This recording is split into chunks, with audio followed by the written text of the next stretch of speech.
Magician by Raymond E. Feist.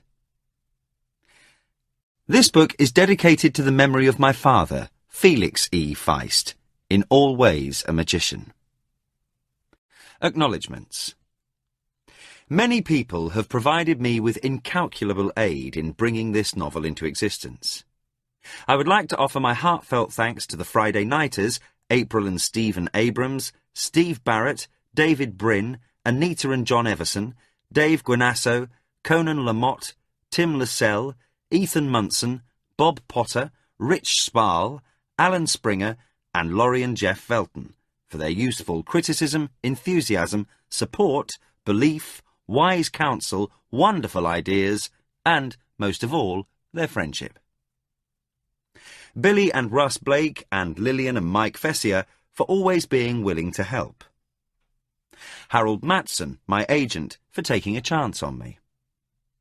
Adrian Zachheim, my editor, for asking rather than demanding, and for working so hard to build a good book. Kate Cronin, assistant to the editor, for having a sense of humour, and for so gracefully putting up with all my nonsense. Elaine Chubb, copy editor, for having such a gentle touch, and for caring so much about the words. And Barbara A. Feist, my mother, for all of the above and more. Raymond E. Feist, San Diego, California, July 1982. Acknowledgement to the Revised Edition.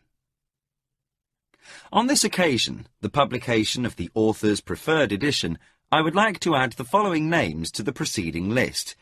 People who, though not known to me at the time I made the foregoing acknowledgement, proved invaluable aid to me in bringing Magician to the public and contributed materially to my success. Mary Ellen Curley, who took over from Katie and kept us all on course. Peter Schneider, whose enthusiasm for the work gave me a valued ally within Doubleday and a close friend for the last decade.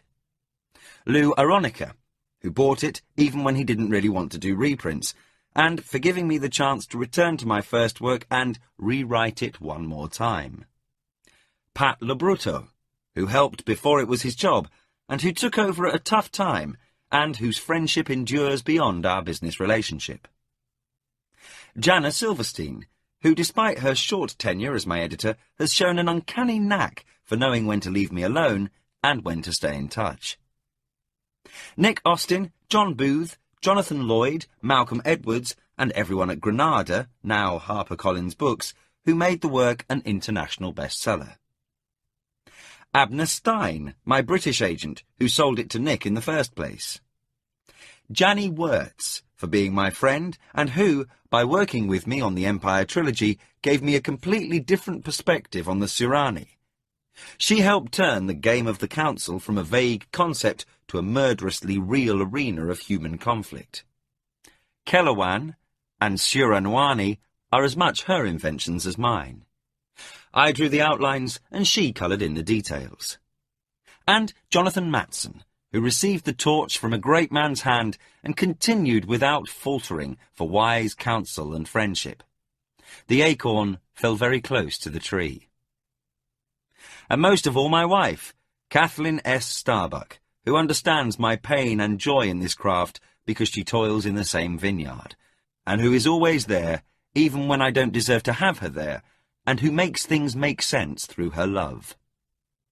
Raymond E. Feist, San Diego, California, April 1991. Forward to the Revised Edition. It is with some hesitation and a great deal of trepidation that an author approaches the task of revising an earlier edition of fiction. This is especially true if the book was his first effort, judged successful by most standards, and continuously in print for a decade. Magician was all this and more. In late 1977, I decided to try my hand at writing part-time while I was an employee of the University of California, San Diego.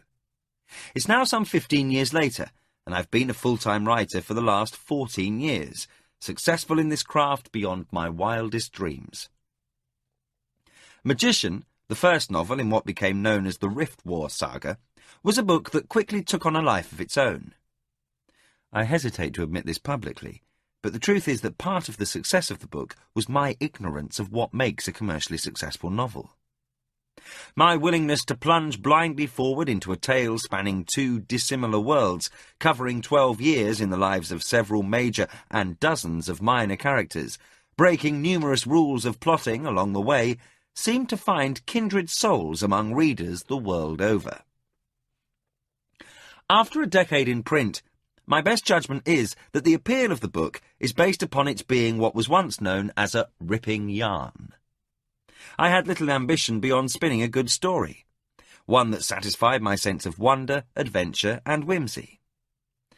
It turned out that several million readers, many of whom read translations in languages I can't even begin to comprehend, found it one that satisfied their tastes for such a yarn as well. But insofar as it was a first effort, some pressures of the marketplace did manifest themselves during the creation of the final book. Magician is by anyone's measure a large book. When the penultimate manuscript version sat upon my editor's desk, I was informed that some 50,000 words would have to be cut. And cut I did, mostly line by line, but a few scenes were either truncated or excised. While I could live out my life with the original manuscript as published being the only edition ever read, I've always felt that some of the material cut added a certain resonance, a counterpoint, if you will, to key elements of the tale. The relationships between characters, the additional details of an alien world, the minor moments of reflection and mirth that act to balance the more frenetic activity of conflict and adventure. All these things were close, but not quite what I had in mind. In any event, to celebrate the 10th anniversary of the original publication of Magician, I have been permitted to return to this work, to reconstruct and change, to add and cut as I see fit, to bring forth what is known in publishing as the author's preferred edition of the work. So, with the old admonition, "If it ain't broke, don't fix it," ringing in my ears, I returned to the first work I undertook, back when I had no pretensions of craft, no stature as a best-selling author, and basically no idea of what I was doing. My desire is to restore some of those excised bits, some of the minor detail that I felt added to the heft of the narrative, as well as the weight of the book. Other material was more directly related to the books that follow, setting some of the background for the mythic underpinning of the Rift War. The slightly lengthy discussions of lore between Tully and Kulgan in Chapter 3, as well as some of the things revealed to Pug on the Tower of Testing, were clearly in this area. My editor wasn't sold on the idea of a sequel then, so some of this was cut. Returning it may be self-indulgent, but, as this was material I felt belonged in the original book, it has been restored. To those readers who have already discovered Magician, who wonder if it's in their interests to purchase this edition, I would like to reassure them that nothing profound has been changed. No characters previously dead are now alive, no battles lost are now won, and 2 boys still find the same destiny. I ask you to feel no compulsion to read this new volume, for your memory of the original work is as valid, perhaps more so, than mine. But, if you wish to return to the world of Pug and Thomas, to rediscover old friends and forgotten adventure, then consider this edition your opportunity to see a bit more than the last time. And to the new reader, welcome. I trust you'll find this work to your satisfaction. It is with profound gratitude I wish to thank you all, new readers and old acquaintances, for without your support and encouragement, 10 years of ripping yarns could not have been possible. If I have the opportunity to provide you with a small part of the pleasure I feel in being able to share my fanciful adventures with you, we are equally rewarded. For by your embracing my works, you have allowed me to fashion more. Without you, there would have been no Silverthorn, A Darkness at Sethenon, Fairy Tale, and no Empire trilogy. The letters get read, if not answered, even if they sometimes take months to reach me. And the kind remarks in passing at public appearances have enriched me beyond measure. But most of all, you gave me the freedom to practice a craft that was begun to see if I could do it while working at the residence halls of John Muir College at UCSD. So thank you. I guess I did it. And with this work, I hope you'll agree that this time I did it a little more elegantly, with a little more colour, weight, and resonance. Raymond E. Feist, San Diego, California, August 1991. Magician. Book 1. Pug and Thomas. A boy's will is the wind's will, and the thoughts of youth are long, long thoughts. Longfellow, My Lost Youth. Chapter 1. Storm. The storm had broken. Pug danced along the edge of the rocks, his feet finding scant purchase as he made his way among the tide pools. His dark eyes darted about as he peered into each pool under the cliff face, seeking the spiny creatures driven into the shallows by the recently passed storm.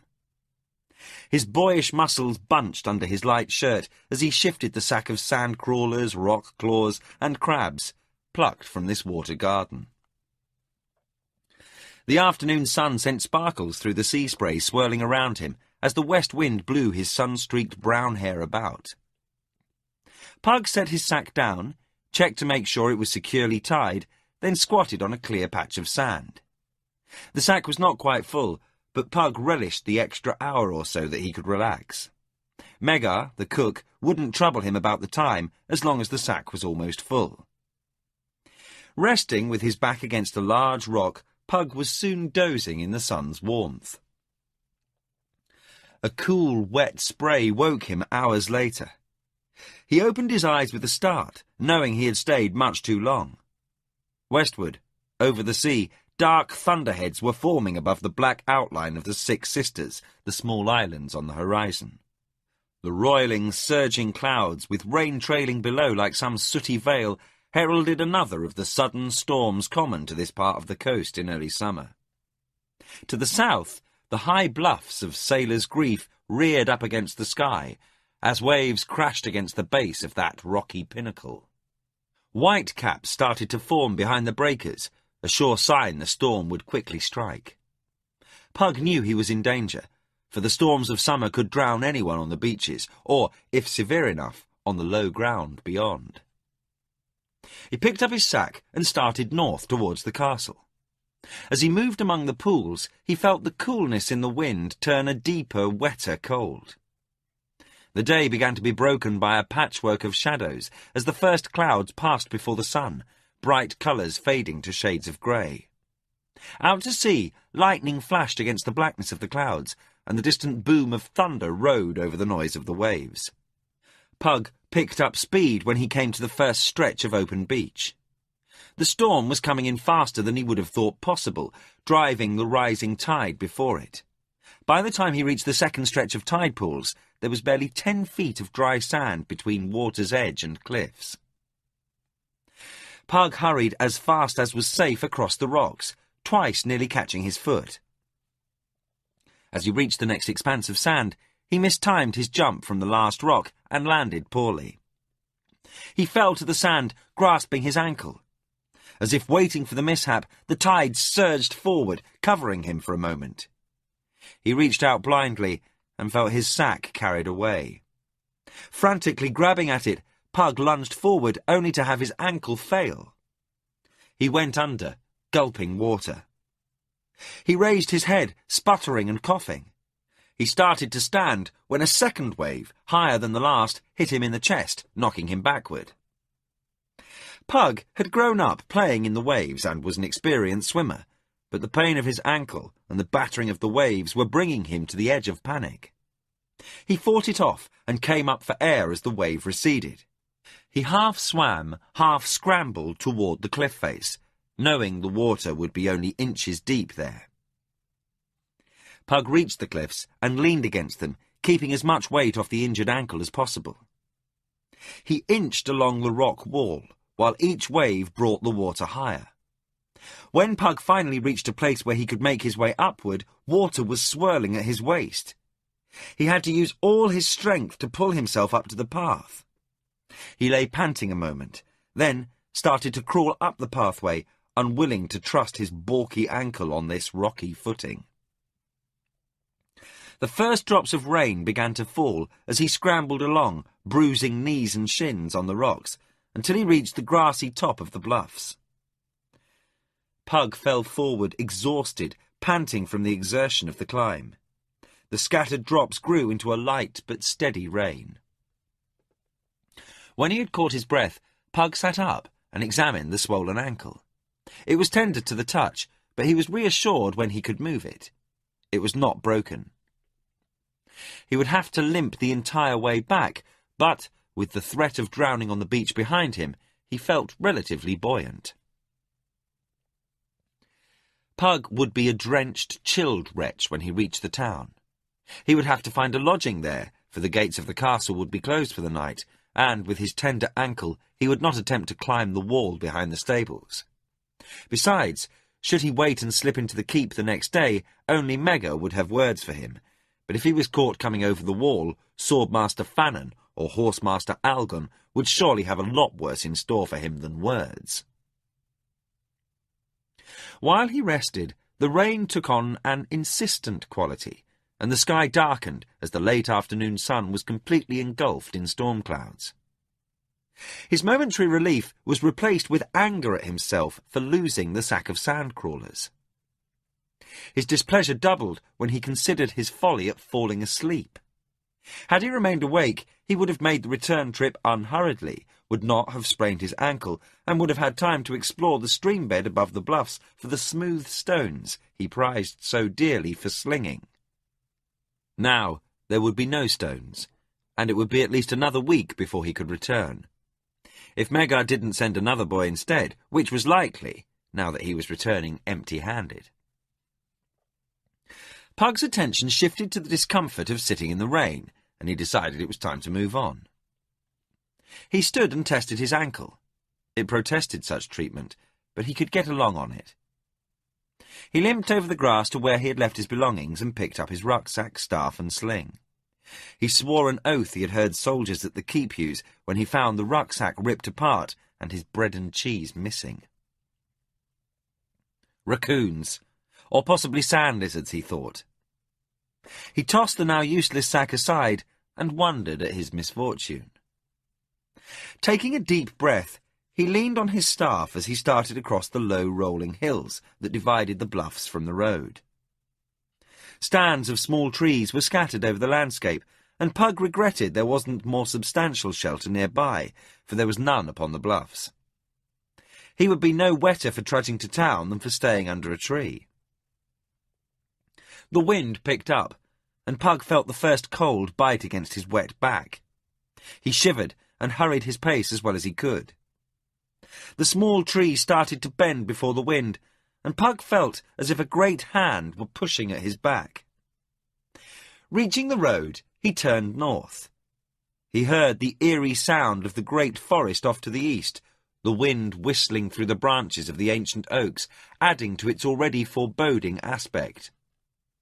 The dark glades of the forest were probably no more perilous than the King's Road, but remembered tales of outlaws and other less human malefactors stirred the hairs on the boy's neck. Cutting across the King's Road, Pug gained a little shelter in the gully that ran alongside it.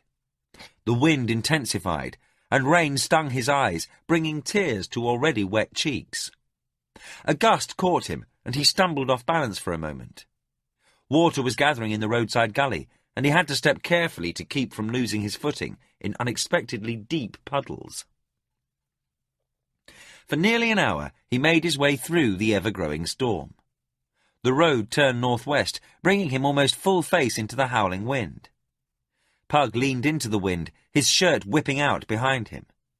He swallowed hard to force down the choking panic rising within him. He knew he was in danger now, for the storm was gaining in fury far beyond normal for this time of year. Great ragged bolts of lightning lit the dark landscape, briefly outlining the trees and road in harsh, brilliant white and opaque black. The dazzling after-images, black and white reversed, stayed with him for a moment each time, confusing his senses. Enormous thunder peals sounding overhead felt like physical blows. Now, his fear of the storm outweighed his fear of imagined brigands and goblins. He decided to walk among the trees near the road. The wind would be lessened somewhat by the boles of the oaks. As Pug closed upon the forest, a crashing sound brought him to a halt. In the gloom of the storm, he could barely make out the form of a black forest boar as it burst out of the undergrowth. The pig tumbled from the brush, lost its footing, then scrambled to its feet a few yards away. Pug could see it clearly as it stood there regarding him, swinging its head from side to side. Two large tusks seemed to glow in the dim light as they dripped rainwater. Fear made its eyes wide, and it pawed at the ground. The forest pigs were bad-tempered at best, but normally avoided humans. This one was panic-stricken by the storm, and Pug knew if it charged, he could be badly gored, even killed. Standing stock still, Pug made ready to swing his staff, but hoped the pig would return to the woods. The boar's head raised, testing the boy's smell on the wind. Its pink eyes seemed to glow as it trembled with indecision. A sound made it turn towards the trees for a moment, then it dropped its head and charged. Pug swung his staff, bringing it down in a glancing blow to the side of the pig's head, turning it. The pig slid sideways in the muddy footing, hitting Pug in the legs. He went down as the pig slipped past. Lying on the ground, Pug saw the boar skitter about as it turned to charge again. Suddenly, the pig was upon him, and Pug had no time to stand. He thrust the staff before him in a vain attempt to turn the animal again. The boar dodged the staff, and Pug tried to roll away, but a weight fell across his body. Pug covered his face with his hands, keeping his arms close to his chest, expecting to be gored. After a moment, he realized the pig was still. Uncovering his face, he discovered the pig lying across his lower legs, a black feathered cloth-yard arrow protruding from its side. Pug looked toward the forest. A man garbed in brown leather was standing near the edge of the trees, quickly wrapping a yeoman's longbow with an oilcloth cover. Once the valuable weapon was protected from further abuse by the weather, the man crossed to stand over the boy and the beast. He was cloaked and hooded, his face hidden. He knelt next to Pug and shouted over the sound of the wind, "Are you right, boy?"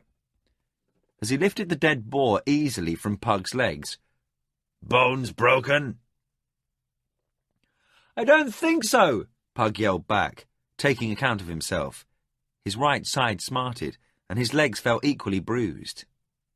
With his ankles still tender, he was feeling ill-used today, but nothing seemed broken or permanently damaged.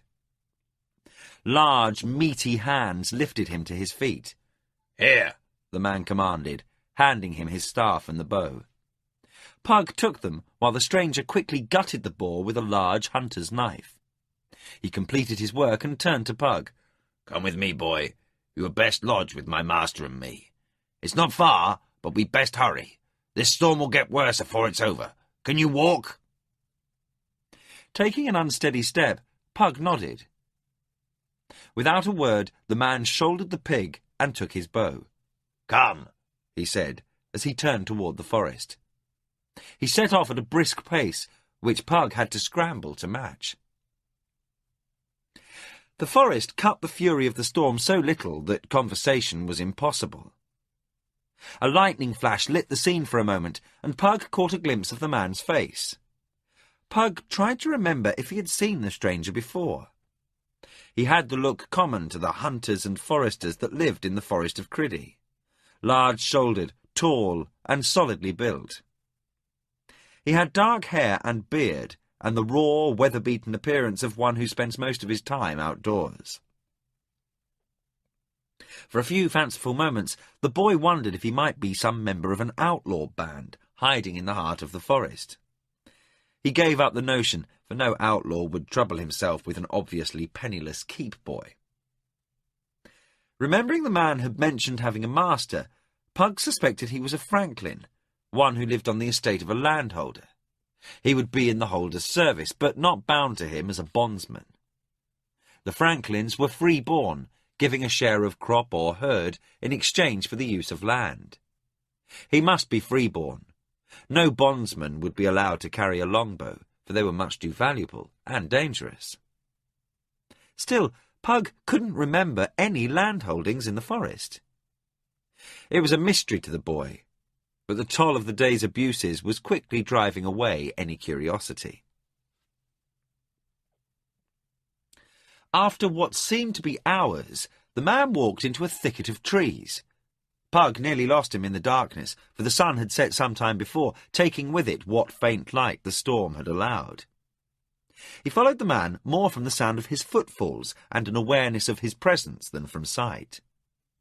Pug sensed he was on a path through the trees, for his footsteps met no resisting brush or detritus. From where they had been moments before, the path would be difficult to find in the daylight, impossible at night, unless it was already known. Soon they entered a clearing, in the midst of which sat a small stone cottage. Light shone through a single window, and smoke rose from the chimney. They crossed the clearing, and Pug wondered at the storm's relative mildness in this one spot in the forest. Once before the door, the man stood to one side and said, "You go in, boy. I must dress the pig." Nodding dumbly, Pug pushed open the wooden door and stepped in. "Close that door, boy. You'll give me a chill and cause me my death." Pug jumped to obey, slamming the door harder than he intended. He turned, taking in the scene before him. The interior of the cottage was a small single room. Against one wall was the fireplace, with a good-sized hearth before it. A bright, cheery fire burned, casting a warm glow. Next to the fireplace a table sat, behind which a heavy-set, yellow-robed figure rested on a bench. His grey hair and beard nearly covered his entire head, except for a pair of vivid blue eyes that twinkled in the firelight. A long pipe emerged from the beard, producing heroic clouds of pale smoke. Pug knew the man. "Master Colgan," he began, for the man was the Duke's magician and adviser, a familiar face around the castle keep.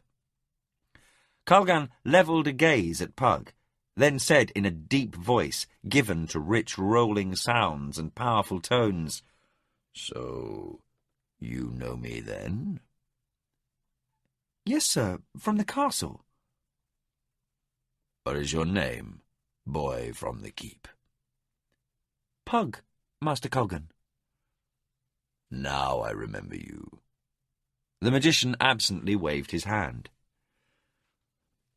"Do not call me master, Pug, though I am rightly called master of my arts," he said, with a merry crinkling around his eyes. "I am higher born than you, it's true, but not by much. Come, there's a blanket hanging by the fire, and you are drenched. Hang your clothes to dry, then sit there."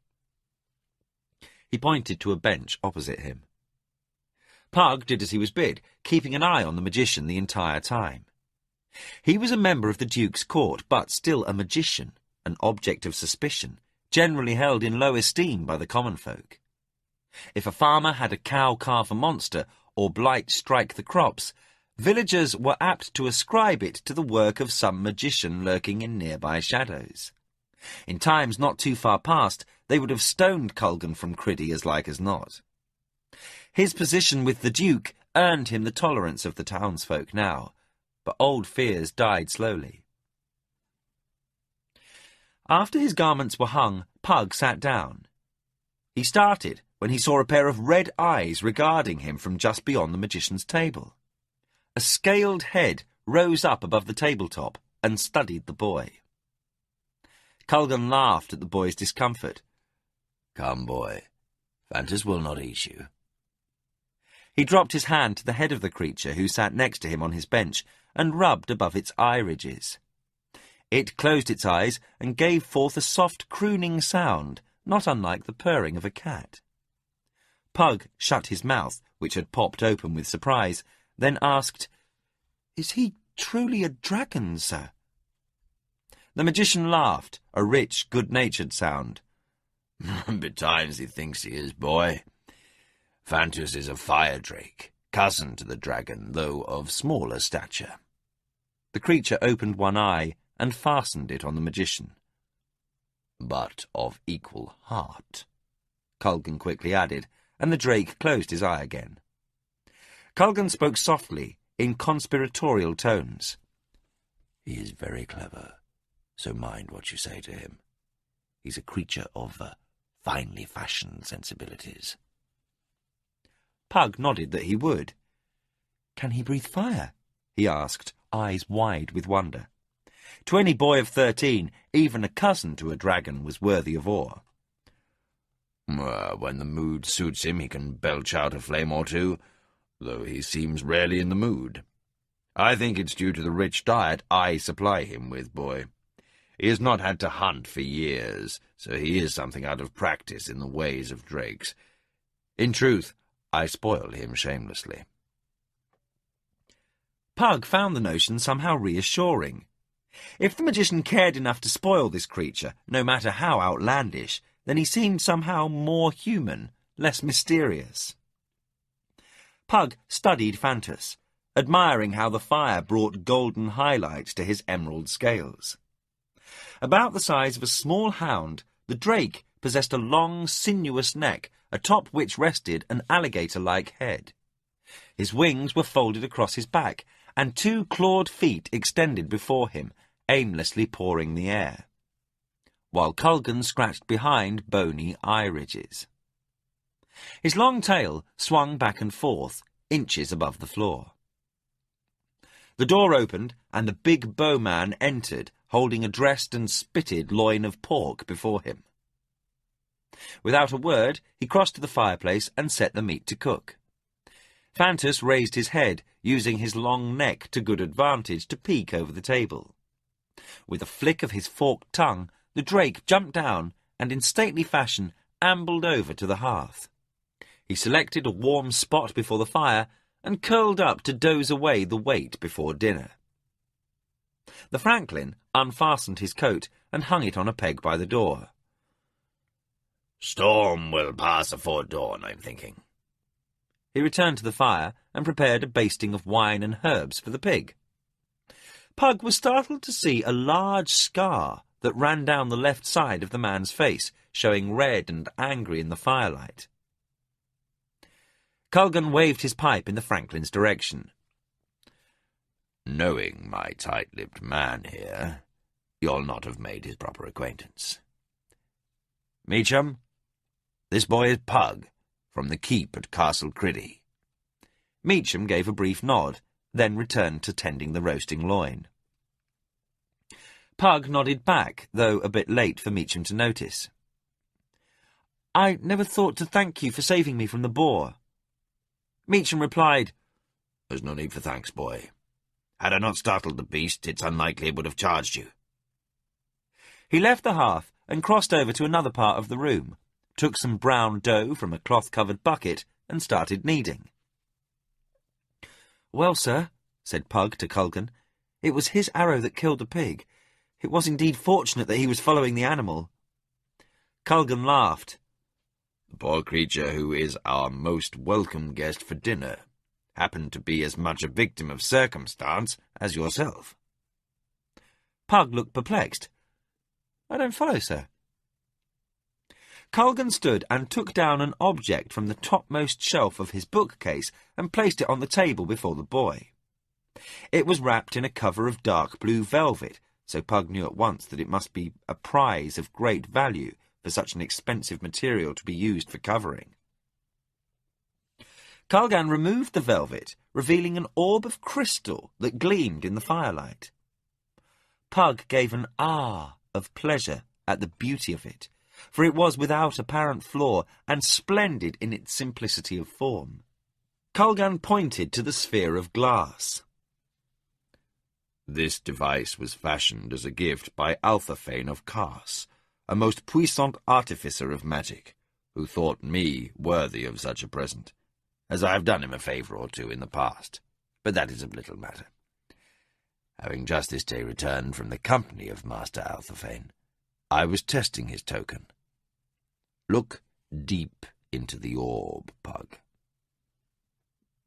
Pug fixed his eyes on the ball and tried to follow the flicker of firelight that seemed to play deep within its structure. The reflections of the room multiplied 100-fold, merged and danced as his eyes tried to fasten upon each aspect within the orb. They flowed and blended, then grew cloudy and obscure. A soft white glow at the centre of the ball replaced the red of firelight, and Pug felt his gaze become trapped by its pleasing warmth. Like the warmth of the kitchen at the keep, he thought absently. Suddenly, the milky white within the ball vanished, and Pug could see an image of the kitchen before his eyes. Fat Alfan, the cook, was making pastries, licking the sweet crumbs from his fingers. This brought the wrath of Megar, the head cook, down upon his head, for Megar considered it a disgusting habit. Pug laughed at the scene, one he had witnessed before many times, and it vanished. Suddenly, he felt tired. Kalgan wrapped the orb in the cloth and put it away. "You did well, boy," he said thoughtfully. He stood watching the boy for a moment, as if considering something, then sat down. "I would not have suspected you of being able to fashion such a clear image in one try. But you seem to be more than you first appear to be." "Sir?" "Never mind, Pug." He paused for a moment, then said, "I was using that toy for the first time, judging how far I could send my sight, when I spied you making for the road. From your limp and bruised condition, I judged that you would never reach the town. So I sent Meacham to fetch you." Pug looked embarrassed by the unusual attention, colour rising to his cheeks. He said, with a 13-year-old's high estimation of his own ability, "You needn't have done that, sir. I would have reached the town in due time." Kalgan smiled. "Perhaps. But then again, perhaps not. The storm is unseasonably severe and perilous for travelling." Pug listened to the soft tattoo of rain on the roof of the cottage. The storm seemed to have slackened, and Pug doubted the magician's words. As if reading the boy's thoughts, Kalgan said, "Doubt me not, Pug. This glade is protected by more than the great boles. Should you pass beyond the circle of oaks that marks the edge of my holding, you would feel the storm's fury. Meacham, how do you gauge this wind?" Meacham put down the bread dough he was kneading and thought for a moment. "Near as bad a storm that beat 6 ships 3 years back." He paused for a moment, as if reconsidering the estimate, then nodded his endorsement. "Yes, nearly as bad, though it won't blow so long." Pug thought back 3 years to the storm that had blown a Quegan trading fleet bound for Criddy onto the rocks of Sailor's Grief. At its height, the guards on the castle walls were forced to stay in the towers, lest they be blown down. If this storm was that severe, then Kalgan's magic was impressive, for outside the cottage it sounded no worse than a spring rain. Kalgan sat back on the bench, occupied with trying to light his extinguished pipe. As he produced a large cloud of sweet white smoke, Pug's attention wandered to a case of books standing behind the magician. His lips moved silently as he tried to discern what was written on the bindings, but could not. Kalgan lifted an eyebrow and said, "So you can read, aye?" Pug started, alarmed that he might have offended the magician by intruding on his domain. Kalgan, sensing his embarrassment, said, "It's all right, boy. It is no crime to know letters." Pug felt his discomfort diminish. "I can read a little, sir. Megar the cook has shown me how to read the tallies on the stores laid away for the kitchen in the cellars. I know some numbers as well." "Numbers too?" the magician exclaimed good-naturedly. "Well, you are something of a rare bird." He reached behind himself and pulled out one volume bound in red-brown leather from the shelf. He opened it, squinting at one page, then another, and at last found a page that seemed to meet his requirements. He turned the open book around and lay it upon the table before Pug. Kulgan pointed to a page illuminated by a magnificent design of snakes, flowers, and twining vines in a colourful design around a large letter in the upper left corner. "Read this, boy." Pug had never seen anything remotely like it. His lessons had been on plain parchment, with letters fashioned in Megar's blunt script using a charcoal stick. He sat, fascinated by the details of the work, then realised the magician was staring at him. Regaining his wits, he began to read. And then there came a summons from... He looked at the word, stumbling over the complex combinations that were new to him. Zakara. He paused, looking at Kulgan to see if he was correct. The magician nodded for him to continue. For the north was to be forgotten, lest the heart of the empire languish and all be lost. And though of Bosania from birth, those soldiers still were loyal to great Kesh in their service. So, for her great need, they took up their arms and put on their armour and quit Bosania, taking ship to the south to save all from destruction. Kulgan said, "That's enough," and gently closed the cover of the book. "You are well gifted with letters for a keep, boy." "This book, sir? What is it?" asked Pug, as Kulgan took it from him. "I've never seen anything like it." Kulgan looked at Pug for a moment, with a gaze that made him uncomfortable again, then smiled, breaking the tension. As he put the book back, he said, "It is a history of this land, boy. It was given as a gift by the abbot of an Ishapian monastery. It's a translation of a Keshian text, over 100 years old." Pug nodded and said, "It all sounded very strange. What does it tell of?" Kulgan once more looked at Pug, as if trying to see something inside of the boy, then said, "A long time ago, Pug, all these lands, from the endless sea across the Grey Tower Mountains to the Bitter Sea, were part of the empire of Great Kesh. Far to the east existed a small kingdom on one small island called Rillanon. It grew to engulf its neighbouring island kingdoms, and it became the Kingdom of the Isles. Later it expanded again to the mainland, and while it is still the Kingdom of the Isles, most of us simply call it the Kingdom. We who live in Criddy are part of the kingdom, though we live as far from the capital city of Rillanon as one can, and still be within its boundaries.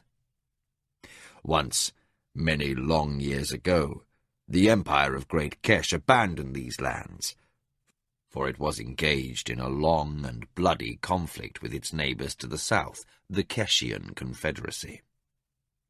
Pug was caught up in the grandeur of lost empires, but hungry enough to notice Meacham was putting several small loaves of dark bread in the hearth oven. He turned his attention back to the magician. "Who were the Keshian The Keshian Confederacy," Kulgan finished for the boy. "It is a group of small nations who had existed as tributaries to Great Kesh for centuries. 12 years before that book was written, they united against their oppressor. Each alone was insufficient to contest with Great Kesh, but united they proved its match. Too close a match, for the war dragged on year after year. The Empire was forced to strip its northern provinces of their legions and send them south, leaving the north open to the advances of the new, younger kingdom.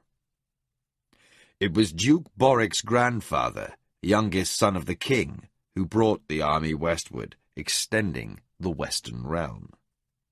Since then, all of what was once the old imperial province of Bosania, except for the free cities of Natal, has been called the Duchy of Criddy." Pug thought for a moment, then said, "I think I would like to travel to this great Kesh some day." Meacham snorted something close to a laugh. And what would you be travelling as? A freebooter? Pug felt his face flush. Freebooters were landless men, mercenaries who fought for pay, and who were regarded as being only one cut above outlaws. Culgan said, Perhaps you might some day, Pug. The way is long and full of peril, but it's not unheard of for a brave and hearty soul to survive the journey. Stranger things have been known to happen. The talk at the table turned to more common topics, for the magician had been at the Southern Keep at Cast for over a month and wanted the gossip of Criddy. When the bread was done baking, Meacham served it hot, carved the pork loin, and brought out plates of cheese and greens. Pug had never eaten so well in all his life. Even when he had worked in the kitchen, his position as keep boy earned him only meagre fare. Twice, during dinner, Pug found the magician regarding him intently. When the meal was over, Meacham cleared the table, then began washing the dishes with clean sand and fresh water, while Culgan and Pug sat talking. A single scrap of meat remained on the table, which Culgan tossed over to Fantus, who lay before the fire. The drake opened one eye to regard the morsel.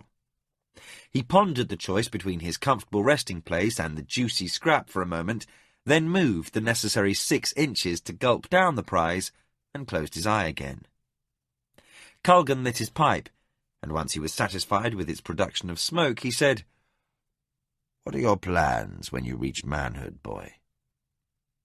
Pug was fighting off sleep, but Culgan's question brought him alert again. The time of choosing, when the boys of the town and keep were taken into apprenticeship, was close, and Pug became excited as he said, This Midsummer's Day, I hope to take the Duke's service under Swordmaster Fannon. Culgan regarded his slight guest. I would have thought you still a year or 2 away from apprenticeship, Pug. Meacham gave out a sound somewhere between a laugh and a grunt. Bit small to be lugging around sword and shield, aren't you, boy? Pug flushed. He was the smallest boy of his age in the castle. Megga, the cook, said I may be late coming to my growth, he said, with a faint note of defiance. No one knows who my parents were, so they have no notion of what to expect. Orphan, is it? Asked Meacham, raising one eyebrow, his most expressive gesture yet. Pug nodded. I was left with the priests of Darla in the Mountain Abbey by a woman who claimed she found me in the road. They brought me to the keep, for they had no way to care for me. Yes, injected Culgan. I remember when those who worshipped the shield of the weak first brought you to the castle. You were no more than a baby fresh from the teat. It is only through the Duke's kindness that you are a free man today. He felt it a lesser evil to free a bondsman's son than to bond a freeman's. Without proof, it was his right to have you declared bondsman. Meacham said in a non-committal tone, A good man, the Duke. Pug had heard the story of his origin 100 times before from Magyar in the kitchen of the castle. He felt completely wrung out and could barely keep his eyes open. Culgan noticed and signalled Meacham. The tall Franklin took some blankets from a shelf and prepared a sleeping pallet. By the time he finished, Pug had fallen asleep with his head on the table. The large man's hands lifted him gently from the stool and placed him on the blankets, then covered him. Fantus opened his eyes and regarded the sleeping boy. With a wolfish yawn, he scrambled over next to Pug and snuggled in close. Pug shifted his weight in his sleep and draped one arm over the drake's neck. The fire drake gave an approving rumble deep in his throat and closed his eyes again. Chapter 2. Apprentice. The forest was quiet.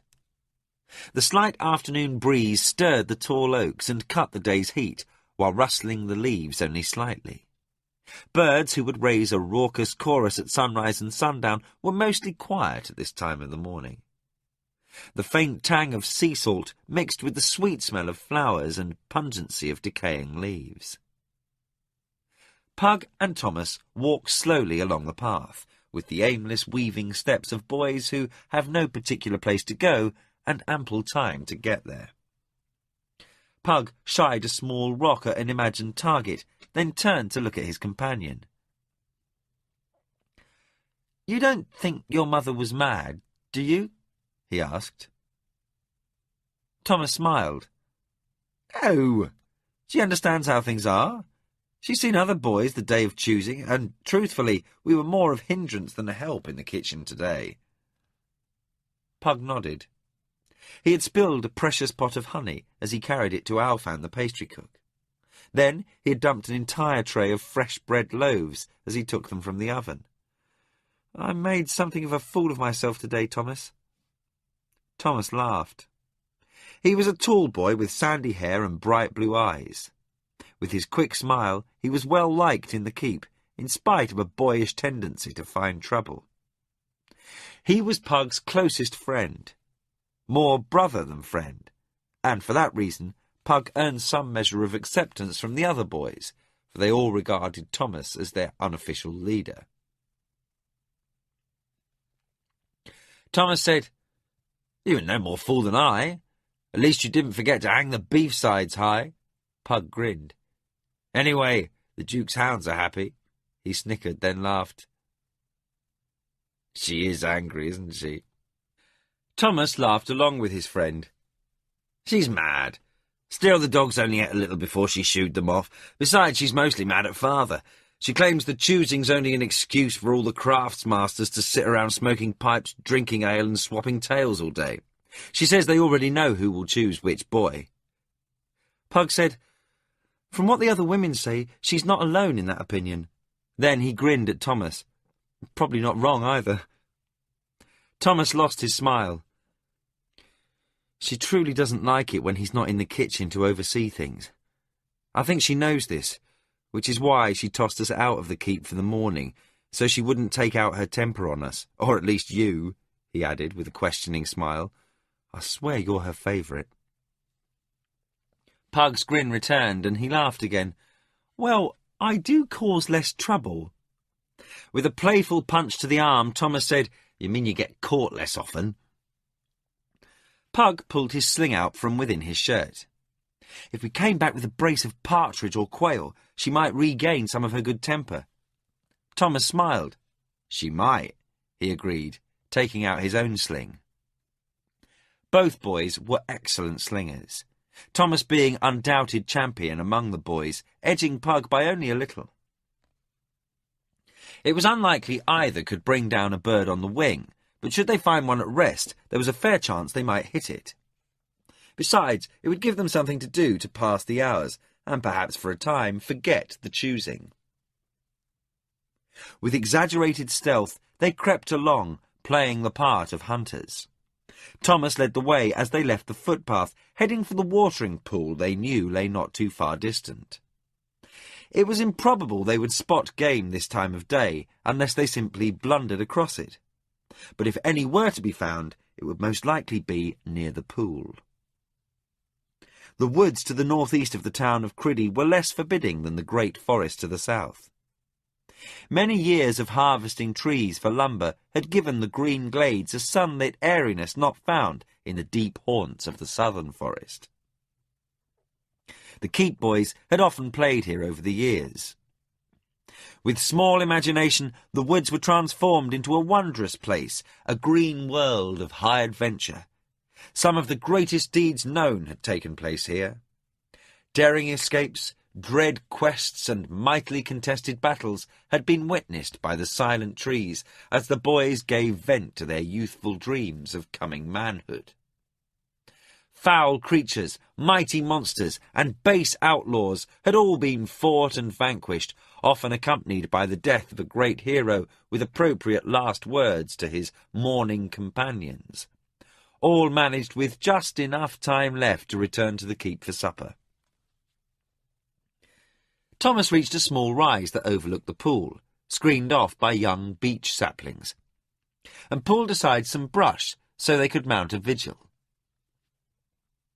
He stopped, awed, and softly said, "Pug, look."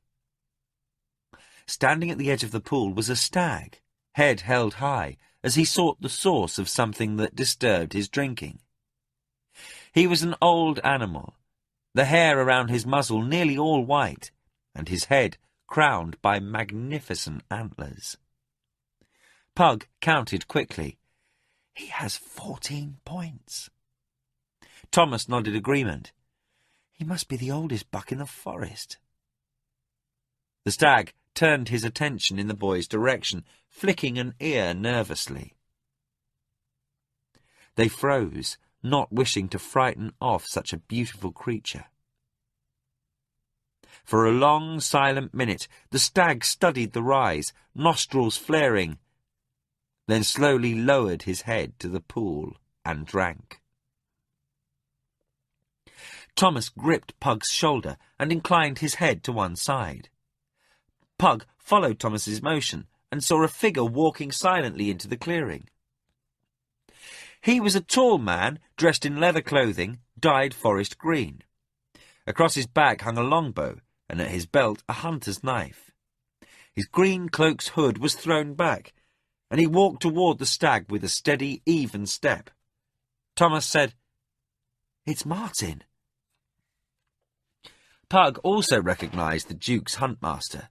An orphan like Pug, Martin had come to be known as Longbow by those in the castle, as he had few equals with that weapon. Something of a mystery, Martin Longbow was still well liked by the boys, for while he was aloof with the adults in the castle, he was always friendly and accessible to the boys. As huntmaster, he was also the Duke's forester. His duties absented him from the castle for days, even weeks at a time, as he kept his trackers busy looking for signs of poaching, possible fire dangers, migrating goblins, or outlaws camping in the woods. But when he was in the castle and not organising a hunt for the Duke, he always had time for the boys. His dark eyes were always merry when they pestered him with questions of wood lore or for tales of the lands near the boundaries of Criddy. He seemed to possess unending patience, which set him apart from most of the craftmasters in the town and keep. Martin came up to the stag, gently reached out and touched his neck. The great head swung up, and the stag nuzzled Martin's arm. Softly, Martin said, "If you walk out slowly, without speaking, he might let you approach." Pug and Thomas exchanged startled glances, then stepped into the clearing. They walked slowly around the edge of the pool, the stag following their movements with his head, trembling slightly. Martin patted him reassuringly and he quieted. Thomas and Pug came to stand beside the hunter, and Martin said, "Reach out and touch him, slowly, so as not to frighten him." Thomas reached out first, and the stag trembled beneath his fingers. Pug began to reach out, and the stag retreated a step. Martin crooned to the stag in a language Pug had never heard before, and the animal stood still. Pug touched him and marvelled at the feel of his coat, so like the cured hides he had touched before, yet so different for the feel of life pulsing under his fingertips. Suddenly, the stag backed off and turned. Then, with a single bounding leap, he was gone among the trees. Martin Longbow chuckled and said, "Oh, just as well. It wouldn't do to have him become too friendly with men. Those antlers would quickly end up over some poacher's fireplace." Thomas whispered, "He's beautiful, Martin." Longbow nodded, his eyes still fastened upon the spot where the stag had vanished into the woods. "That he is, Thomas." Pug said, I thought you hunted stags, Martin. How? Martin said, Old Whitebeard and I have something of an understanding, Pug. I hunt only bachelor stugs without does, or does too old to carve. When Whitebeard loses his harem to some younger buck someday, I may take him. Now, each leaves the other to his own way. The day will come when I look at him down the shaft of an arrow. He smiled at the boys. I won't know until then if I shall let the shaft fly. Perhaps I will, perhaps not. He fell silent for a time, as if the thought of Whitebeard's becoming old was saddening. Then, as a light breeze rustled the branches, said, Now, what brings two such bold hunters into the Duke's woods in the early morning? There must be 1,000 things left undone with the midsummer festival this afternoon. Thomas answered, My mother tossed us out of the kitchen. We were more trouble than not. With the choosing today. His voice died away, and he felt suddenly embarrassed. Much of Martin's mysterious reputation stemmed from when he first came to Criddy. At his time for the choosing, he had been placed directly with the old huntmaster by the Duke, rather than standing before the assembled craftmasters with the other boys his age. This violation of one of the oldest traditions known had offended many people in town, though none would dare openly express such feelings to Lord Borwick. As was natural, Martin became the object of their ire rather than the Duke. Over the years, Martin had more than justified Lord Borwick's decision, but still most people were troubled by the Duke's special treatment of him that one day. Even after 12 years, some people still regarded Martin Longbow as being different, and as such worthy of distrust. Thomas said, I'm sorry, Martin. Martin nodded in acknowledgement, but without humour. I understand, Thomas.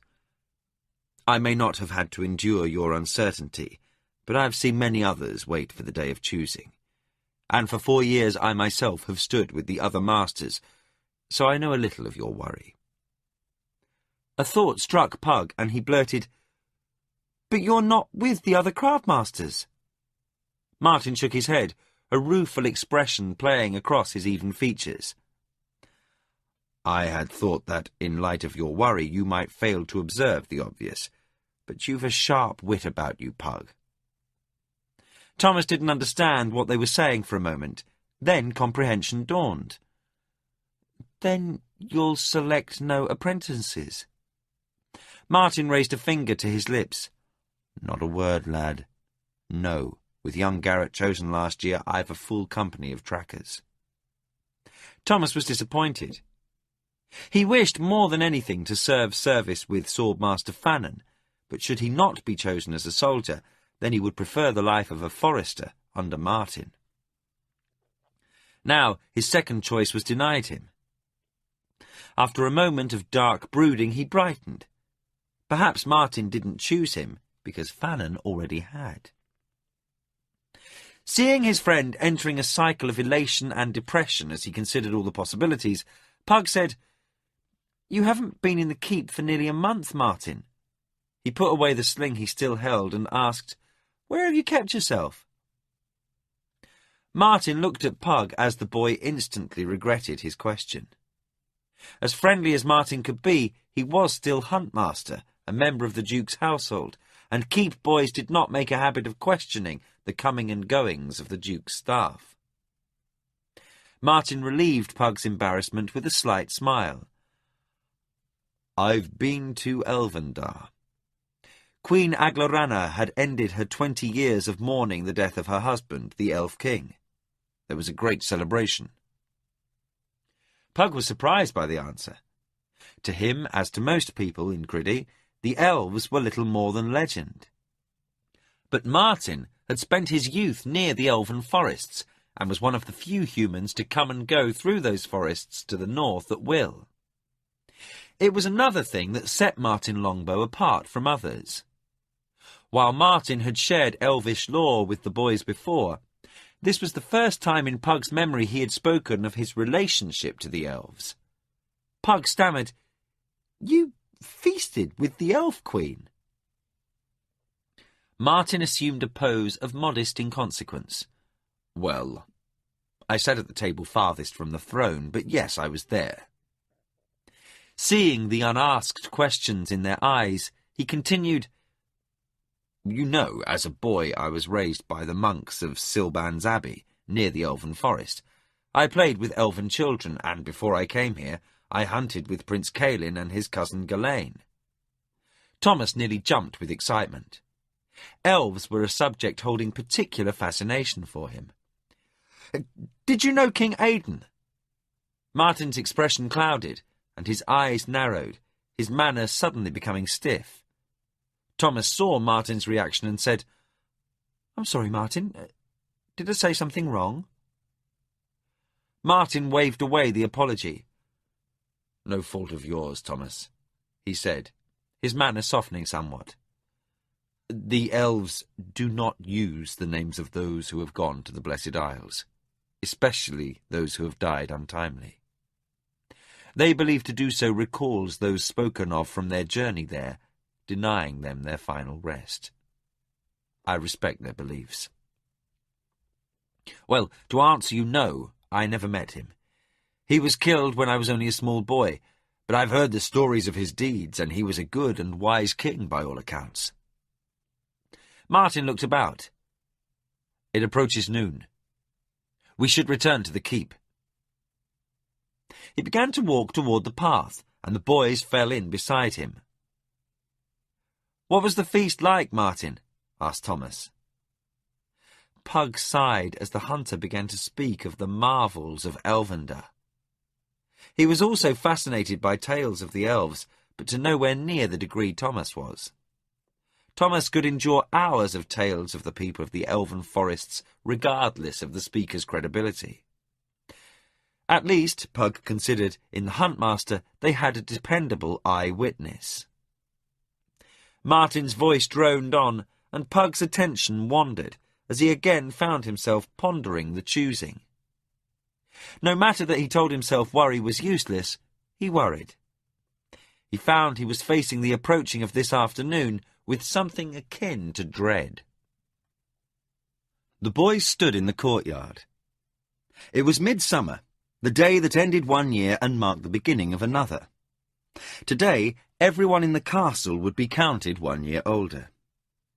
For the milling boys, this was significant, for today was the last day of their boyhood. Today was the choosing. Pug tugged at the collar of his new tunic. It wasn't really new, being one of Thomas's old ones, but it was the newest Pug had ever owned. Magyar, Thomas's mother, had taken it for the smaller boy to ensure he was presentable before the Duke and his court.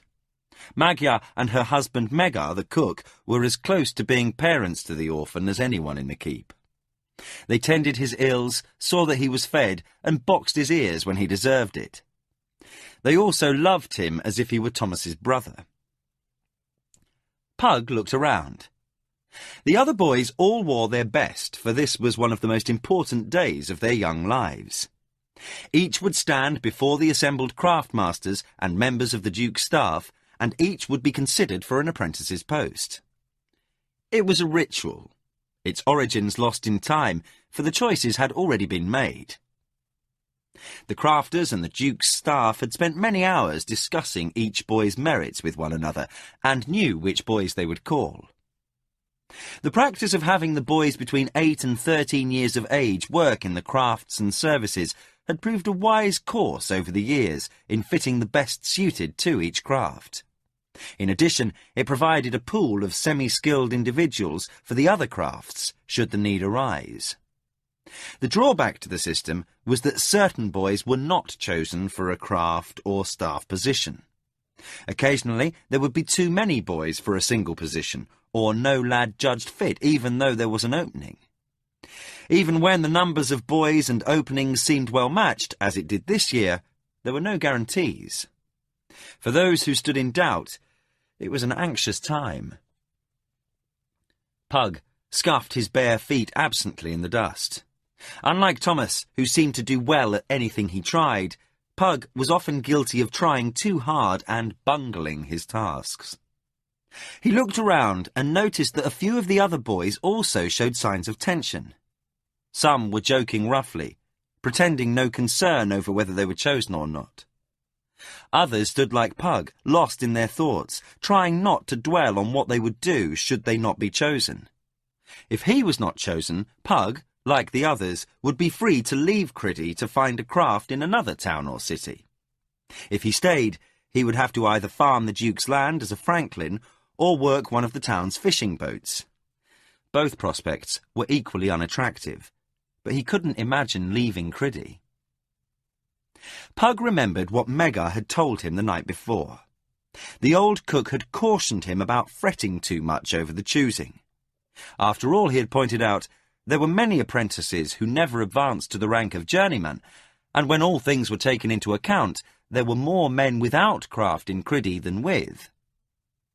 Meggar had glossed over the fact that many fishers' and farmers' sons forsook the choosing, electing to follow their fathers.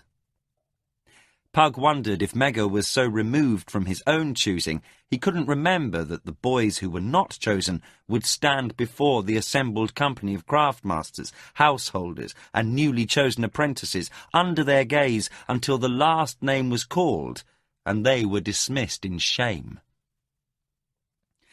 Biting his lower lip, Pug tried to hide his nervousness. He was not the sort to jump from the heights of sailor's grief should he not be chosen, as some had done in the past, but he couldn't bear the idea of facing those who had been chosen. Thomas, who stood next to his shorter friend, threw Pug a smile. He knew Pug was fretting, but could not feel entirely sympathetic as his own excitement mounted.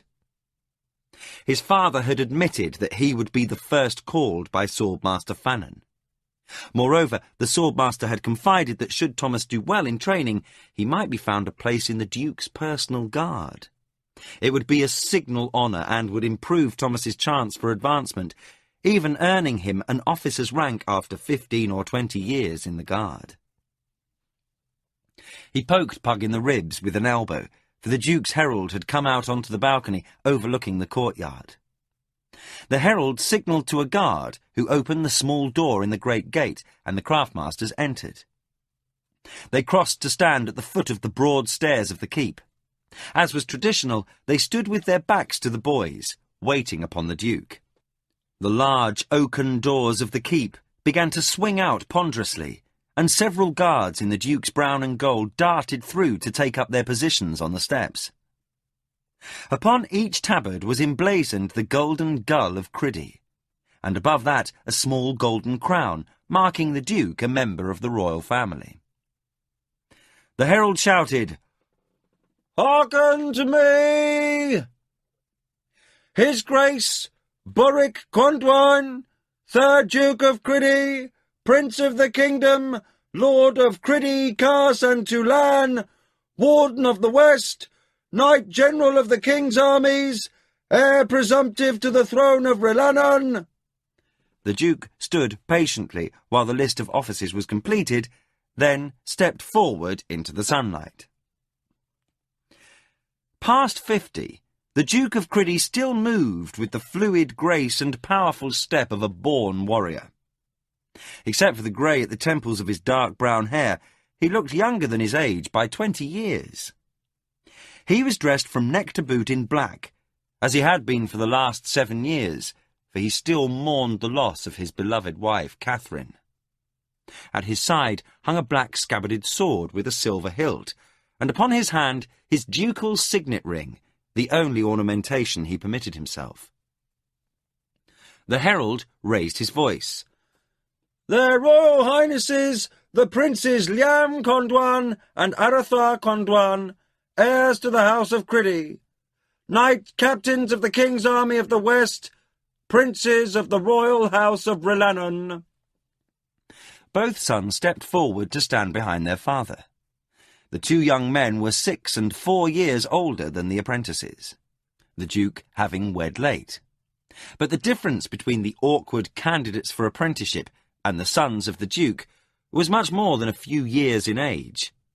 Both princes appeared calm and self-possessed. Liam, the older, stood on his father's right, a blonde, powerfully built man. His open smile was the image of his mother's, and he looked always on the verge of laughter. He was dressed in a bright blue tunic and yellow leggings, and wore a closely trimmed beard as blonde as his shoulder-length hair. Arthur was to shadows and night as Liam was to light and day. He stood nearly as tall as his brother and father, but while they were powerfully built, he was rangy to the point of gauntness. He wore a brown tunic and russet leggings. His hair was dark, and his face clean-shaven. Everything about Arthur gave one the feeling of quickness. His strength was in his speed with the rapier, speed with wit. His humour was dry and often sharp. While Liam was openly loved by the Duke's subjects, Arthur was respected and admired for his ability, but not regarded with warmth by the people.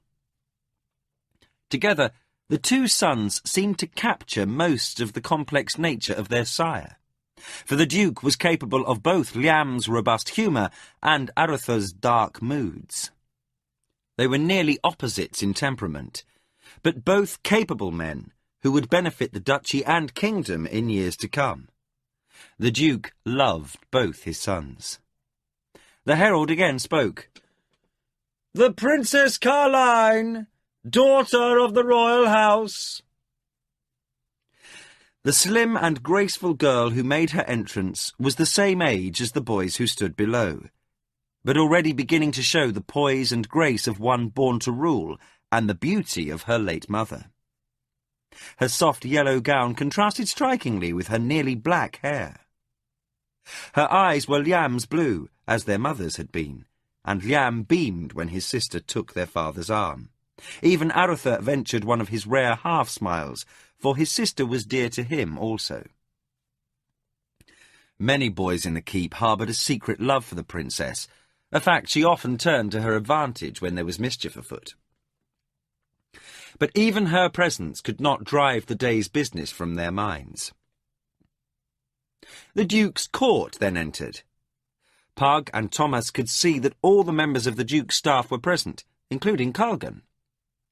Pug had glimpsed him in the castle from time to time since the night of the storm, and they had exchanged words once, Culgan inquiring as to his well-being, but mostly the magician was absent from sight. Pug was a little surprised to see the magician, for he was not properly considered a full member of the Duke's household, but rather a sometime adviser. Most of the time, Culgan was ensconced in his tower, hidden from view as he did whatever magicians do in such places. The magician was deep in conversation with Father Tully, a priest of Astalon the Builder, and one of the Duke's oldest aides. Tully had been adviser to the Duke's father, and had seemed old then. He now appeared ancient, at least to Pug's youthful perspective, but his eyes betrayed no sign of senility. Many a keep boy had been impaled upon the pointed gaze of those clear grey eyes. His wit and tongue were equally youthful, and more than once a keep boy had wished for a session with Horsemaster Algon's leather strap, rather than a tongue-lashing from Father Tully.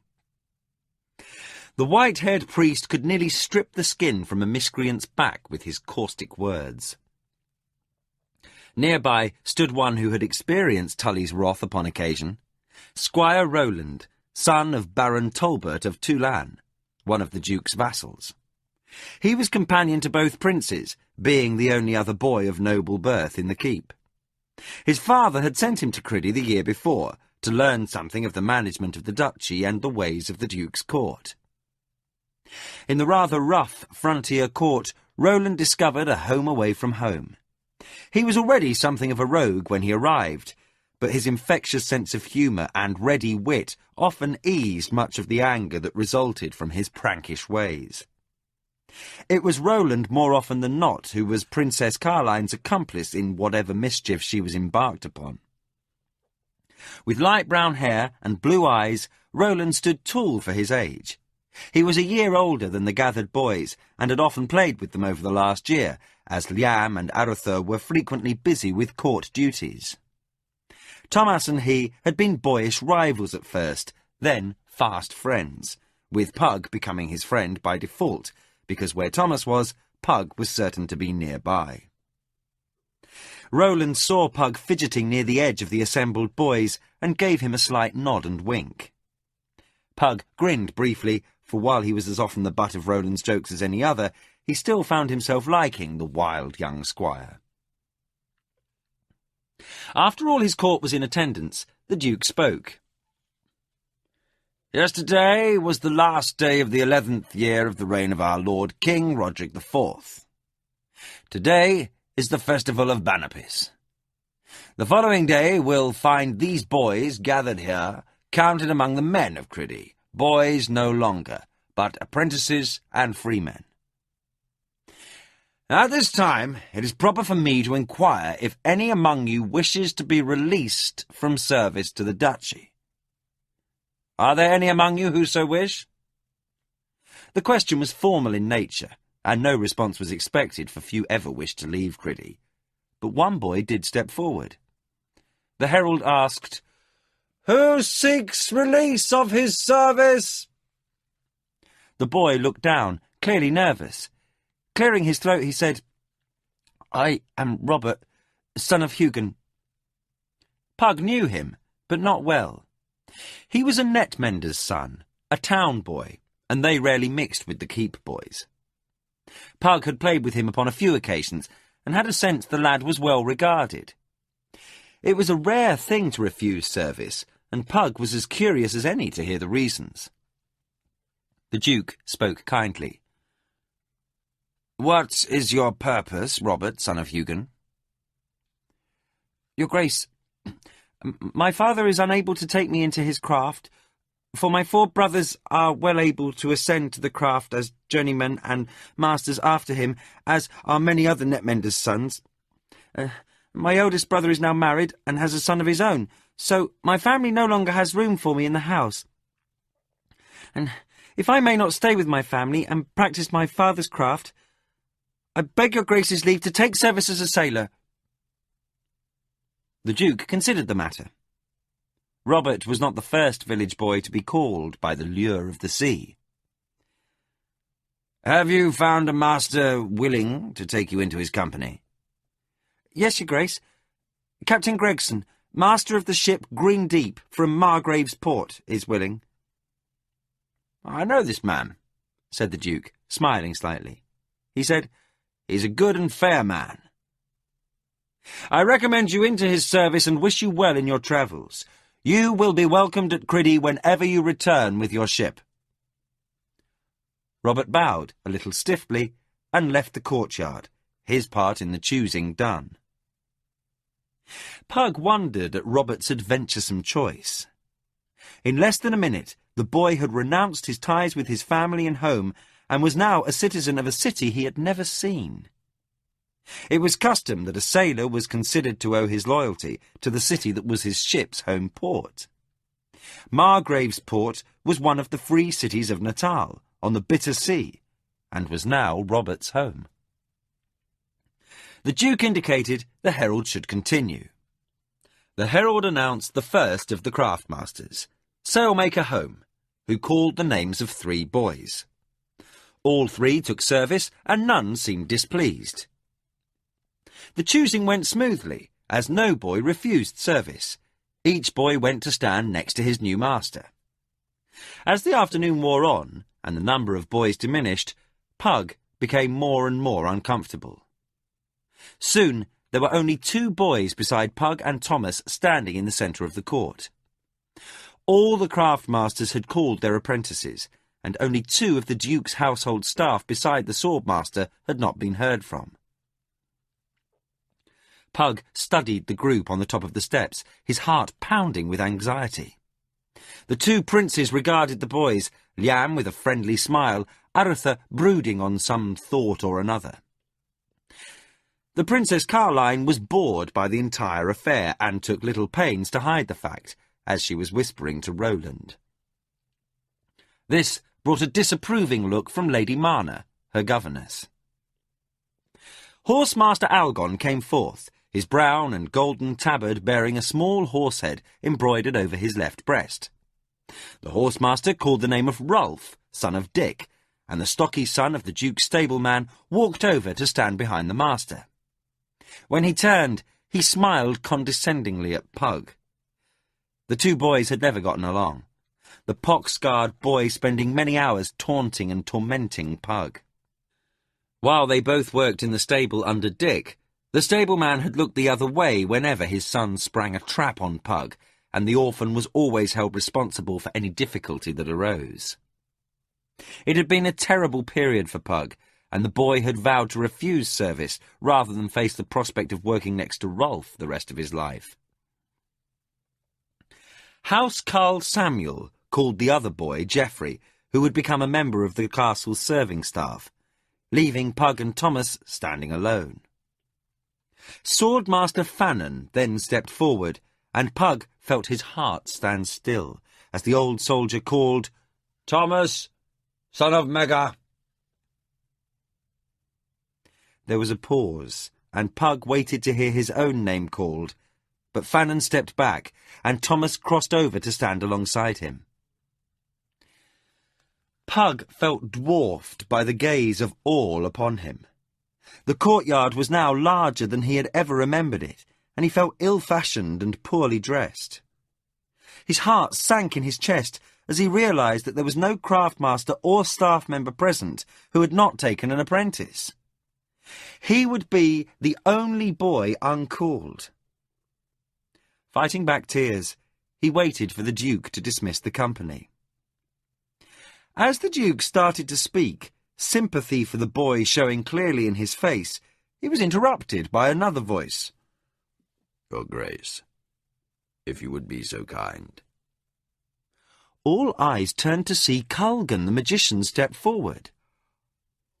"I have need of an apprentice, and would call Pug, orphan of the keep, to service." A wave of murmuring swept through the assembled craftmasters. A few voices could be heard saying it wasn't proper for a magician to participate in the choosing.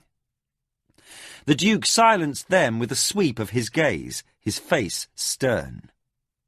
No craftmaster would challenge the Duke of Criddy, the third-ranking noble in the kingdom, over the standing of one boy. Slowly all eyes returned to regard the boy. The Duke said, "As Culgan is a recognised master of his craft, it is his right to choose. Pug, orphan of the keep, will you take service?" Pug stood rigid. He had imagined himself leading the king's army into battle as a knight lieutenant, or discovering someday he was the lost son of nobility. In his boyish imaginings, he had sailed ships, hunted great monsters, and saved the nation. In quieter moments of reflection, he had wondered if he would spend his life building ships, making pottery, or learning the trader's skill, and speculated on how well he would do in each of those crafts. But the one thing he never thought of, the one dream that had never captured his fantasies, was that of becoming a magician. He snapped out of his shocked state, aware the Duke patiently awaited his response. He looked at the faces of those before him. Father Tully gave him one of his rare smiles, as did Prince Aretha. Prince Liam nodded a slight yes, and Culgan regarded him intently. There were signs of worry upon the magician's face, and suddenly Pug decided. It might not be an entirely proper calling, but any craft was better than none. He stepped forward and caught his own heel with his other foot and landed face down in the dust. Picking himself up, he half-scrambled, half-ran to the magician's side. The misstep broke the tension, and the Duke's booming laughter filled the courtyard. Flushing with embarrassment, Pug stood behind Culgan. He looked around the broad girth of his new master and found the Duke watching, his expression tempered by a kind nod at the blushing Pug. The Duke turned back to those who stood waiting for the choosing to end. "I declare that each boy present is now the charge of his master. to obey him in all matters within the laws of the kingdom, and each shall be judged a true and proper man of Cridi. Let the apprentices attend their masters. Until the feasting, I bid you good day." He turned and presented his left arm to his daughter. She placed her hand lightly upon it, and they passed into the keep between the ranks of the courtiers, who drew aside. The two princes followed, and the others of the court. Pug saw Thomas leave in the direction of the guard barracks, behind Master Fannon. He turned his attention back to Culgan, who was standing lost in thought. After a moment, the magician said, "I trust neither of us has made a mistake this day." "Sir?" Pug asked, not understanding the magician's meaning. Culgan waved one hand absently, causing his pale yellow robe to move like waves rippling over the sea. "It is no matter, boy. What's done is done. Let us make the best of things." He placed his hand on the boy's shoulder. "Come, let us retire to the tower where I reside. There is a small room below my own that should do for you. I had intended it for some project or another, but have never managed to find the time to prepare it." Pug stood in awe. "A room of my own?" Such a thing for an apprentice was unheard of. Most apprentices slept in the workrooms of their master, or protected herds or the like. Only when an apprentice became a journeyman was it usual for him to take private quarters. Culgan arched one bushy eyebrow. "Of course. Can't have you underfoot all the time. I'd never get anything done. Besides, magic requires solitude for contemplation. You will need to be untroubled as much as, or perhaps more than, I will." He took out his long, thin pipe from a fold of his robe and started to stuff it full of tobacco from a pouch that had also come from within the robe. "Let's not bother with too much discussion of duties and such, boy, for in truth I am not prepared for you. But in short order I will have things well in hand. Until then we can use the time by becoming acquainted with one another. Agreed?" Pug was startled. He had little notion of what a magician was about, in spite of the night spent with Culgan weeks ago. But he readily knew what craftmasters were like, and none would have thought to inquire whether or not an apprentice agreed with his plans. Not knowing what to say, Pug just nodded. "Good then," said Culgan. "Let us be off to the tower to find you some new clothes, and then we will spend the balance of the day feasting. Later there will be ample time to learn how to be master and apprentice." With a smile for the boy, the stout magician turned Pug around and led him away. The late afternoon was clear and bright, with a gentle breeze from the sea cooling the summer heat. Throughout the keep of Castle Cridi and the town below, preparations for the festival of Banipis were in progress. Banipis was the oldest known holiday, its origins lost in antiquity. It was held each Midsummer's Day, a day belonging neither to the past year nor the coming year. Banipis, known by other names in other nations, was celebrated over the entire world of Midkemia, according to legend. It was believed by some that the festival was borrowed from the elves and dwarves, for the long-lived races were said to have celebrated the Feast of Midsummer as far back as the memory of both races could recall. Most authorities disputed this allegation, citing no reason other than the unlikelihood of humans borrowing anything from the elven or dwarven folk. It was rumoured that even the denizens of the Northlands, the goblin tribes and the clans of the Brotherhood of the Dark Path celebrated Banipis, though no one had ever reported seeing such a celebration. The courtyard was busy.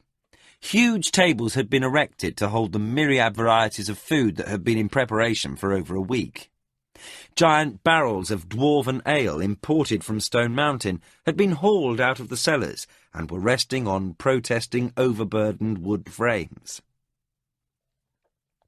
The workmen, alarmed at the fragile appearance of the barrel ricks, were quickly emptying some of the contents. Megar came out of the kitchen and angrily shooed them away. "Leave off! There will be none left for the evening meal at this rate. Back to the kitchen, dolts!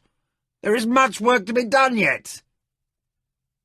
The workers went off, grumbling, and Megar filled a tankard to ensure the ale was at proper temperature. After he drained it dry and satisfied himself that all was as it should be, he returned to the kitchen. There was no formal beginning to the feast.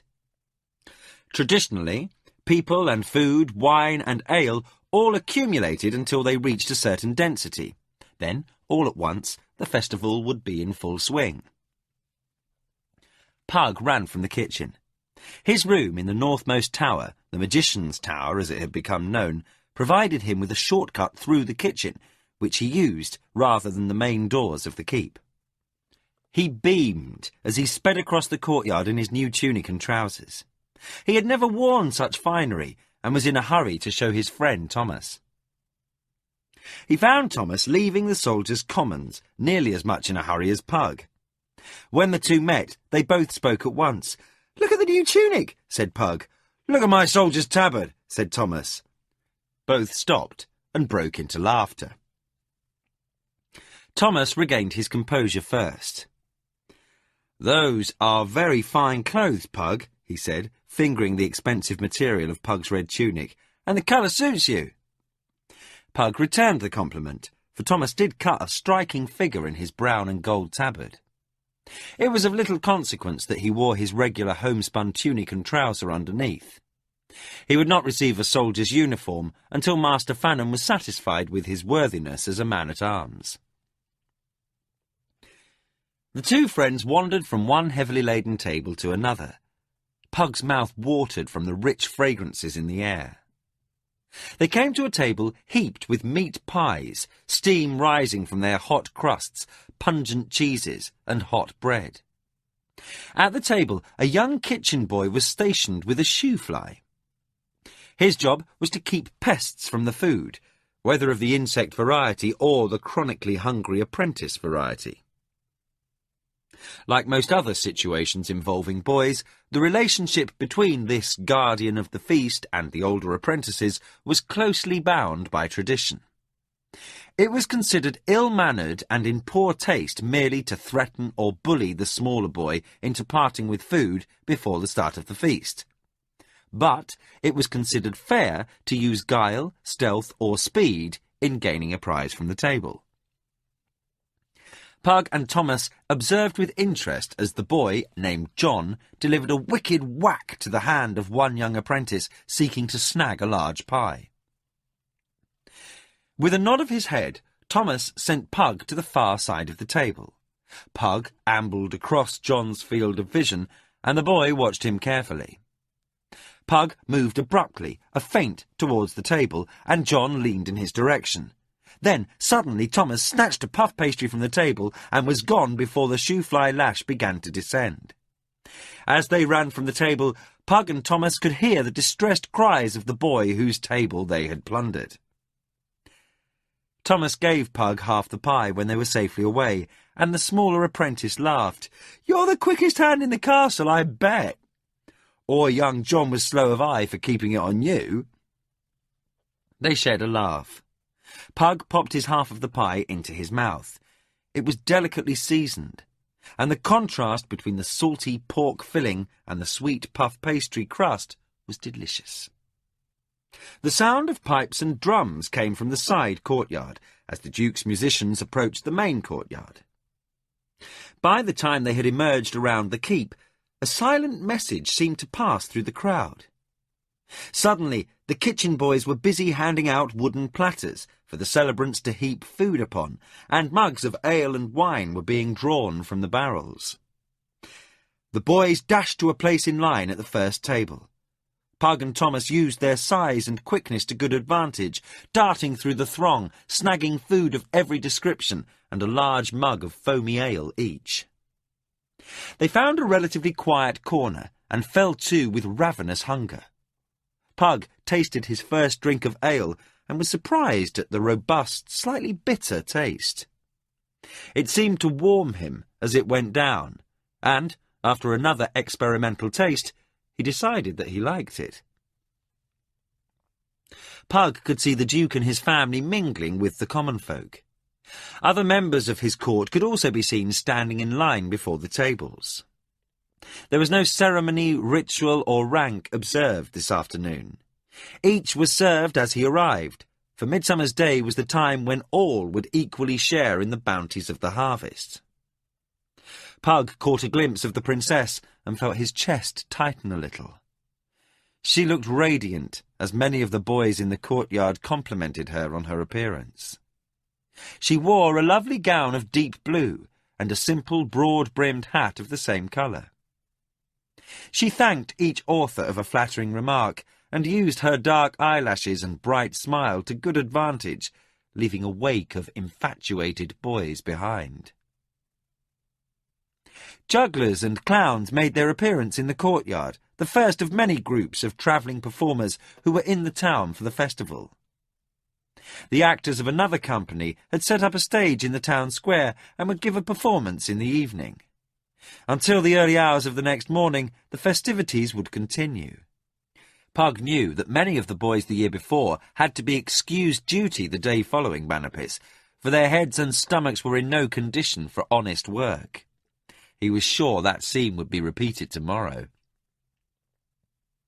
Pug looked forward to the evening, for it was the custom for new apprentices to visit many of the houses in the town, receiving congratulations and mugs of ale.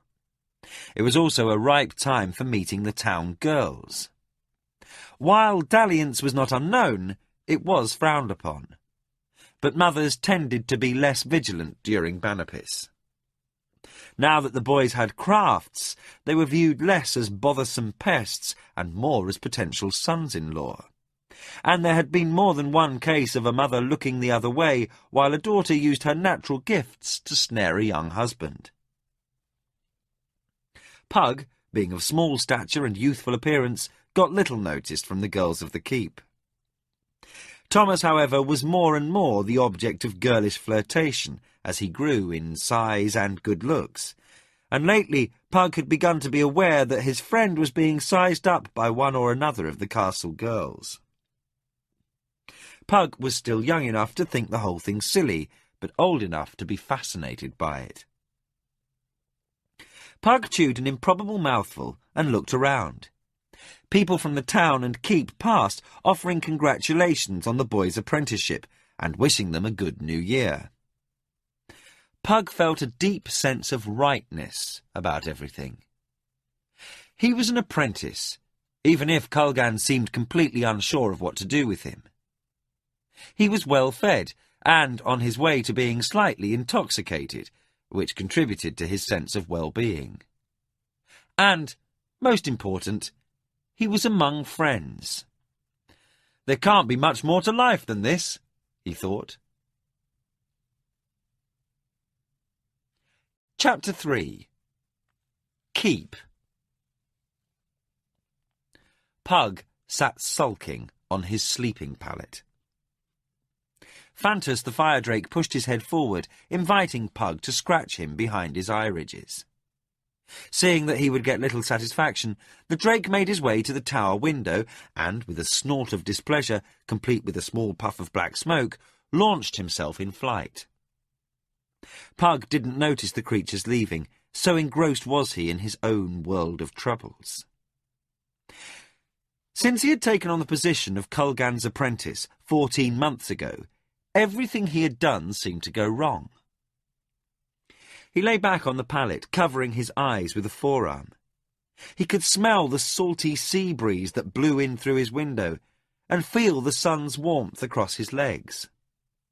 Everything in his life had taken a turn for the better since his apprenticeship, except the single most important thing: his studies.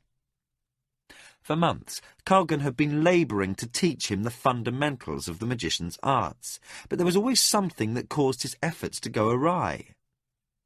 In the theories of spell casting, Pug was a quick study, grasping the basic concepts well. But each time he attempted to use his knowledge, something seemed to hold him back. It was as if part of his mind refused to follow through with the magic, as if a block existed that prevented him from passing a certain point in the spell. Each time he tried, he could feel himself approach that point and, like a rider of a balky horse, he couldn't seem to force himself over the hurdle. Kulgan dismissed his worries, saying that it would all sort itself out in time. The stout magician was always sympathetic with the boy, never reprimanding him for not doing better, for he knew the boy was trying. Pug was brought out of his reverie by someone's opening the door. Looking up, he saw Father Tully entering, a large book under his arm. The cleric's white robes rustled as he closed the door. Pug sat up. "Pug, it's time for your writing lesson." He stopped himself when he saw the downcast expression of the boy. "What's the matter, lad?" Pug had come to like the old priest of Astalon. He was a strict master, but a fair one. He would praise the boy for his success as often as scold him for his failures. He had a quick mind and a sense of humour, and was open to questions no matter how stupid Pug thought they might sound. Coming to his feet, Pug sighed. "I don't know, Father. It's just that things don't seem to be going right. Everything I try, I manage to make a mess of." "Pug, it can't be all black," the priest said, placing a hand on Pug's shoulder. "Why don't you tell me what it is troubling you, and we can practice writing some other time?" He moved to a stool by the window and adjusted his robes around him as he sat. As he placed the large book at his feet, he studied the boy. Pug had grown over the last year, but was still small. His shoulders were beginning to broaden a bit, and his face was showing signs of the man he would someday be. He was a dejected figure in his homespun tunic and trousers, his mood as grey as the material he wore. His room, which was usually neat and orderly, was a mess of scrolls and books, reflecting the disorder in his mind. Pug sat quietly for a moment, but when the priest said nothing, started to speak. "Do you remember my telling you that Kulgan was trying to teach me the 3 basic cantrips to calm the mind, so that the working of spells could be practiced without stress? Well, the truth is that I mastered those exercises months ago. I can bring my mind to a state of calm in moments now, with little effort. But that's as far as it goes. After that, everything seems to fall apart." "What do you mean?" "Well, the next thing to learn is to discipline the mind to do things that are not natural for it, such as think on one thing to the exclusion of everything else, or not to think of something, which is quite hard once you've been told what it is. I can do those things most of the time, but now and again I feel like there are some forces inside my head crashing about, demanding that I do things in a different way. It's like there was something else happening in my head than what Kulgan told me to expect. Each time I try one of the simple spells Kulgan has taught me, like making an object move or lifting myself off the ground, these things in my head come flooding in on my concentration, and I lose my control. I can't even master the simplest spell." Pug felt himself tremble, for this was the first chance he had had to speak about this to anyone besides Kulgan.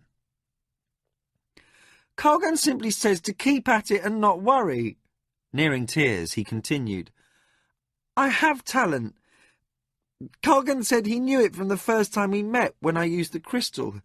You've told me that I have talent, but I just can't make the spells work the way they're supposed to. I get so confused by it all."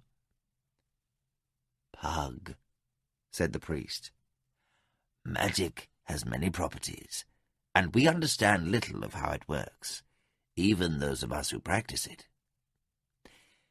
In the temples, we are taught that magic is a gift from the gods, and we accept that on faith.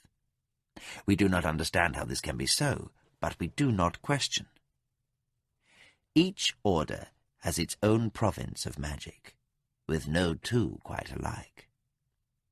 I am capable of magic that those who follow their orders are not, but none can say why. Magicians deal in a different sort of magic, and their practices are very different from our practices in the temples. Much of what they do we cannot. It is they who study the art of magic, seeking its nature and workings, but even they cannot explain how magic works. They only know how to work it, and pass the knowledge along to their students, as Kalgan is doing with you. Trying to do with me, Father. I think he may have misjudged me. I think not, Pug. I have some knowledge of these things, and since you have become Kalgan's pupil, I have felt the power growing in you. Perhaps you will come to it late, as others have, but I am sure you will find the proper path. Pug was not comforted. He didn't question the priest's wisdom or his opinion, but he did feel he could be mistaken. I hope you're right, Father. I just don't understand what's wrong with me. I think I know what's wrong, came a voice from the door. Startled, Pug and Father Tully turned to see Kalgan standing in the doorway. His blue eyes were set in lines of concern, and his thick grey brows formed a V over the bridge of his nose. Neither Pug nor Tully had heard the door open. Kalgan hiked his long green robe and stepped into the room, leaving the door open. "Come here, Pug," said the magician, with a small wave of his hand. Pug went over to the magician, who placed both hands on his shoulders. "Boys who sit in their rooms, day after day, worrying about why things don't work, make things not work. I am giving you the day for yourself. As it is 6th day, there should be plenty of other boys to help you in whatever sort of trouble boys can find." He smiled, and his pupil was filled with relief. "You need a rest from study. Now go." So saying, he fetched a playful cuff to the boy's head, sending him running down the stairs. Crossing over to the pallet, Kalgan lowered his heavy frame to it and looked at the priest. "Boys," said Kalgan, shaking his head.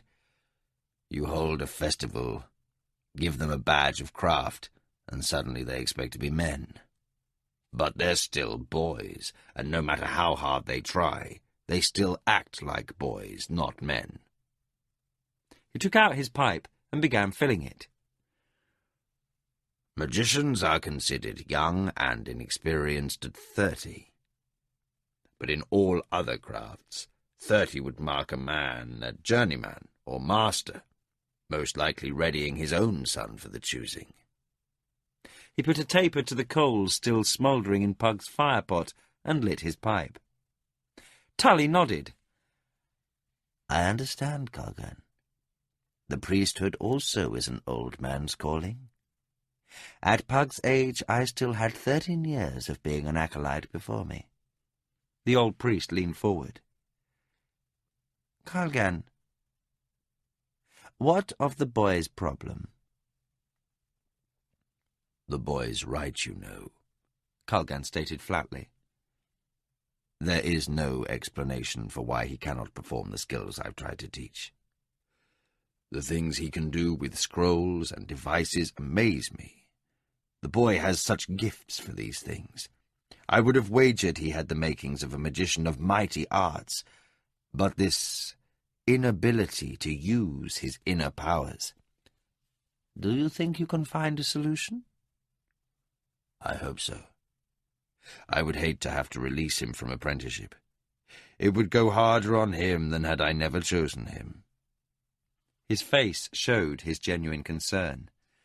"It is confusing, Tully. I think you'll agree he has the potential for a great talent. As soon as I saw him use the crystal in my hut that night, I knew, for the first time in years, I might have at last found my apprentice. When no master chose him, I knew fate had set our paths to cross. But there is something else inside that boy's head, something I've never met before, something powerful. I don't know what it is, Tully, but it rejects my exercises as if they were somehow not correct or ill-suited to him. I don't know if I can explain what I've encountered with Pug any better. There is no simple explanation for it. Have you thought about what the boy said? Asked the priest, a look of thoughtful concern on his face. You mean about my having been mistaken? Tully nodded. Kalgan dismissed the question with a wave of his hand. Tully, you know as much about the nature of magic as I do, perhaps more. Your god is not called the god who brought order for nothing. Your sect unravelled much about what orders this universe. Do you for one moment doubt the boy has talent? Talent, no. But his ability is the question for the moment. Well put, as usual. Well then, have you any ideas? Should we make a cleric out of the boy, perhaps? Tully sat back, a disapproving expression upon his face. You know the priesthood is a calling, Kalgan, he said stiffly. Oh, put your back down, Tully. I was making a joke. He sighed. Still, if he hasn't the calling of a priest, nor the knack of a magician's craft, what can we make of this natural ability of his?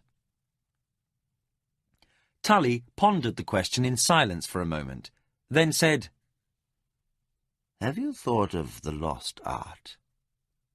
Kalgan's eyes widened. That old legend? Tully nodded. I doubt there is a magician alive who at one time or another hasn't reflected on the legend of the lost art. If it had existed, it would explain away many of the shortcomings of our craft. Then he fixed Tully with a narrowed eye, showing his disapproval. But legends are common enough. Turn up any rock on the beach and you'll find one. I, for one, prefer to look for real answers to our shortcomings, not blame them on ancient superstitions. Tully's expression became stern and his tone scolding. We of the temple do not count it legend, Kalgan. It is considered part of the revealed truth taught by the gods to the first men. Nettled by Tully's tone, Kalgan snapped, So was the notion the world was flat until Roland Dirk, a magician, I'll remind you, sent his magic sight high enough to disclose the curvature of the horizon, clearly demonstrating the world to be a sphere. It was a fact known by almost every sailor and fisherman who had ever seen a sail appear upon the horizon before the rest of the ship since the beginning of time. His voice rose to a near shout. Seeing Tully was stung by the reference to ancient church canon long since abandoned, Kalgan softened his tone. No disrespect to you, Tully, but don't try to teach an old thief to steal. I know your order chops logic with the best of them, and that half your brother clerics fall into laughing fits when they hear those deadly serious young acolytes debate theological issues set aside a century ago. Besides which, isn't the legend of the lost art an Aesculapian dogma? Now it was Tully's turn to fix Kalgan with a disapproving eye. With a tone of amused exasperation, he said, Your education in religion is still lacking, Kalgan, despite a somewhat unforgiving insight into the inner workings of my order. He smiled a little. You're right about the moot gospel courts, though.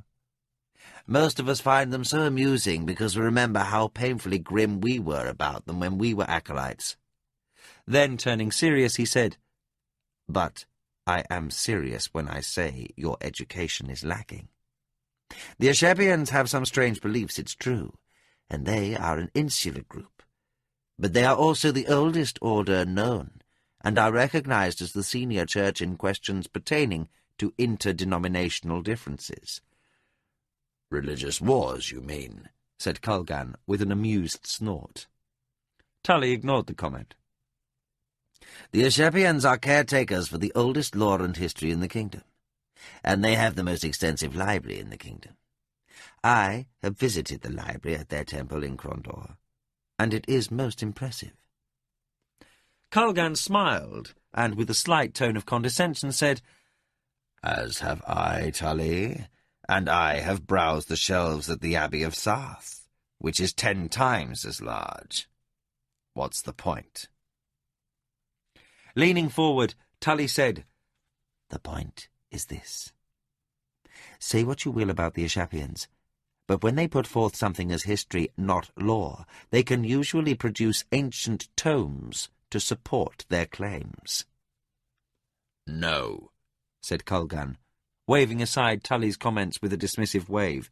"I do not make light of your beliefs or any other man's. But I cannot accept this nonsense about lost arts.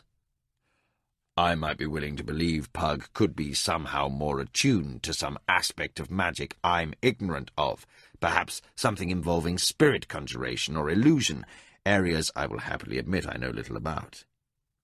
But I cannot accept that he will never learn to master his craft because the long-vanished god of magic died during the Chaos Wars. No! That there is unknown law I accept. There are too many shortcomings in our craft even to begin to think our understanding of magic is remotely complete. But if Pug can't learn magic, it is only because I have failed as a teacher." Tully now glared at Kulgan, suddenly aware the magician was not pondering Pug's possible shortcomings, but his own. "Now you are being foolish. You are a gifted man, and were I to have been the one to discover Pug's talent, I could not imagine a better teacher to place him with than yourself. But there can be no failing if you do not know what needs to be taught." Kulgan began to sputter an objection, but Tully cut him off. "No, let me continue. What we lack is understanding. You seem to forget there have been others like Pug, wild talents who could not master their gifts, others who failed as priests and magicians." Kulgan puffed on his pipe, his brow knitted in concentration. Suddenly he began to chuckle, then laugh. Tully looked sharply at the magician. Kulgan waved offhandedly with his pipe. "I was just struck by the thought that should a swineherd fail to teach his son the family calling, he could blame it upon the demise of the gods of pigs." Tully's eyes went wide at the near blasphemous thought. Then he too laughed a short bark. "That's one for the moot gospel courts." Both men laughed, a long, tension-releasing laugh at that. Tully sighed and stood up. "Still, do not close your mind entirely to what I've said, Kulgan. It may be Pug is one of those wild talents, and you may have to reconcile yourself for letting him go." Kulgan shook his head sadly at the thought. "I refuse to believe there is any simple explanation for those other failures, Tully. Or for Pug's difficulties as well. The fault was in each man or woman, not in the nature of the universe. I have often felt where we fail with Pug is in understanding how to reach him. Perhaps I would be well advised to seek another master for him, place him with one better able to harness his abilities." Tully sighed.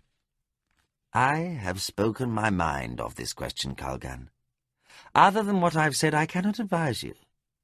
Still, as they say, a poor master's better than no master at all. How would the boy have fared if no one had chosen to teach him?" Kulgan bolted upright from his seat. "What did you say?" "I said, how would the boy have fared if no one had chosen to teach him?" Kulgan's eyes seemed to lose focus as he stared into space. He began puffing furiously upon his pipe. After watching for a moment, Tully said, "What is it, Kulgan?" Kulgan said, "I'm not sure, Tully, but you may have given me an idea." "What sort of an idea?" Kulgan waved off the question. I'm not entirely sure. Give me time to ponder. But consider your question and ask yourself this. How did the first magicians learn to use their power?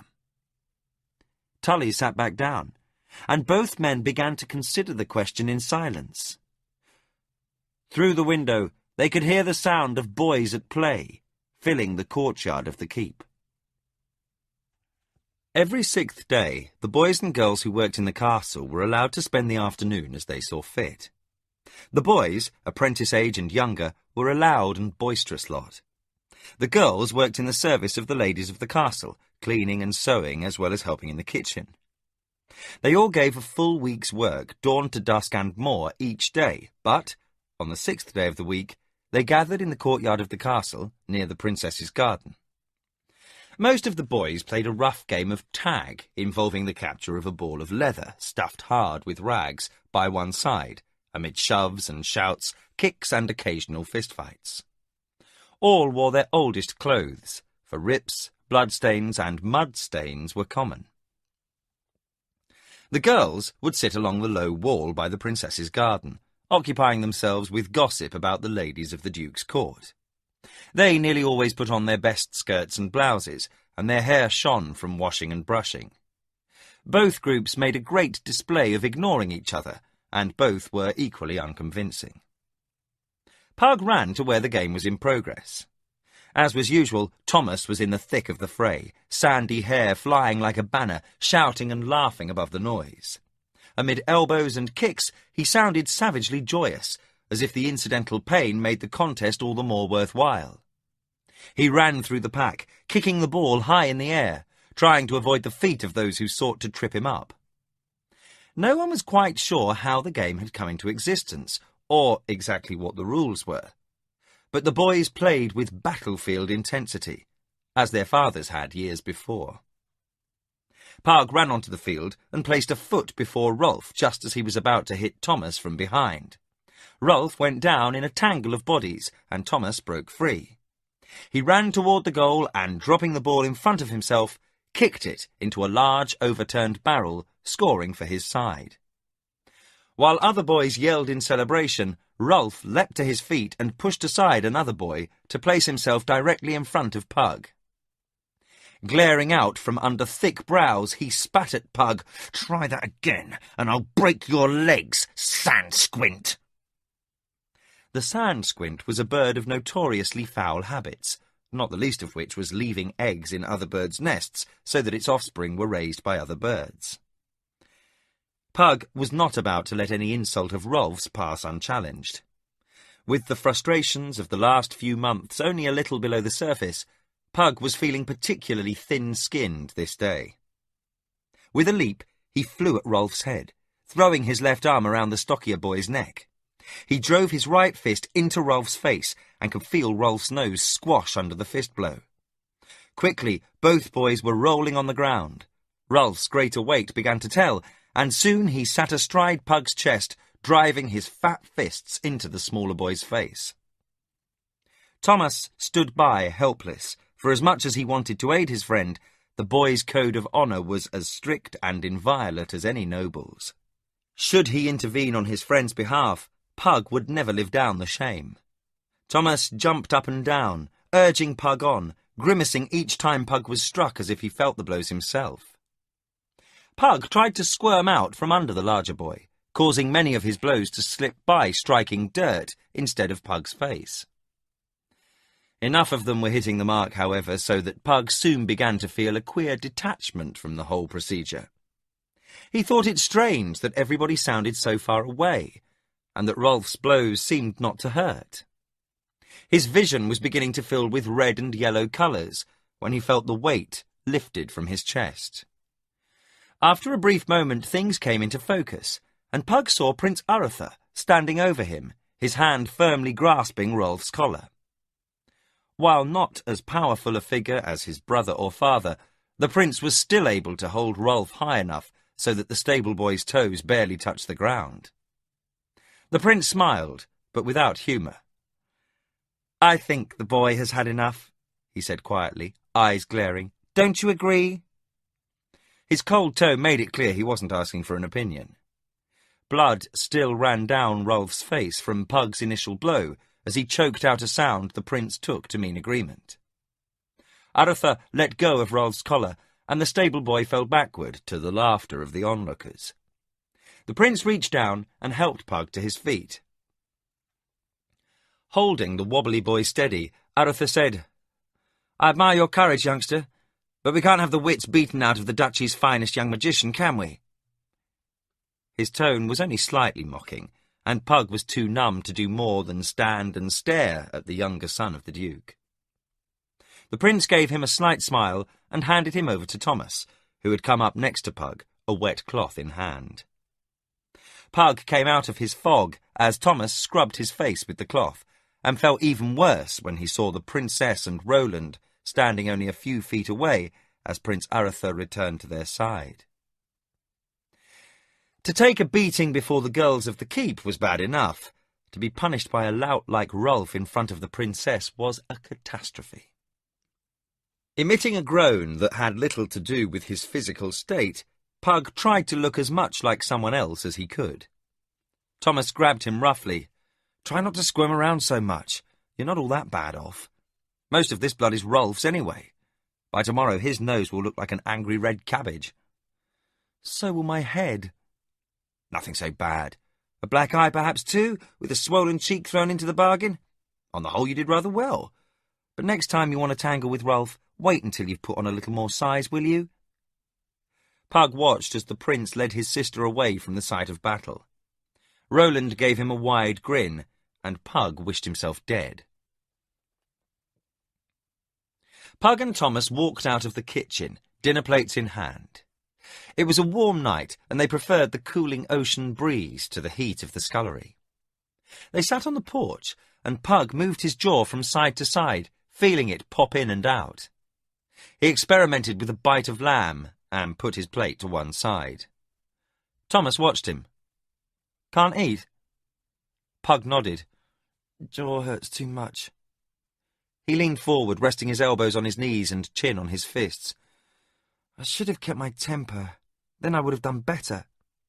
Thomas spoke from around a mouthful of food. "Master Fannion says a soldier must keep a cool head at all times, or he'll lose it." Pug sighed. "Colgan said something like that. I have some drills I can do that make me relax. I should have used them." Thomas gulped a heroic portion of his meal. Practising in your room is one thing. Putting that sort of business into use while someone is insulting you to your face is quite another. I would have done the same thing, I suppose." "But you would have won." "Probably, which is why Rolf would never have come at me." His manner showed he wasn't being boastful, merely stating things as they were. "Still, you did all right. Old Cabbage Nose will think twice before picking on you again, I'm sure, and that's what the whole thing's about anyway." Pug said, "What do you mean?" Thomas put down his plate and belched. With a satisfied look at the sound of it, he said, "With bullies, it's always the same. Whether or not you can best them doesn't matter. What is important is whether or not you'll stand up to them. Rolf may be big, but he's a coward under all the bluster. He'll turn his attention to the younger boys now and push them around a bit. I don't think he'll want any part of you again. He doesn't like the price." Thomas gave Pug a broad and warm smile. "That first punch you gave him was a beaut, right square on the beak." Pug felt a little better. Thomas eyed Pug's untouched dinner. "You were going to eat that?" Pug looked at his plate. It was fully laden with hot lamb, greens and potatoes. In spite of the rich smell, Pug felt no appetite. "No, you can have it." Thomas scooped up the platter and began shoving the food into his mouth. Pug smiled. Thomas had never been known to stint on food. Pug returned his gaze to the castle wall. "I felt like such a fool." Thomas stopped eating, with a handful of meat halfway to his mouth. He studied Pug for a moment. "You too." "Me too what?" Thomas laughed. "You're embarrassed because the princess saw Rolf give you a thrashing." Pug bridled. "It wasn't a thrashing. I gave as well as I got." Thomas whooped. "There, I knew it. It's the princess." Pug sat back in resignation. "I suppose it is." Thomas said nothing, and Pug looked over at him. He was busy finishing off Pug's dinner.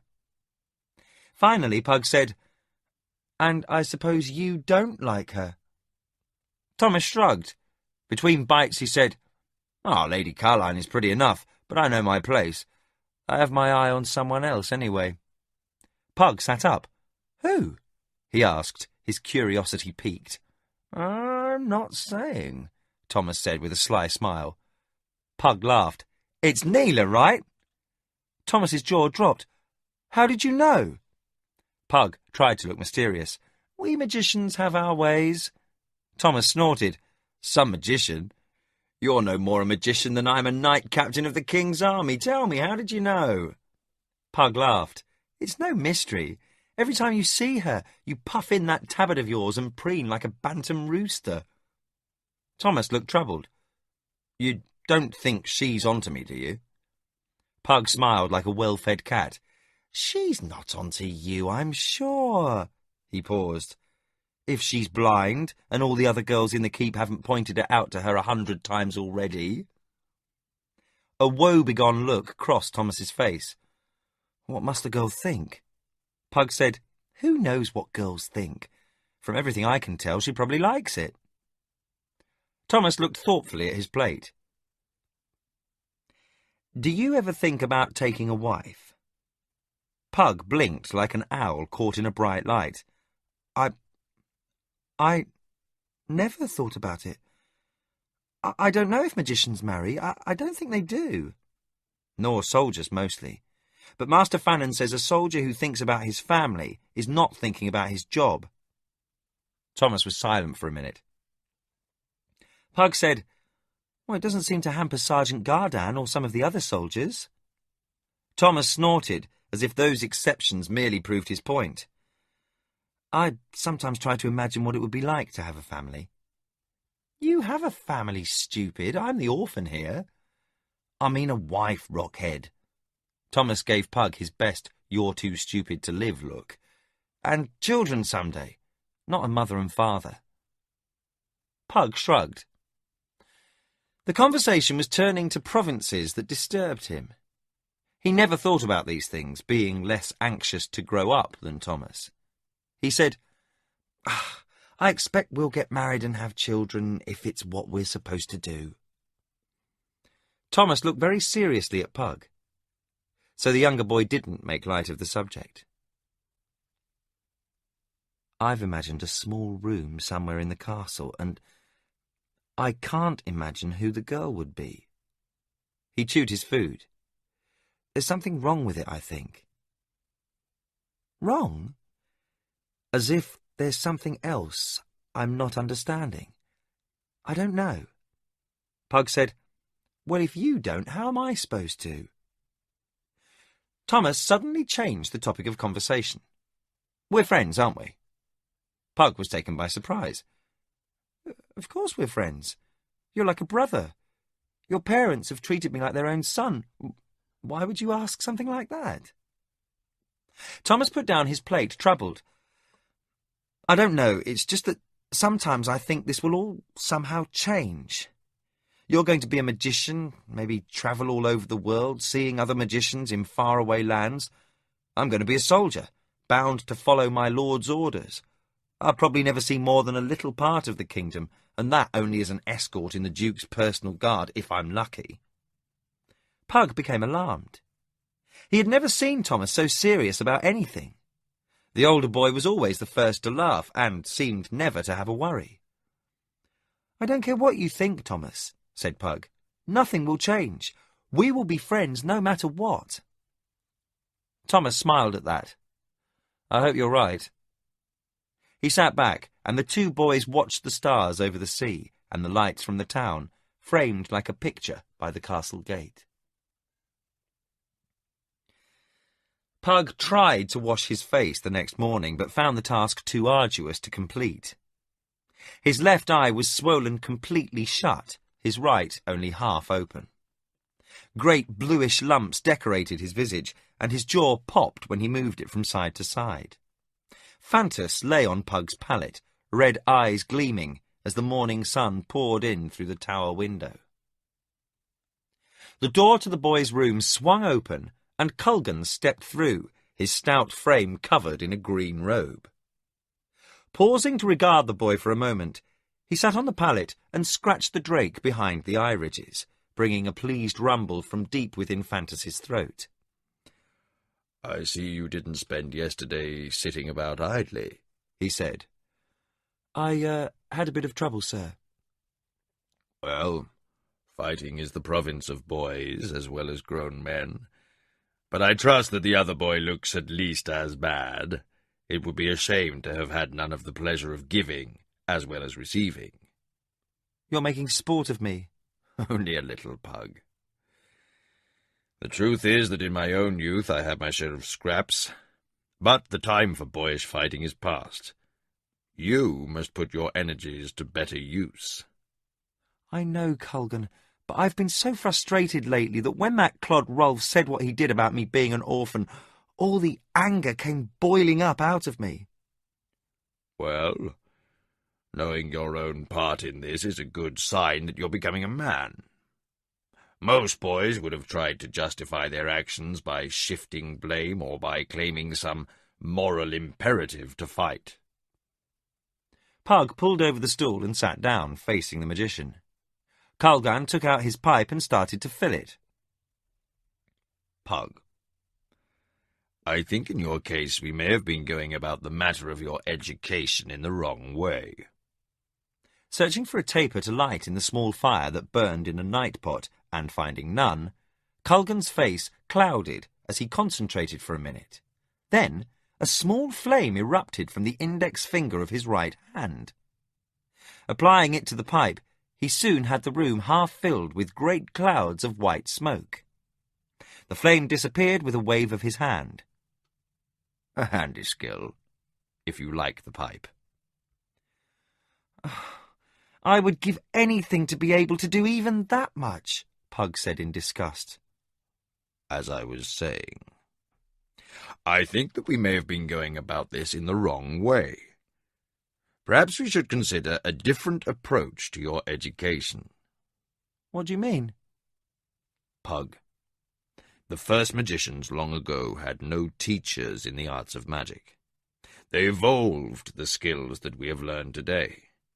Some of the old skills, such as smelling the changes in the weather or the ability to find water with a stick, go back to our earliest beginnings. I have been thinking that for a time I'm going to leave you to your own devices. Study what you want in the books that I have. Keep up with your other work, learning the scribe's arts from Tully. But I will not trouble you with any lessons for a while. I will, of course, answer any questions you have, but I think for the time being you need to sort yourself out." Crestfallen, Pug asked, "Am I beyond help?" Culgan smiled reassuringly. "Not in the least. There have been cases of magicians having slow starts before. Your apprenticeship is for 9 more years, remember. Don't be put off by the failures of the last few months. By the way, would you care to learn to ride?" Pug's mood did a complete turnabout and he cried, "Oh, yes, may I?" "The Duke has decided that he would like a boy to ride with the princess from time to time. His sons have many duties now that they're grown, and he feels you would be a good choice for when they are too busy to accompany her." Pug's head was spinning. Not only was he to learn to ride, a skill limited to the nobility for the most part, but to be in the company of the princess as well. When do I start? "This very day. Morning chapel is almost done." Being first day, those inclined went to devotions either in the keep's chapel or in the small temple down in the town. The rest of the day was given to light work, only that needed to put food on the Duke's table. The boys and girls might get an extra half day on 6th day, but their elders rested only on 1st day. "Go to Horsemaster Algon. He has been instructed by the Duke and will begin your lessons now." Without a further word, Pug leaped up and sped for the stables.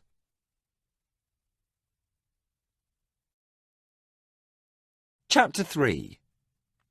Keep. Pug sat sulking on his sleeping pallet. Phantus the fire drake pushed his head forward, inviting Pug to scratch him behind his eye ridges. Seeing that he would get little satisfaction, the drake made his way to the tower window and, with a snort of displeasure, complete with a small puff of black smoke, launched himself in flight. Pug didn't notice the creatures leaving, so engrossed was he in his own world of troubles. Since he had taken on the position of Kulgan's apprentice 14 months ago, everything he had done seemed to go wrong. He lay back on the pallet, covering his eyes with a forearm. He could smell the salty sea breeze that blew in through his window, and feel the sun's warmth across his legs. Everything in his life had taken a turn for the better since his apprenticeship, except the single most important thing: his studies. For months, Kulgan had been labouring to teach him the fundamentals of the magician's arts, but there was always something that caused his efforts to go awry. In the theories of spell casting, Pug was a quick study, grasping the basic concepts well. But each time he attempted to use his knowledge, something seemed to hold him back. It was as if part of his mind refused to follow through with the magic, as if a block existed that prevented him from passing a certain point in the spell. Each time he tried, he could feel himself approach that point and, like a rider of a balky horse, he couldn't seem to force himself over the hurdle. Kulgan dismissed his worries, saying that it would all sort itself out in time. The stout magician was always sympathetic with the boy, never reprimanding him for not doing better, for he knew the boy was trying. Pug was brought out of his reverie by someone's opening the door. Looking up, he saw Father Tully entering, a large book under his arm. The cleric's white robes rustled as he closed the door. Pug sat up. "Pug, it's time for your writing lesson." He stopped himself when he saw the downcast expression of the boy. "What's the matter, lad?" Pug had come to like the old priest of Astalon. He was a strict master, but a fair one. He would praise the boy for his success as often as scold him for his failures. He had a quick mind and a sense of humour, and was open to questions no matter how stupid Pug thought they might sound. Coming to his feet, Pug sighed. "I don't know, Father. It's just that things don't seem to be going right. Everything I try, I manage to make a mess of." "Pug, it can't be all black," the priest said, placing a hand on Pug's shoulder. "Why don't you tell me what it is troubling you, and we can practice writing some other time?" He moved to a stool by the window and adjusted his robes around him as he sat. As he placed the large book at his feet, he studied the boy. Pug had grown over the last year, but was still small. His shoulders were beginning to broaden a bit, and his face was showing signs of the man he would someday be. He was a dejected figure in his homespun tunic and trousers, his mood as grey as the material he wore. His room, which was usually neat and orderly, was a mess of scrolls and books, reflecting the disorder in his mind. Pug sat quietly for a moment, but when the priest said nothing, started to speak. "Do you remember my telling you that Kulgan was trying to teach me the 3 basic cantrips to calm the mind, so that the working of spells could be practiced without stress? Well, the truth is that I mastered those exercises months ago. I can bring my mind to a state of calm in moments now, with little effort. But that's as far as it goes. After that, everything seems to fall apart." "What do you mean?" "Well, the next thing to learn is to discipline the mind to do things that are not natural for it, such as think on one thing to the exclusion of everything else, or not to think of something, which is quite hard once you've been told what it is. I can do those things most of the time, but now and again I feel like there are some forces inside my head crashing about, demanding that I do things in a different way. It's like there was something else happening in my head than what Kulgan told me to expect." Each time I try one of the simple spells Colgan has taught me, like making an object move or lifting myself off the ground, these things in my head come flooding in on my concentration, and I lose my control. I can't even master the simplest spell." Pug felt himself tremble, for this was the first chance he had had to speak about this to anyone besides Colgan. "Colgan simply says to keep at it and not worry." Nearing tears, he continued, "I have talent. Colgan said he knew it from the first time we met when I used the crystal. You've told me that I have talent, but I just can't make the spells work the way they're supposed to. I get so confused by it all." "Pug," said the priest, "magic has many properties, and we understand little of how it works, even those of us who practice it. In the temples, we are taught that magic is a gift from the gods, and we accept that on faith. We do not understand how this can be so, but we do not question. Each order has its own province of magic, with no two quite alike. I am capable of magic that those who follow their orders are not, but none can say why. Magicians deal in a different sort of magic, and their practices are very different from our practices in the temples. Much of what they do we cannot. It is they who study the art of magic, seeking its nature and workings, but even they cannot explain how magic works. They only know how to work it, and pass the knowledge along to their students, as Colgan is doing with you." "Trying to do with me, Father. I think he may have misjudged me." "I think not, Pug. I have some knowledge of these things, and since you have become Colgan's pupil, I have felt the power growing in you. Perhaps you will come to it late, as others have, but I am sure you will find the proper path." Pug was not comforted. He didn't question the priest's wisdom or his opinion, but he did feel he could be mistaken. "I hope you're right, Father. I just don't understand what's wrong with me." "I think I know what's wrong," came a voice from the door. Startled, Pug and Father Tully turned to see Colgan standing in the doorway. His blue eyes were set in lines of concern, and his thick grey brows formed a V over the bridge of his nose. Neither Pug nor Tully had heard the door open. Colgan hiked his long green robe and stepped into the room, leaving the door open. "Come here, Pug," said the magician, with a small wave of his hand. Pug went over to the magician, who placed both hands on his shoulders. "Boys who sit in their rooms, day after day, worrying about why things don't work, make things not work. I am giving you the day for yourself. As it is 6th day, there should be plenty of other boys to help you in whatever sort of trouble boys can find." He smiled, and his pupil was filled with relief. "You need a rest from study. Now go." So saying, he fetched a playful cuff to the boy's head, sending him running down the stairs. Crossing over to the pallet, Colgan lowered his heavy frame to it and looked at the priest. "Boys," said Colgan, shaking his head, "you hold a festival, give them a badge of craft, and suddenly they expect to be men. But they're still boys, and no matter how hard they try, they still act like boys, not men." He took out his pipe and began filling it. "Magicians are considered young and inexperienced at 30. But in all other crafts, 30 would mark a man a journeyman or master, most likely readying his own son for the choosing." He put a taper to the coals still smouldering in Pug's firepot and lit his pipe.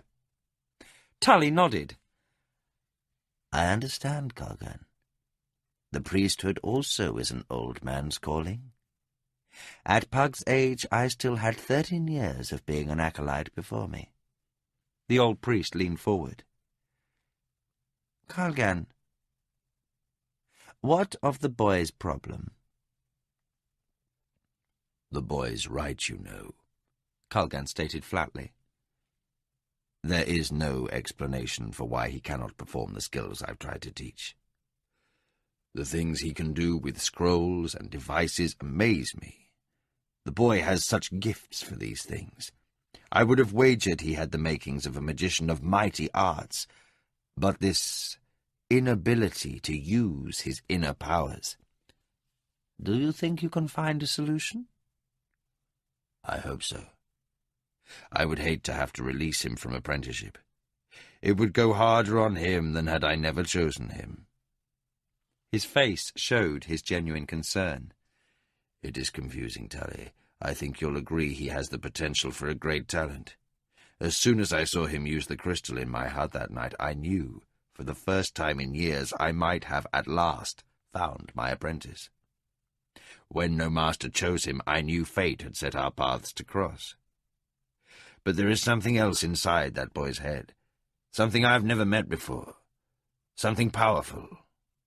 I don't know what it is, Tully, but it rejects my exercises as if they were somehow not correct or ill-suited to him.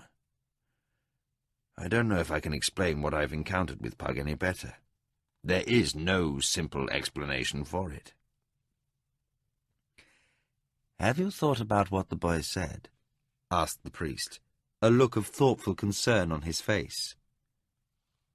You mean about my having been mistaken? Tully nodded. Kalgan dismissed the question with a wave of his hand. Tully, you know as much about the nature of magic as I do, perhaps more. Your god is not called the god who brought order for nothing. Your sect unraveled much about what orders this universe. Do you for one moment doubt the boy has talent? Talent, no. But his ability is the question for the moment. Well put, as usual. Well then, have you any ideas? Should we make a cleric out of the boy, perhaps? Tully sat back, a disapproving expression upon his face. You know the priesthood is a calling, Kalgan, he said stiffly. Oh, put your back down, Tully. I was making a joke. He sighed. Still, if he hasn't the calling of a priest, nor the knack of a magician's craft, what can we make of this natural ability of his? Tully pondered the question in silence for a moment, then said, Have you thought of the lost art? Kalgan's eyes widened. That old legend? Tully nodded. I doubt there is a magician alive who at one time or another hasn't reflected on the legend of the lost art. If it had existed, it would explain away many of the shortcomings of our craft. Then he fixed Tully with a narrowed eye, showing his disapproval. But legends are common enough. Turn up any rock on the beach and you'll find one. I, for one, prefer to look for real answers to our shortcomings, not blame them on ancient superstitions. Tully's expression became stern and his tone scolding. We of the temple do not count it legend, Kalgan. It is considered part of the revealed truth taught by the gods to the first men. Nettled by Tully's tone, Kalgan snapped, So was the notion the world was flat until Roland Dirk, a magician, I'll remind you, sent his magic sight high enough to disclose the curvature of the horizon, clearly demonstrating the world to be a sphere. It was a fact known by almost every sailor and fisherman who had ever seen a sail appear upon the horizon before the rest of the ship since the beginning of time. His voice rose to a near shout. Seeing Tully was stung by the reference to ancient church canon long since abandoned, Kalgan softened his tone. No disrespect to you, Tully, but don't try to teach an old thief to steal. I know your order chops logic with the best of them, and that half your brother clerics fall into laughing fits when they hear those deadly serious young acolytes debate theological issues set aside a century ago. Besides which, isn't the legend of the lost art an Aesculapian dogma? Now it was Tully's turn to fix Culgan with a disapproving eye. With a tone of amused exasperation, he said, "Your education in religion is still lacking, Culgan, despite a somewhat unforgiving insight into the inner workings of my order." He smiled a little. "You're right about the moot gospel courts, though. Most of us find them so amusing because we remember how painfully grim we were about them when we were acolytes." Then, turning serious, he said, "But I am serious when I say your education is lacking. The Aesculapians have some strange beliefs, it's true, and they are an insular group. But they are also the oldest order known, and are recognized as the senior church in questions pertaining to interdenominational differences." "Religious wars, you mean?" said Culgan with an amused snort. Tully ignored the comment. "The Aesculapians are caretakers for the oldest lore and history in the kingdom, and they have the most extensive library in the kingdom. I have visited the library at their temple in Crondor, and it is most impressive." Culgan smiled, and with a slight tone of condescension said, "As have I, Tully, and I have browsed the shelves at the Abbey of Sarth, which is 10 times as large. What's the point?" Leaning forward, Tully said, "The point is this. Say what you will about the Aesculapians, but when they put forth something as history, not lore, they can usually produce ancient tomes to support their claims." "No," said Culgan, waving aside Tully's comments with a dismissive wave. "I do not make light of your beliefs or any other man's. But I cannot accept this nonsense about lost arts.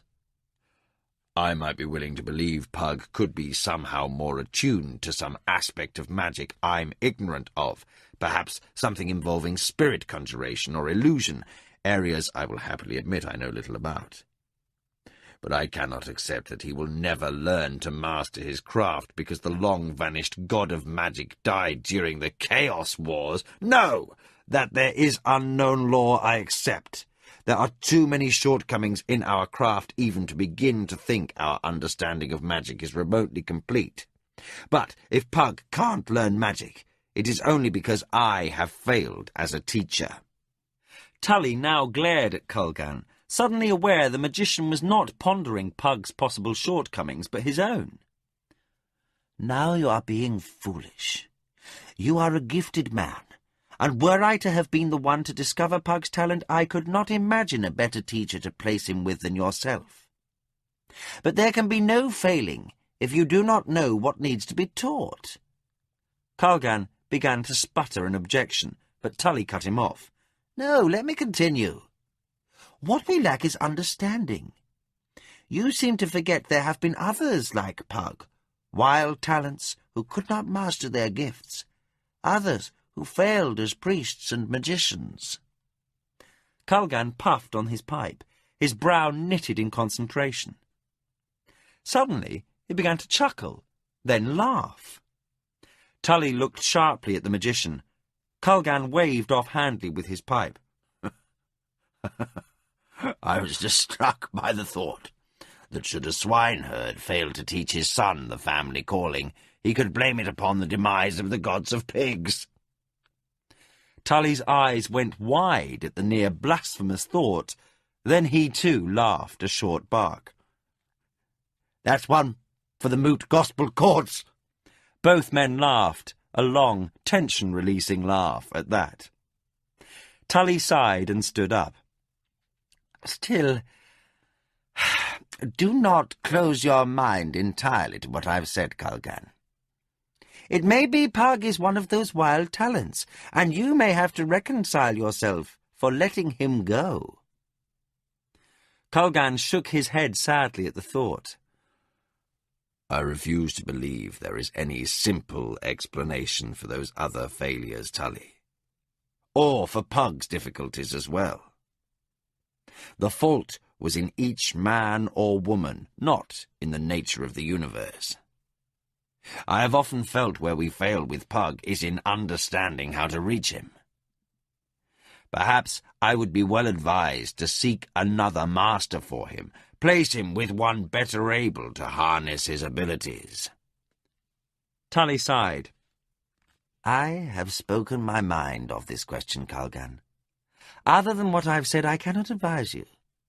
Still, as they say, a poor master's better than no master at all. How would the boy have fared if no one had chosen to teach him? Calgan bolted upright from his seat. What did you say? I said, how would the boy have fared if no one had chosen to teach him? Calgan's eyes seemed to lose focus as he stared into space. He began puffing furiously upon his pipe. After watching for a moment, Tully said, What is it, Calgan? Calgan said, I'm not sure, Tully, but you may have given me an idea. What sort of an idea? Calgan waved off the question. I'm not entirely sure. Give me time to ponder. But consider your question and ask yourself this. How did the first magicians learn to use their power? Tully sat back down, and both men began to consider the question in silence. Through the window, they could hear the sound of boys at play, filling the courtyard of the keep. Every 6th day, the boys and girls who worked in the castle were allowed to spend the afternoon as they saw fit. The boys, apprentice age and younger, were a loud and boisterous lot. The girls worked in the service of the ladies of the castle, cleaning and sewing as well as helping in the kitchen. They all gave a full week's work, dawn to dusk and more, each day, but, on the 6th day of the week, they gathered in the courtyard of the castle, near the princess's garden. Most of the boys played a rough game of tag, involving the capture of a ball of leather, stuffed hard with rags, by one side, amid shoves and shouts, kicks and occasional fistfights. All wore their oldest clothes, for rips, bloodstains and mud stains were common. The girls would sit along the low wall by the princess's garden, occupying themselves with gossip about the ladies of the Duke's court. They nearly always put on their best skirts and blouses, and their hair shone from washing and brushing. Both groups made a great display of ignoring each other, and both were equally unconvincing. Pug ran to where the game was in progress. As was usual, Thomas was in the thick of the fray, sandy hair flying like a banner, shouting and laughing above the noise. Amid elbows and kicks, he sounded savagely joyous, as if the incidental pain made the contest all the more worthwhile. He ran through the pack, kicking the ball high in the air, trying to avoid the feet of those who sought to trip him up. No one was quite sure how the game had come into existence, or exactly what the rules were. But the boys played with battlefield intensity, as their fathers had years before. Pug ran onto the field and placed a foot before Rolf just as he was about to hit Thomas from behind. Rolf went down in a tangle of bodies, and Thomas broke free. He ran toward the goal and, dropping the ball in front of himself, kicked it into a large overturned barrel, scoring for his side. While other boys yelled in celebration, Rolf leapt to his feet and pushed aside another boy to place himself directly in front of Pug. Glaring out from under thick brows, he spat at Pug. "Try that again, and I'll break your legs, sand squint!" The sand squint was a bird of notoriously foul habits, not the least of which was leaving eggs in other birds' nests so that its offspring were raised by other birds. Pug was not about to let any insult of Rolf's pass unchallenged. With the frustrations of the last few months only a little below the surface, Pug was feeling particularly thin-skinned this day. With a leap, he flew at Rolf's head, throwing his left arm around the stockier boy's neck. He drove his right fist into Rolf's face and could feel Rolf's nose squash under the fist blow. Quickly, both boys were rolling on the ground. Rolf's greater weight began to tell, and soon he sat astride Pug's chest, driving his fat fists into the smaller boy's face. Thomas stood by, helpless, for as much as he wanted to aid his friend, the boy's code of honour was as strict and inviolate as any noble's. Should he intervene on his friend's behalf, Pug would never live down the shame. Thomas jumped up and down, urging Pug on, grimacing each time Pug was struck as if he felt the blows himself. Pug tried to squirm out from under the larger boy, causing many of his blows to slip by, striking dirt instead of Pug's face. Enough of them were hitting the mark, however, so that Pug soon began to feel a queer detachment from the whole procedure. He thought it strange that everybody sounded so far away, and that Rolf's blows seemed not to hurt. His vision was beginning to fill with red and yellow colours when he felt the weight lifted from his chest. After a brief moment, things came into focus, and Pug saw Prince Arthur standing over him, his hand firmly grasping Rolf's collar. While not as powerful a figure as his brother or father, the prince was still able to hold Rolf high enough so that the stable boy's toes barely touched the ground. The prince smiled, but without humour. "I think the boy has had enough," he said quietly, eyes glaring. "Don't you agree?" His cold tone made it clear he wasn't asking for an opinion. Blood still ran down Rolf's face from Pug's initial blow as he choked out a sound the prince took to mean agreement. Arthur let go of Rolf's collar, and the stable boy fell backward to the laughter of the onlookers. The prince reached down and helped Pug to his feet.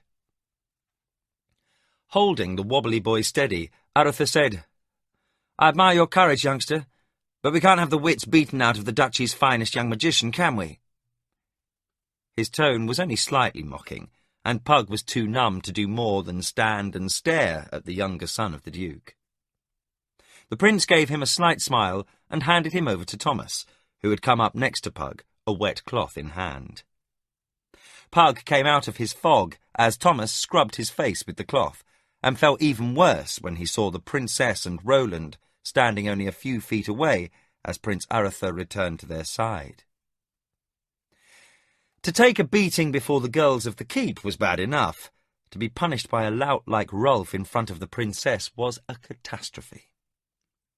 Emitting a groan that had little to do with his physical state, Pug tried to look as much like someone else as he could. Thomas grabbed him roughly. "Try not to squirm around so much. You're not all that bad off. Most of this blood is Rolf's anyway. By tomorrow his nose will look like an angry red cabbage." "So will my head." "Nothing so bad. A black eye perhaps too, with a swollen cheek thrown into the bargain?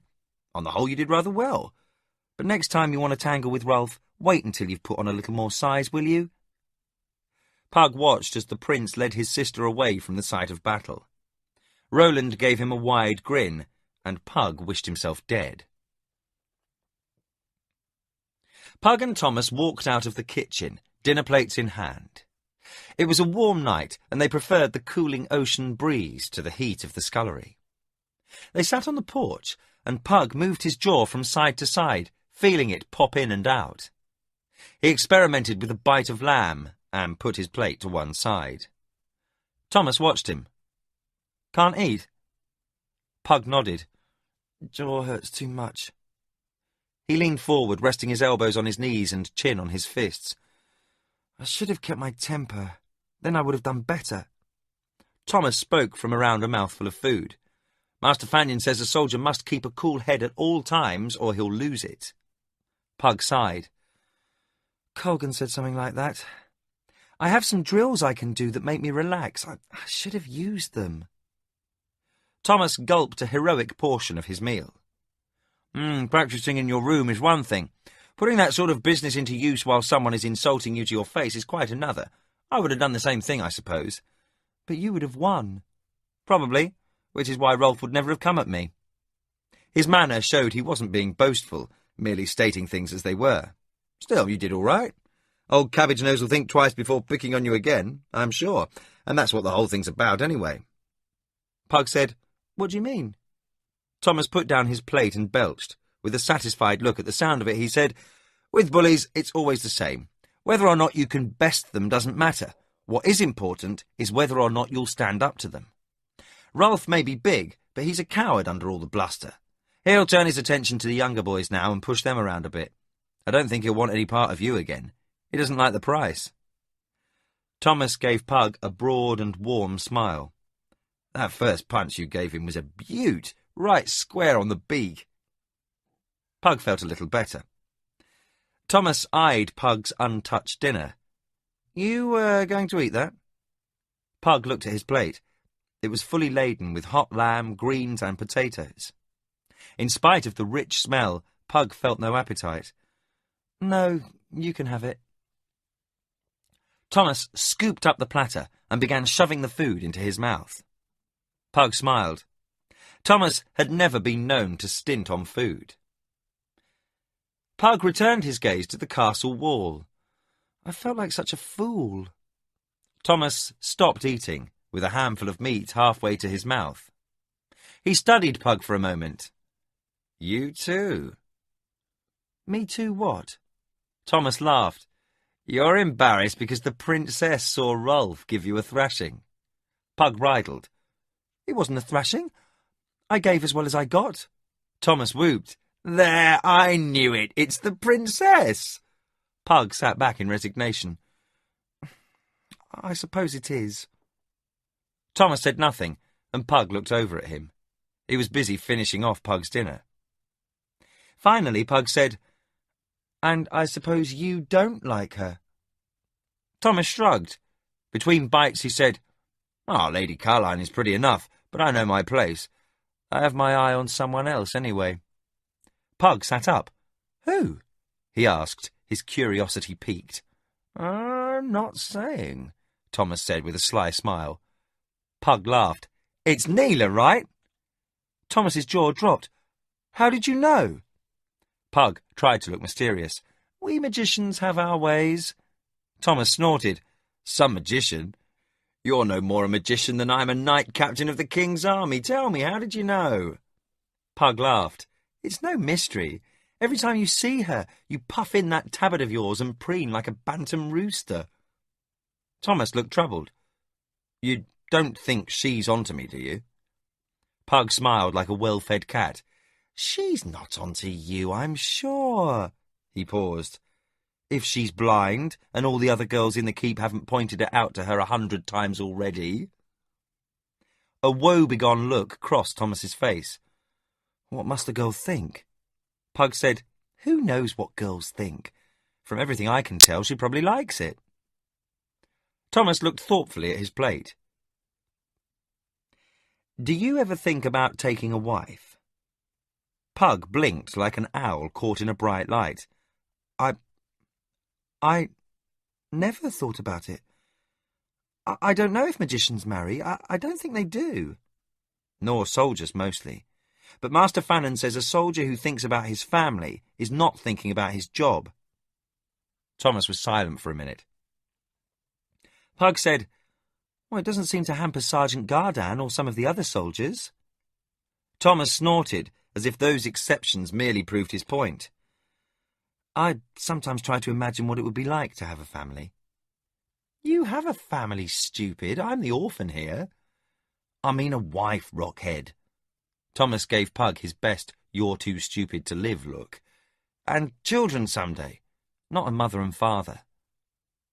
Pug shrugged. The conversation was turning to provinces that disturbed him.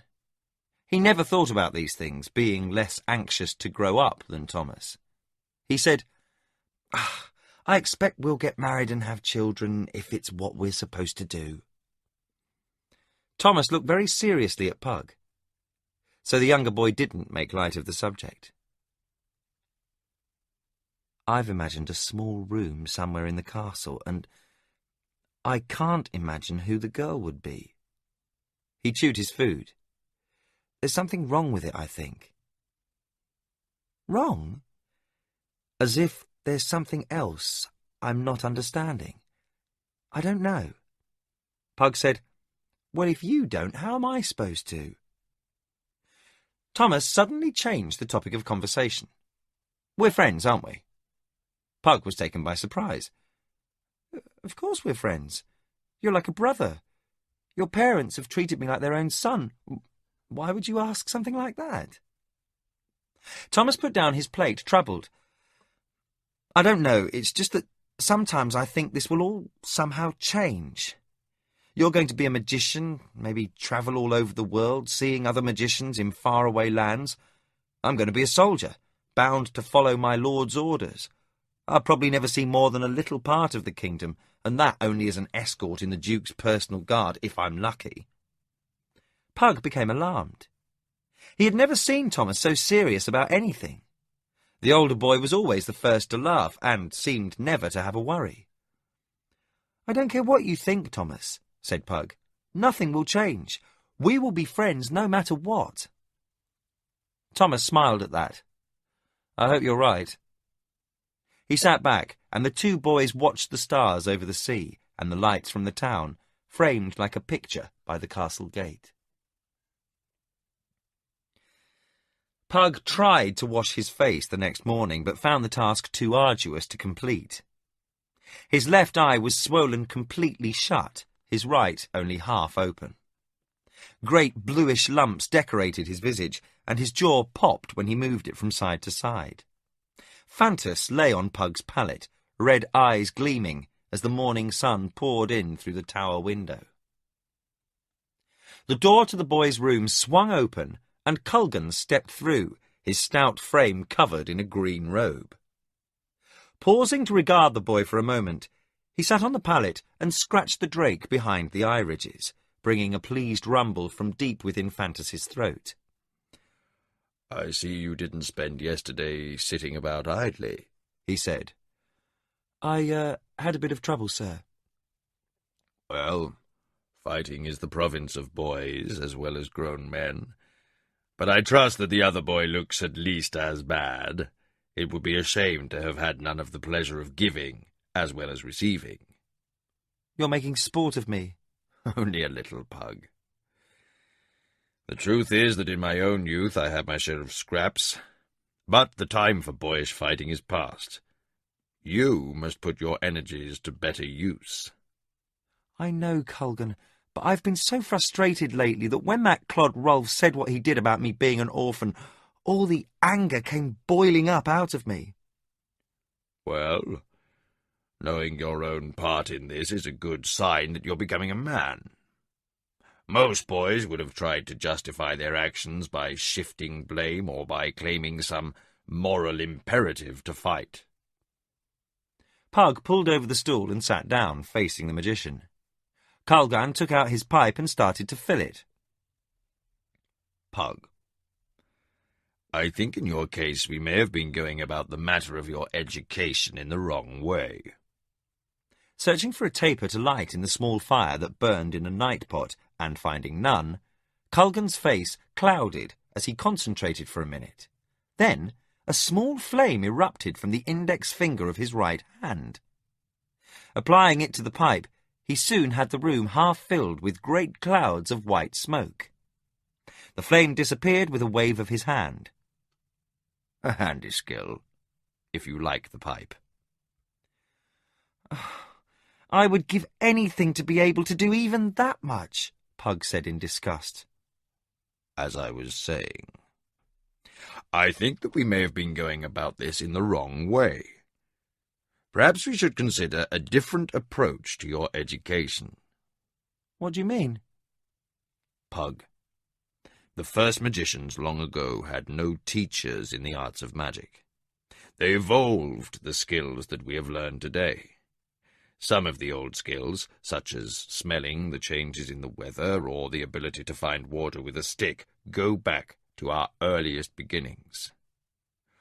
I have been thinking that for a time I'm going to leave you to your own devices. Study what you want in the books that I have.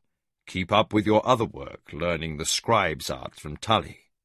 But I will not trouble you with any lessons for a while. I will, of course, answer any questions you have, but I think for the time being you need to sort yourself out. Crestfallen, Pug asked, Am I beyond help? Culgan smiled reassuringly. Not in the least. There have been cases of magicians having slow starts before. Your apprenticeship is for 9 more years, remember. Don't be put off by the failures of the last few months. By the way, would you care to learn to ride? Pug's mood did a complete turnabout and he cried, "Oh, yes, may I?" The Duke has decided that he would like a boy to ride with the princess from time to time. His sons have many duties now that they're grown, and he feels you would be a good choice for when they are too busy to accompany her. Pug's head was spinning. Not only was he to learn to ride, a skill limited to the nobility for the most part, but to be in the company of the princess as well. When do I start? This very day. Morning chapel is almost done. Being first day, those inclined went to devotions either in the keep's chapel or in the small temple down in the town. The rest of the day was given to light work, only that needed to put food on the Duke's table. The boys and girls might get an extra half day on 6th day, but their elders rested only on 1st day. Go to Horsemaster Algon. He has been instructed by the Duke and will begin your lessons now. Without a further word, Pug leaped up and sped for the stables. Chapter 4. Assault. Pug rode in silence. His horse ambled along the bluffs that overlook the sea. The warm breeze carried the scent of flowers, and to the east the trees of the forest swayed slowly. The summer sun caused a heat shimmer over the ocean. Above the waves, gulls could be seen hanging in the air, then diving to the water as they sought food. Overhead, large white clouds drifted. Pug remembered this morning as he watched the back of the princess on her fine white palfrey. He had been kept waiting in the stables for nearly 2 hours before the princess appeared with her father. The Duke had lectured Pug at length on his responsibility toward the lady of the castle. Pug had stood mute throughout as the Duke repeated all of Horsemaster Algon's instructions of the night before. The master of the stables had been instructing him for a week and judged him ready to ride with the princess, if barely. Pug had followed her out of the gate, still marvelling at this unexpected fortune. He was exuberant, in spite of having spent the night tossing and then skipping breakfast. Now his mood was changing from boyish adulation to outright irritation. The princess refused to respond to any of his polite attempts at conversation, except to order him about. Her tone was imperious and rude, and she insisted on calling him boy, ignoring several courteous reminders that his name was Pug. She acted little like the poised young woman of the court now, and resembled nothing as much as a spoilt, petulant child. He had felt awkward at first as he sat atop the old grey dray horse that had been judged sufficient for one of his skills. The mare had a calm nature and showed no inclination to move faster than absolutely necessary. Pug wore his bright red tunic, the one that Culgan had given to him, but still looked poorly attired next to the princess. She was dressed in a simple but exquisite yellow riding dress trimmed in black and a matching hat. Even sitting side-saddle, Carline looked like one born to ride, while Pug felt as if he should be walking behind his mare with a plough. Pug's horse had an irritating tendency to want to stop every dozen feet to crop grass or nibble at shrubbery, ignoring Pug's frantic kicks to the side, while the princess's excellently trained horse responded instantly to the slightest touch of her crop. She rode along in silence, ignoring the grunts of exertion from the boy behind, who attempted by force of will as much as horsemanship to keep his recalcitrant mount moving. Pug felt the first stirring of hunger. His dreams of romance surrendering to his normal 15-year-old's appetite. As they rode, his thoughts turned more and more to the basket of lunch that hung from his saddle horn. After what seemed like an eternity to Pug, the princess turned to him. "Boy, what is your craft?" Startled by the question after the long silence, Pug stammered his reply. I'm apprenticed to Master Culgan. She fixed him with a gaze that would have suited her had an insect been found crawling across a dinner plate. Oh, you're that boy. Whatever brief spark of interest there had been went out, and she turned away from him. They rode a while longer, then the princess said, "Boy, we stop here." Pug pulled up his mare, and before he could reach the princess's side, she was nimbly down, not waiting for his hand, as Master Algon had instructed him she would. She handed him the reins of her horse and walked to the edge of the cliffs. She stared out to sea for a minute, then, without looking at Pug, said, "Do you think I'm beautiful?" Pug stood in silence, not knowing what to say. She turned and looked at him. "Well?" Pug said, "Yes, Your Highness." "Very beautiful?" "Yes, Your Highness. Very beautiful." The princess seemed to consider this for a moment, then returned her attention to the vista below. "It is important for me to be beautiful, boy. Lady Mana says that I must be the most beautiful lady in the kingdom, for I must find a powerful husband some day, and only the most beautiful ladies in the kingdom can choose. The homely ones must take whoever will ask for them. She says that I will have many suitors, for father is very important." She turned, and for a brief moment Pug thought he saw a look of apprehension pass over her lovely features. "Have you many friends, boy?" Pug shrugged. "Some, Your Highness." She studied him for a moment, then said, "That must be nice," absently brushing aside a wisp of hair that had come loose from under her broad-brimmed riding hat.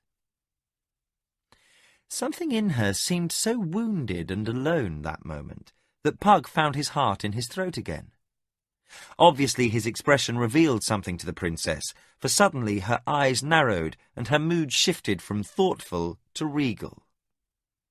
In her most commanding voice she announced, "We will have lunch now." Pug quickly staked the horses and unslung the basket. He placed it on the ground and opened it. Carline stepped over and said, "I will prepare the meal, boy. I'll not have clumsy hands overturning dishes and spilling wine." Pug took a step back as she knelt and began unpacking the lunch. Rich odours of cheese and bread assayed Pug's nostrils, and his mouth watered. The princess looked up at him. "Walk the horses over the hill to the stream and water them. You may eat as we ride back. I'll call you when I have eaten." Suppressing a groan, Pug took the horse's reins and started walking. He kicked at some loose stones, emotions conflicting within him as he led the horses along. He knew he wasn't supposed to leave the girl, but he couldn't very well disobey her either. There was no one else in sight, and trouble was unlikely this far from the forest. Additionally, he was glad to be away from Carline for a little while. He reached the stream and unsaddled the mounts.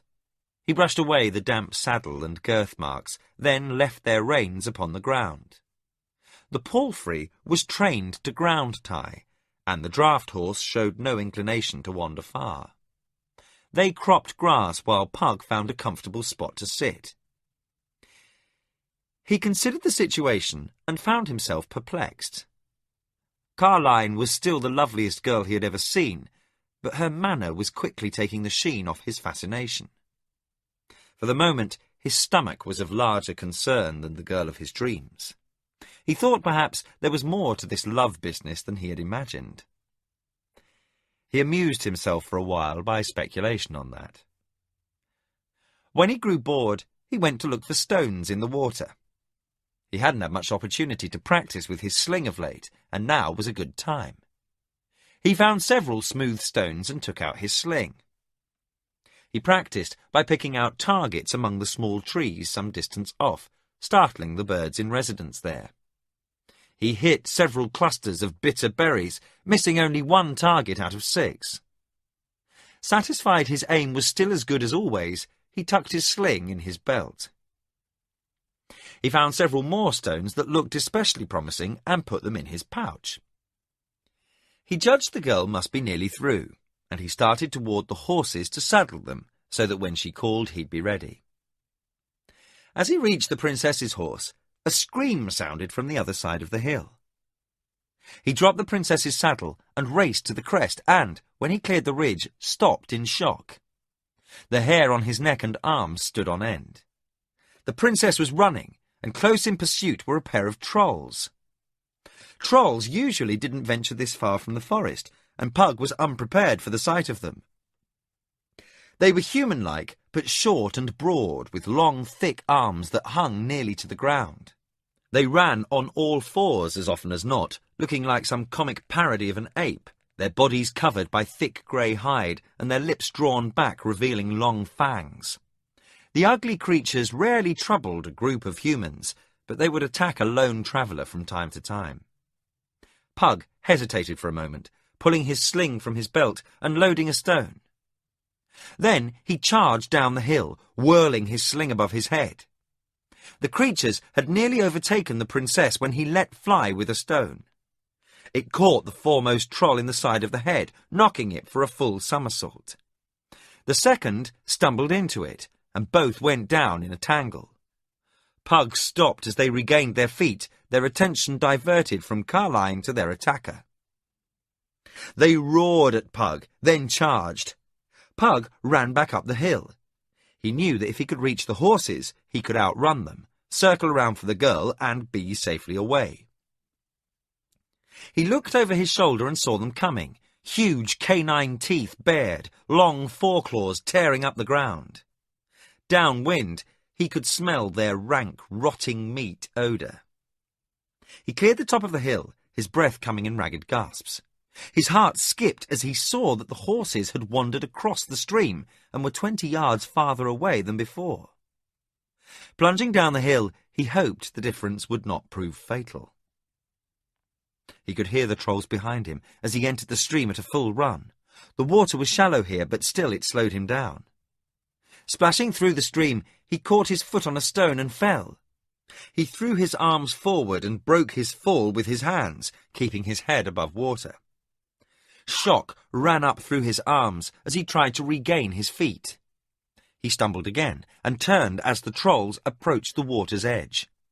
They howled at the sight of their tormentor stumbling in the water and paused for a moment. Pug felt blind terror as he struggled with numb fingers to put a stone in his sling. He fumbled and dropped the sling, and the stream carried it away. Pug felt a scream building in his throat. As the trolls entered the water, a flash of light exploded behind Pug's eyes. A searing pain ripped across his forehead as letters of grey seemed to appear in his mind. They were familiar to Pug from a scroll that Culgan had shown him several times.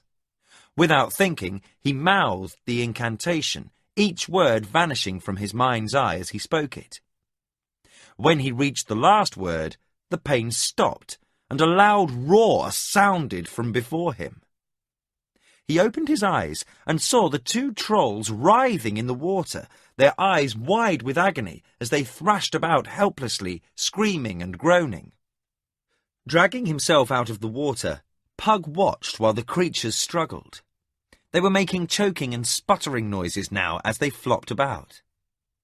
After a moment, one shook and stopped moving, lying face down in the water. The second took a few minutes longer to die, but, like its companion, it also drowned, unable to keep its head above the shallow water.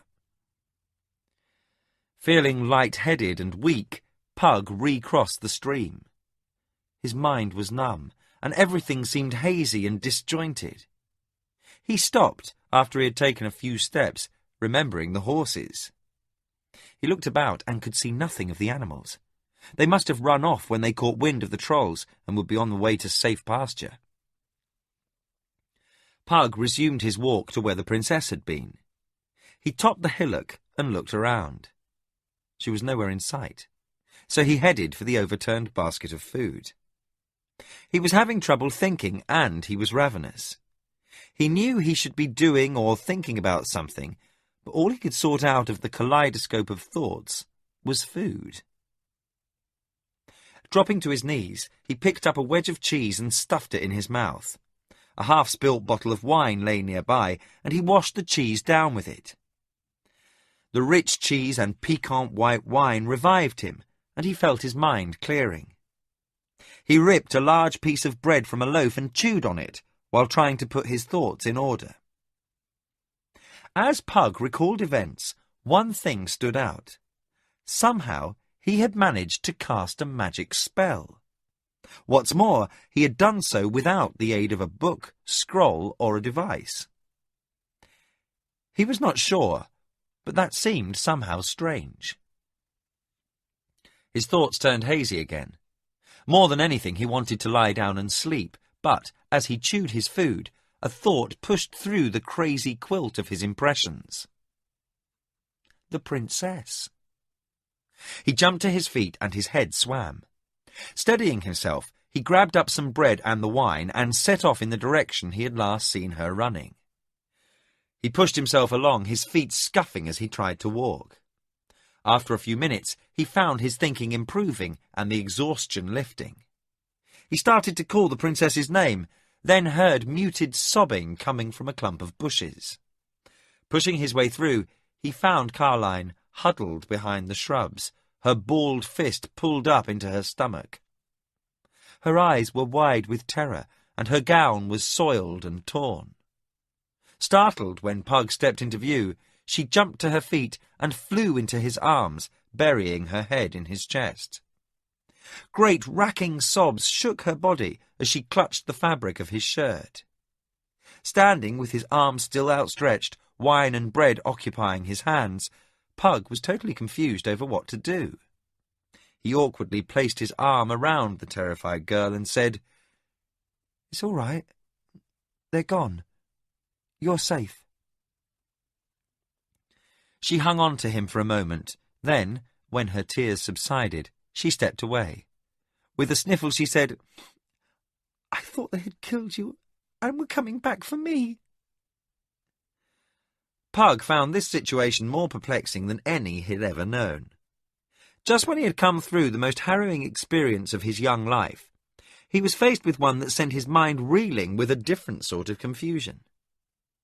Without thinking, he held the princess in his arms, and now he was suddenly aware of the contact and her soft, warm appeal. A protective, masculine feeling welled up inside him, and he started to step toward her. As if sensing his mood change, Carline retreated.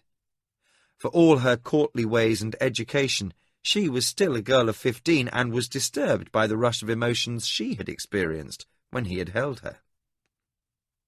She took refuge in the one thing she knew well, her role as princess of the castle.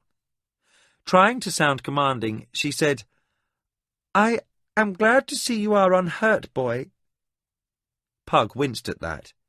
She struggled to regain her aristocratic bearing, but her red nose and tear-stained face undermined her attempt. "Find my horse, and we shall return to the keep." Pug felt as if his nerves were raw. Keeping tight control over his voice, he said, "I'm sorry, Your Highness, but the horses have run off. I'm afraid we'll have to walk." Carline felt abused and mistreated. It was not Pug's fault any of the afternoon's events had taken place, but her often indulged temper seized on the handiest available object. "Walk? I can't walk all the way to the keep," she snapped, looking at Pug as if he were supposed to do something about this matter at once and without question.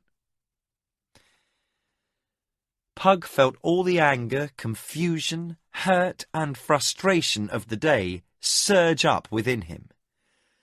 "Then you can bloody well sit here until they notice you're missing and send someone to fetch you," he was now shouting. "I figure that will be about 2 hours after sunset." Carline stepped back, her face ashen, looking as if she had been slapped. Her lower lip trembled, and she seemed on the verge of tears again. "I will not be spoken to in that manner, boy." Pug's eyes grew large, and he stepped over toward her, gesturing with the wine bottle. "I nearly got myself killed trying to keep you alive," he shouted. "Do I hear one word of thanks? No! All I hear is a whining complaint that you can't walk back to the castle. We of the keep may be low-born, but at least we have enough manners to thank someone when it's deserved." As he spoke, he could feel the anger flooding out of him. "You can stay here if you like, but I'm going." He suddenly realised that he was standing with the bottle raised high overhead in a ridiculous pose. The princess's eyes were on the loaf of bread, and he realised that he was holding it at his belt, thumb hooked in a loop, which only added to the awkward appearance. He sputtered for a moment, then felt his anger evaporate and lowered the bottle. The princess looked at him, her large eyes peeking over her fists, which she held before her face. Pug started to say something, thinking she was afraid of him, when he saw she was laughing. It was a musical sound, warm and unmocking. "I'm sorry, Pug," she said, "but you look so silly standing there like that. You look like one of those awful statues they erect in Crondor, with bottle held high instead of sword." Pug shook his head. "I'm the one who's sorry, Your Highness. I had no right to yell at you that way. Please forgive me." Her expression abruptly changed to one of concern. "No, Pug. You had every right to say what you did. I really do owe you my life, and I've acted horribly." She stepped closer to him and placed a hand on his arm. "Thank you." Pug was overcome by the sight of her face. Any resolutions to rid himself of his boyhood fantasies about her were now carried away on the sea breeze. The marvellous fact of his using magic was replaced by more urgent and basic considerations. He started to reach for her. Then the reality of her station intruded, and he presented the bottle to her. "Wine?" She laughed, sensing his sudden shift in thought. They were both wrung out and a little giddy from the ordeal, but she still held on to her wits and understood the effect she was having on him. With a nod, she took the bottle and sipped. Recovering a shred of poise, Pug said, "We'd better hurry. We might make the keep by nightfall." She nodded, keeping her eyes upon him, and smiled. Pug was feeling uncomfortable under her gaze and turned toward the way to the keep. "Well then, we'd best be off." She fell into step beside him. After a moment she asked, "May I have some bread too, Pug?" Pug had run the distance between the bluffs and the keep many times before, but the princess was unused to walking such distances, and her soft riding boots were ill-suited to such an undertaking. When they came into view of the castle, she had one arm draped over Pug's shoulder and was limping badly. A shout went up from the gate tower, and guards came running toward them. After them came the Lady Marna, the girl's governess, her red dress pulled up before her as she sprinted toward the princess. Although twice the size of court ladies, and a few of the guards as well, she outdistanced them all. She was coming on like a she-bear whose cub was being attacked. Her great bosom heaved with the effort as she reached the slight girl and grasped her in a hug that threatened to engulf Carline completely. Soon the ladies of the court were gathered around the princess, overwhelming her with questions. Before the din subsided, Lady Marna turned and fell on Pug like the sow-bear she resembled. "How dare you allow the princess to come to such a state? Limping in, dress all torn and dirty. I'll see you whipped from one end of the keep to the other. Before I have done with you, you'll wish you'd never seen the light of day." Backing away before the onslaught, Pug was overwhelmed by confusion, unable to get a word in. Sensing that somehow Pug was responsible for the princess's condition, one of the guards stepped up and seized him by the arm. "Leave him alone!" Silence descended as Carline forced her way between the governess and Pug. Small fists struck at the guard as he let go of Pug and fell back with a look of astonishment on his face. "He saved my life. He almost got killed saving me." Tears were running down her face. "He has done nothing wrong, and I won't have any of you bullying him." The crowd closed in around them, regarding Pug with newfound respect. Hushed voices sounded from all sides, and one of the guards ran to carry the news to the castle. The princess placed her arm around Pug's shoulder once more and started toward the gate. The crowd parted, and the two weary travellers could see the torches and lanterns being lit on the wall. By the time they had reached the courtyard gate, the princess had consented to let two of her ladies help her, much to Pug's relief. He could not have believed that such a slight girl could become such a burden. The Duke hurried out to her, having been told of Carline's return.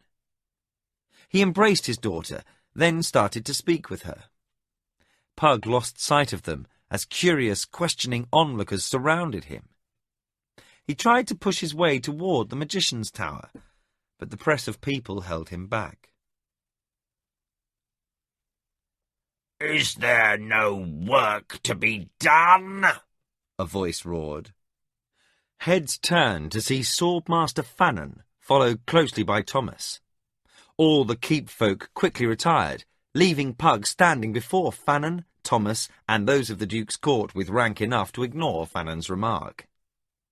Pug could see the princess talking to her father, Liam, Arthur, and Squire Roland.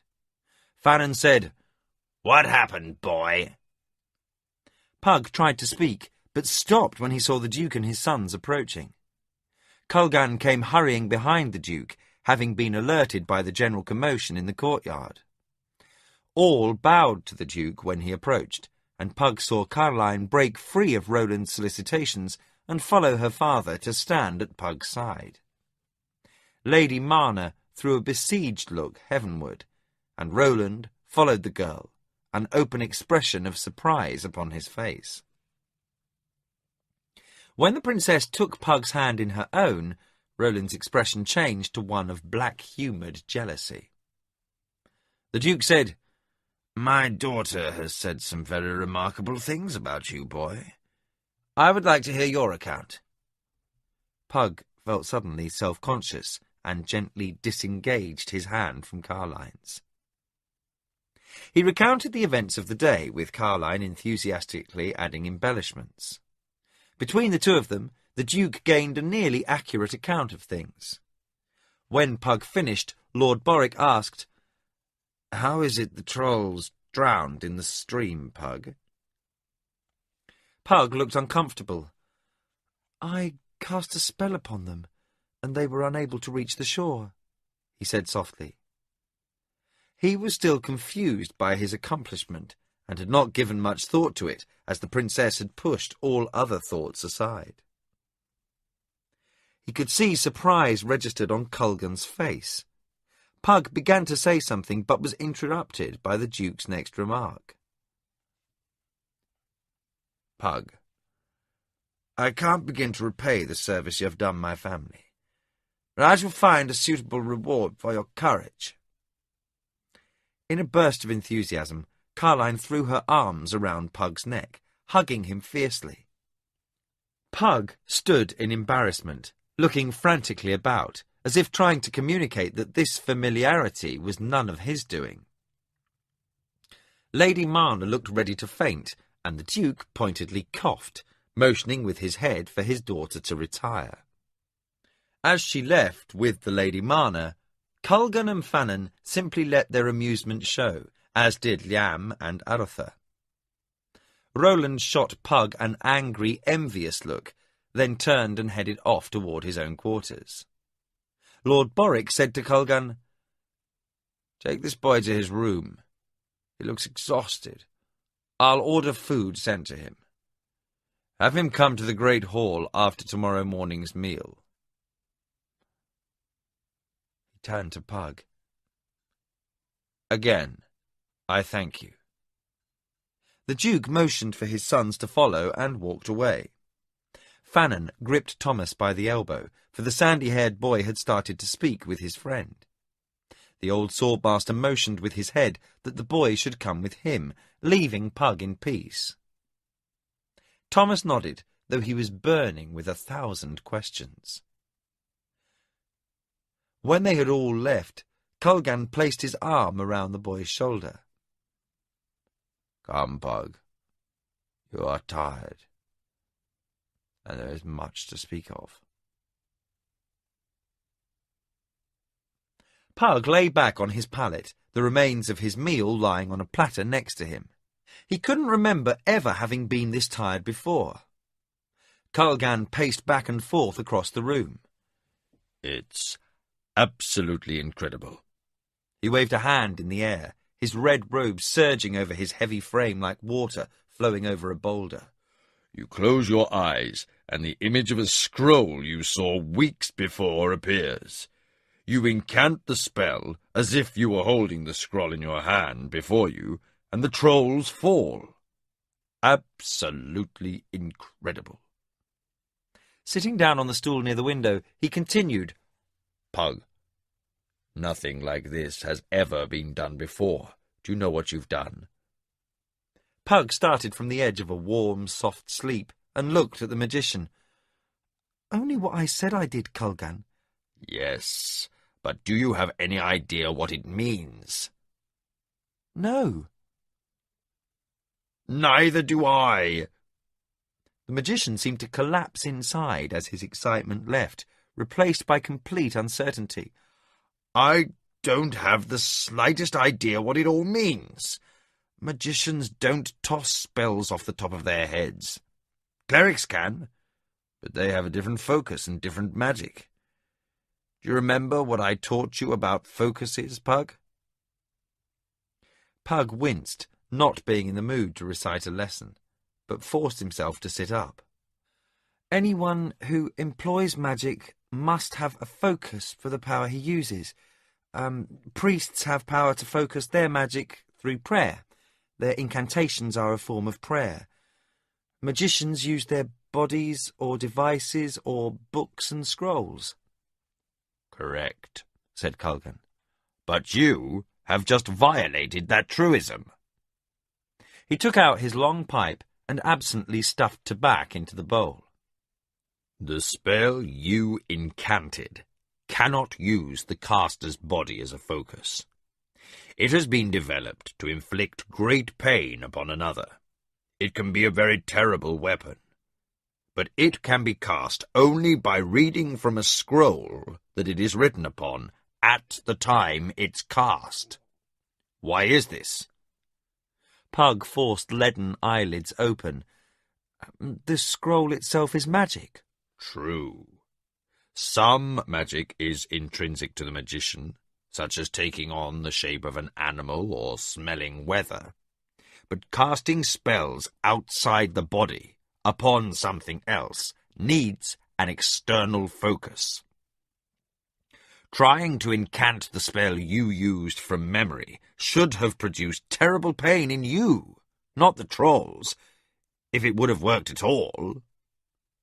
That is why magicians developed scrolls, books, and other devices, to focus that sort of magic in a way that will not harm the caster. And, until today, I would have sworn that no one alive could have made that spell work without the scroll in hand." Leaning against the windowsill, Colgan puffed on his pipe for a moment, gazing out into space.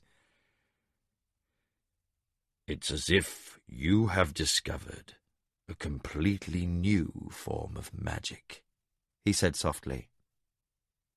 Hearing no response, Colgan looked down at the boy, who was deeply asleep. Shaking his head in wonder, the magician pulled a cover over the exhausted boy. He put out the lantern that hung on the wall and let himself out. As he walked up the stairs to his own room, he shook his head. "Absolutely incredible." Pug waited as the Duke held court in the great hall. Everyone in the keep and town who could contrive a way to gain entrance to the audience was there. Richly dressed craftmasters, merchants, and minor nobles were in attendance. They stood regarding the boy with expressions ranging from wonder to disbelief. The rumour of his deed had spread through the town and had grown in the telling. Pug wore new clothing, which had been in his room when he awoke. In his newfound splendour, he felt self-conscious and awkward. The tunic was a bright yellow affair of the costliest silk, and the hose were a soft pastel blue. Pug tried to wriggle his toes in the new boots, the first he had ever worn. Walking in them seemed strange and uncomfortable. At his side, a jewelled dagger hung from a black leather belt with a golden buckle in the form of a gull in flight. Pug suspected the clothing had once belonged to one of the Duke's sons, put aside when outgrown, but still looking new and beautiful. The Duke was finishing the morning's business, a request from one of the shipwrights for guards to accompany a lumber expedition to the Great Forest. Boric was dressed, as usual, in black, but his sons and daughter wore their finest court regalia. Liam was listening closely to the business before his father. Roland stood behind him, as was the custom. Arthur was in a rare good humour, laughing behind an upraised hand at some quip Father Tully had just made. Carline sat quietly, her face set in a warm smile, looking directly at Pug, which was adding to his discomfort, and Roland's irritation. The Duke gave his permission for a company of guards to accompany the craftsman into the forest. The craftmaster gave thanks and bowed, then returned to the crowd, leaving Pug alone before the Duke. The boy stepped forward, as Culgan had told him to do, and bowed properly, albeit a little stiffly, before the Lord of Criddy. Boric smiled at the boy and motioned to Father Tully. The priest removed a document from the sleeve of his voluminous robe and handed it to a herald. The herald stepped forward and unrolled the scroll. In a loud voice he read, "To all within our domain, whereas the youth Pug of the castle of Criddy has shown exemplary courage in the act of risking life and limb in defence of the royal person of the Princess Carline, and whereas the youth Pug of Criddy is considered to hold us for ever in his debt, it is my wish that he be known to all in the realm as our beloved and loyal servant. And it is furthermore wished that he be given a place in the court of Criddy with the rank of squire, with all rights and privileges pertaining thereunto. Furthermore, let it be known that the title for the estate of Forest Deep is conferred upon him and his progeny as long as they shall live, to have and to hold with servants and properties thereupon. Title to this estate shall be held by the crown until the day of his majority. Set this day by my hand and seal, Boric Condouin, 3rd Duke of Criddy, Prince of the Kingdom, Lord of Criddy, Cars and Toulan, Warden of the West, Knight General of the King's armies, heir presumptive to the throne of Rilannan." Pug felt his knees go slack, but caught himself before he fell. The room erupted in cheers. People were pressing around him, offering their congratulations and slapping him on the back. He was a squire and a landholder, with franklins, a house and stock. He was rich, or at least he would be in 3 years when he reached his majority. While he was considered a man of the kingdom at 14, grants of land and titles couldn't be conferred until he was 18. The crowd backed away as the Duke approached, his family and Roland behind. Both princes smiled at Pug, and the princess seemed positively aglow. Roland gave Pug a rueful smile, as if in disbelief. "I'm honoured, Your Grace," Pug stammered. "I don't know what to say." "Then say nothing, Pug. It makes you seem wise when everyone is babbling. Come, and we'll have a talk." The Duke motioned for a chair to be placed near his own, as he put an arm around the boy's shoulders and walked him through the crowd. Sitting down, he said, "You may all leave us now. I would speak with the squire. The crowd, pressing around, muttered in disappointment, but began to drift out of the hall. Except you two, the Duke added, pointing toward Culgan and Tully. Carline stood by her father's chair, a hesitant Roland at her side. You as well, my child, said the Duke. Carline began to protest, but was cut off by her father's stern admonition. You may pester him later, Carline. The two princes stood at the door, obviously amused at her outrage. Roland tried to offer his arm to the princess, but she pulled away and swept by her grinning brothers. Liam clapped Roland on the shoulder as the embarrassed squire joined them. Roland glared at Pug, who felt the anger like a blow. When the doors clanged closed and the hall was empty, the Duke said, Pay no heed to Roland, Pug. My daughter has him firmly under her spell. He counts himself in love with her and wishes some day to petition for her hand. With a lingering look at the closed door, he added, almost absently, But he'll have to show me he's more than the brake hell he's growing into now if he ever hopes for my consent. The Duke dismissed the topic with a wave of his hand. Now to other matters.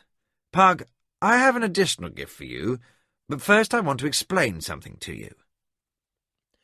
My family is among the oldest in the kingdom. I myself am descended from a king, for my grandfather, the first Duke of Criddy, was third son to the king. Being of royal blood, we are much concerned with matters of duty and honour. You are now both a member of my court and apprentice of Culgan.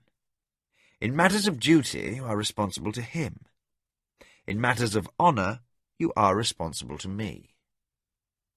This room is hung with the trophies and banners of our triumphs. Whether we have been resisting the Dark Brotherhood in their ceaseless effort to destroy us, or fighting off pirates, we have ever fought bravely. Ours is a proud heritage that has never known the stain of dishonour. No member of our court has ever brought shame to this hall, and I will expect the same of you. Pug nodded, tales of glory and honour remembered from his youth spinning in his mind. The Duke smiled. Now to the business of your other gift. Father Tully has a document that I asked him to draw up last night. I'm going to ask him to keep it until such time as he deems fit to give it to you. I will say no more on the subject, except that when he gives it to you, I hope you will remember this day and consider long what it says. I will, your grace. Pug was sure the Duke was saying something very important, but with all the events of the last half hour, it didn't register very well. I will expect you for supper, Pug, as a member of the court. You will not be eating meals in the kitchen any more. The Duke smiled at him. We'll make a young gentleman out of you, boy. And some day, when you travel to the king's city of Rilannon, no one will fault the manners of those who come from the court of Criddy. Chapter 5. Shipwreck. The breeze was cool. The last days of summer had passed, and soon the rains of autumn would come. A few weeks later, the first snows of winter would follow. Pug sat in his room studying a book of ancient exercises designed to ready the mind for spellcasting. He had fallen back into his old routine once the excitement of his elevation to the Duke's court had worn off.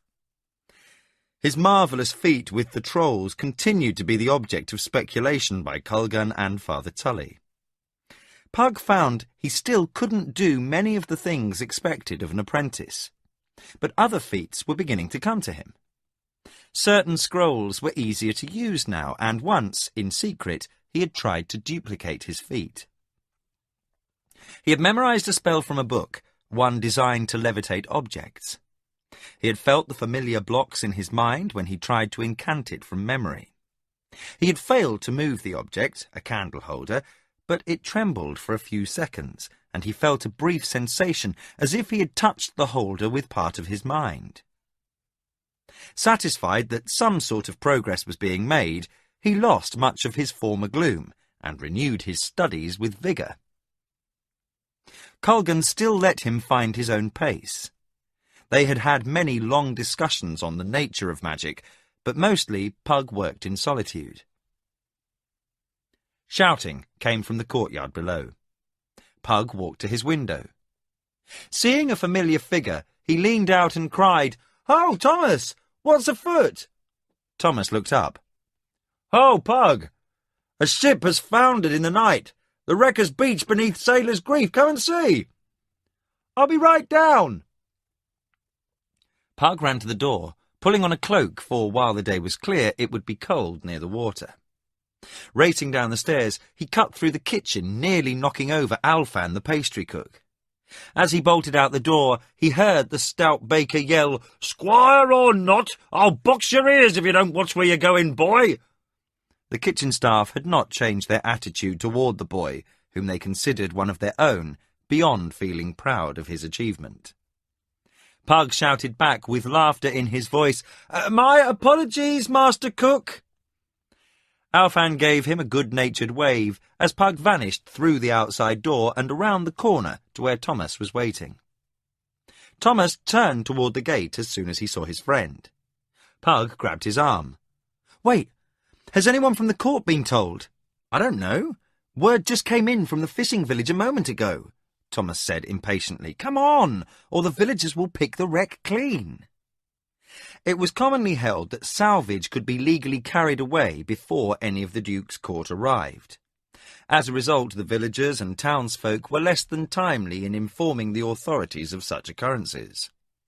There was also a risk of bloodshed, should the beached ship still be manned by sailors determined to keep their master's cargo intact, so that they would get their fair sailing bonus. Violent confrontation and even death had been the result of such dispute. Only the presence of men-at-arms could guarantee no commoner would come to harm from lingering mariners. "Oh no," said Pug. "If there is any trouble down there and the Duke finds out I didn't tell someone else, I'll be in for it." "Look, Pug, do you think with all these people rushing about the Duke will be long in hearing of it?" Thomas ran his hand through his hair. "Someone is probably in the Great Hall right now telling him the news. Master Fannin is away on patrol, and Colgan won't be back a while yet." Colgan was due back later that day from his cottage in the forest, where he and Meacham had spent the last week. "It may be our only chance to see a shipwreck." A look of sudden inspiration came over his face.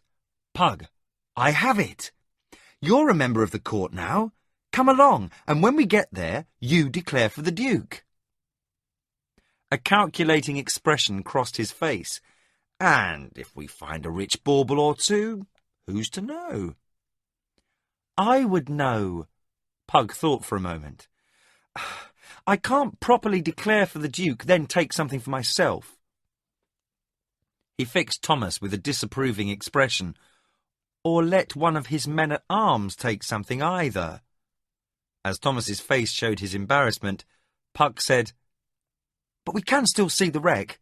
Come on!" Pug was suddenly taken with the idea of using his new office, and if he could get there before too much was carried away or someone was hurt, the Duke would be pleased with him. "All right," he said. "I'll saddle a horse and we can ride down there before everything is stolen." Pug turned and ran for the stable. Thomas caught up with him as he opened the large wooden doors. "But, Pug, I've never been on a horse in my life. I don't know how." "It's simple," Pug said, taking a bridle and saddle from the tack room. He spied the large grey he had ridden the day he and the princess had their adventure. "I'll ride and you sit behind me. Just keep your arms around my waist and you won't fall off." Thomas looked doubtful. "I'm to depend on you?" He shook his head. "After all, who has looked after you for all these years?" Pug threw him a wicked smile. "Your mother. Now fetch a sword from the armoury in case there's trouble. You may get to play soldier yet." Thomas looked pleased at the prospect and ran out the door. A few minutes later, the large grey, with the two boys mounted on her back, lumbered out the main gate, heading down the road towards Sailor's Grief. The surf was pounding as the boys came in sight of the wreckage. Only a few villagers were approaching the site, and they scattered as soon as a horse and rider appeared, for it could only be a noble from the court to declare the wreck salvage for the Duke. By the time Pug reined in, no one was about. Pug said, "Come on, we've got a few minutes to look around before anyone else gets here." Dismounting, the boys left the mare to graze in a little stand of grass only 50 yards from the rocks. Running through the sand, the boys laughed, with Thomas raising the sword aloft, trying to sound fierce as he yelled old war cries learned from the sagas. Not that he had any delusions about his ability to use it, but it might make someone think twice about attacking them, at least long enough for the castle guards to arrive. As they neared the wreck, Thomas whistled a low note. "This ship didn't just run on the rocks, Pug. It looks like it was driven by a storm." Pug said, "There certainly isn't much left, is there?" Thomas scratched behind his right ear. "No, just a section of the bow. I don't understand. There wasn't any storm last night, just a strong wind. How could the ship be broken up so badly?" "I don't know." Suddenly something registered on Pug. "Look at the bow. See how it's painted." The bow rested on the rocks, held there until the tide rose. From the deck line down, the hull was painted a bright green, and it shone with reflected sunlight as if it had been glazed over. Instead of a figurehead, intricate designs were painted in bright yellow down to the waterline, which was a dull black. A large blue and white eye had been painted several feet behind the prow, and all the above-deck railing that they could see was painted white. Pug grabbed Thomas's arm. "Look!" He pointed to the water behind the prow, and Thomas could see a shattered white mast extending a few feet above the surging foam. Thomas took a step closer. "There's no kingdom ship for certain." He turned to Pug. "Maybe they were from Queg." "No," answered Pug. "You've seen as many Quegan ships as I have. This is nothing from Queg or the Free Cities. I don't think a ship like this has ever passed these waters before. Let's look around." Thomas seemed suddenly timid. "Careful, Pug. There's something strange here, and I have an ill feeling. Someone may still be about." Both boys looked around for a minute before Pug concluded, "I think not. Whatever snapped that mast and drove the ship ashore with enough force to wreck it this badly must have killed any who tried to ride her in."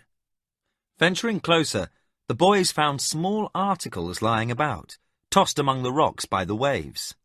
They saw broken crockery and boards, pieces of torn red sailcloth and lengths of rope.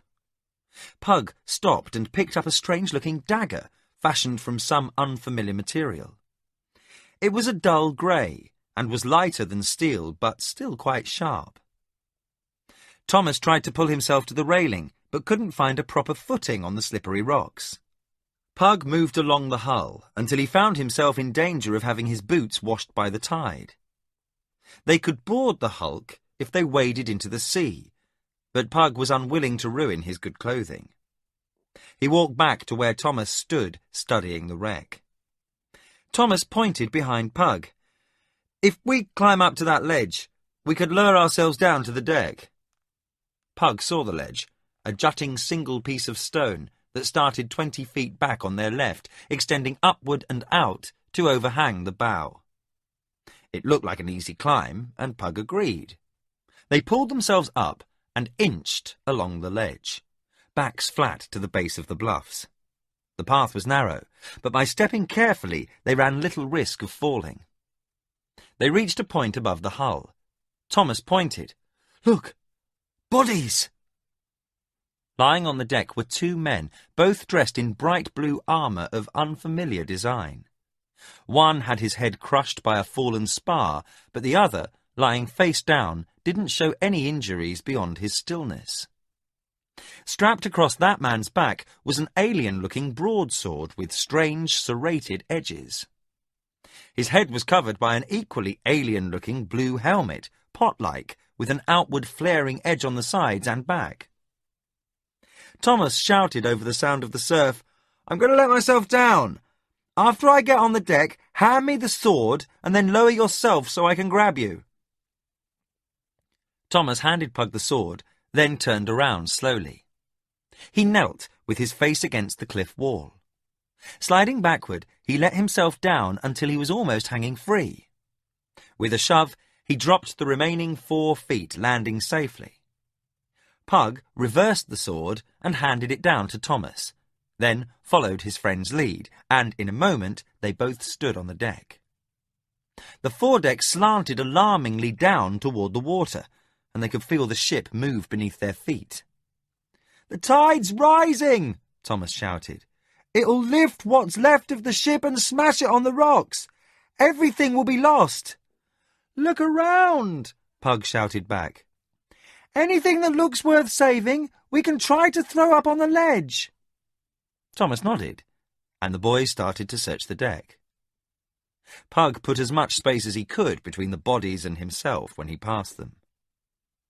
All across the deck, debris created a confused spectacle for the eye. Trying to discern what might prove valuable and what might not was difficult. At the rear of the deck was a shattered rail on either side of a ladder to what was left of the main deck below. About 6 feet of planking remaining above the water. Pug was sure that only a few feet more could be underwater, or else the ship would be higher on the rocks. The rear of the ship must have already been carried away on the tide. Pug lay down on the deck and hung his head over the edge. He saw a door to the right of the ladder. Yelling for Thomas to join him, he made his way carefully down the ladder. The lower deck was sagging, the under-supports having been caved in. He grasped the handrail of the ladder for support. A moment later, Thomas stood beside him, stepped around Pug, and moved to the door. It hung half open, and he squeezed through with Pug a step behind. The cabin was dark, for there was only a single port on the bulkhead next to the door. In the gloom, they could see many rich-looking pieces of fabric and the shattered remnants of a table. What looked like a cot or low bed lay upside down in a corner. Several small chests could be seen, with their contents spread around the room, as if tossed about by some giant hand. Thomas tried to search through the mess, but nothing was recognizable as important or valuable.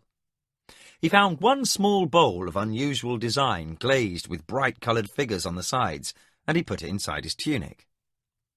Pug stood quietly, for something in the cabin commanded his attention. A strange, urgent feeling had overtaken him as soon as he had stepped in. The wreck lurched, throwing Thomas off balance. He caught himself on a chest, dropping the sword. "The ship's lifting. We'd better go." Pug didn't answer. His attention focused on the strange sensations. Thomas grabbed his arm. "Come on. The ship will break up in a minute." Pug shook his hand off. "A moment. There is something." His voice trailed off. Abruptly, he crossed the disordered room and pulled open a drawer in a latched chest. It was empty. He yanked open another, then a third. In it was the object of his search. He drew out a rolled parchment with a black ribbon and black seal on it and thrust it into his shirt.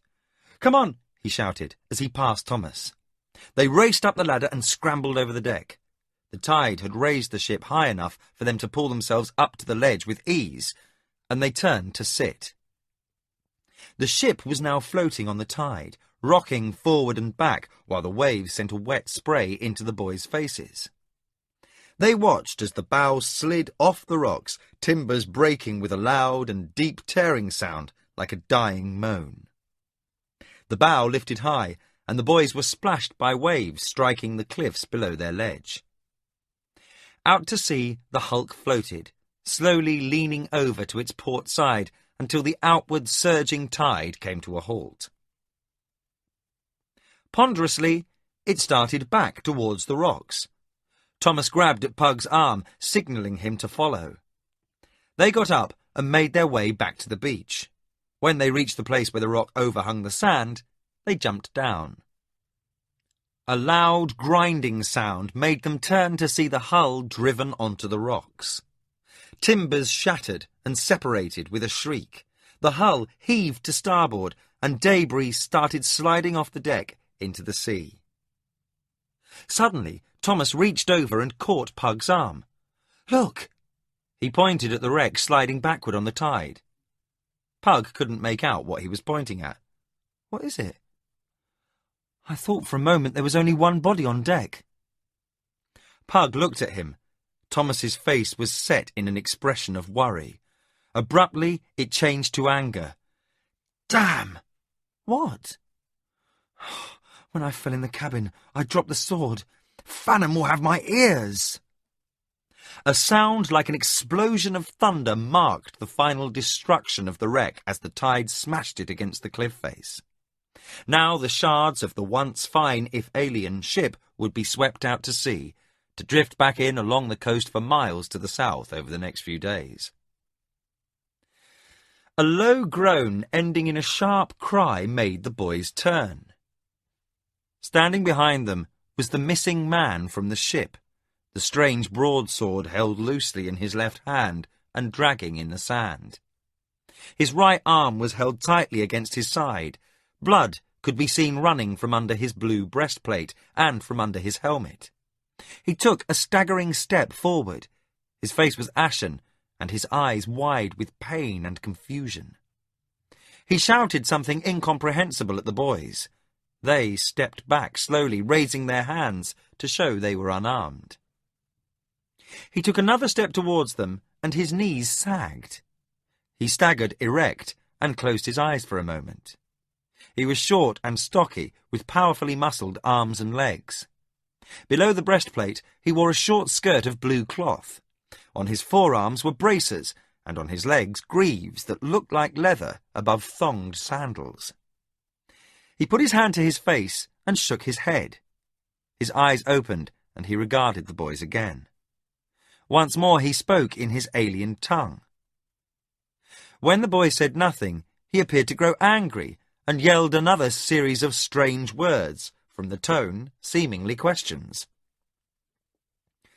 Pug gauged the distance necessary to run past the man who blocked the narrow strip of beach. He decided it wasn't worth the risk of finding out if the man was in a condition to use that wicked-looking sword. As if sensing the boy's thoughts, the soldier staggered a few feet to his right, cutting off any escape. He closed his eyes again, and what little colour there was in his face drained away. His gaze began to wander, and the sword slipped from limp fingers. Pug started to take a step toward him, for it was now obvious that he could do them no harm. As he neared the man, shouts sounded up the beach. Pug and Thomas saw Prince Arthur riding before a troop of horsemen. The wounded soldier turned his head painfully at the sound of approaching horses, and his eyes widened. A look of pure horror crossed his face, and he tried to flee. He took 3 staggering steps toward the water and fell forward into the sand.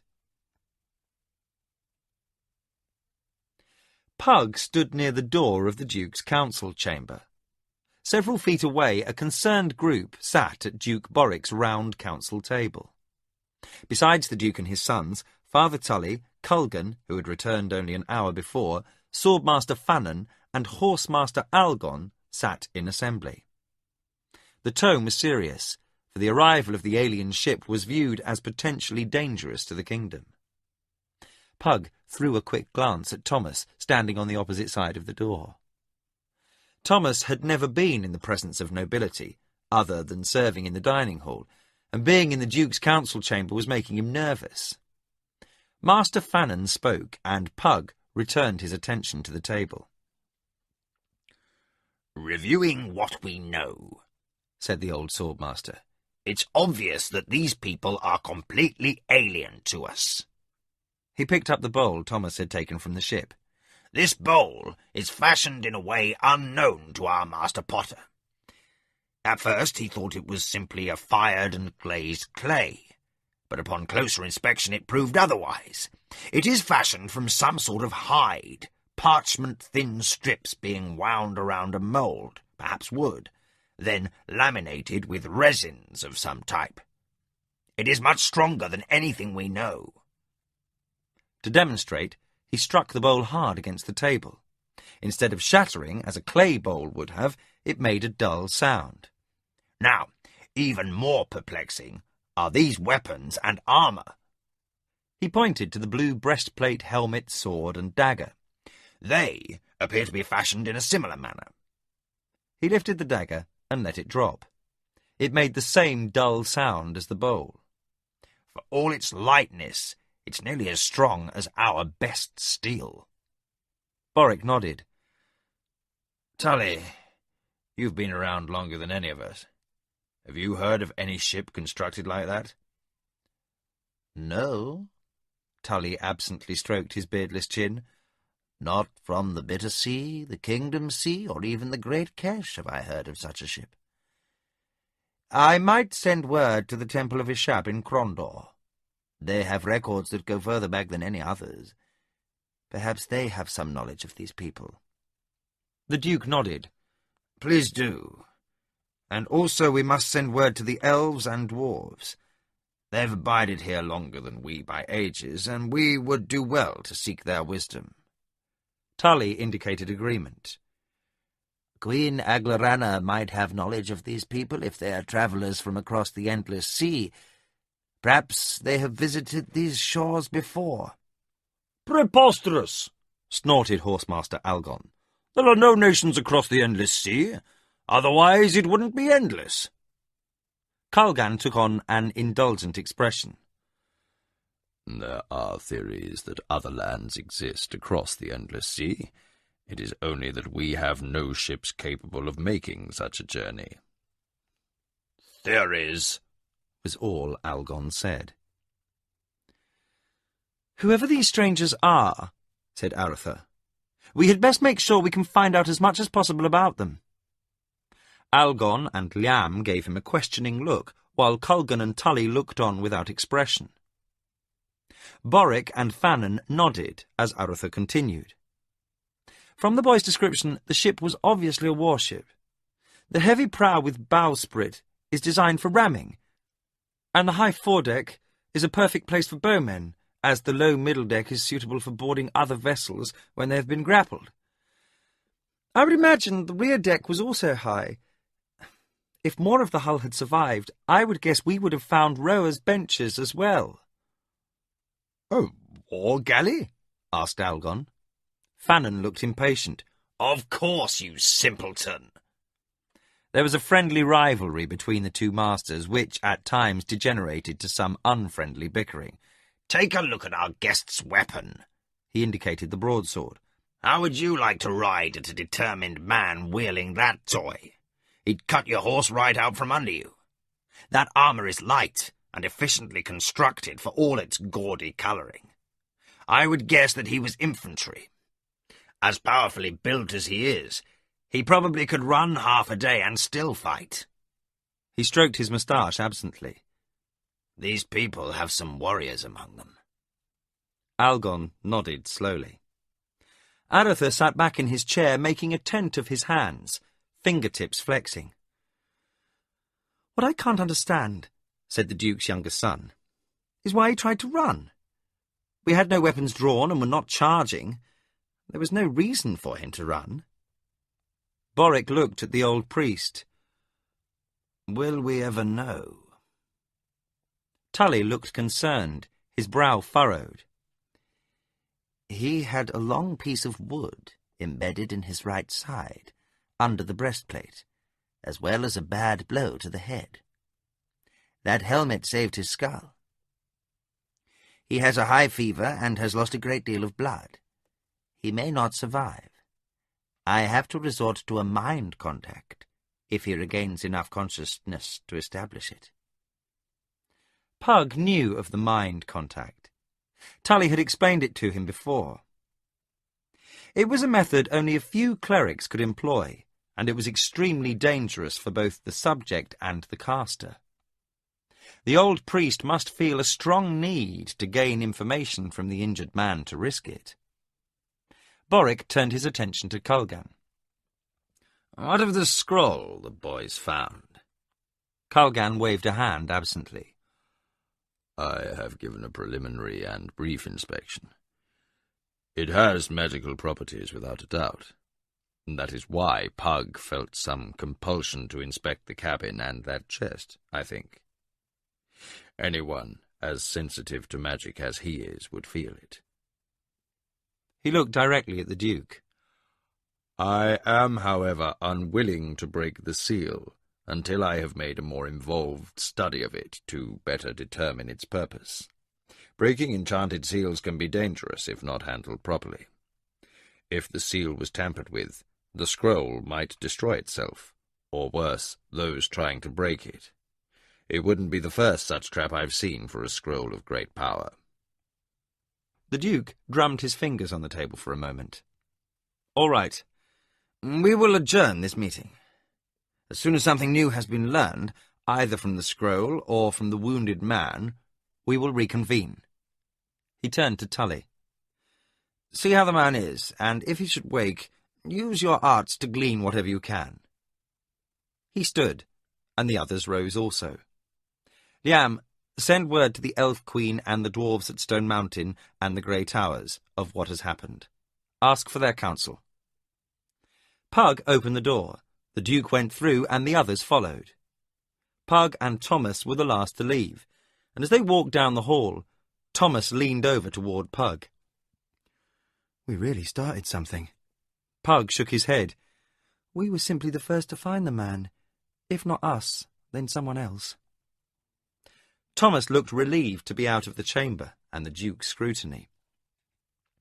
Oh, if this turns out badly, I hope they remember that. Culgan went up the stairs to his tower room as Tully moved off toward his own quarters, where the wounded man was being tended by Tully's acolytes. The Duke and his sons turned through a door to their private quarters, leaving the boys alone in the hallway. Pug and Thomas cut through a storage room and into the kitchen. Megar stood supervising the kitchen workers, several of whom waved greetings to the boys.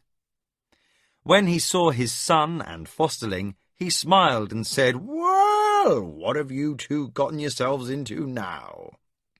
Megar was a loose-jointed man with sandy hair and an open countenance. He resembled Thomas, as a rough sketch resembled a finished drawing. He was a fair-looking man of middle years, but lacked the fine features that set Thomas apart. Grinning, Megar said, "Everyone is hushed up about that man in Tully's quarters, and messengers are dashing from here to there, one place to another. I haven't seen such a to-do since the Prince of Crondor visited 7 years ago." Thomas grabbed an apple from a platter and jumped up to sit on a table. Between bites, he recounted to his father what had taken place.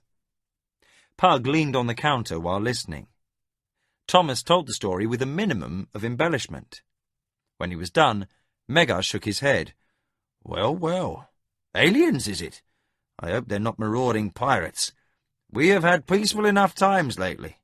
10 years since the time the Brotherhood of the Dark Path," he gestured, spitting, "curse their murderous souls, stirred up that trouble with the goblins. Can't say as I welcome that sort of mess again, sending all those stores to the outlying villages, having to cook based on what will spoil first and what will last longest. I couldn't make a decent meal for a month." Pug smiled. Megar had the ability to take even the most difficult possibilities and break them down to basics, how much inconvenience they were likely to cause the scullery staff. Thomas jumped down from the counter. "I had best return to the soldiers' commons and wait for Master Fannin. I'll see you soon." He ran from the kitchen. Megar said, "Is it serious, Pug?" Pug shook his head. "I really can't say. I don't know. I know that Tully and Culgan are worried, and the Duke thinks enough of the problem to want to talk to the elves and dwarves. It could be." Megar looked out the door that Thomas had used. "It would be a bad time for war and killing." Pug could see the poorly hidden worry in Megar's face and could think of nothing to say to a father of a son who had just become a soldier. Pug pushed himself away from the counter. "I'd better be off as well, Megar." He waved goodbye to the others in the kitchen and walked out of the kitchen and into the courtyard. He had little temper for study, being alarmed by the serious tone of the meeting in the Duke's chambers. No one had come out and said as much, but it was obvious they were considering the possibility that the alien ship was the vanguard of an invasion fleet. Pug wandered around to the side of the keep and climbed the 3 steps to the princess's small flower garden.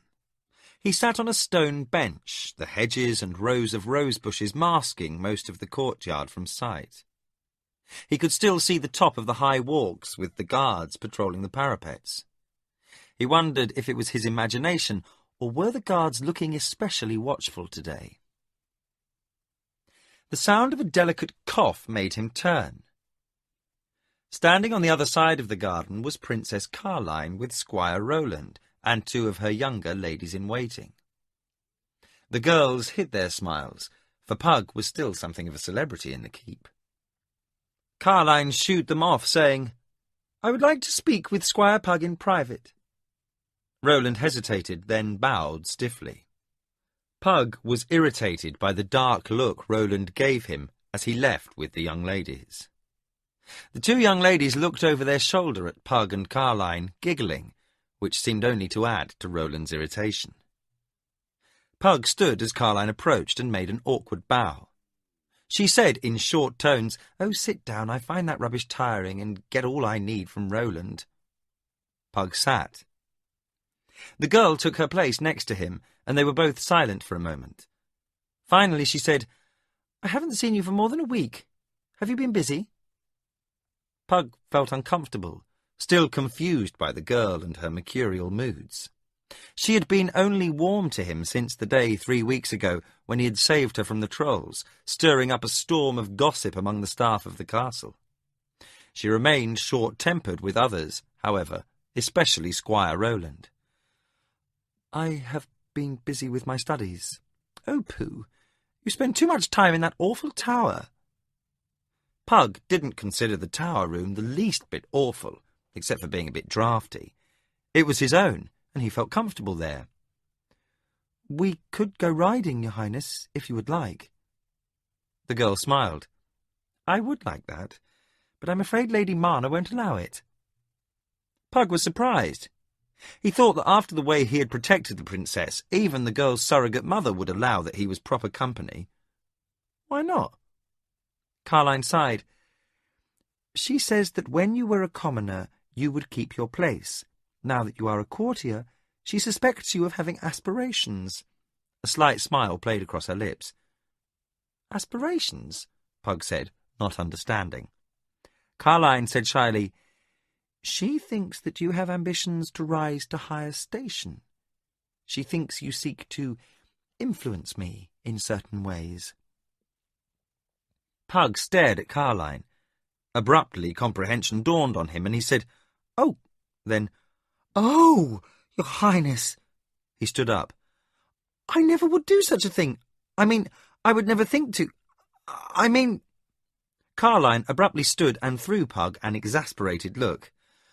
"Boys, you're all idiots." Lifting the hem of her long green gown, she stormed off. Pug sat down, more perplexed than before by the girl. It was almost as if... He let the thought trail away. The more it seemed possible that she could care for him, the more anxious the prospect made him. Carline was quite a bit more than the fairy-tale princess he had imagined a short time back. With the stamp of one little foot, she could raise a storm in a salt-cellar, one that could shake the keep. A girl of complex mind was the princess, with a contradictory nature tossed into the bargain. Further musing was interrupted by Thomas dashing by. Catching a glimpse of his friend, he leapt up the 3 steps and halted breathlessly before him. "The Duke wants us. The man from the ship has died." They hastily assembled in the Duke's council chamber, except Culkin, who had not answered when a messenger knocked at his door. It was supposed he was too deeply engrossed in the problem of the magic scroll. Father Tully looked pale and drawn. Pug was shocked by his appearance. Only a little more than an hour had passed, yet the old cleric looked as if he had spent several sleepless nights. His eyes were red-rimmed and deep-set in dark circles. His face was ashen, and a light sheen of perspiration showed across his brow. Boric poured the priest a goblet of wine from a decanter on a sideboard and handed it to him. Tully hesitated, for he was an abstemious man, then drank deeply.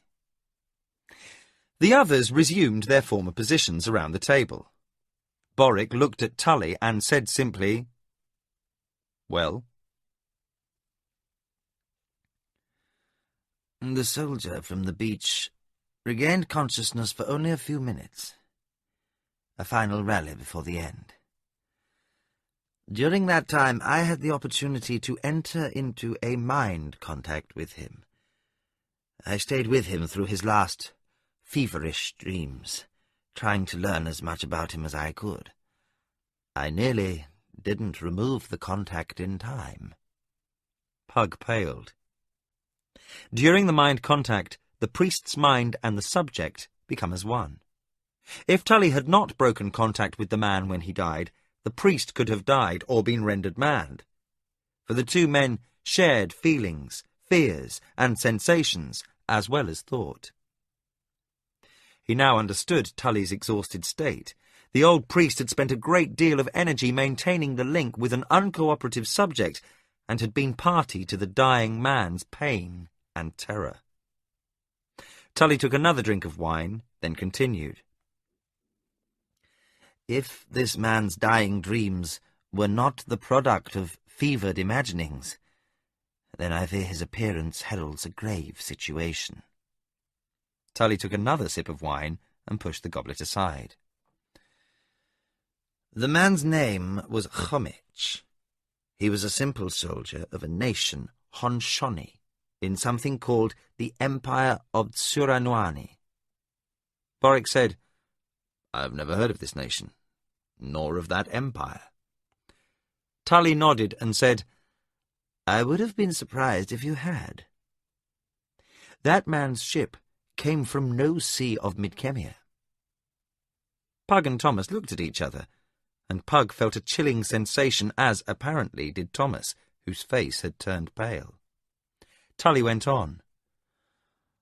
"We can only speculate on how the feat was managed, but I'm certain that this ship comes from another world, removed from our own in time and space." Before questions could be asked, he said, "Let me explain. This man was sick with fever, and his mind wandered." Tully's face flickered with remembered pain. "He was part of an honor guard for someone he thought of only as Great One.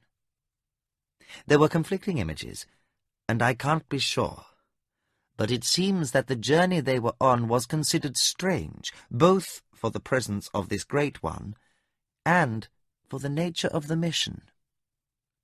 The only concrete thought I gained was that this Great One had no need to travel by ship. Beyond that, I have little but quick and disjointed impressions. There was a city he knew as Yankora, then a terrible storm, and a sudden blinding brilliance, which may have been lightning striking the ship, but I think not. There was a thought of his captain and comrades being washed overboard, then a crash on the rocks." He paused for a moment. "I am not sure if those images are in order, but I think it likely that the crew was lost before the blinding light." "Why?" asked Boric. "I'm ahead of myself," said Tully. "First, I'd like to explain why I think this man is from another world. This Chomich grew to manhood in a land ruled by great armies. They are a warrior race whose ships control the seas. But what seas? Never, to my knowledge, has there been mention of contact with these people, and there are other visions that are even more convincing. Great cities, far larger than those in the heart of Kesh, the largest known to us. Armies on parade during high holiday, marching past a review stand. City garrisons larger than the king's army of the West. Algon said, "Still, there is nothing to say they are not from—" He paused, as if the admission were difficult. "Across the endless sea." That prospect seemed to trouble him less than the notion of some place not of this world. Tully looked irritated at the interruption. "There is more, much more. I followed him through his dreams, many of his homeland. He remembers creatures unlike any I have heard of or seen, things with 6 legs that pull wagons like oxen, and other creatures, some that look like insects or reptiles but speak like men. His land was hot, and his memory of the sun was of one larger than ours and more green in colour. This man was not of our world." The last was said flatly, removing from all in the room any lingering doubts. Tully would never make a pronouncement like that unless he was certain. The room was silent, as each person reflected on what had been said. The boys watched and shared the feeling. It was as if no one were willing to speak, as if to do so would seal the priest's information forever in fact, while to stay silent might let it pass like a bad dream. Boric stood and paced over to the window. It looked out upon a blank rear wall of the castle, but he stared as if seeking something there, something that would provide an answer for the questions that spun in his mind. He turned quickly and said, "How did they get here, Tully?" The priest shrugged. "Perhaps Culgan can offer a theory as to the means. What I construct as being the most likely series of events is this.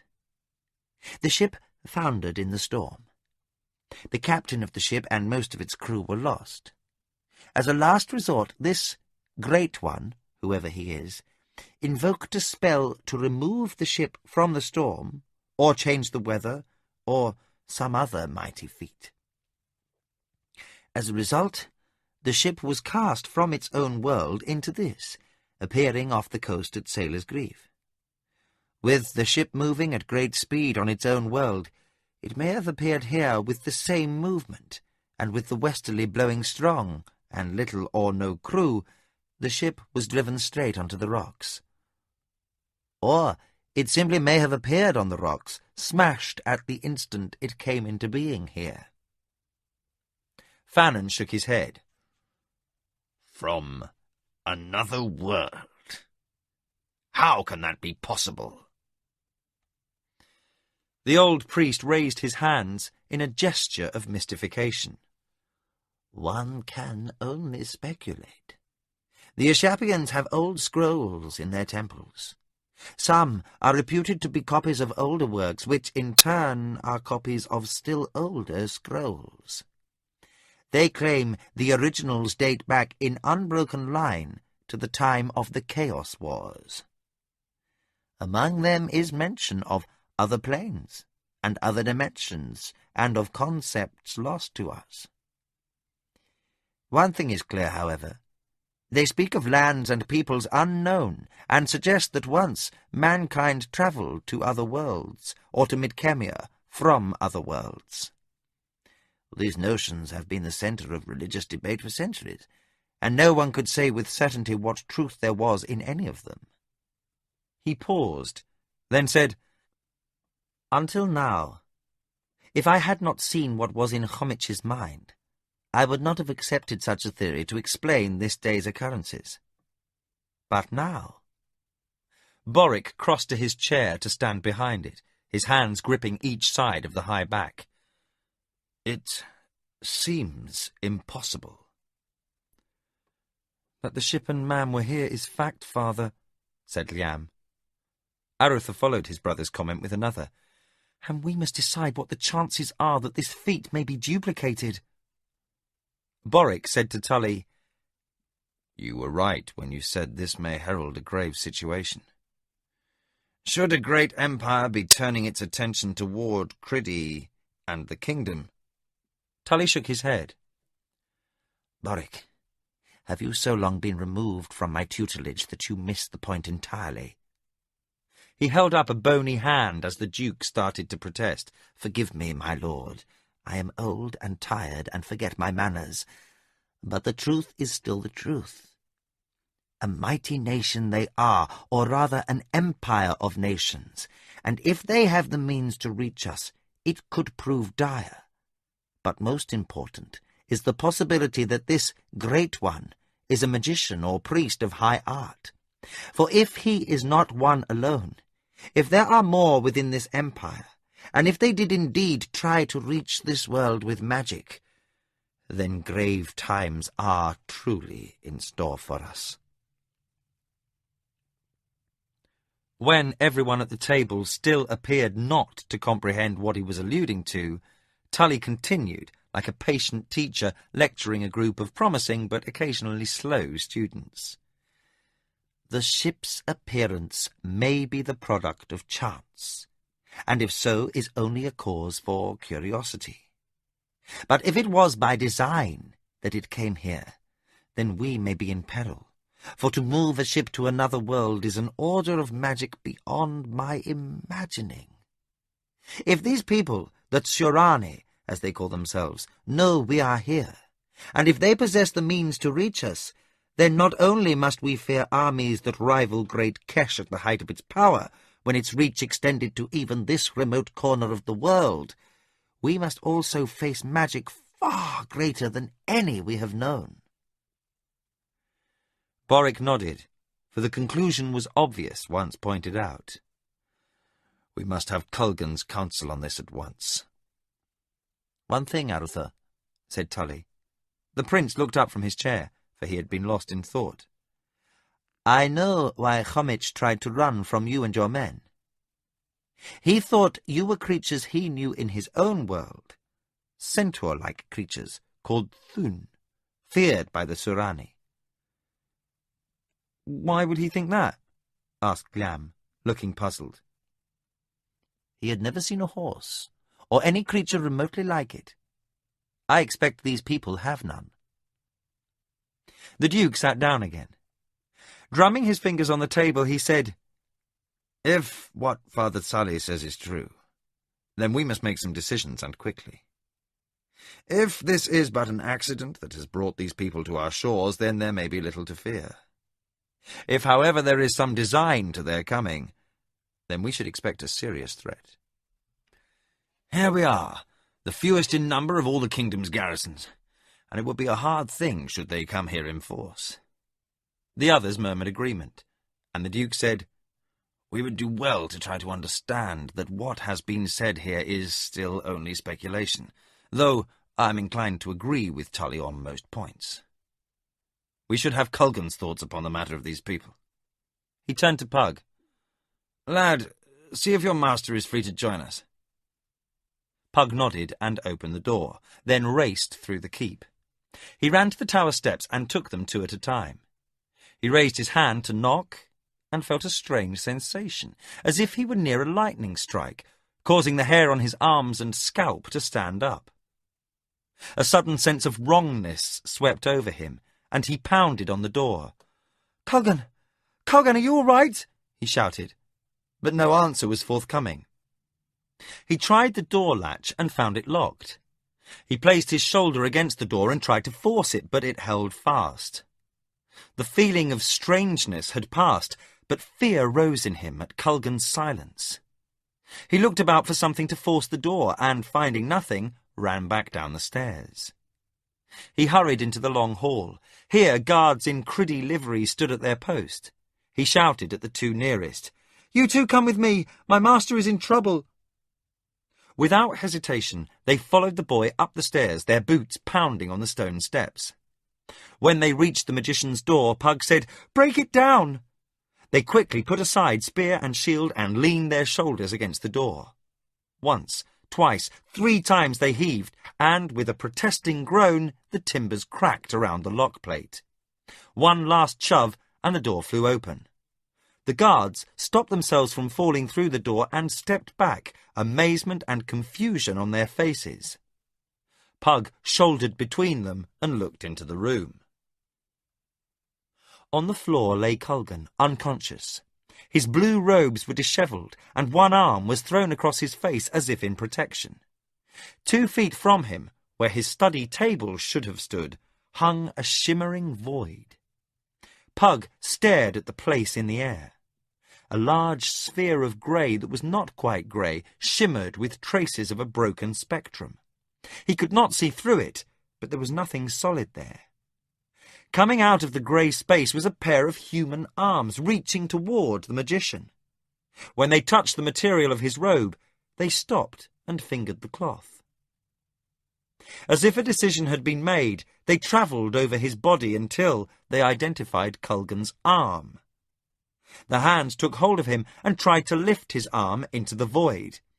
Pug stood in horror, for whoever or whatever was on the other side of the void was trying to pull the stout magician up and through. Another pair of hands reached through and picked up the magician's arms next to where the first held him, and Culgan was being pulled toward the void. Pug turned and grabbed one of the spears from against the wall where the shocked guards had placed them. Before either of the men-at-arms could act, he levelled it at the grey spot and threw. The spear flew across the 10 feet that separated them from Culgan and disappeared into the void. A brief second after, the arms dropped Culgan and withdrew. Suddenly, the grey void blinked out of existence with a clap of air rushing in to fill it. Pug ran to Culgan's side and knelt by his master. The magician was breathing, but his face was white and beaded with sweat. His skin felt cold and clammy. Pug ran to Culgan's sleeping pallet and pulled off a blanket. As he was covering the magician, he shouted at the guards, "Get Father Tully!" Pug and Thomas sat up that night, unable to sleep. Tully had tended to the magician, giving a favourable prognosis. Culgan was in shock, but would recover in a day or 2. Duke Boric had questioned Pug and the guards on what they had witnessed, and now the castle was in an uproar. All the guards had been turned out, and patrols to the outlying areas of the duchy had been doubled. The Duke still did not know what the connection between the appearance of the ship and the strange manifestation in the magician's quarters was, but he was taking no chances with the safety of his realm. All along the walls of the castle, torches burned, and guards had been sent to Long Point Lighthouse and the town below. Thomas sat next to Pug on a bench in Princess Carline's garden, one of the few quiet places in the castle. Thomas looked thoughtfully at Pug. "I expect that these Shirani people are coming." Pug ran a hand through his hair. "We don't know that." Thomas sounded tired. "I just have a feeling." Pug nodded. "We'll know tomorrow when Culgan can tell us what happened." Thomas looked out toward the wall. "I've never seen it so strange around here.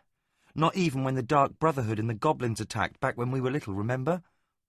Pug nodded, silent for a moment, then said, "We knew what we were facing then. The Dark Elves have been attacking castles on and off as far back as anyone can remember. And goblins, well, they're goblins." They sat in silence for a long time. Then the sounds of boots on the pavement announced someone coming. Swordmaster Fannon, in chainmail and tabard, halted before them. "What? Up so late? You should both be abed." The old fighter turned to survey the castle walls. "There are many who find themselves unable to sleep this night." He turned his attention back to the boys. "Thomas, a soldier needs to learn the knack of taking sleep whenever he can find it, for there are many long days when there is none. And you, Squire Pug, should be asleep as well. Now, why don't you try to rest yourselves?" The boys nodded, bade the swordmaster good night, and left. The grey-haired commander of the Duke's Guard watched them go and stood quietly in the little garden for a time, alone with his own disquieting thoughts. Pug was awakened by the sound of footsteps passing his door. He quickly pulled on trousers and tunic and hurried up the steps to Culgan's room. Passing the hastily replaced door, he found the Duke and Father Tully standing over Culgan's sleeping pallet. Pug heard his master's voice, sounding feeble as he complained about being kept abed. "I tell you, I'm fine," Culgan insisted. Just let me walk about a bit, and I'll be back to normal in no time.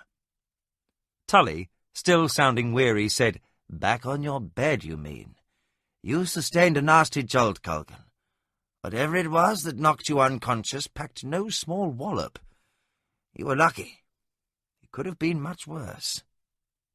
Culgan noticed Pug, who stood quietly at the door, not wishing to disturb anyone. "Ah, Pug," he said, his voice regaining some of its usual volume. "Come in, come in. I understand I have you to thank for not taking an unexpected journey with Unknown companions." Pug smiled, for Culgan seemed his old jovial self in spite of his wan appearance. I really did nothing, sir. I just felt that something was not right and acted. Acted quickly and well, said the Duke with a smile. The boy is again responsible for the well-being of one of my household. At this rate, I may have to grant him the title Defender of the Ducal Household.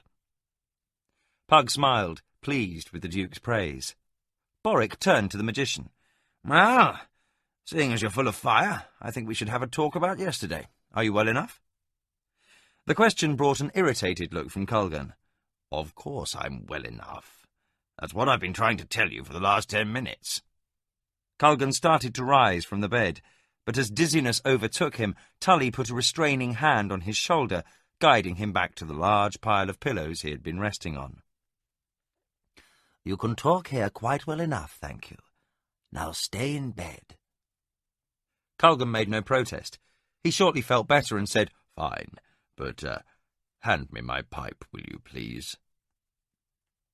Pug fetched Culgan's pipe and pouch of tobacco, and as the magician tamped down the bowl, a long burning taper from the firepot. Culgan lit his pipe and, when it was burning to his satisfaction, lay back with a contented look on his face. "Now," he said, "where do we begin?" The Duke quickly filled him in on what Tully had revealed, with the priest adding a few details the Duke overlooked. When they were done, Culgan nodded. "Your assumption about the origin of these people is likely. I suspected the possibility when I saw the artifacts brought from the ship, and the events in this room yesterday bear me out." He paused for a moment, organizing his thoughts. The scroll was a personal letter from a magician of these people, the Tsurani, to his wife. But it was also more. The seal was magically endowed to force the reader to incant a spell contained at the end of the message. It is a remarkable spell, enabling anyone, whether or not they can normally read, to read the scroll. The Duke said, "Well, this is a strange thing." Tully said, "It's astonishing." "The concepts involved are completely new to me," agreed Culgan. "Anyway, I had neutralized that spell so I could read the letter without fear of magical traps, common to private messages written by magicians. The language was, of course, strange, and I employed a spell from another scroll to translate it. Even understanding the language through that spell, I don't fully understand everything discussed. A magician named Fanatha was traveling by ship to a city on his home world. Several days out to sea, they were struck by a severe storm. The ship lost its mast, and many of the crew were washed overboard. The magician took a brief time to pen the scroll, it was written in a hasty hand, and cast the spells upon it. It seems this man could have left the ship at any time and returned to his home or some other place of safety, but was enjoined from doing so by his concern for the ship and its cargo. I'm not clear on this point, but the tone of the letter suggested that risking his life for the others on the ship was somehow unusual. Another puzzling thing was a mention of his duty to someone he called the Warlord. I may be reaching for straws, but the tone leads me to think this was a matter of honor or a promise, not some personal duty. In any event, he penned the note, sealed it, and was then going to undertake to move the ship magically. Tully shook his head in disbelief. Incredible. And, as we understand magic. Impossible, Colgan added excitedly. Pug noticed that the magician's professional interest was not shared by the Duke, who looked openly troubled. The boy remembered Tully's comments on what magic of that magnitude meant if these people were to invade the kingdom. The magician continued. These people possess powers about which we can only speculate. The magician was very clear on a number of points. His ability to compress so many ideas into so short a message shows an unusually organized mind. He took great pains to reassure his wife he would do everything in his power to return. He referred to opening a rift to the New World because, and I don't fully understand this, a bridge was already established, and some device he possessed lacked some capacity or another to move the ship on his own world. Now, from all indications, it was a most desperate gamble. He placed a second spell on the scroll, and this is what caught me in the end. I thought by neutralizing the first spell I had countered the second also. But I was in error. The second spell was designed to activate as soon as someone had finished reading the scroll aloud. Another unheard-of piece of magical art. The spell caused another of these rifts to open, so the message could be transported to a place called the Assembly, and from there to his wife. I was nearly caught in the rift with the message. Pug stepped forward. Without thinking, he blurted, "Then those hands might have been his friends trying to find him." Colgan looked at his apprentice and nodded. A possibility. In any event, we can derive much from this episode.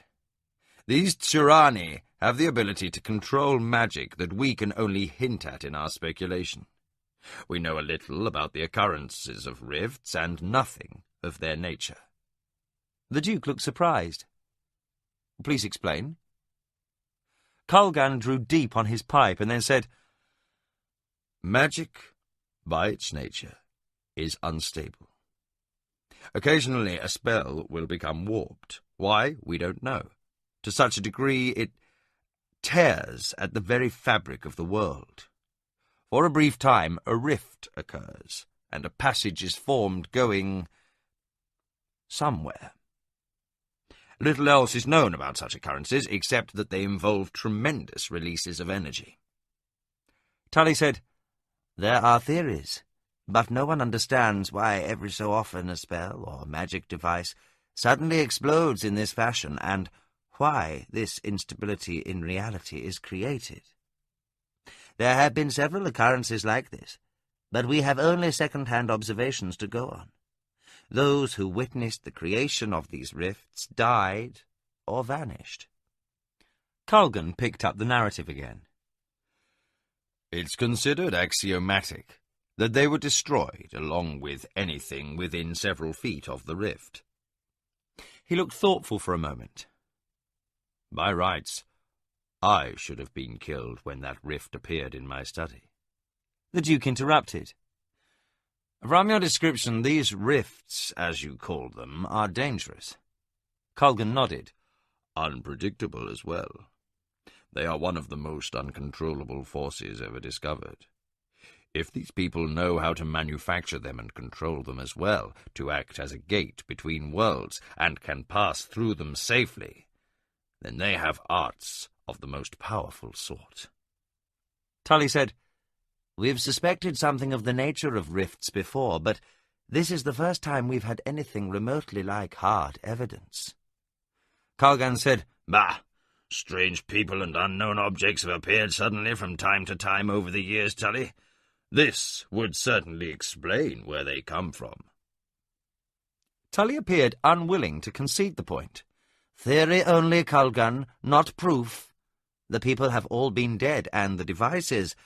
No one understands the 2 or 3 that were not burned and twisted beyond recognition."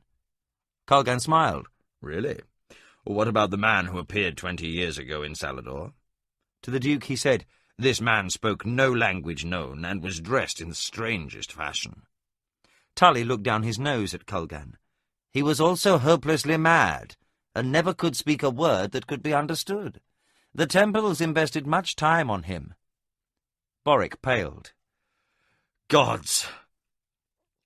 A nation of warriors with armies many times the size of our own who have access to our world at will.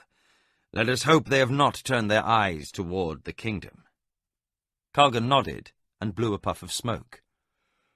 "As yet, we have not heard of any other appearances of these people, and we may not have to fear them. But I have a feeling." He left the thought unfinished for a moment.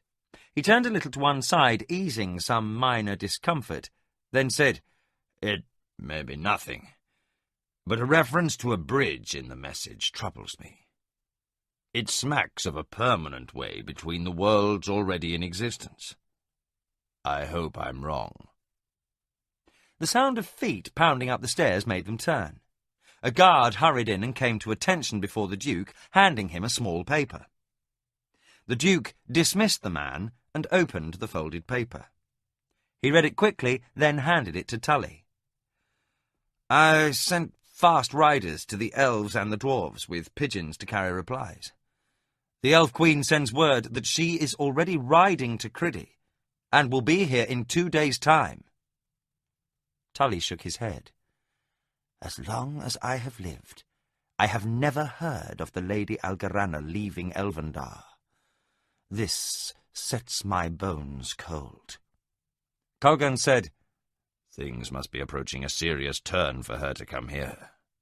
I hope I am wrong, but think that we are not the only ones to have news of these Chirani."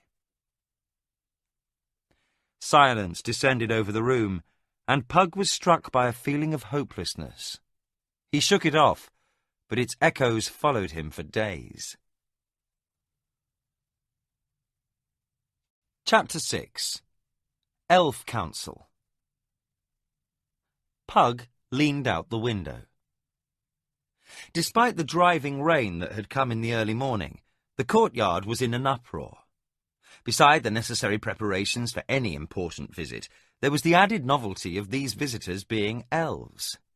Even the infrequent elf messenger from Queen Aglarana was the object of much curiosity when one appeared at the castle, for rarely did the elves venture south of the River Criddy. The elves lived apart from the society of men, and their ways were thought strange and magical. They had lived in these lands long before the coming of men to the west, and there was an unvoiced agreement that, in spite of any claims made by the kingdom, they were a free people. A cough caused Pug to turn and see Culgan sitting over a large tome. The magician indicated with a glance that the boy should return to his studies. Pug closed the window shutters and sat on his pallet. Culgan said, "There will be ample time for you to gawk at elves, boy, in a few hours. Then there will be little time for studies. You must learn to make the best use of what time you have." Fantus scrambled over to place his head in the boy's lap. Pug scratched absently behind an eye ridge as he picked up a book and started to read. Culgan had given Pug the task of formulating shared qualities of spells as described by different magicians, in the hope it would deepen his understanding of the nature of magic. Culgan was of the opinion that Pug's spells with the trolls had been the result of the tremendous stress of the moment. He hoped the study of other magicians' research might help the boy break through the barriers that held him back in his studies.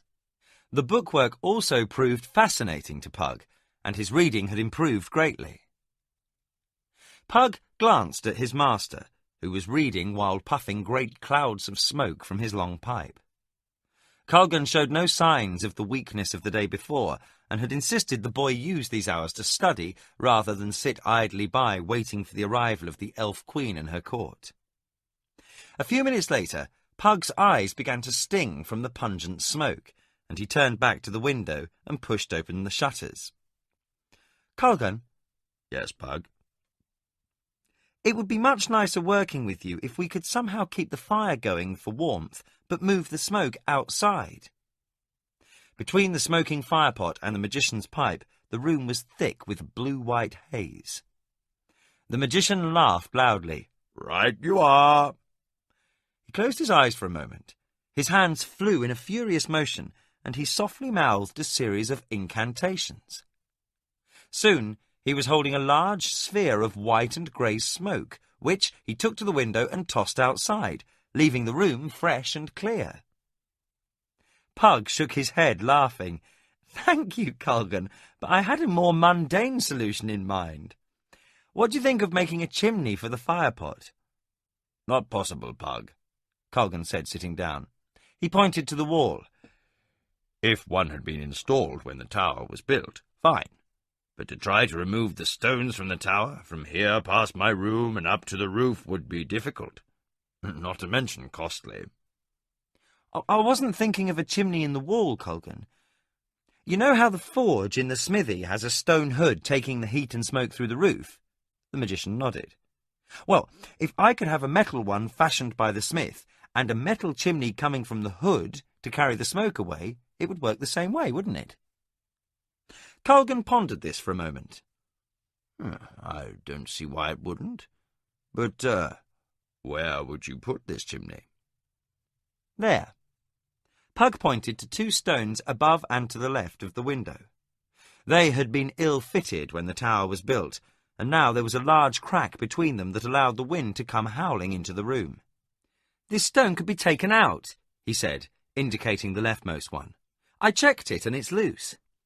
The chimney could come from above the firepot, bend here," he pointed to a spot in the air above the pot and level with the stone, "and come out here. If we covered the space around it, it would keep the wind out." Colgan looked impressed. "It's a novel idea, Pug. It might work. I'll speak to the smith in the morning and get his opinion on the matter. I wonder that no one thought of it before." Feeling pleased with himself for having thought of the chimney, Pug resumed his studies. He reread a passage that had caught his eye before, puzzling over an ambiguity. Finally, he looked up at the magician and said, "Colgan." "Yes, Pug?" he answered, looking up from his book. "Here it is again. Magician Luton uses the same cantrip here as Marsus did to baffle the effects of the spell upon the caster, directing it to an external target." Placing the large tome down so as not to lose his place, he picked up another. "But here Dorcas writes that the use of this cantrip blunts the spell, increasing the chance that it will not work. How can there be so much disagreement over the nature of this single construction?" Colgan narrowed his gaze a moment as he regarded his student. Then he sat back, taking a long pull on his pipe, sending forth a cloud of blue smoke. "It shows what I've said before, lad. Despite any vanity we magicians might feel about our craft, there's really very little order or science involved. Magic is a collection of folk arts and skills passed along from master to apprentice since the beginning of time. Trial and error. Trial and error is the way. There has never been an attempt to create a system for magic with laws and rules and axioms that are well understood and widely accepted." He looked thoughtfully at Pug. "Each of us is like a carpenter making a table. But each of us choosing different woods, different types of saws, some using pegs and dowel, others using nails, another dovetailing joints, some staining, others not. In the end, there's a table, but the means for making it are not the same in each case. What we have here is most likely an insight about the limits of each of these venerable sages you study, rather than any sort of prescription for magic. For Luton and Marsus, the cantrip aided the construction of the spell. For Dorcas, it hindered." "I understand your example, Colgan, but I'll never understand how these magicians all could do the same thing, but in so many different ways. I understand that each of them wanted to achieve his end and found a different means. But there's something missing in the manner they did it." Colgan looked intrigued. "What is missing, Pug?" The boy looked thoughtful. I don't know. It's as if I expect to find something that will tell me this is the way it must be done, the only way, or something like that. Does that make any sense?" Culgan nodded. I think I know you well enough to understand. You have a very well-ordered mind, Pug. You understand logic far better than most, even those much older than yourself. You see things as a system, rather than a haphazard collection of events. Perhaps that's part of your trouble. Pug's expression showed his interest in what the magician was saying. Culgan continued. Much of what I am trying to teach is based on a system of logic, cause and effect, but much is not. It is like trying to teach someone to play the lute. You can show them the fingering of the strings, but that knowledge alone will not make a great troubadour. It is the art, not the scholarship, that troubles you. I think I understand, Culgan. He sounded dispirited.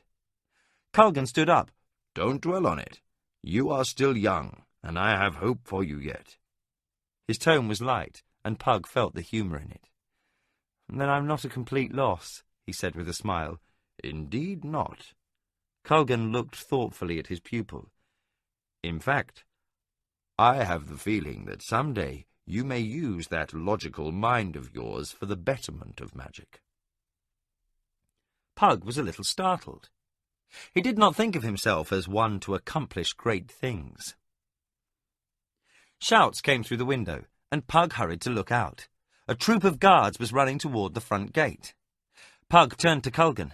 The elves must be coming. The guard is out. Culgan said, Very well. We are done with study for this day. There will be no holding you until you get a look at the elves. Run along. Pug raced out the door and down the stairs. He took them 2 at a time, jumping to the bottom of the tower, landing over the last 4 and hitting the floor at a full run. He dashed through the kitchen and out the door. As he rounded the keep to the front courtyard, he found Thomas standing atop a hay wagon. Pug climbed up next to him to be better able to see the arrival over the heads of the curious keep folk gathered round. Thomas said, I thought you weren't coming. Thought you'd be locked away with your books all day. Pug said, I wouldn't miss this. Elves! Thomas playfully dug his elbow into Pug's side. Haven't you had your fill of excitement for this week? Pug threw him a black look. If you're so indifferent, why are you standing in the rain on this wagon? Thomas didn't answer. Instead, he pointed. Look! Pug turned to see the guard company snap to attention as riders in green cloaks entered through the gate. They rode to the main doors of the keep, where the Duke waited. Pug and Thomas watched in awe, for they rode the most perfect white horses the boys had ever seen, using no saddle or bridle. The horses seemed untouched by wetness, and their coats glowed faintly, whether by some magic or a trick of the grey afternoon light, Pug couldn't tell. The leader rode on an especially grand animal, full 17 hands in height, with a long flowing mane and a tail like a plume. The riders reared the mounts in salute, and an audible intake of breath could be heard from those in the crowd. Elf steeds, said Thomas in hushed tones. The horses were the legendary mounts of the elves. Martin Longbow had once told the boys they lived in hidden deep glades near Elvender. It was said they possessed intelligence and a magic nature, and no human could sit their backs. It was also said that only one with royal elvish blood could command them to carry riders. Grooms rushed forward to take the horses, but a musical voice said, "There is no need." It came from the first rider, the one mounted on the greatest steed. She jumped nimbly down, without aid, landing lightly on her feet, and threw back her hood, revealing a mane of thick reddish hair. Even in the gloom of the afternoon rain, it appeared to be shot through with golden highlights. She was tall, nearly a match for Boric. She mounted the steps as the Duke came forward to meet her. Boric held out his hands and took hers in greeting. "Welcome, my lady. You do me and my house a great honour." The Elf Queen said, "You are most gracious, Lord Boric." Her voice was rich and surprisingly clear, able to carry over the crowd so that all in the courtyard could hear. Pug felt Thomas's hand clutching his shoulder. He turned to see a rapt expression on Thomas's face. "She's beautiful," said the taller boy. Pug returned his attention to the welcome. He was forced to agree that the Queen of the Elves was indeed beautiful, if not in entirely human terms. Her eyes were large and a pale blue, nearly luminous in the gloom. Her face was finely chiselled, with high cheekbones and a strong but not masculine jaw. Her smile was full, and her teeth shone white between almost red lips.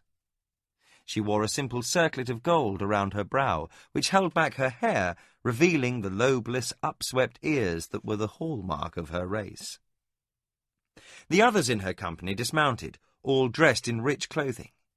Each tunic was bright, with contrasting leggings below. One wore a tunic of deep russet, another pale yellow with a circuit of bright green. Some wore purple sashes, and others crimson hose.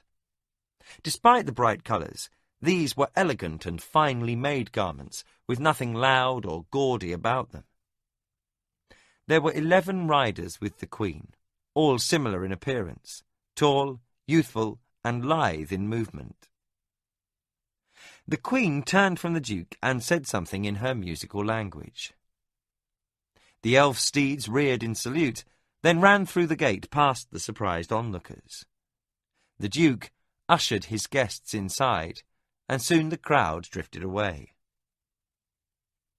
Thomas and Pug sat quietly in the rain. Thomas said, "If I live to be 100, I don't think that I'll ever see her like." Pug was surprised, for his friend rarely showed such feelings. He had a brief impulse to chide Thomas over his boyish infatuation, but something about his companion's expression made that seem inappropriate. "Come on," he said. "We're getting drenched." Thomas followed Pug from the wagon. Pug said, "You'd better change into some dry clothing and see if you can borrow a dry tabard." Thomas said, "Why?" With an evil grin, Pug said, "Oh, didn't I tell you? The Duke wants you to dine with the court. He wants you to tell the Elf Queen what you saw on the ship." Thomas looked as if he were going to break down and run. "Me? Dine in the Great Hall?" His face went white. "Talk? To the Queen?" Pug laughed with glee. "It's easy. You open your mouth and words come out." Thomas swung a roundhouse at Pug, who ducked under the blow, grabbing his friend from behind when he spun completely around. Pug had strength in his arms, even if he lacked Thomas's size, and he easily picked his larger friend off the ground. Thomas struggled, and soon they were laughing uncontrollably. "Pug, put me down! Not until you calm down. I'm all right." Pug put him down. "What brought that on?" "Your smug manner, and not telling me until the last minute." "All right, so I'm sorry I waited to tell you. Now what's the rest of it?" Thomas looked uncomfortable, more than was reasonable from the rain. "I don't know how to eat with the quality folk. I'm afraid I'll do something stupid." "It's easy. Just watch me and do what I do. Hold the fork in your left hand and cut with the knife.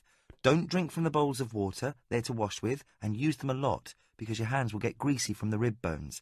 And make sure you toss the bones over your shoulder to the dogs, and not on the floor in front of the Duke's table.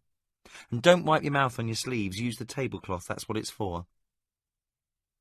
They walked towards the soldiers' commons, with Pug giving his friend instruction on the finer points of court manners.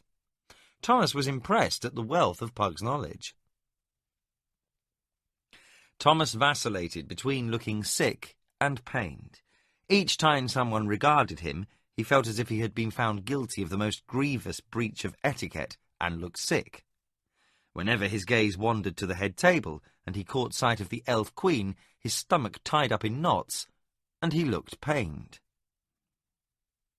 Pug had arranged for Thomas to sit next to him at one of the more removed tables from the Duke's.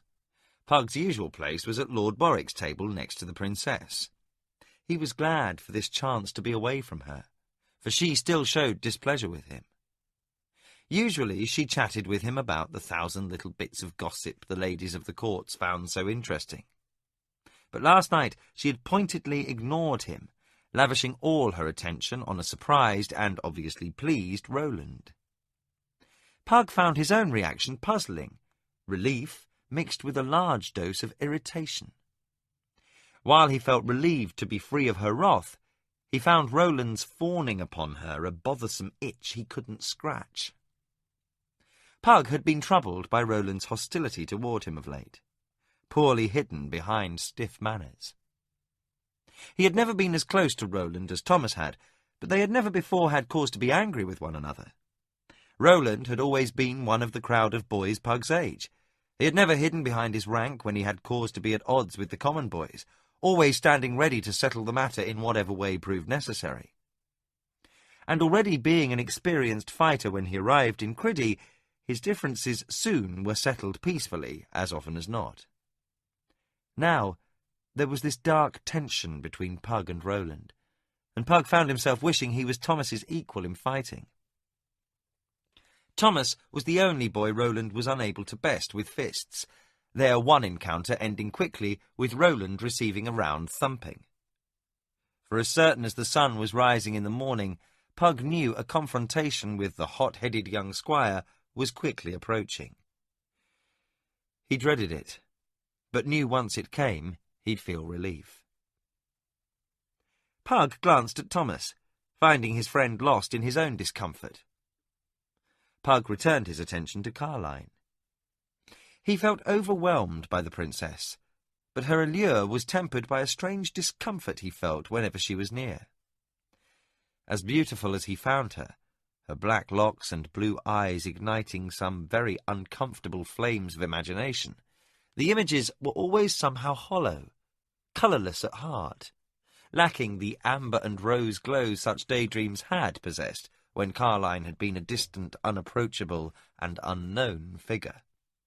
Observing her closely for even as short a time as he had recently made such idealized musing impossible. She was proving herself to be just too complicated to fit into simple daydreams. On the whole, he found the question of the princess troublesome, but seeing her with Roland made him forget his internal conflicts over her, as a less intellectual, more basic emotion came to the fore. He was becoming jealous. Pug sighed, shaking his head as he thought about his own misery at this moment, ignoring Thomas's. At least, thought Pug, I'm not alone. To Roland's obvious discomfort, Carline was deeply involved at the moment in conversation with Prince Caelin of Elvender, son of Algarana. The prince seemed to be the same age as Aruther or Liam, but then so did his mother, who appeared to be in her early 20s. All the elves, except the Queen's senior-most adviser, Tathar, were quite young-looking, and Tathar looked no older than the Duke. When the meal was over, most of the Duke's court retired. The Duke rose and offered his arm to Algarana, and led those who had been ordered to attend them to his council chamber. For the third time in 2 days, the boys found themselves in the Duke's council chamber. Pug was more relaxed about being there than before, thanks in part to the large meal, but Thomas seemed more disturbed than ever. If the taller boy had spent the hour before dinner staring at the Elf Queen, in these close quarters he seemed to be looking everywhere but in her direction. Pug thought Aglarana noticed Thomas's behaviour and smiled slightly, but he couldn't be sure. The 2 elves who came with the Queen, Caelin and Tathar went at once to the side table that held the bowl and the artefacts taken from the Tirani soldier. They examined them closely, fascinated by every detail. The Duke called the meeting to order, and the 2 elves came to chairs on either side of the Queen. Pug and Thomas stood by the door, as usual. The Duke said, "We have told you what has occurred, as well as we know, and now you have seen proof with your own eyes. If you think it would be helpful, the boys can recount the events on the ship." The Queen inclined her head, but it was Tathar who spoke. "I would like to hear the story first-hand, Your Grace." Boric motioned for the boys to approach. They stepped forward, and Tathar said, "Which of you found this outworlder?" Thomas threw Pug a look that indicated the shorter boy should do the talking. Pug said, "We both did, sir," not knowing the proper address for the elf. Tathar seemed content with the general honorific. Pug recounted the events of that day, leaving out nothing he could remember. When he had done, Tathar asked a series of questions, each jogging Pug's memory, bringing out small details he had forgotten.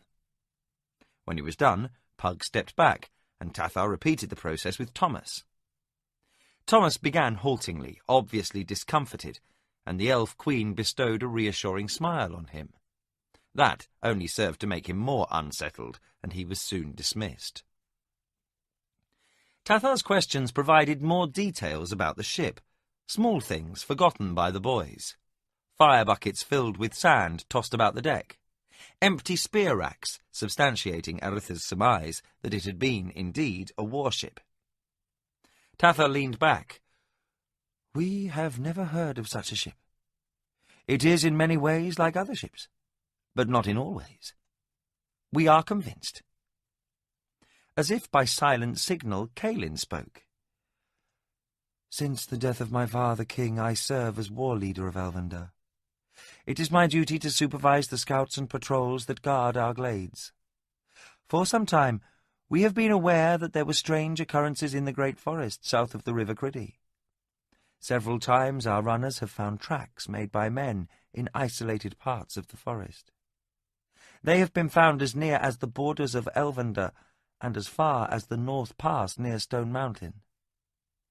Our scouts have tried for weeks to find these men, but only tracks could be seen. There were none of the usual things that would be expected of a scouting or raiding party. These people were taking great care to disguise their presence. Had they not passed so close to Elvender, they might have remained undetected, but no one may intrude near our home and go unnoticed. Several days ago, one of our scouts sighted a band of strangers passing the river near the edge of our forests heading in the direction of the North Pass. He followed for a half-day's march, then lost them. Fannon raised his eyebrows. An elven tracker lost them? Caelin inclined his head slightly. Not by his lack of skill. They simply entered a thick glade and never appeared on the other side. He followed their tracks up to the point where they vanished. Yam said, "I think we know now where they went." He looked uncommonly sombre, resembling his father more than usual. Caelin continued, 4 days before your message arrived, I led a patrol that sighted a band near the place of last sighting. They were short and stocky men without beards. Some were fair and others dark. There were 10 of them, and they moved through the forest with little ease. The slightest sound put them on guard, but with all their caution they still had no idea they were being tracked. They all wore armour of bright colours, reds and blues, some green, others yellow, save one in black robes.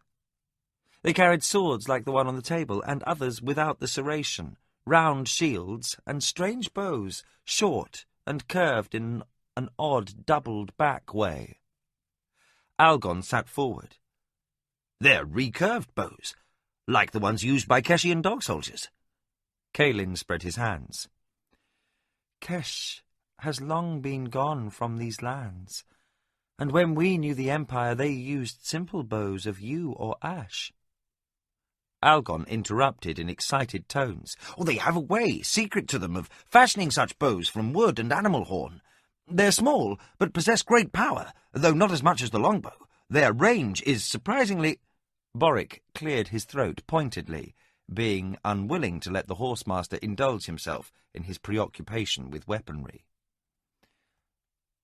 "If His Highness will please continue." Algon sat back, blushing furiously, and Caelin said, "I tracked them for 2 days.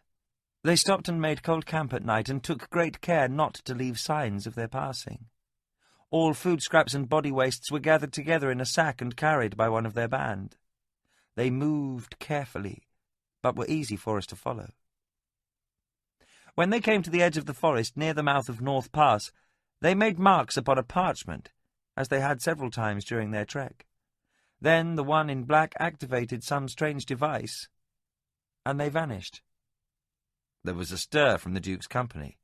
Culgan looked especially disturbed. Caelan paused. The thing that was most strange, however, was their language, for their speech was unlike any we knew.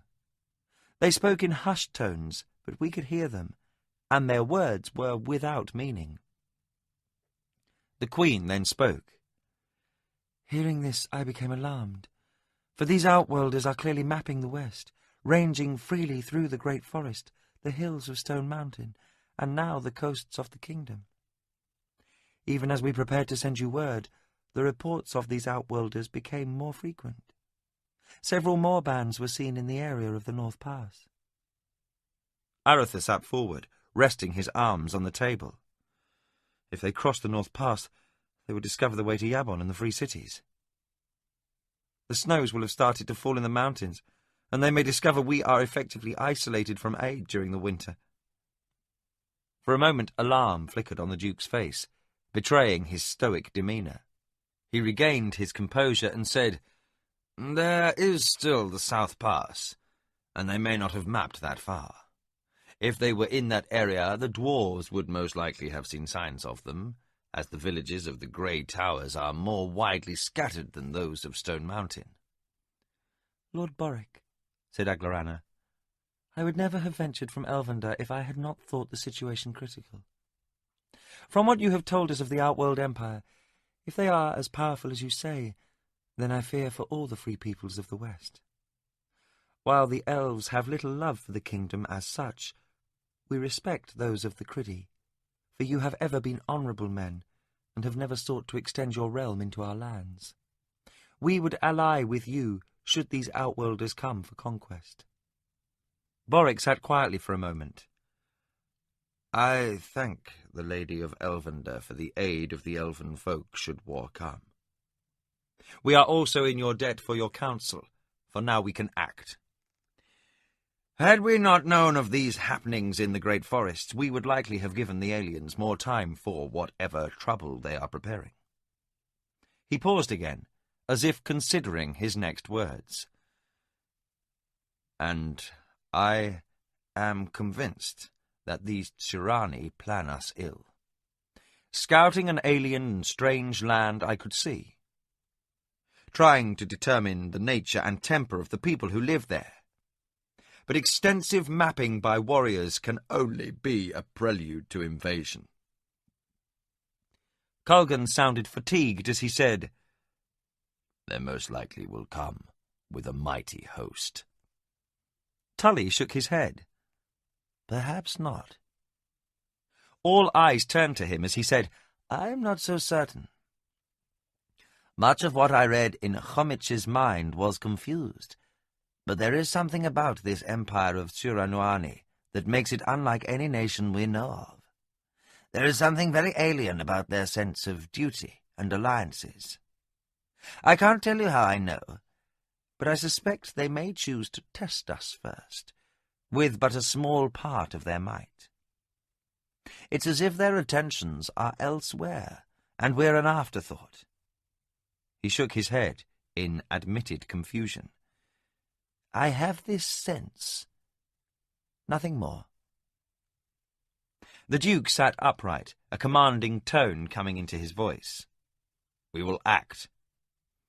I will send messages to Duke Brukel of Yabon and again to Stone Mountain and the Grey Towers." Aglorana said, "It would be good to hear what the dwarven folk know." Boric said, "I had hoped for word by now, but our messengers have not returned, nor have the pigeons they carry." Liam said, "Hawks, perhaps.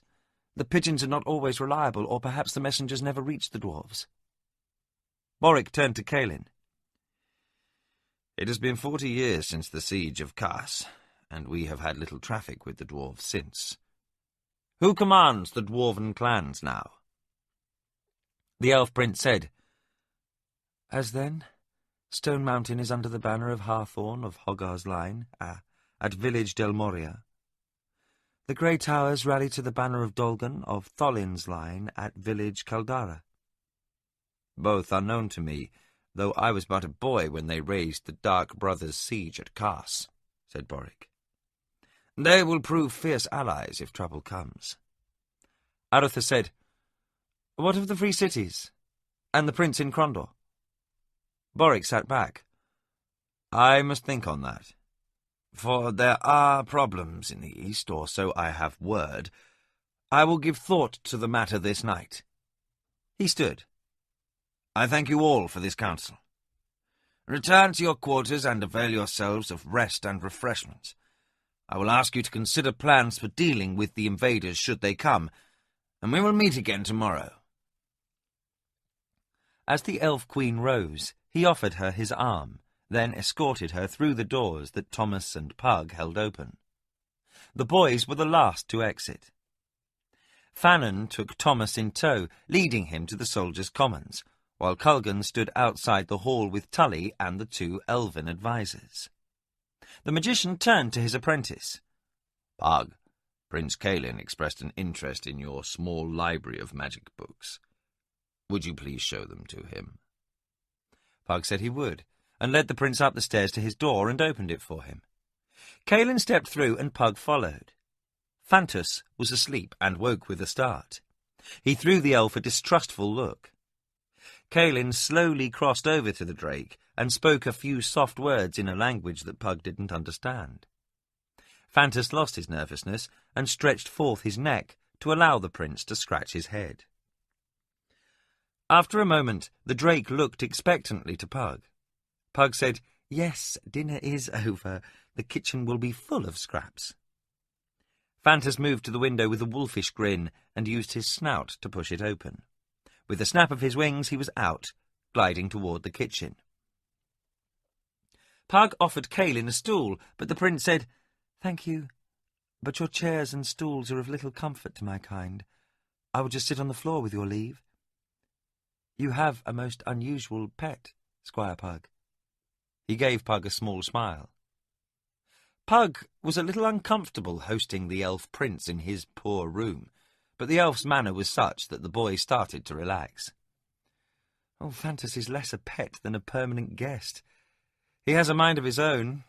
It's not unusual for him to disappear for weeks at a time now and again, but mostly he stays here. He must eat outside the kitchen now that Meacham has gone." Caelin inquired who Meacham was. Pug explained, adding, "Culgan has sent him over the mountains to Borden, with some of the Duke's guards, before the North Pass is snowed in. He didn't say why he was going, Highness." Caelin looked at one of the boy's books. "I prefer to be called Caelin, Pug." Pug nodded, pleased. "Caelin, what do you think the Duke has in mind?" The elf gave him an enigmatic smile. "The Duke will reveal his own plans, I think. My guess is that Meacham is preparing the way should the Duke choose to journey east. You will most probably know on the morrow." He held up the book he had glanced at. "Did you find this interesting?" Pug leaned over and read the title, Dorcas's Treatise on the Animation of Objects. "Yes, though it seemed a little unclear." "A fair judgment. Dorcas was an unclear man, or at least I found him so." Pug started. "But Dorcas died 30 years ago." Caelin smiled broadly, showing even white teeth. His pale eyes shone in the lantern light. "Then you know little of elven lore." "Little," Pug agreed. "You are the first elf I have ever spoken with, though I may have seen another elf once when I was very little. I'm not sure." Caelin tossed aside the book. "I know only what Martin Longbow has told me, that you can somehow speak with animals and some spirits, and that you live in Elvender and the surrounding elven forests, and that you stay among your own kind mostly." The elf laughed, a soft, melodic sound. "Nearly all true. Knowing friend Longbow, I wager some of the tales were colourful, for while he is not a deceiving man, he has an elf's humour." Pug's expression showed he did not understand. "We live a very long time by your standards. We learn to appreciate the humour in the world, often finding amusement in places where men find little. Or you can call it simply a different way of looking at life. Martin has learned this from us, I think. Pug nodded. Mocking eyes. Caelan raised an eyebrow in question. Pug explained, Many people here find Martin difficult to be with, different somehow. I once heard a soldier say he had mocking eyes. Caelan sighed. Life has been difficult for Martin. He was left on his own at an early age. The monks of Silban are good, kindly men, but ill-equipped to raise a boy. Martin lived in the woods like a wild thing when he could flee his tutors. I found him one day, fighting with 2 of our children. We are not very much different from men when very young. Over the years, he has grown to be one of the very few humans who is free to come to Elvendar at will. He is a valued friend, but I think he bears a special burden of loneliness, not being fully in the world of elves nor of men, but partially in both. Pug saw Martin in a new light and resolved to attempt to know the Huntmaster better. Returning to the original topic, he said, Is what he said true? Caelan nodded. In some respects. We can speak to animals only as men do, in tones to make them easy, though we are better at it than most humans, for we read the moods of wild things more readily. Martin has some of this knack. We do not, however, speak with spirits. There are creatures we know whom humans consider spirits. Dryads, sprites, pixies, but they are natural beings who live near our magic. Pug's interest was piqued. Your magic? Ours is a magic that is part of our being, strongest in Elvendar. It is a heritage ages old, allowing us to live at peace within our forests.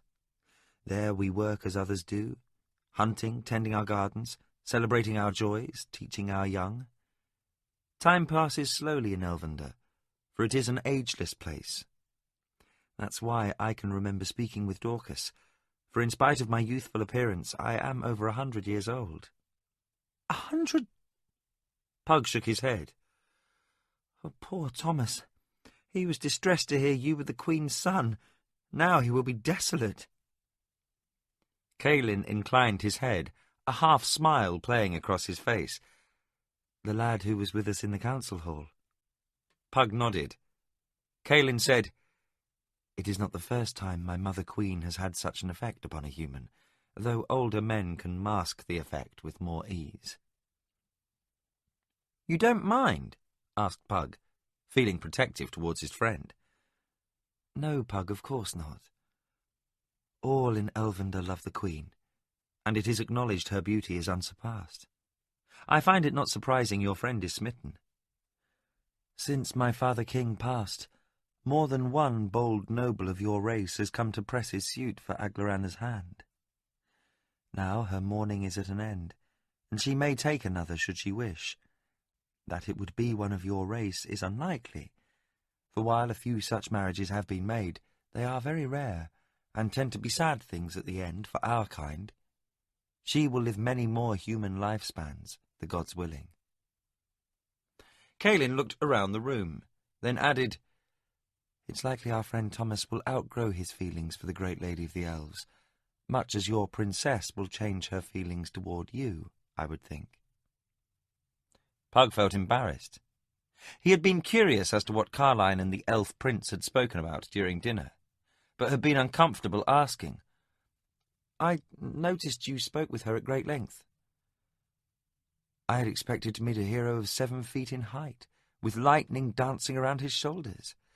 It seems you slew a score of trolls with a cast of your hand. Pug blushed. It was only 2, and mostly by accident. Caelan's eyebrows shot up. Even 2 is an accomplishment. I had thought the girl guilty of a flight of fancy. I would like to hear the story. Pug told him what had happened. When he was done, Caelan said, It is an unusual tale, Pug. I know little of human magic, but I do know enough to think that what you did was as strange as Culgan said. Elf magic is far different from human, but we understand ours better than you understand your own. Never have I heard of such an occurrence, but I can share this with you. Occasionally, at times of great need, an inner call can be made, bringing forth powers that lay dormant deep within. Pug said, I have thought as much, though it would be nice to understand a little better what happened. That may come in time. Pug looked at his guest and sighed deeply. I wish I could understand Carline as well. Caelan shrugged and smiled. Who can understand another's mind? I think for some time to come you will be the object of her attention. Then it may be another will distract her. Perhaps young Squire Roland. He seems held in thrall by her. Pug snorted.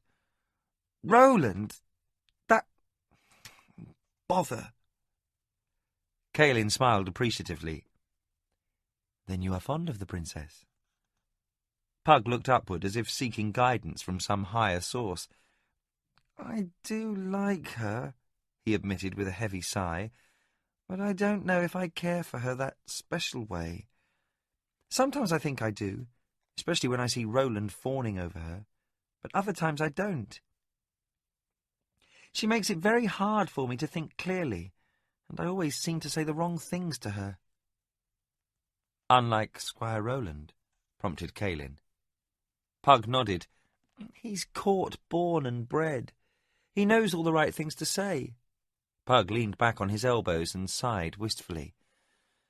I guess I'm just bothered by him out of envy as much as anything. He makes me feel like an ill-mannered clod with great lumps of stone for hands and tree stumps for feet. Caelan nodded understandingly. I don't count myself an expert in all the ways of your people, Pug, but I've spent enough time with humans to know that you choose how you feel. Roland makes you feel clumsy only because you let him. I would hazard a guess young Roland might feel much the same way when your positions are reversed. The faults we see in others never seem as dreadful as those we see in ourselves. Roland might envy your direct speech and honest manner. In any event, what you or Roland do will have little effect on the princess so long as she is determined to have her own way. She has romanticized you in much the same manner your friend has our queen. Short of you becoming a hopeless bore, she will not be shaken from this attitude until she is ready. I think she has you in mind for her future consort. Pug gaped for a moment, then said, Consort? Caelan smiled. The young are often overly concerned with matters to be settled in later years. I suspect her determination in the matter is as much a result of your reluctance as from a true appreciation of your worth. She, like many children, simply wants what she can't have. In a friendly tone he added, Time will decide the issue. Pug leaned forward, a worried expression on his face. Oh my, I have made a hash of things. Half the keep boys think themselves in love with the princess. If they only knew how terrifying the real thing can be. He closed his eyes, squeezing them tightly shut a moment. My head aches. I thought she and Roland, Caelan said, he may be but a tool to provoke your interest. Sadly, that seems to have resulted in bad feelings between you. Pug nodded slowly. I think so. Roland is a good enough sort on the whole. We've been friends for the most part. But since I was elevated in rank, he has been openly hostile. I try to ignore it, but it gets under my skin after a while. Maybe I should try and talk to him. That would prove wise, I think. But don't be surprised if he is not receptive to your words. He is most certainly caught up in her spell. Pug was getting a headache from the topic, and the mention of spells made him ask, Would you tell me more about elven magic? Our magic is ancient. It is part of what we are and in what we create. Elven boots can make even a human silent when walking, and elven bows are better able to strike the mark, for that is the nature of our magic. It is vested in ourselves, our forests, our creations. It can sometimes be managed, subtly, by those who fully understand it, spell-weavers such as Tathar, but this is not easily done, for our magic resists manipulation. It is more like air than anything, always surrounding us, yet unseen. But, like air, which can be felt when the wind blows, it has substance. Our forests are called enchanted by men, for so long have we dwelled there. Our magic has created the mystery of Elvender. All who dwell there are at peace. No one may enter Elvender uninvited, save by mighty arts, and even the distant boundaries of the elven forests cause unease in those who enter with evil intent. It has not always been so. In ages past we shared our lot with others, the Mordel, those who you call the Brotherhood of the Dark Path. Since the Great Break, when we drove them from our forests, Elvender has been changing, becoming more our place, our home, our essence. Pug said, "Are the Brothers of the Dark Path truly cousin to the elves?" Kaelin's eyes grew hooded. He paused for a moment, then said, "We speak little of such things, for there is much we wish were not true. I can tell you this. There is a bond between the Mordel, whom you call the Brotherhood, and my people, though ancient and long-strained. We wish it were not so, but they are true cousins to us. Once in a great while one comes back to us, what we call returning." He looked as if the topic were making him very uncomfortable, and Pug said, "I'm sorry if—" Kaelin waved away the apology. "Curiosity is nothing to apologize for in a student, Pug. I just would rather not say any more on this subject." They spoke late into the night of many things. Pug was fascinated by the elf prince, and was flattered so many things he said seemed to be of interest to Kaelin. At last Kaelin said, "I should retire. Though I need little rest, I do need some. And I think you do as well." Pug rose and said, "Thank you for telling me so much." Then he smiled, half in embarrassment, "And for talking to me about the princess. You needed to talk." Pug led Kaelin to the long hall, where a servant showed him to his quarters. Pug returned to his room and lay down for sleep, rejoined by a damp Fantus, who snorted in indignation at having to fly through the rain. Fantus was soon asleep.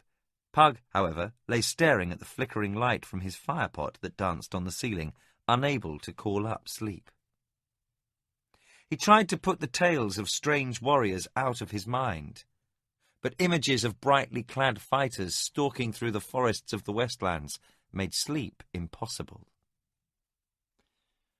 There was a sombre mood throughout Castle Criddy the next morning. The servants' gossip had spread the news about the tyranny, though the details were lacking.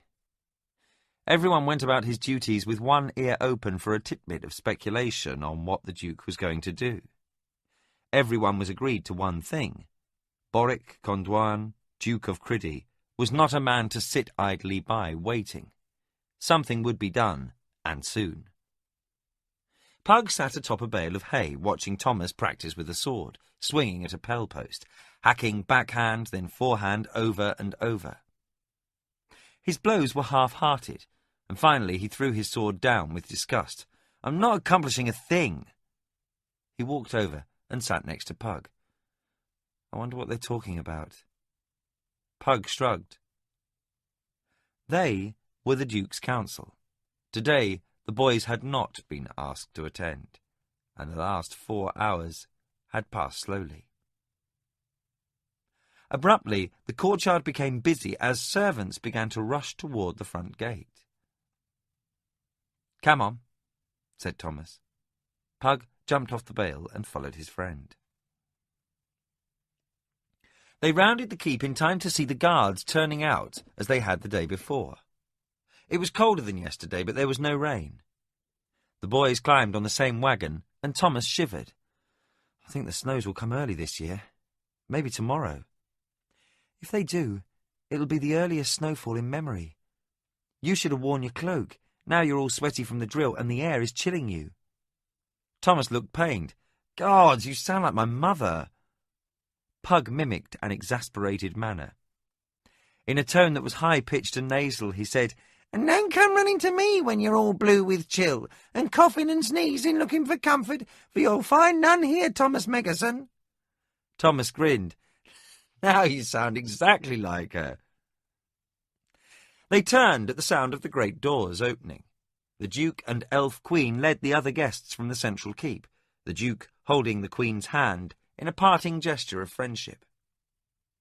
Then the Queen placed her hand to her mouth and sang out a musical series of words, not loud, but carrying over the noise of the crowd.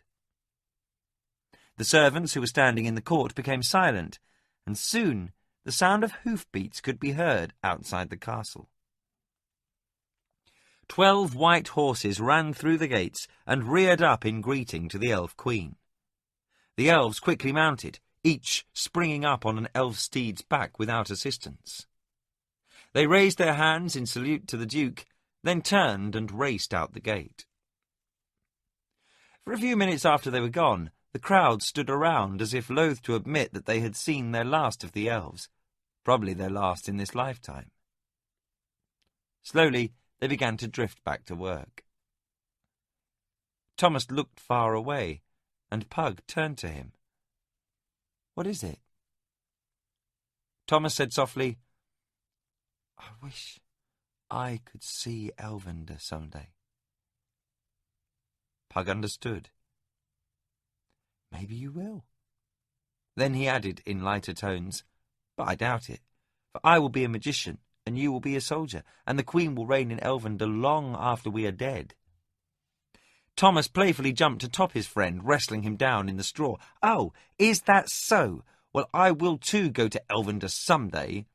He pinned Pug under him, sitting atop his chest. "And when I do, I'll be a great hero with victories over the Tirani by the score. She'll welcome me as an honoured guest. What do you think of that?" Pug laughed, trying to push his friend off. "And I'll be the greatest magician in the land."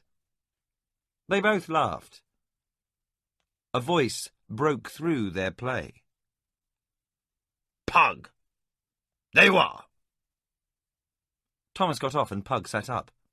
Approaching them was the stocky figure of Gardel the smith. He was a barrel-chested man with little hair but a thick black beard. His arms were grimy with smoke, and his apron was burned through with many small holes. He came to the side of the wagon and placed fists on hips. "I've been looking for you all over. I have that hood Culgan asked me to fashion for your firepot."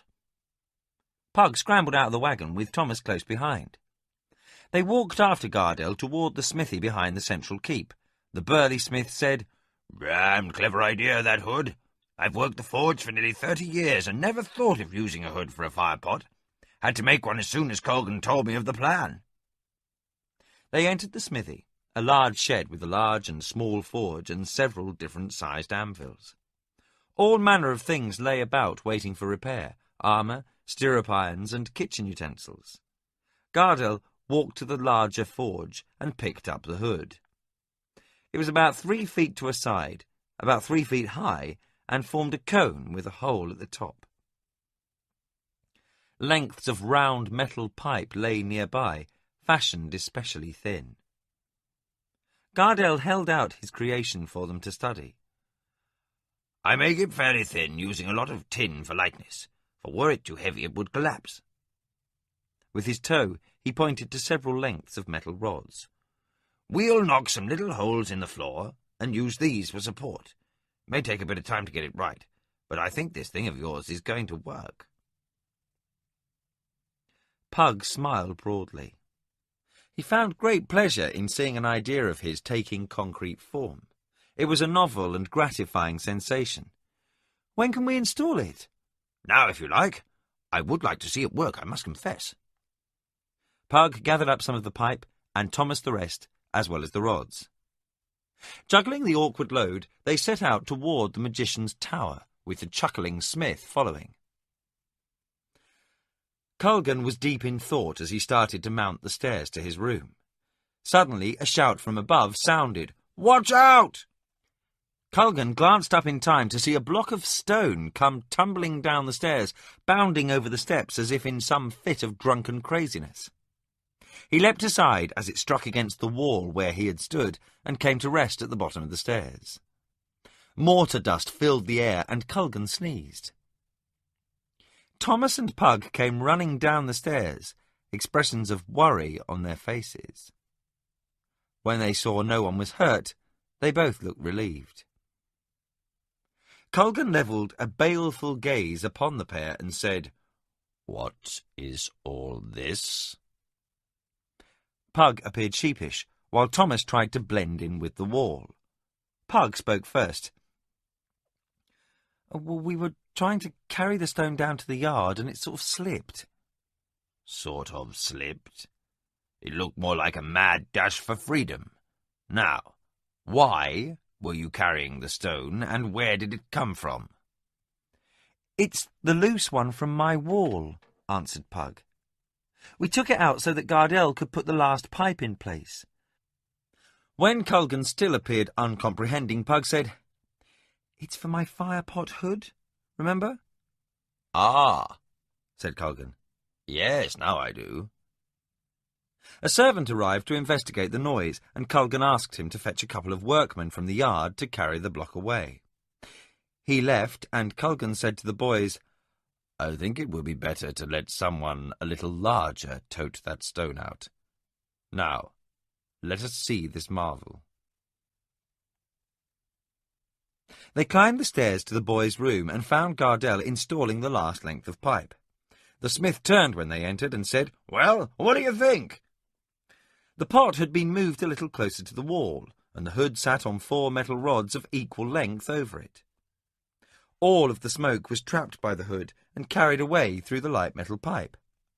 Unfortunately, the hole where the stone was missing was considerably larger than the pipe, so most of the smoke was blown back into the room by the wind. "Culgan, what do you think?" said Pug. "Well, boy, it looks rather impressive, but I can't see much improvement in the atmosphere here."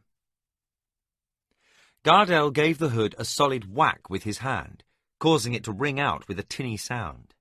His thick calluses kept his hand from being burned by the hot metal. "She'll do.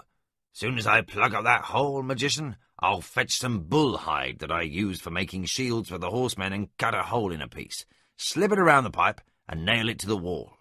A few slaps of tanning agent on it, and the heat will dry it out all stiff and hard. It'll take the heat and keep the rain and wind out of the room, as well as the smoke."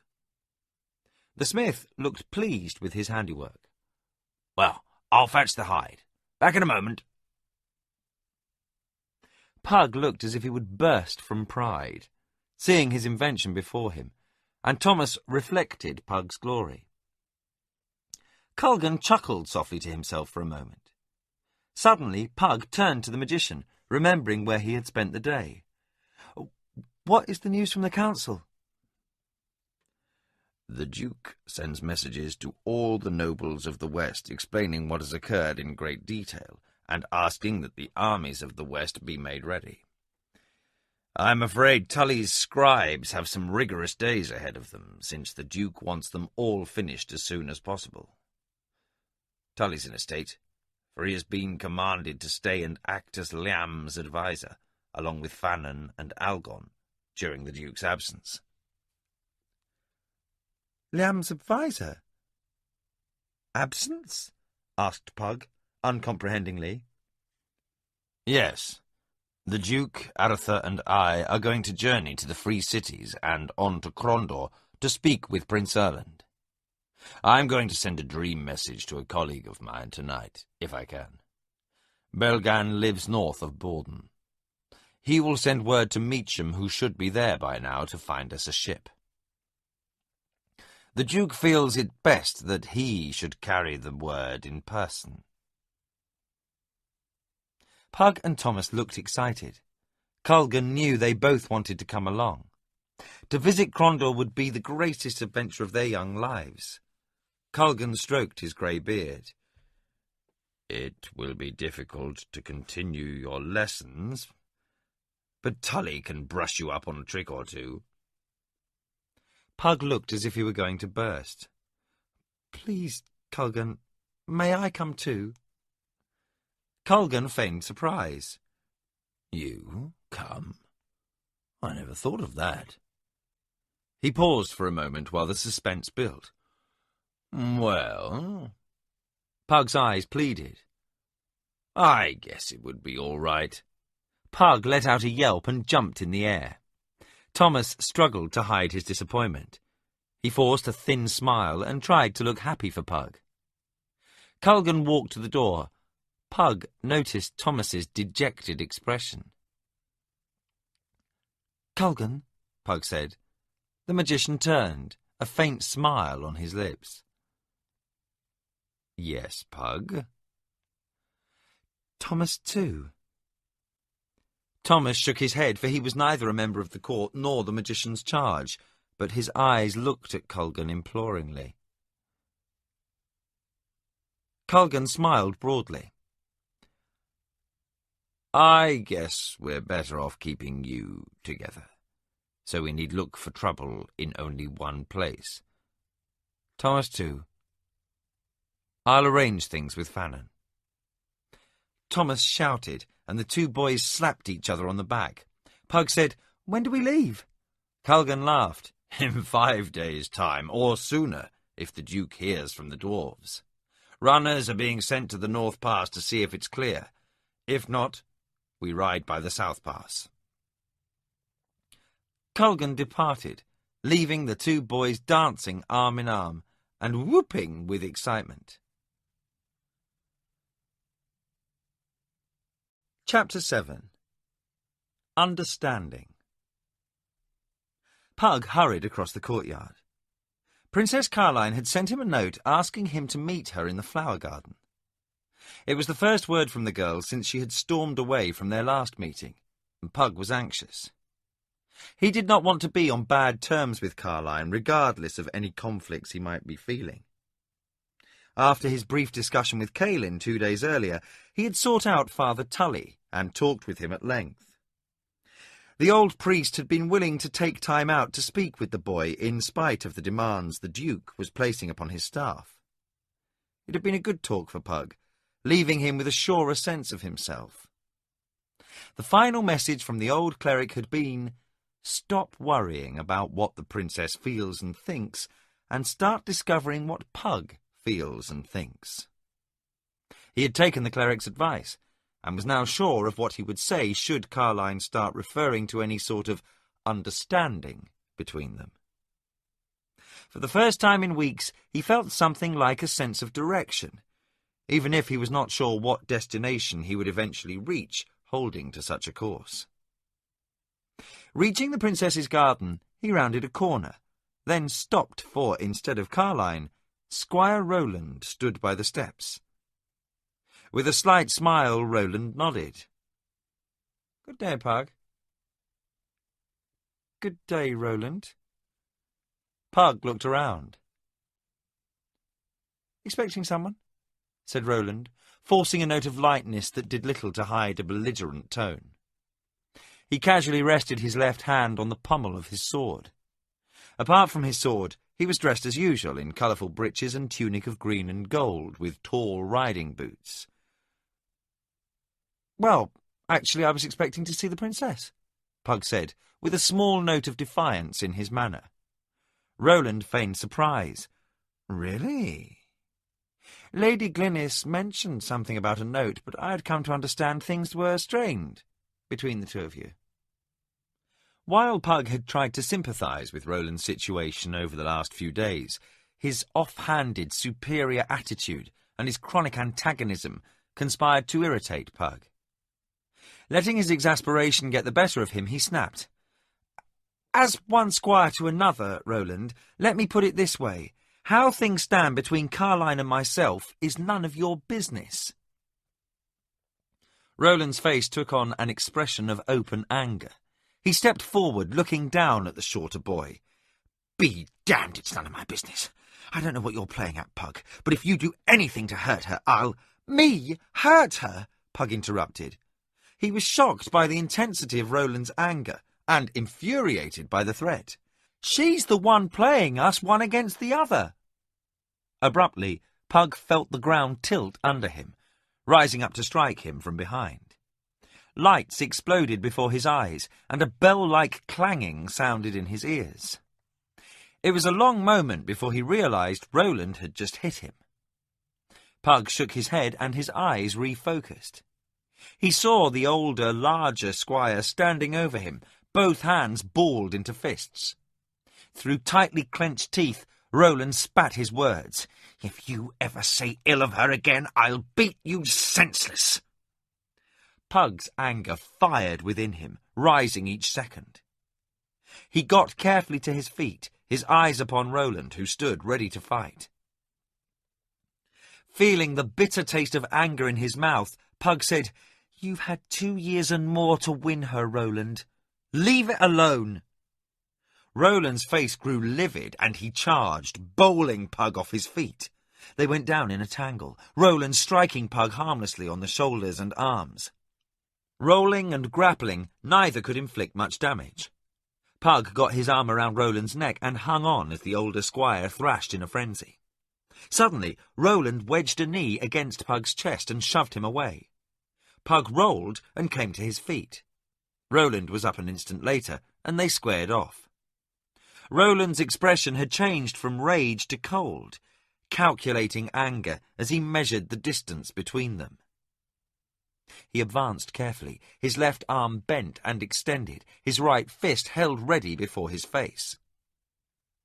Pug had no experience with this form of fighting called fist boxing, though he had seen it practiced for money in travelling shows.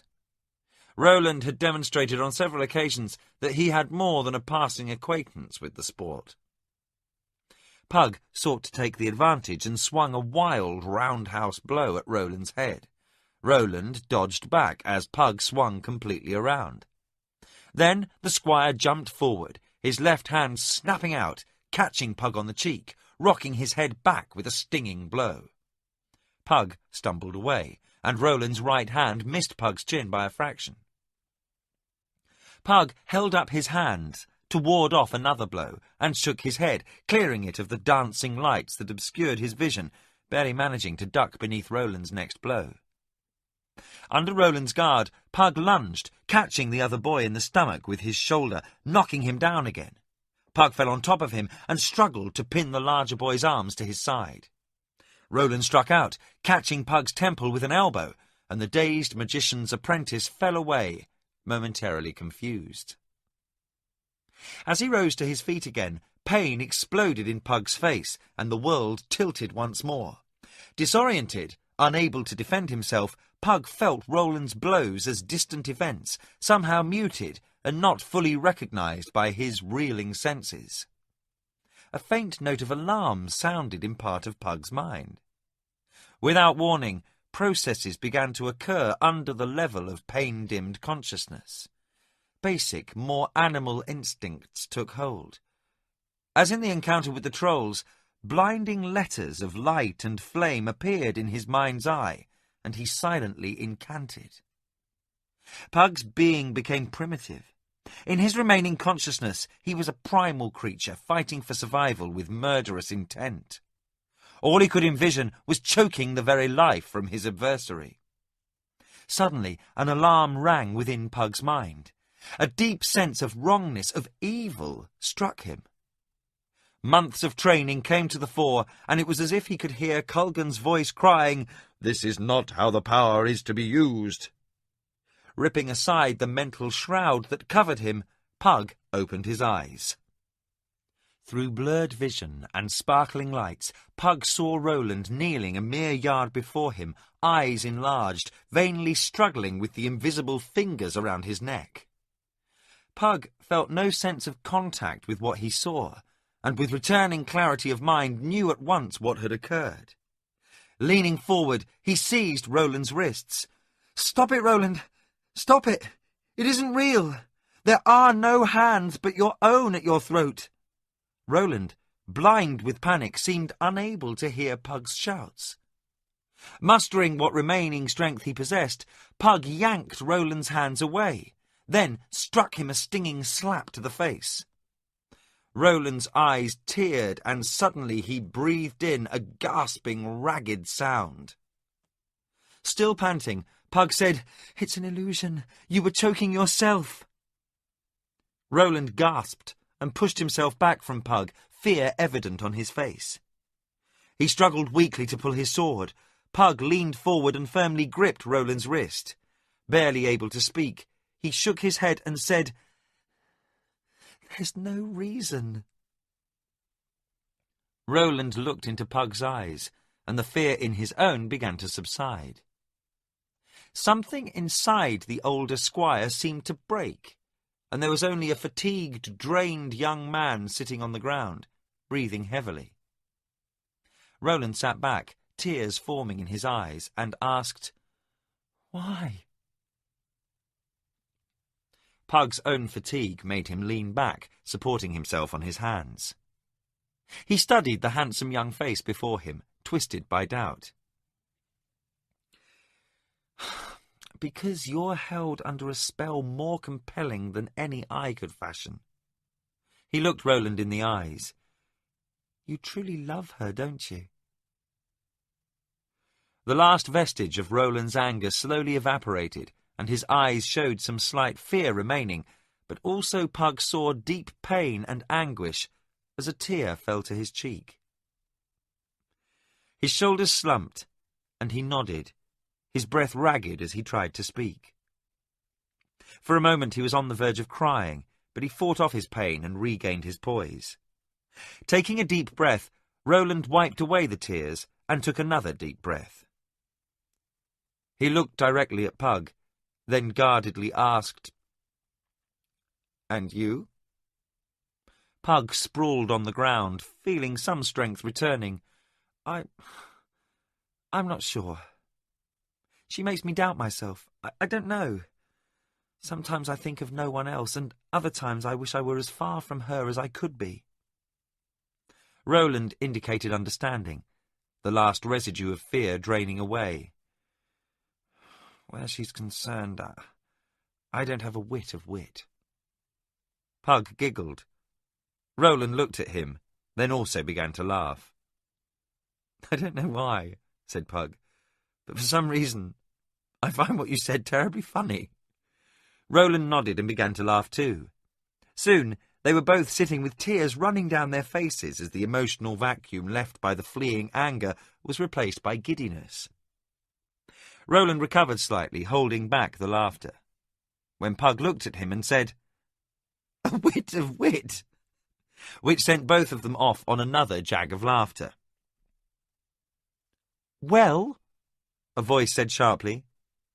They turned and found Carline, flanked by two ladies-in-waiting, surveying the scene before her. Instantly, both boys became silent. Casting a disapproving look upon the pair as they sprawled upon the ground, she said, "Since you two seem so taken with each other, I'll not intrude." Pug and Roland exchanged looks and suddenly erupted into uproarious laughter.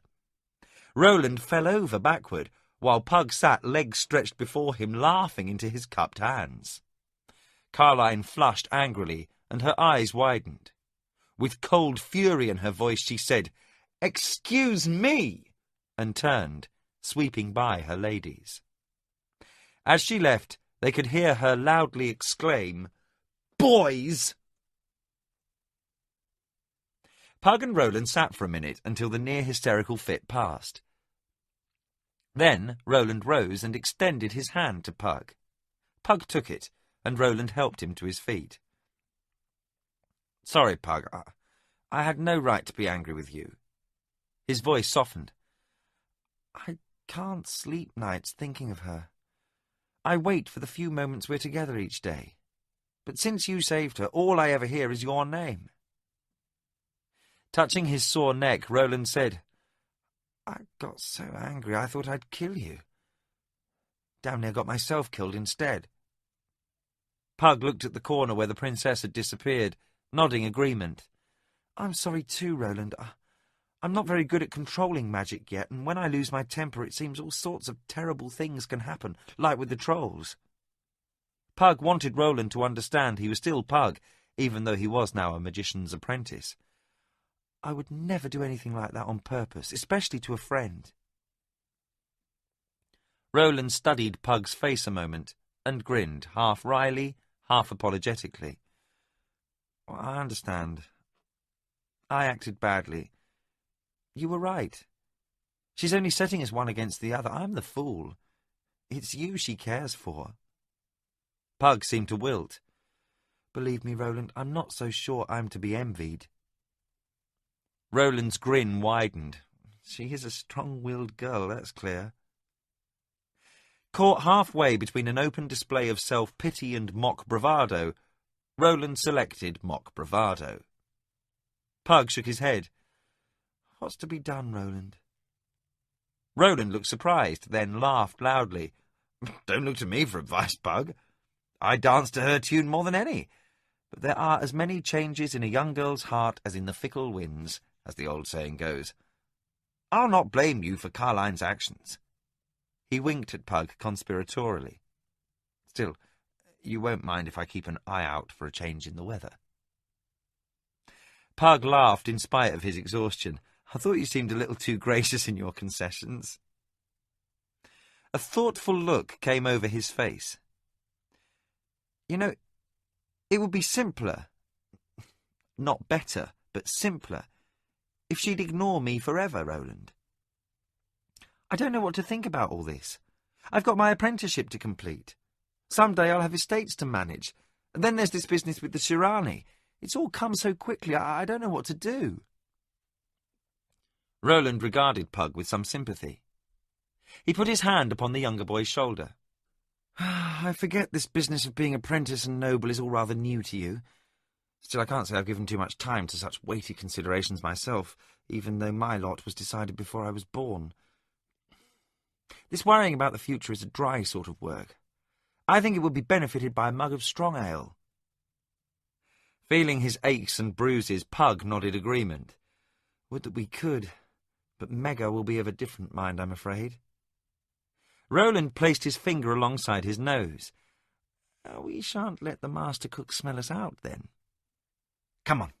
I know a place where the boards of the ale shed are loose. We can quaff a cup or two in private.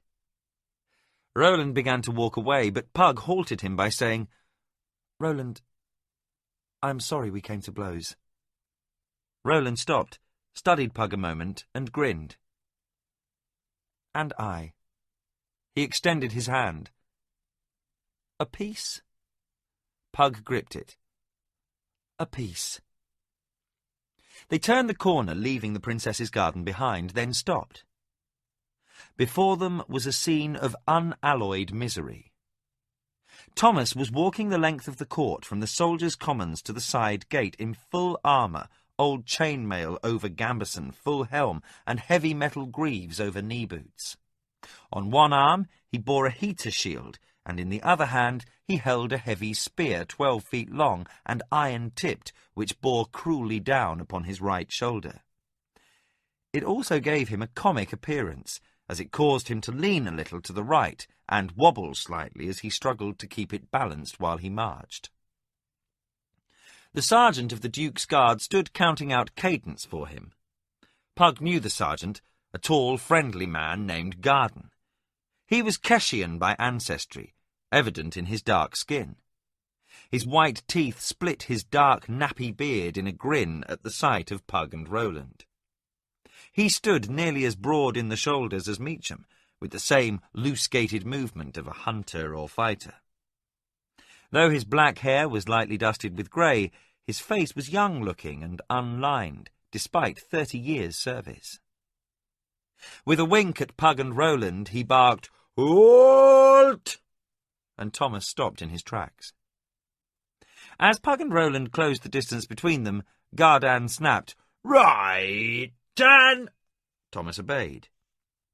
"Members of the court approaching, present arms!"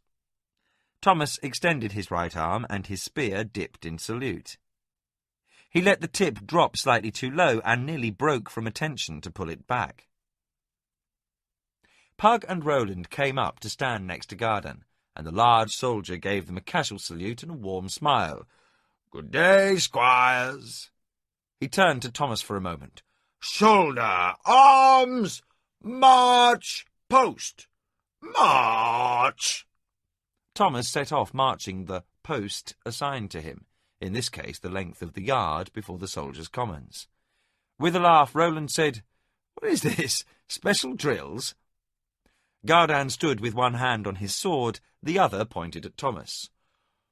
"Swordmaster Farron felt it might prove beneficial to our young warrior if someone was here to see his drilling didn't become a sloppy from exhaustion or some other petty inconvenience." Dropping his voice a bit, he added, "He's a tough lad. He'll be fine, if a little footsore." "Why the special drilling?" asked Roland. Pug shook his head as Gardan told them. "Oh, our young hero lost 2 swords. The first was understandable, for the matter of the ship was vital, and in the excitement of the moment such an oversight could be forgiven. But the second was found lying on the wet ground near the Pell the afternoon the Elf Queen and her party left, and young Thomas was nowhere in sight." Pug knew Thomas had forgotten all about returning to his drilling when Gardel had come with the hood for his firepot. Thomas reached the end of his appointed route, did an about-face, and began his return. Gardan regarded the 2 bruised and dirty boys and said, "What have you 2 young gentlemen been up to?" Roland cleared his throat in a theatrical fashion and said, I was giving Pug a first boxing lesson." Gardan reached out and took Pug's chin in his hand, turning the boy's face for inspection. Evaluating the damage, he said, "Roland, remind me never to ask you to instruct my men in sword-play. We couldn't withstand the casualty rate." Releasing his hold upon Pug's face, he said, "You'll have a beautiful eye in the morning, squire." Changing the topic, Pug said, "How are your sons, Gardan?" "Well enough, Pug. They learn their craft and dream of making themselves rich, save for the youngest, Faxon, who is still intent on becoming a soldier next choosing. The rest are becoming expert cartwrights under my brother Jahil's tutelage." He smiled sadly. "With only Faxon at home, the house is very empty, though my wife seems glad for the peace." Then he grinned, an infectious smile that rarely could be viewed and not answered. "Still, won't be too long before the elder boys marry, and then there'll be grandchildren underfoot and plenty of merry noise again from time to time." As Thomas drew near, Pug asked, "May I speak with the condemned?" Gardan laughed, stroking his short beard. "I guess I might look the other way for a moment, but be brief, squire." Pug left Gardan talking with Roland and fell into step beside Thomas as he passed on his way to the opposite end of the court. "How goes it?" Pug asked. Out of the side of his mouth, Thomas said, "Oh, just fine. 2 more hours of this and I'll be ready for burial." "Can't you rest?" "On the half-hour I get 5 minutes to stand at attention." He reached the terminus of his post and did a reasonably sharp about-face, then resumed walking back toward Gardan and Roland. "After the firepot cover was finished, I came back to the Pell and found the sword missing. I thought my heart would stop. I looked everywhere. I almost thrashed Rolf, thinking he had hidden it to spite me. And when I returned to the commons, Fannon was sitting on my bunk, oiling down the blade. I thought the other soldiers would hurt themselves holding in the laughter when he said, 'If you judge yourself skilled enough with the sword, perhaps you'd care to spend your time learning the proper way to walk post with a polearm. All-day walking punishment,' he added woefully. 'I'll die.'" They passed Roland and Gardan, and Pug struggled to feel sympathy. Like the others, he found the situation comical. Hiding his amusement, he lowered his voice to a conspiratorial tone and said, "I'd better get along. Should the swordmaster come along, he might tack on an extra day's marching." Thomas groaned at the thought. "Gods preserve me. Get away, Pug." Pug whispered, "When you're done, join us in the ale shed if you're able." Pug left Thomas's side and rejoined Gardan and Roland. To the sergeant he said, "Thank you, Gardan." "You're welcome, Pug. Our young knight in the making will be fine, though he feels set upon now. He also chafes at having an audience." Roland nodded. Well, I expect he'll not be losing a sword again soon. Gardan laughed. Too true. Master Fanon could forgive the first, but not the second. He thought it wise to see Thomas didn't make a habit of it. Your friend is the finest student the swordmaster has known since Prince Arutha. But don't tell Thomas that. Fanon's always hardest on those with the most potential. Well, good day to you both, squires. And boys, they paused. I won't mention the first boxing lesson. They thanked the sergeant for his discretion and walked towards the ale shed, with the measured cadence of Gardan's voice filling the court. Pug was well into his second mug of ale, and Roland finishing his fourth, when Thomas appeared through the loose boards. Dirty and sweating, he was rid of his armour and weapons. With a great display of fatigue, he said, "The world must be coming to an end. Fanon excused me from punishment early." "Why?" asked Pug. Roland lazily reached over to a storage shelf, next to where he sat upon a sack of grain soon to be used for making ale, and got a cup from a stack.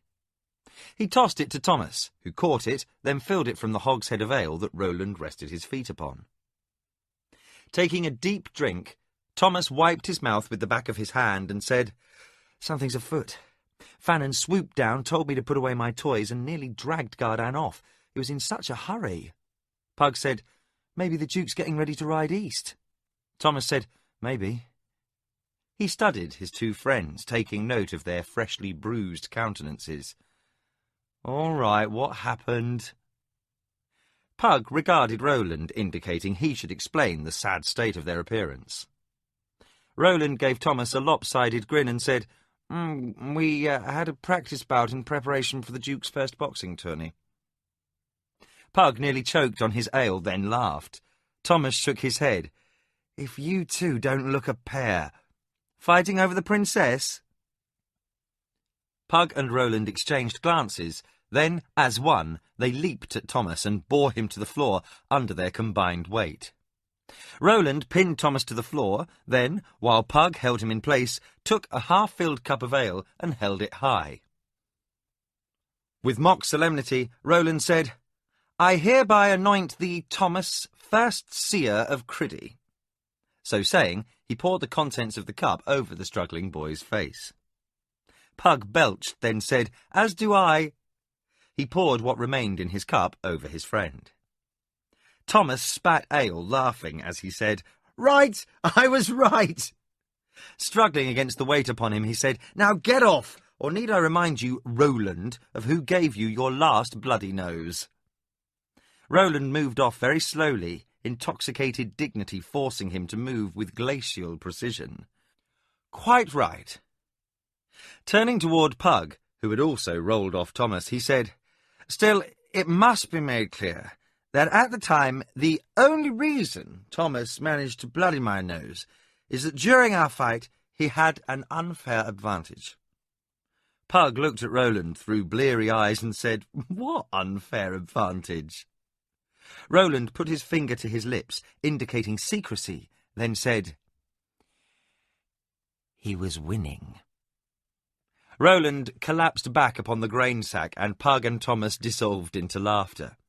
Pug found the remark so funny he couldn't stop, and hearing Thomas's laughter only caused his own to redouble. At last he sat up, gasping, with his sides hurting. Catching his breath, Pug said, "I missed that set too. I was doing something else, but I don't remember what." "You were down in the village learning to mend nets, if I remember rightly, when Roland first came here from Tulan." With a crooked grin, Roland said, "I got into an argument with someone or another. Do you remember who?" Thomas shook his head, no. "Anyway, I got into an argument, and Thomas came over and tried to break it up. I couldn't believe this skinny boy." Thomas began to voice an objection, but Roland cut him off, holding a finger upright and wiggling it. "Yes, you were. Very skinny. I couldn't believe this skinny common boy, would presume to tell me, a newly appointed member of the Duke's court, and a gentleman, I must add, the way to behave. So I did the only thing a proper gentleman could do under the circumstances." "What?" asked Pug. "I hit him in the mouth." The three laughed again. Thomas shook his head at the recollection, while Roland said, "Then he proceeded to give me the worst beating I had since the last time my father caught me out at something. That's when I got serious about fist-boxing." With an air of mock gravity, Thomas said, "Well, we were younger then." Pug refilled the cups. Moving his jaw in discomfort, he said, "Well, right now I feel about 100 years old." Thomas studied them both a minute. "Seriously? What was the fight about?" With a mixture of humour and regret, Roland said, "Our liege lord's daughter, a girl of ineffable charm."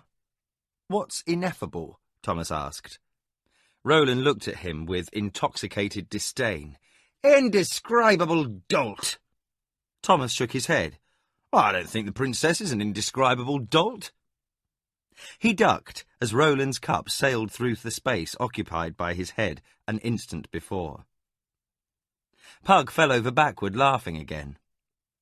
Thomas grinned as Roland, in a display of great ceremony, fetched down another cup from the shelf. "As I was saying," he began, filling the cup from the hogshead, "Our Lady, a girl of ineffable charms, if somewhat questionable judgment, has taken it into her head, for reasons only the gods may fully comprehend, to favour our young magician here with her attentions. Why, when she could spend time with me, I can't imagine." He paused to belch. "In any event, we were discussing the proper manner in which to accept such largesse." Thomas looked at Pug, a huge grin on his face. "You have my sympathy, Pug. You most certainly have your hands full." Pug felt himself flush. Then, with a wicked leer, he said, "Do I? And what about a certain young apprentice soldier well known hereabouts, who has been seen sneaking into the larder with a certain kitchen girl?" He leaned back, and with a look of mock concern etched upon his face, added, "I'd hate to think what would happen to him should Neela find out." Thomas's mouth fell open. "You wouldn't. You couldn't." Roland lay back, holding his sides. "Never have I seen such a fair impersonation of a freshly landed fish." He sat up, crossed his eyes, and opened and shut his mouth rapidly. All three degenerated into helpless mirth again. Another round was poured, and Roland held up his cup. "Gentlemen, a toast." Pug and Thomas held up their cups. Roland's voice turned serious, and he said, "No matter what differences we have had in the past, you are two fellows I gladly count friends." He held his cup higher and said, "To friendship." The three drained their cups and refilled them. Roland said, "Your hand upon it." The three boys joined hands, and Roland said, "No matter where we go, no matter how many years pass, never again shall we be without friends." Pug was struck by the sudden solemnity of the pledge, and said, "Friends." Thomas echoed Pug's words, and the three shook hands in a gesture of affirmation. Again the cups were drained, and the afternoon sun quickly fled beyond the horizon as the three boys lost time in the rosy glow of camaraderie and ale. Pug came awake, groggy and disoriented. The faint glow from his nearly extinguished firepot cast the room into half-tones of rose and black. A faint but persistent knocking sounded on his door. He slowly stood, then nearly fell, still intoxicated from his drinking bout. He had stayed with Thomas and Roland in the storage room all evening and into the night, missing supper entirely, putting a considerable dent in the castle's ale supply, as Roland had described it. They hadn't partaken of any great amount, but as their capacity was slight, it seemed a heroic undertaking. Pug drew on his trousers and wobbled over to the door. His eyelids felt gritty, and his mouth was cotton dry. Wondering who could be demanding entrance in the middle of the night, he threw aside the door. A blur of motion passed him, and he turned to find Carline standing in the room, a heavy cloak wrapped around her. "Close the door," she hissed. "Someone might pass the base of the tower and see light upon the stairway." Pug obeyed, still disoriented. The only thing that penetrated his numb mind was the thought that it was unlikely the faint light from the coals could cast much brightness down the stairwell. He shook his head, gathering his wits about him, and crossed to the firepot. He lit a taper from the coals and lit his lantern. The room sprang into cheery brightness. Pug's thinking began to pick up a little as Carline looked around the room, taking stock of the disorderly pile of books and scrolls next to the pallet. She peered into every corner of the room, then said, "Where is that dragon thing you keep about?" Pug's eyes focused a little, and marshalling his balky tongue, he said, "Francis, he's off somewhere, doing whatever it is fire drakes do." Removing her cloak, she said, "Good, he frightens me." She sat on Pug's unmade pallet and looked sternly at him. "I want to speak with you." Pug's eyes went wide, and he stared, for Carline was wearing only a light cotton sleeping gown. While covering her from neck to ankles, it was thin and clung to her figure with alarming tenacity. Pug suddenly realized he was dressed only in trousers and hurriedly grabbed up his tunic from where he had dropped it onto the floor and pulled it over his head. As he struggled with the shirt, the last shreds of alcoholic fog evaporated. "Gods!" he said in a pained whisper. "Should your father learn of this, he'd have my head." "Not if you've wits enough to keep your voice lowered," she answered, with a petulant look. Pug crossed to the stool near his pallet, freed of his drunken wobble by newly arrived terror. She studied his rumpled appearance, and with a note of disapproval in her voice said, "You've been drinking." When he didn't deny it, she added, "When you and Roland didn't appear at supper, I wondered where you'd gotten yourselves off to. It's a good thing Father also skipped the meal with the court, otherwise he'd have sent someone to find you." Pug's discomfort was growing at an alarming rate as every tale of what horrible fate awaits low-born lovers of noble women rushed back into his memory. That Carline was an uninvited guest and that nothing untoward had occurred were niceties he didn't think the Duke would find particularly mitigating. Gulping down panic, Pug said, "Carline, you can't stay here. You'll get us both into more trouble than I can imagine." Her expression became determined. "I'm not leaving until I tell you what I came to say." Pug knew it was futile to argue. He had seen that look too many times in the past. With a resigned sigh, he said, "All right, then. What is it?" Carline's eyes widened at his tone. "Well, if that's how you're going to be, I won't tell you."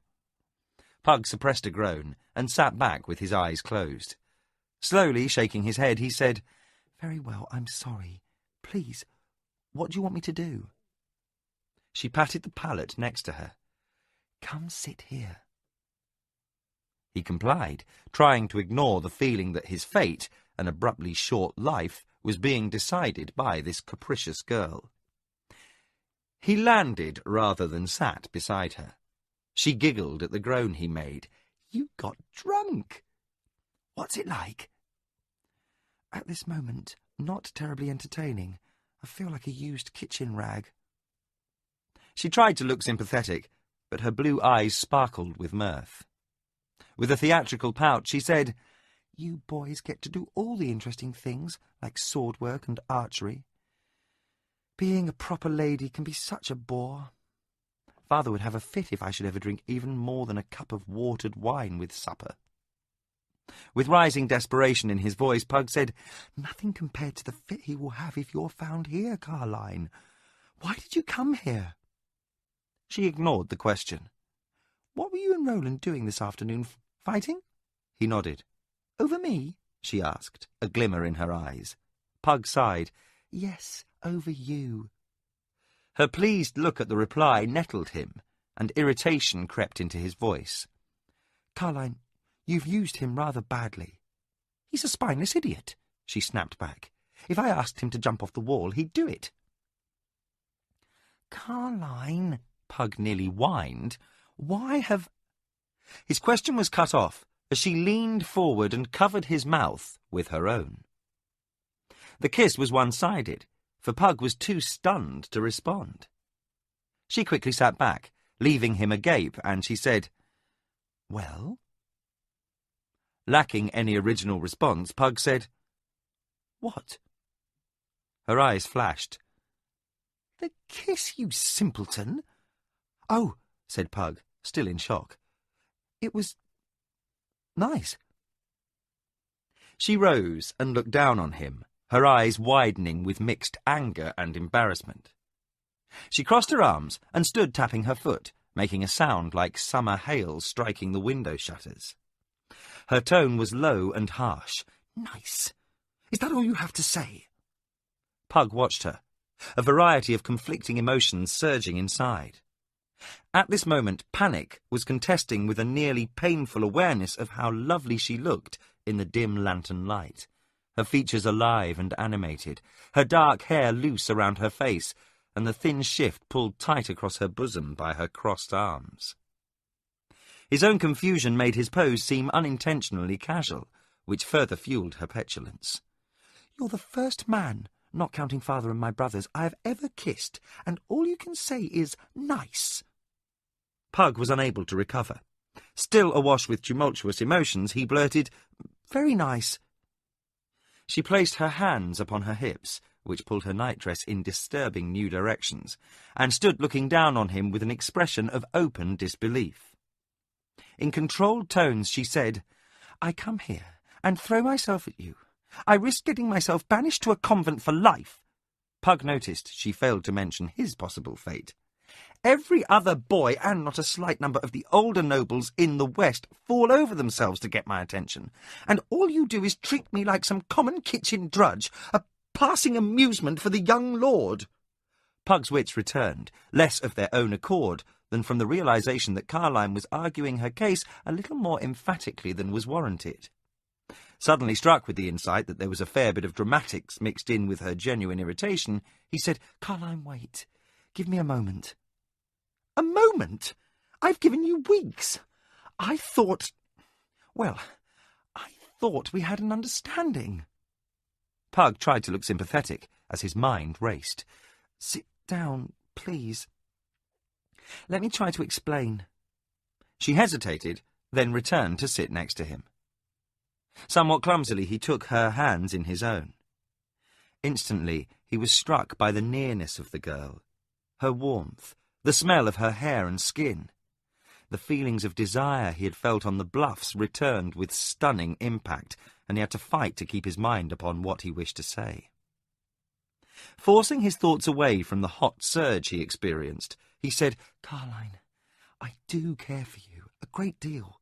Sometimes I even think I love you as much as Roland does. But most of the time I only get confused when you're around. That's the problem. There's so much confusion inside of me. I don't understand what it is I feel most of the time.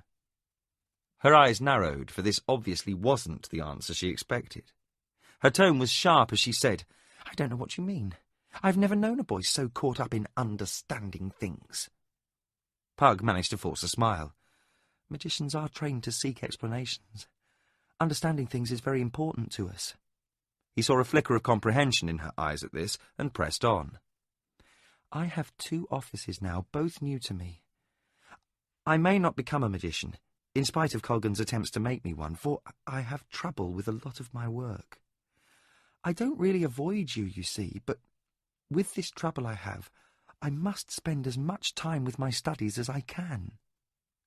Seeing his explanation was gaining little sympathy, he changed tactics. In any event, I have little time to consider my other office.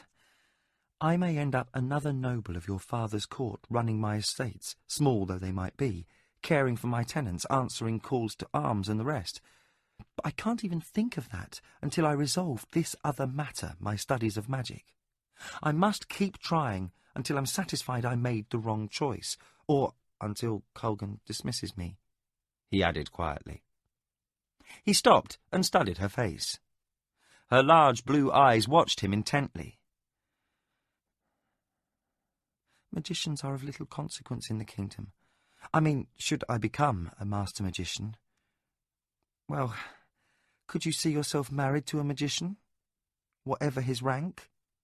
She looked slightly alarmed. Quickly she leaned over and kissed him again, rupturing his already frayed composure. Poor Pug, she said, pulling away a little. Her soft voice rang sweetly to his ears. "You don't have to be. A magician, I mean. You have land and title, and I know Father could arrange others when the time was right. It's not a question of what I want, don't you see? It's a question of what I am. Part of the problem may be I haven't truly given myself over to my work. Colgan took me for his apprentice as much from pity as need, you know. And in spite of what he and Tully have said, I've never really been convinced I was especially talented. But perhaps I need to dedicate myself, commit myself to becoming a magician." He took a breath. "How can I do that if I'm concerning myself with my estates and offices, or gaining new ones?" He paused. "Or you?"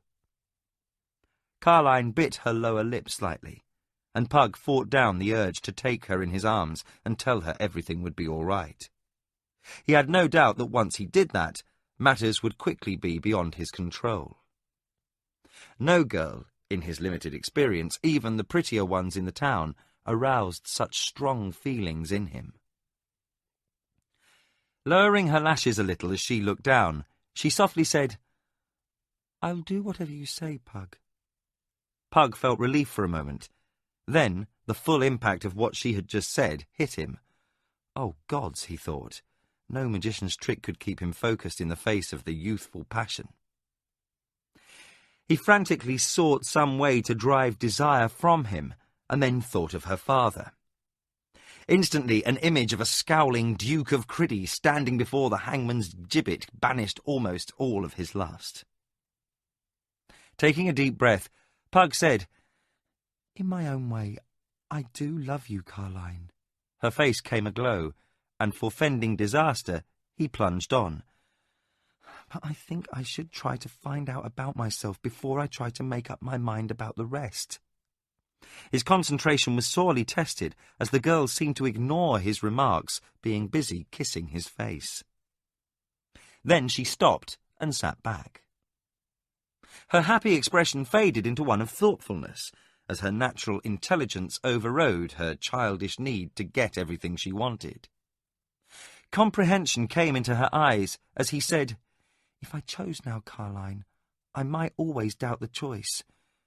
Would you want to face the possibility I would come to resent you for the choice I made?" She said nothing for a while, then quietly said, "No, I don't think I could stand that, Pug." He breathed a sigh of relief as he felt tension drain away. Suddenly, the room seemed cold, and both of them shivered. Carline gripped his hand tight with surprising strength. She mustered a smile and said with forced calm, "I understand, Pug." She took a long breath, then softly added, "That's why I think I love you. You could never be false with anyone, least of all with yourself." "Or you, Carline." Her eyes grew moist, but she maintained her smile. "This isn't easy," Pug said, assaulted by feelings for the girl. "Please, please believe me, this is not easy." Suddenly the tension broke, and Carline laughed softly, sweet music to Pug. Caught halfway between tears and laughter, she said, "Poor Pug, I've upset you." Pug's face showed his relief at her understanding. He felt buoyant with his affection for the girl. Shaking his head slowly with a smile of released tension that gave him a somewhat silly expression, he said, "You've no idea, Carline, no idea." He reached out and touched her face tenderly. "We have time. I'm not going anywhere." From under lowered lashes, blue eyes regarded him with worry. "You'll be leaving with Father soon. I mean, when I return. I'll be here for years." Gently, he kissed her cheek. Forcing a lighter tone, he said, "I can't inherit for 3 years anyway, that's the law, and I doubt your father would part with you for as many years yet." Attempting a wry smile, he added, "In 3 years you might not be able to stand the sight of me." She came softly into his arms, holding him tightly, her face resting on his shoulder. "Never, Pug. I could never care for another." Pug could only marvel at the feel of her. Her body trembled as she said, "I don't have words, Pug. You're the only one who tried to understand me. You see more than anyone else." Gently he pulled back a little and raised up her face with his hand. Again he kissed her, tasting salty tears upon her lips. She suddenly responded, holding him tighter and kissing him with passion. He could feel the heat of her body through the thin fabric of her gown, and heard soft sighing sounds in his ear as he felt himself drifting back into mindless passion, his own body beginning to respond. Steeling his resolve, he gently disengaged himself from Carline's embrace. Slowly he forced himself away from her and, with regret in his voice, said, "I think you should return to your rooms, Carline." Carline looked up at Pug, her cheeks flushed and her lips slightly parted. Her breathing was husky, and Pug fought a mighty struggle to control himself and the situation. More firmly he said, "You had best return to your rooms. Now." They rose slowly from the sleeping pallet, each intensely aware of the other. Pug held her hand a moment longer, then released it. He bent and retrieved her cloak, holding it for her as she slipped into it. Guiding her to the door, he pulled it open and peered down the steps of the tower. With no hint of anyone nearby, he opened the door fully. She stepped through, then turned. Softly, she said, "I know you think me a sometimes silly and vain girl, and there are times when I am, Pug. But I do love you." Before he could say a word, she vanished down the stairs, the faint rustling of her cloak echoing in the darkness. Pug quietly closed the door and then put out the lamp. He lay upon his pallet, staring up into the darkness. He could still smell her fresh scent in the air around him, and the remembered touch of her soft body under his hands made them tingle. Now that she was gone, and the need for self-control gone with her, he let longing rush through himself. He could see her face alive with desire for him. Covering his eyes with his forearm, he groaned softly to himself and said, "I'm going to hate myself tomorrow." Pug awoke to a pounding on the door. His first thought, as he scrambled toward the door, was of the Duke having learned of Carline's visit. "He's here to hang me," was all he could think. It was still dark outside, so Pug opened the door expecting the worst. Instead of the girl's angry father leading a company of castle guards, a castle porter stood outside the door. "Sorry to wake you, Squire, but Master Colgan wishes you to join him at once," he said, pointing up toward Colgan's room. "At once," he repeated, mistaking Pug's expression of relief for one of sleepy confusion. Pug nodded and shut the door. He took stock. He was still dressed, having fallen asleep again without undressing. He stood quietly as his pounding heart stilled. His eyes felt as if they were packed with sand, and his stomach was upset, leaving a foul taste in his mouth. He went to his small table and splashed cold water on his face, muttering that he would never have another cup of ale again. Pug reached Colgan's room and found the magician standing over a pile of personal belongings and books. Sitting on a stool by the magician's sleeping pallet was Father Tully. The priest watched the magician adding to the steadily growing pile and said, "Colgan, you can't take all those books along. You would need 2 pack mules for them, and where you would keep them aboard ship where they would do you any good is beyond me."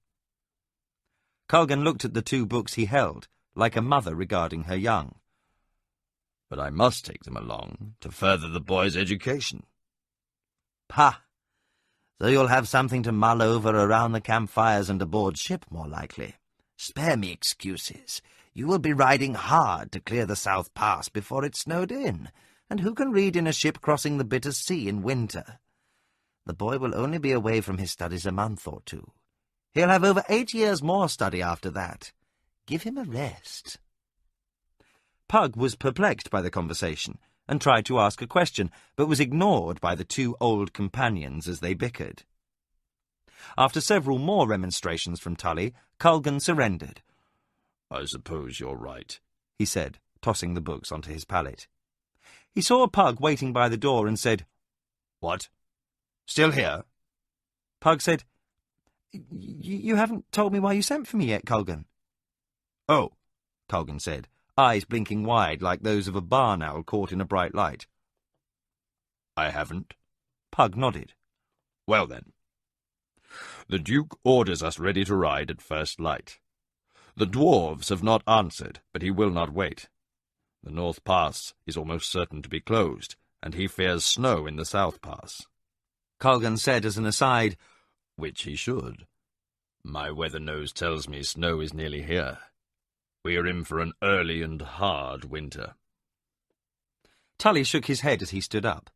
This from the man who predicted drought 7 years ago, when we had the worst flooding in memory. Ha! Magicians, charlatans, all of you. He walked slowly to the door, then stopped to look at Colgan, his mock irritation replaced by genuine concern. Though you are right this time, Colgan. My bones ache deeply. Winter is upon us. Tully left, and Pug asked, We're leaving?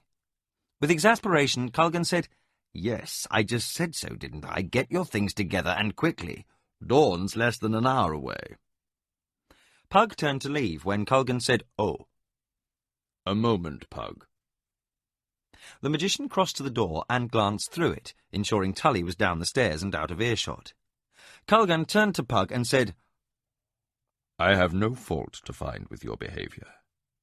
But should you in the future find yourself with another late-night caller, I suggest you not subject yourself to further testing. I'm not so sure you would do as well a second time. Pug blanched. You heard? Colgan pointed to a spot where the floor and wall met. That firepot thing of yours exits the wall a foot below there, and it seems a marvellous conduit for sound. Absently, he said, I'll have to look to see how it conducts sound so well when we return. Returning to the boy, he said, In any event, I was working late and didn't mean to eavesdrop, but I heard every word. Pug flushed. Colgan said, I don't mean to embarrass you, Pug. You acted rightly and showed surprising wisdom. Putting his hand upon Pug's shoulder, he said, I'm not one to advise you in such matters, I fear, as I've scant experience with women of any age, let alone such young and headstrong ones. Looking Pug in the eyes, he said, But this much I do know. It is almost impossible in the heat of the moment to understand long-term consequences. I am proud you were able to do this. Pug smiled self-consciously. It was easy enough, Colgan. I just kept my mind focused on something. What? Capital punishment. Colgan laughed, a sharp barking sound, then said, Very well. But the potential for disaster would be as high for the princess too, Pug. A city-bred noblewoman of the Eastern Court may indulge herself in as many lovers of any rank that she can enjoy while maintaining discretion. But the only daughter of a frontier duke who is so closely related to the king has no such luxury. She must be above suspicion in all things. Even suspicion could harm Carline. One who cares for her would take that into consideration. Do you understand? Pug nodded, fully relieved now that he had resisted temptation the night before. Good. I know you'll be careful in the future. Colgan smiled. And don't mind old Tully. He's just cross because the Duke ordered him to stay behind. He still thinks he's as young as his acolytes. Now run along and get ready. Dawn's less than an hour away. Pug nodded and hurried off, leaving Colgan to regard the piles of books before him. With regret, he picked the nearest one up and placed it on a nearby shelf. After a moment, he grabbed another and stuffed it into a sack. Just one won't cause any harm, he said to the invisible spectre of Tully, shaking his head in disapproval. He put the rest of the books back on the shelf, save the last volume, which he shoved into the sack. All right, then, he said defiantly. 2. Chapter 8. Journey. A light, wet snow was falling. Pug shivered under his greatcoat, sitting astride his horse. He had been in the saddle for the last 10 minutes, waiting as the rest of the Duke's company made ready. The courtyard filled with hurrying, shouting men, lashing supplies onto the balky mules of the baggage train. Dawn was just commencing, giving the courtyard a little colour instead of the blacks and grey that had greeted Pug when he came from the tower. Porters had already carried his baggage down and were securing it among the other items being brought along. A panicked "Whoa!" erupted behind Pug, and he turned to see Thomas pulling frantically at the reins of a spirited bay, his head tossing high. Like Pug's own sleek, light war-horse, he was a far cry from the old draft animal they had ridden to the site of the shipwreck. "Don't pull so hard," Pug shouted. "You'll saw at his mouth and make him mad. Pull back gently and release a couple of times."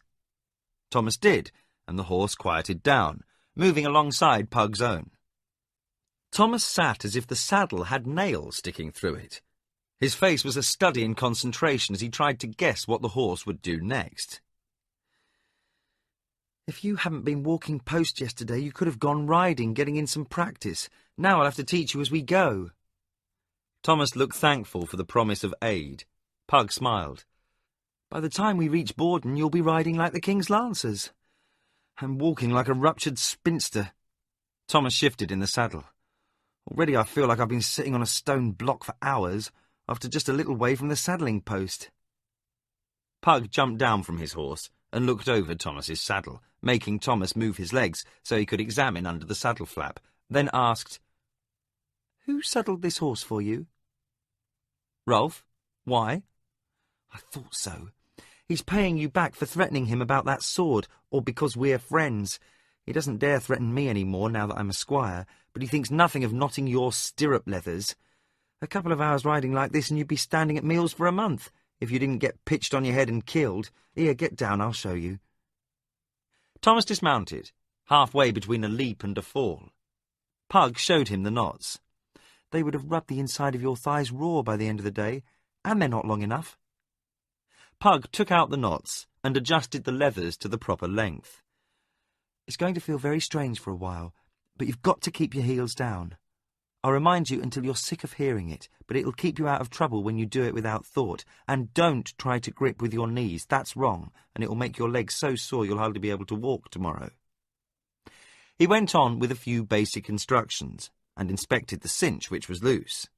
He tried tightening it, and the horse sucked air. Pug struck the gelding a blow in the side, and the animal exhaled sharply. Pug quickly pulled the cinch strap and said, "Sometime today you most likely would have found yourself listing to one side, a most discomforting position."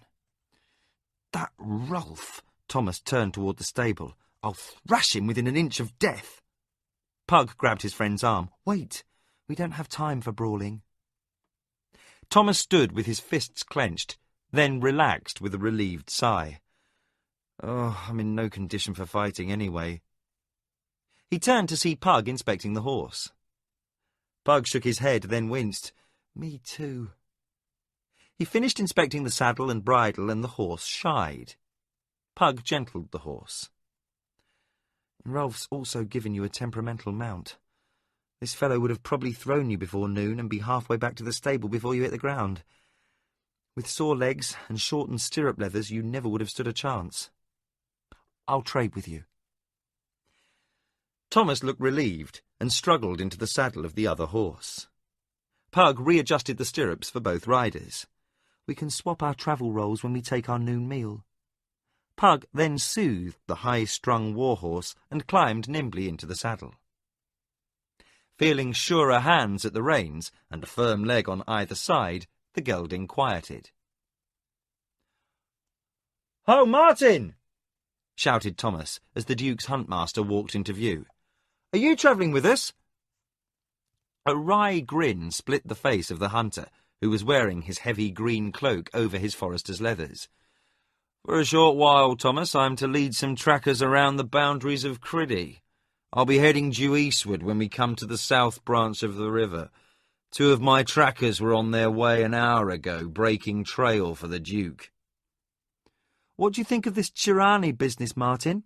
Pug asked. The still youthful huntmaster's face clouded. "If elves are given to worry, there is something to worry over." He turned toward the front of the assembling line. "Excuse me, I must instruct my men." He left the boys sitting alone. Pug asked Thomas, "How's your head this morning?" Thomas made a face, about 2 sizes smaller than when I awoke. His face brightened a bit. "Still, the excitement seems to have stopped the banging inside. I almost feel good." Pug gazed at the keep. Memories of his encounter last night kept tugging at his mind, and suddenly he regretted the need to travel with the Duke. Thomas noticed his friend's pensive mood and said, "Why so glum? Aren't you excited about going?" "Oh, it's nothing. I'm just thinking."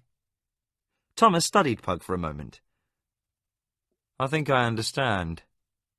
With a deep sigh, he sat back in the saddle, and his horse stamped and nickered. "I, for one, am glad to be leaving. I think Neela has tumbled to that little matter we spoke of yesterday." Pug laughed. "That will teach you to be mindful of who you escort into pantries." Thomas smiled sheepishly. The doors to the keep opened, and the Duke and Aratha came out, accompanied by Culgan, Tully, Liam, and Roland. Carline followed with Lady Marna behind. The Duke and his companions made their way to the head of the column, but Carline hurried down to where Pug and Thomas sat. As she passed, guardsmen saluted her, but she paid them no heed. She reached Pug's side, and when he bowed politely, she said, "Oh, get off that stupid horse." Pug climbed down, and Carline threw her arms around his neck, holding him closely for a moment. "Take care and stay well," she said. "Don't let anything happen to you." She pulled away, then kissed him briefly. "And come home." Holding back tears, she hurried to the head of the line, where her father and brother waited to say goodbye. Thomas let out a theatrical whoop and laughed while Pug remounted. The soldiers nearby attempted to restrain their own amusement. "It seems the princess has made plans for you, my lord," Thomas jibed. He ducked as Pug stirred to give him a backhanded cuff. The motion caused his horse to start forward, and suddenly Thomas was fighting to bring his horse back into line. The horse seemed determined to go in any direction except the one Thomas wished. Now it was Pug's turn to laugh. He finally moved his own horse alongside Thomas's and herded the fractious mare back into line. She flattened her ears and turned to nip at Pug's horse, and the short boy said, "We both have accounts to settle with Rolf. He gave us 2 horses that don't like each other, too. We'll trade your mount off with one of the soldiers." With relief, Thomas half dismounted, half fell to the ground, and Pug directed the exchange with a soldier down the line. The exchange was made, and as Thomas returned to his place, Roland came down to where they stood and offered them both his hand. "You two watch yourselves now. There's plenty of trouble waiting out there without your looking for it." They acknowledged they would, and Roland said to Pug, "I'll keep an eye on things for you." Pug noticed his wry smile, glanced back to where Carline stood with her father, and said, "No doubt," then added, "Roland, whatever happens, good luck to you too." Roland said, "Thank you. I'll take that as it's meant." To Thomas he said, "And things are certainly going to be dull without you around." Thomas said, "Given what's going on, dull would be welcome." Roland said, "As long as it's not too dull, right? Take good care. You're a bothersome pair, but I'd hate to lose you." Thomas laughed as Roland walked off with a friendly wave. Watching the squire go up to the Duke's party, and seeing Carline standing next to her father, Pug turned to Thomas. "That decides it. I am glad to be going. I need a rest." Sergeant Gardan came riding back with orders to move the column, and they set off. The Duke and Aratha rode in the van with Culgan and Gardan behind. Martin Longbow and his trackers set off at a run beside the Duke's horse. 20 pair of mounted guards followed, with Thomas and Pug nestled between them and the baggage train at the rear, with its 5 pair of guards. Slowly at first, then with increasing speed, they moved through the gates of the castle and down the south road. They had been riding for 3 days, the last 2 through dense woodlands. Martin Longbow and his men had turned east that morning as they crossed the southern branch of the River Criddy, called River Boundary. It marked the border between Criddy and the barony of Carse, one of Lord Barrick's vassal provinces. The sudden snows of early winter had come, and draped the autumn landscape in white. Many of the denizens of the forest had been caught unaware by the sudden winter, rabbits, whose coats were still more brown than white, and ducks and geese, who scampered across half-frozen ponds, resting as they migrated south. The snow fell in flurries of heavy, wet flakes, melting slightly during the day to refreeze at night, making a thin crust of ice. As the horses' and mules' hooves cracked through the ice, the crunching of leaves underneath could be heard in the still winter air. In the afternoon, Culgan observed a flight of fire drakes circling in the distance, barely visible through the trees. The colourful beasts, red, gold, green and blue in colour, raced over the treetops and dipped out of sight, then reappeared as they spiralled upward, with cries and small bursts of flame. Culgan reined in as the train passed and waited for Pug and Thomas to overtake him. When they were alongside, he pointed out the display, saying, "It has the appearance of a mating flight. See, the more aggressively the males act, the more responsive the females. Oh, I wish we had more time to study this more closely." Pug followed the creatures with his eyes as they rode through a clearing, then, somewhat startled, said, "Culgan, isn't that Fantas there, hovering near the edge?" Culgan's eyes widened. "By the gods, I think it is." Pug asked, "Shall I call him?" The magician chuckled. "Given the attention he's receiving from those females, I think it would do little good." They lost sight of the congregation of drakes as they rode after the Duke's train. Culgan said, "Unlike most creatures, drakes mate at first snow. The females will lay eggs in nests, then sleep the winter, warming them with their bodies. In the spring, the young hatch and are cared for by their mothers. Fantas will most likely spend the next few days fathering a clutch of young. Then he'll be back at the keep, annoying Megar and the kitchen staff for the rest of the winter." Thomas and Pug laughed. Thomas's father made a great show of considering the playful drake a plague from the gods visited upon his well-ordered kitchen. But, on several occasions, both boys had spied Megar lavishing some of the choicest dinner scraps upon the beast. In the 15 months since Pug had become Culgan's apprentice, Fantas had become a winged, scaled house pet to most of the Duke's staff, though a few, like the princess, found Fantas's dragon-like appearance disquieting. They continued to move east by south as quickly as the terrain would permit. The Duke was concerned about reaching the South Pass before the snows made it impassable, cutting them off from the east until spring. Culgan's weather sense had allowed they had a fair chance of making it before any big storm struck. Soon they came to the edge of the deepest part of the great southern forests, the Green Heart. Deep within the glades, at prearranged locations, 2 troops of guards from the keep at Carse were waiting for them with fresh horses. Duke Boric had sent pigeons south with instructions for Baron Bellamy, who sent a reply the same way that horses would be waiting. The remounts and guards would be hurrying to the meeting places from the Jonril garrison, maintained by Bellamy and Talbot of Toulane, near the edge of the grape forests. By changing mounts, the Duke would save 3, perhaps 4 days of travel to Borden. Longbow's trackers had left clear blazes for the Duke to follow, and they were due to reach the first meeting place later that day. Pug turned to Thomas. The taller boy was sitting his horse somewhat better, though he still flapped his arms like a chicken trying to fly when they were forced to a fast trot. Gardan came riding back down the line to where the boys rode before the baggage guards. "Be wary!" he shouted. "From here to the Grey Towers is the darkest part of the Green Heart. Even the elves pass through here quickly and in numbers." The sergeant of the Duke's guard turned his horse and galloped back to the head of the line.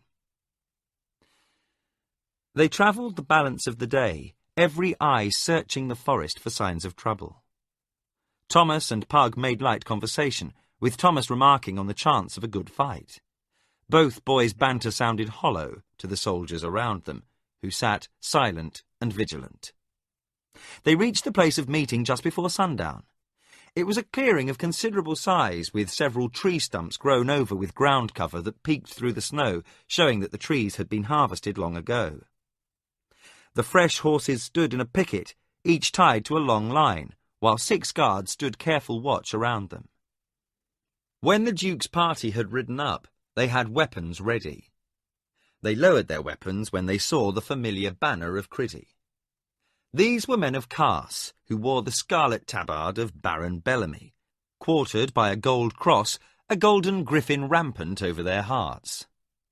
The shield of each man bore the same device. The sergeant of the 6 guards saluted. "Well met, my lord." Boric acknowledged the salute. "The horses?" he asked simply. "They're fit, lord, and restless from waiting, as are the men." Boric dismounted. Another soldier of Cars took his horse's reins. "Trouble?" "None, my lord, but this place is suited for other than honest men. All last night we stood watches by twos and felt the crawl of eyes upon us." The sergeant was a scarred veteran who had fought goblins and bandits in his day. He was not the type to give in to flights of imagination, and the Duke acknowledged this. "Double the watch this night. You will escort the horses back to your garrison tomorrow. I would rather have them rested a day, but this is a poor place."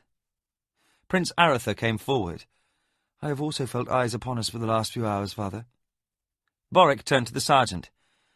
"It may be that we have been shadowed by a band of brigands seeking to judge our mission. I will send 2 men back with you, for 50 men or 48 is of little difference, but 8 is a far better number than 6. If the sergeant felt any relief at this, he did not show it, simply saying, "I thank my lord." Boric dismissed the man, and with Aretha walked toward the centre of the camp, where a large fire was burning. The soldiers were erecting rude shelters against the night wind, as they had each night of the journey. Boric saw 2 mules with the horses, and noted that bales of hay had been brought along. Aretha followed his gaze. "Bellamy is a prudent man. He serves your grace well." Culgun, Garden, and the boys approached the 2 nobles, who stood warming themselves before the fire. Darkness was descending quickly. Even at noon there was little light in the snow-shrouded forest. Boric looked around and shivered from more than the cold. "This is an ill-omened place. We will do well to be away as soon as possible." They ate a quick meal and turned in. Pug and Thomas lay close, starting at every strange sound, until fatigue lulled them to sleep. The Duke's company passed deep into the forest, through glades so thick that often the trackers had had to change their course, doubling back to find another way for the horses, marking the trail as they went. Much of this forest was dark and twisted, with choking underbrush that impeded travel. Pug said to Thomas, "I doubt the sun ever shines here." He spoke in soft tones. Thomas slowly nodded, his eyes watching the trees. Since leaving the men from Cars 3 days ago, they had felt more tension each passing day. The noises of the forest had lessened as they moved deeper into the trees, until they now rode in silence. It was as if the animals and birds themselves shunned this part of the forest. Pug knew it was only because there were few animals that hadn't migrated south or gone into hibernation, but that knowledge didn't lessen his and Thomas's dread. Thomas slowed down. "I feel something terrible's about to happen." Pug said, "You've been saying that for 2 days now." After a minute he added, "I hope we don't have to fight. I don't know how to use this sword, in spite of what you tried to show me." "Here," said Thomas, holding something out. Pug took it and found a small pouch, inside of which was a collection of small, smooth rocks and a sling. "I thought you might feel better with a sling. I brought one too." They rode for another hour, then stopped to rest the horses and eat a cold meal. It was mid-morning, and Gardan inspected each horse, ensuring it was fit. No soldier was given a chance to overlook the slightest possible injury or illness. Should a horse falter, its rider would have to double up with another, and those two would have to return as best they could, for the Duke could not wait for such a delay. This far from any safe haven, it was something no one wished to think about or discuss aloud. They were due to meet the second detachment of horses at mid-afternoon. The breakneck pace of the first 4 days had given way to a careful walk, for to rush through the trees would be dangerous. At the rate they were progressing, they would be on time. Still, the Duke was chafing at the slow pace. On and on they rode, at times having to stop while guards drew swords and cut at the brush before them, their sword blows echoing through the stillness of the forest as they followed the narrow path left by the trackers. Pug was lost in thoughts of Carline when, later, a shout erupted from the front of the column, out of sight of the boys. Suddenly, the horsemen near Pug and Thomas were charging forward, oblivious to the thicket around them, dodging low-hanging branches by instinct. Pug and Thomas spurred their horses after the others, and soon their senses recorded a blur of brown and white as snow-spotted trees seemed to fly past. They stayed low, close to the necks of their mounts, avoiding most tree branches while they struggled to stay aboard. Pug looked over his shoulder and saw Thomas falling behind. Branches and twigs caught at Pug's cloak as he crashed through the forest into a clearing. The sounds of battle assaulted his ears, and the boy saw fighting in progress. The remount horses were trying to pull up their stakes, while fighting exploded around them. Pug could only vaguely make out the form of combatants, dark, shrouded shapes slashing upward with swords at the horsemen. A figure broke away and came running toward him, avoiding the blow of a guard a few yards ahead of Pug. The strange warrior grinned wickedly at Pug, seeing only the boy before him. Raising his sword for a blow, the fighter screamed and clawed at his face as blood ran between his fingers. Thomas had reined in behind Pug and, with a yell, let fly with another stone. "I thought you'd get yourself into trouble," he shouted. He spurred his horse forward and rode over the fallen figure. Pug sat rooted for a moment, then spurred his own horse. Pulling out his sling, he let fly at a couple of targets, but couldn't be sure if the stone struck. Suddenly, Pug was in a place of calm in the fighting. On all sides he could see figures in dark grey cloaks and leather armour pouring out from the forest. They looked like elves, save their hair was darker, and they shouted in a language unpleasant to Pug's ears. Arrows flew from the trees, emptying saddles of criddy horsemen. Lying about were bodies of both attackers and soldiers. Pug saw the lifeless bodies of a dozen men of Kars, as well as Longbow's 2 lead trackers tied to stakes in lifelike poses around the campfire. Scarlet bloodstains spotted the white snow beside them. The ruse had worked, for the Duke had ridden straight into the clearing, and now the trap was sprung. Lord Borwick's voice rang out over the fray. "To me! To me! We are surrounded!" Pug looked about for Thomas as he frantically kicked his mount toward the Duke and his gathering men. Arrows filled the air, and the screams of the dying echoed in the glade. Borwick shouted, "This way!" and the survivors followed him.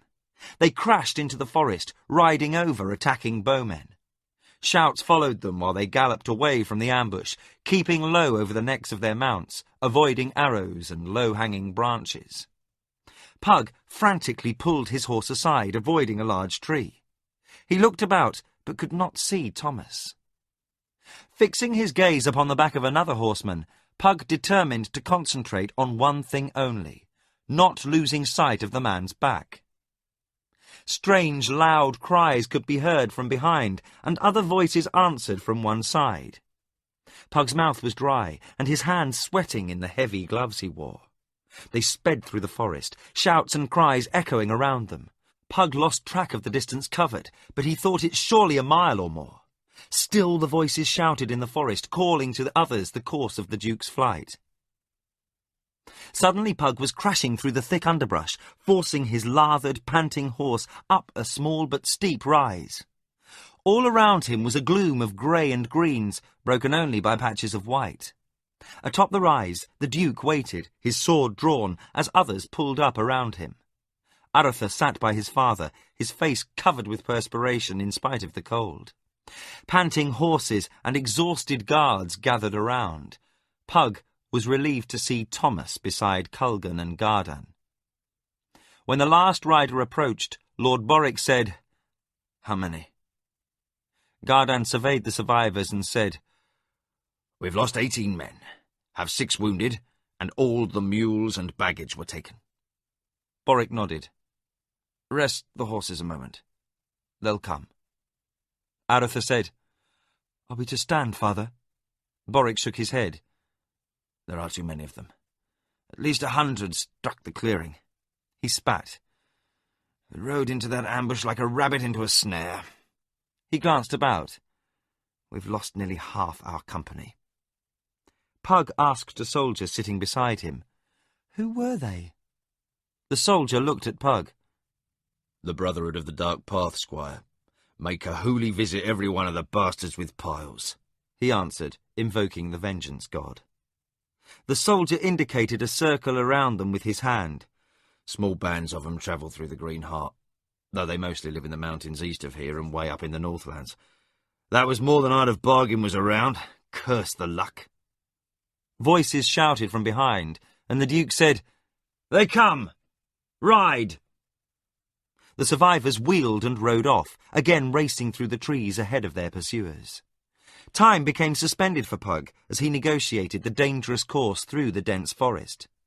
Twice men nearby screamed, whether from striking branches or from arrows Pug didn't know.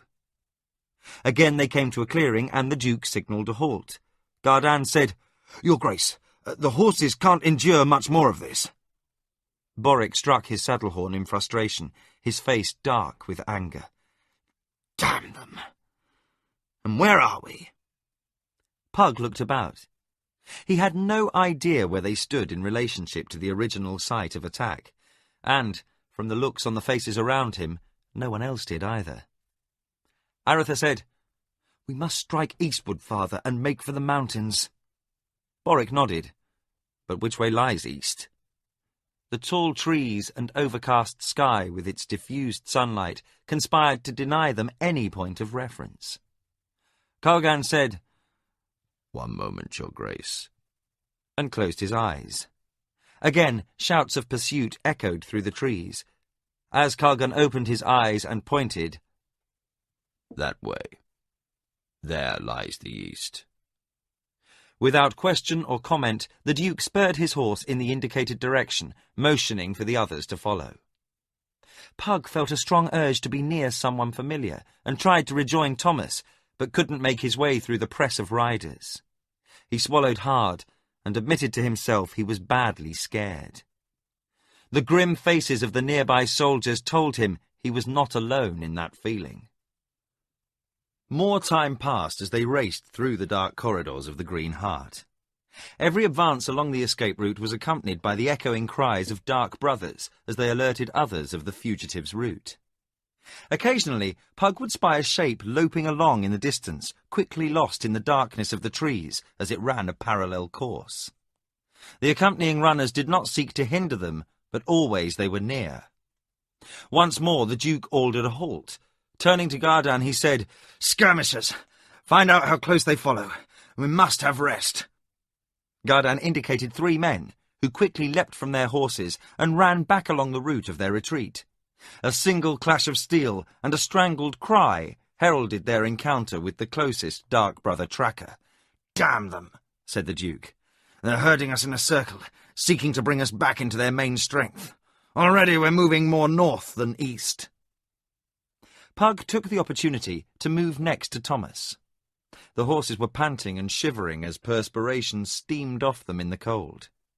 Thomas managed a feeble smile, but said nothing. Men moved quickly among the horses, checking for injury. In a few minutes, the skirmishers returned at a run. Panting, one said, "Lord, they're close behind. 50, 60 at least." "How long?" The man stood with perspiration pouring down his face as he answered, 5 minutes, my lord." With grim humour he said, "The 2 we killed will make them pause, but no more time than that." Boric said to the company, "We rest a moment, then we ride." Aratha said, A moment or an hour, what does it matter? The horses are done. We should stand before more brothers come to the call. Boric shook his head. I must get through to Erland. He must know of the coming of the tyranny. An arrow, quickly followed by a second, flew from the nearby trees, and another rider fell. Boric shouted, "Ride!" They cantered the exhausted horses deeper into the woods, then slowed to a walk while they kept watch for the coming attack. The Duke used hand signals to deploy the line of soldiers so they might swing to either flank and charge on command. Horses blew foam as their nostrils distended, and Pug knew they were close to dropping. "Why don't they attack?" whispered Thomas. "I don't know," answered Pug. "They just harry us from the sides and behind." The Duke raised his hand, and the column halted. No sounds of pursuit could be heard. He turned and spoke in a low tone. "They may have lost us. Pass the word to inspect your mounts." An arrow sped past his head, missing him by inches. "Forward!" he shouted, and they began a ragged trot along the path they had been following. Gardan shouted, "My lord, it seems they wish us to keep moving." In a harsh whisper, Boric swore, then asked, "Culgan, which way lies east?" The magician closed his eyes again, and Pug knew he was tiring himself with this particular spell. Not difficult if one was standing calmly. It had to be fatiguing him under these conditions. Culgan's eyes opened, and he pointed to the right. The column was heading northward. Arthur said, "Again they slowly turn us farther back into their main strength." Raising his voice, Boric said, "Only fools or children would keep to this route. On my command, wheel to the right and charge." He waited as every man readied his weapons and made silent prayers to their gods that the horses could withstand one more gallop. Then the Duke shouted, "Now!" As a body, the column wheeled to the right, and riders spurred their flagging mounts. Arrows came pouring from the trees, and men and horses screamed. Pug ducked under a branch, desperately holding on to the reins while he fumbled with sword and shield. He felt the shield slipping and, as he struggled with it, sensed his horse slowing. He couldn't exercise the needed control over the animal and manage the weapons at the same time. Pug reined in, risking a momentary stop to put his equipment right. A noise made him look to the right. Standing less than 5 yards away was a bowman of the Brotherhood of the Dark Path. Pug stayed, rooted for a moment, as did the bowman. Pug was struck by his resemblance to the elf prince Caelin. There was little to distinguish the two races, nearly the same in height and build, save hair and eyes. The creature's bowstring had snapped, and he stood with dark eyes fixed upon Pug, while calmly setting about restringing his bow. Pug's astonishment at finding the Dark Brother standing so close to him momentarily caused him to forget the reason he had halted. He sat numbly, watching the bowman preparing his weapon, entranced by the dark elf's coolly efficient manner. Then he was pulling an arrow from his quiver in a fluid motion and fitting the shaft to the bowstring. Sudden alarm made Pug act. His staggering horse answered his frantic kicks and was off again. He didn't see the bowman's arrow, but heard and felt it speed past his ear. Then he was back to a gallop. The bowman lost behind as Pug overtook the Duke's company. Noise from ahead made Pug urge his horse on, though the poor animal was giving every indication it was moving as fast as possible. Pug wove through the forest, the gloom making it difficult to negotiate. Abruptly, he was behind a rider wearing the Duke's colours, and then passing the man, as Pug's horse proved fresher for carrying a lighter rider. The terrain became more hilly, and Pug wondered if they were entering the foothills of the Grey Towers. A horse's scream caused Pug to glance behind. He saw the soldier he had passed thrown as his mount collapsed, foaming blood spurting from the animal's nose.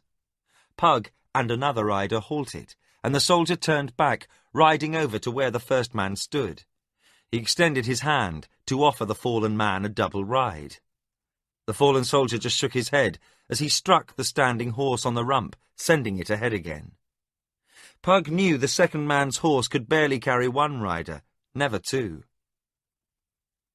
The fallen rider pulled his sword and put down the injured horse, then turned to wait for the pursuing dark brothers. Pug found his eyes tearing as he contemplated the man's courage. The other soldier shouted something over his shoulder that was lost to the boy. Then suddenly he was riding by. He shouted, "Move, squire!" Pug put heels to the sides of his horse, and the animal picked up a staggering trot. The fleeing column continued on its stumbling, exhausted flight, Pug moving up through the company of riders to a place near the Duke. After a few minutes, Lord Boric signalled for them to slow. They entered another clearing. Boric surveyed his company. A look of helpless rage crossed his face, to be replaced by surprise. He held his hand aloft, and the riders stopped their milling about. Shouts sounded in the forest, but from some distance away. Arthur, eyes wide with wonder, said, "Have we lost them?" Slowly the Duke nodded, his attention focused on the distant shouts. "For the moment. When we broke through the archers, we must have slipped behind their pursuit. They'll discover that fact shortly and double back. We have 10-15 minutes at best." He looked over his ragged company. "If only we could find a place to hide." Kalgan moved his staggering horse alongside the Duke. "My lord, I might have a solution, though it is risky and might prove fatal." Boric said, "No more fatal than waiting for them to come for us. What is your plan?" "I have an amulet which can control weather.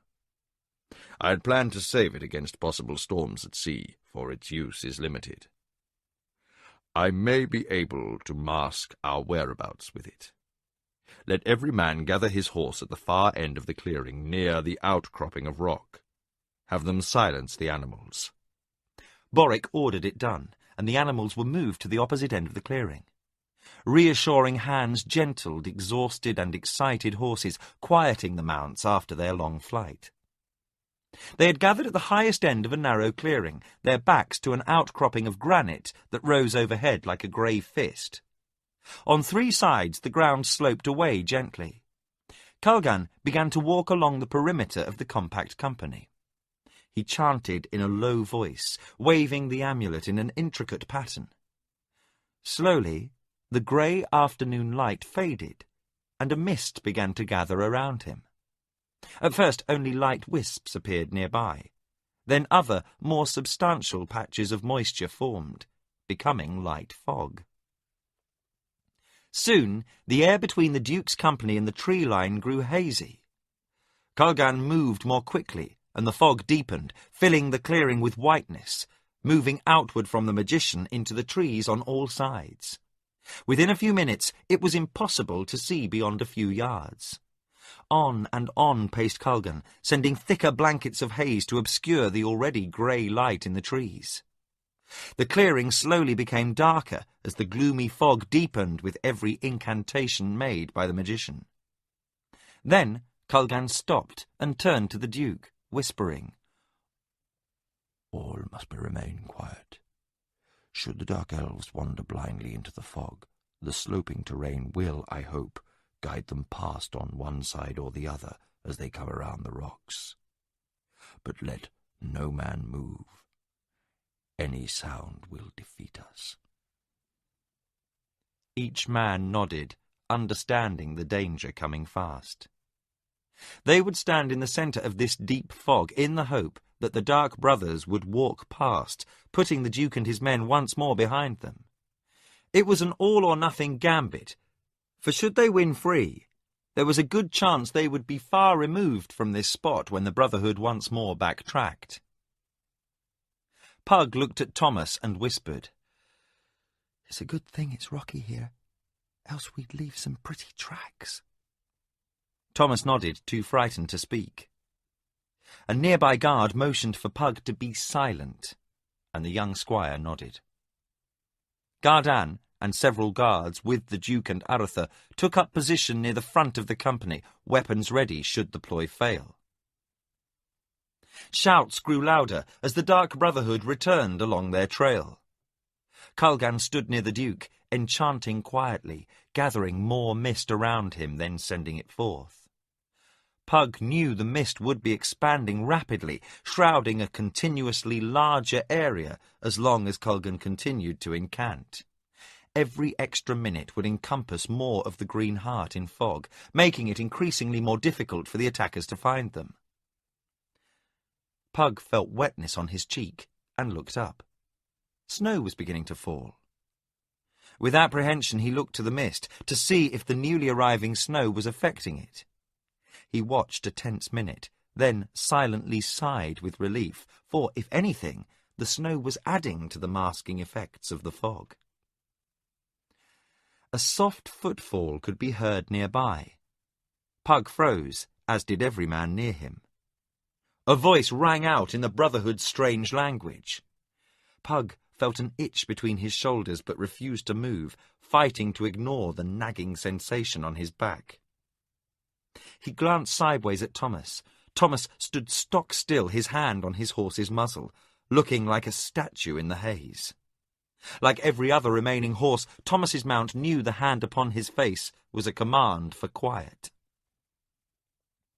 Another voice rang out in the mist, and Pug nearly jumped. It sounded as if the caller were standing directly in front of him. Again the answering call came, sounding farther away. Gardan stood directly before Pug, who saw the sergeant's back twitch. Gardan slowly knelt, silently laying his sword and shield on the ground. He rose up, still moving slowly, pulling his belt knife. Then suddenly he stepped into the mist, his movements as quick and fluid as a cat disappearing into the night. There was a faint sound, and Gardan reappeared. Before him struggled the form of a dark brother, one of Gardan's huge black hands clamped tightly over the creature's mouth. The other arm was choking its throat. Pug could see the sergeant couldn't risk letting go for the brief instant needed to plunge the knife in its back. Gardan gritted his teeth in pain as the creature raked the sergeant's aim with claw-like nails. Its eyes bulged as it fought to breathe.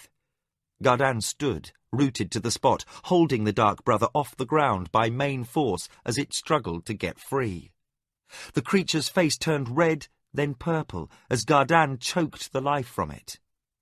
Blood from the creature's raking nails flowed freely down Gardan's arm, but the powerful soldier barely moved at all. Then the dark brother went limp, and Gardan gave it a final throat-crushing jerk of his arm and let the creature slide silently to the ground. Gardan's eyes were wide with exertion, and he panted quietly as he regained his breath. Slowly he turned, knelt, and replaced his knife. Recovering his sword and shield, he stood, resuming his watch in the mist. Pug felt nothing but awe and admiration for the sergeant. But like the others, he could only silently watch. Time passed, and the voices grew more faint as they sounded their angry inquiries to one another, seeking the fugitive's hiding place. The voices moved off, and then, like a long sigh of relief heaved by all in the clearing, it was silent. The Duke whispered, "Now past. Lead the horses. We go east." Pug looked about in the gloom. Ahead, Duke Boric and Prince Arthur led the way. Gardan stayed beside Culgan, who was still exhausted from his magical undertaking. Thomas walked silently beside his friend. Of the 50 guardsmen who had set out with the Duke from Criddy, 13 remained. Only 6 horses had survived the day. As they had faltered, the others had been quickly put down by silent, tight-lipped riders. They trudged upward, climbing higher into the foothills. The sun had set, but the Duke ordered them onward, fearful of the return of their pursuers. The men stepped cautiously forward, tentative in the rough terrain at night. The darkness was punctuated by softly uttered oaths as men lost their footing on the icy rocks time and again. Pug plodded along, his body numb with fatigue and cold. The day had seemed an eternity, and he could not remember when he had last stopped or eaten. Once he had been handed a water-skin by a soldier, but the lone drink was a dim memory. He grabbed a handful of snow and put it in his mouth, but the melting iciness gave him little relief. The snow was falling more heavily, or at least it seemed so to Pug. He couldn't see it fall, but it struck his face with more frequency and force. It was bitterly cold, and he shivered inside his cloak. Like a booming call, the Duke's whisper sounded in the murk. "Stop! I doubt they are wandering about in the dark. We'll rest here." Arthur's whisper could be heard from somewhere ahead. "The falling snow should cover our tracks by morning." Pug dropped to his knees and pulled his cloak about himself. Thomas's voice sounded nearby. "Pug?" Softly he answered, "Here." Thomas dropped heavily beside him. "I think," he said, between panting breaths, "I'll never move again." Pug could only nod. The Duke's voice came from a short distance away. "No fires." Gardan answered, "It's a bitter night for a cold camp, Your Grace." Boric said, "Agreed. But if those sons of hell are nearby, a fire would bring them howling down upon us. Huddle together for warmth so no one will freeze. Post guards and tell the others to sleep. When dawn breaks, I want to put as much distance between ourselves and them as possible." Pug felt bodies begin to press around him and didn't mind the discomfort for the warmth. Soon he drifted off into a fitful doze, starting awake often during the night. Then, suddenly, it was dawn. 3 more horses died during the night, their frozen bodies lying uncovered in the snow. Pug came to his feet feeling light-headed and stiff. He shivered uncontrollably as he stamped his feet, trying to stir some life into his chilled, aching body. Thomas stirred, then awoke with a start, looking to see what was occurring. He climbed awkwardly to his feet, then joined Pug in stamping feet and swinging arms. "I've never been so cold in my life," he said, through chattering teeth. Pug looked around. They were in a hollow between large outcrops of granite, still bare and grey in patches, which rose up behind them 30 feet into the air, joining a ridge above. The ground sloped away along the path of their march, and Pug noticed the trees were thinner here. "Come along," he said to Thomas, as he began to scramble up the rocks. "Damn!" sounded from behind, and Pug and Thomas looked back to see Gardan kneeling over the still form of a guard. The sergeant looked at the Duke and said, "Died in the night, Your Grace." He shook his head as he added, "He took a wound and never spoke of it." Pug counted. Besides himself, Thomas, Kulgan, the Duke and his son, there were now just 12 soldiers. Thomas looked up at Pug, who had climbed ahead, and said, "Where are we going?" Pug noticed he whispered. He inclined his head upward and said, "To see what's over there." Thomas nodded, and they continued their climb. Stiff fingers protested against the need to grip hard rock, but soon Pug found himself warm again as exertion heated his body. He reached up and gripped the edge of the ridge above. He pulled himself up and over and waited for Thomas. Thomas came over the ridge panting for breath, looked past Pug, and said, "Oh, glory!" Rising up majestically before them were the tall peaks of the grey towers. The sun rose behind, casting rose and golden highlights on the north faces of the mountains, while the western faces were still veiled in indigo darkness. The sky was clear, the snowfall over. Everywhere they looked, the scenery was draped in white. Pug waved toward Gardan. The sergeant walked up to the base of the rocks, climbed a short way, and said, "What is it?" Pug said, "The great towers, no more than 5 miles away." Gardan waved for the boys to return, and they scrambled down, falling the last few feet to land with a thump. With their destination in sight, they felt revived. They came to where Gardan stood in conference with the Duke, Aratha, and Kulgan. Boric spoke softly, his words carrying clearly in the crisp morning air. "Take whatever is left on the dead animals, and divide it among the men. Bring the remaining horses, but no one rides. No use covering the animals, for we'll make broad tracks anyway." Gardan saluted and began circulating among the soldiers.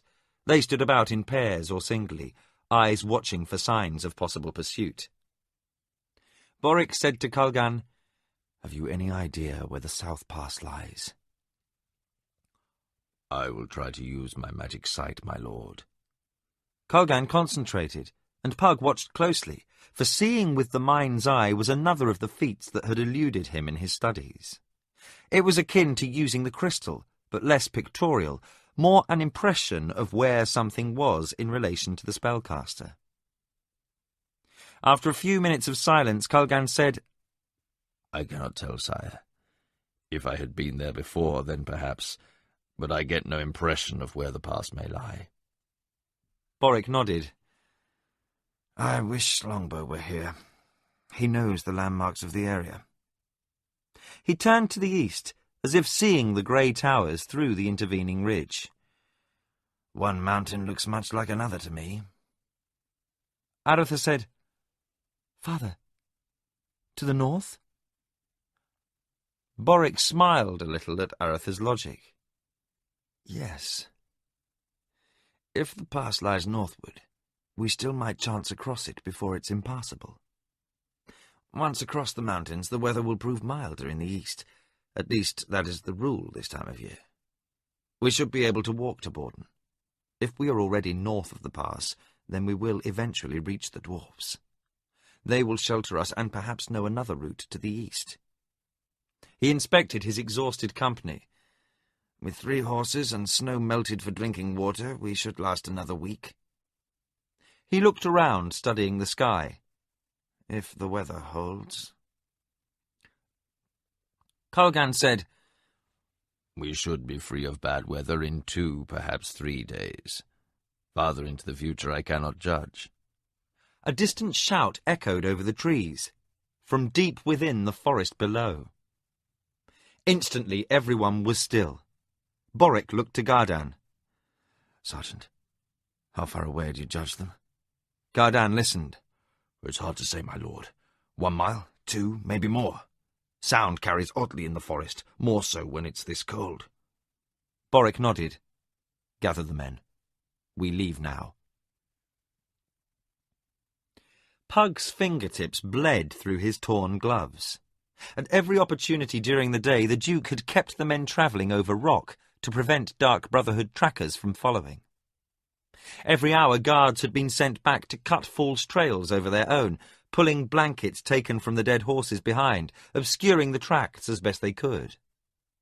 They stood at the edge of a clearing, a circle of bare rock surrounded on all sides by scattered pines and aspens. The trees had grown progressively thinner as they moved up into the mountains, staying on the rougher, higher terrain rather than risk being followed. Since dawn, they had moved northeast, following a ridge of rugged hills towards the grey towers. But, to Pug's dismay, the mountains seemed no closer. The sun stood high overhead, but Pug felt little of its warmth, for a cold wind blew down from the heights of the grey towers. Pug heard Kulgan's voice some distance behind. "As long as the wind is from the northeast, we'll have no snow, as any moisture will have fallen on the peaks. Should the wind shift and come from the west or northwest from off the endless sea, we'll have more snow." Kulgan panted as he scrambled along the rocks, balancing on the slippery surface. "Kulgan, must we have lessons too?" Several men laughed, and momentarily the grim tension of the last 2 days lessened. They reached a large flat before another upward rise, and the Duke ordered a halt. "Build a fire and slaughter an animal. We'll wait here for the last rear guard." Gardan quickly sent men to gather wood in the trees, and one was given 2 of the horses to lead away.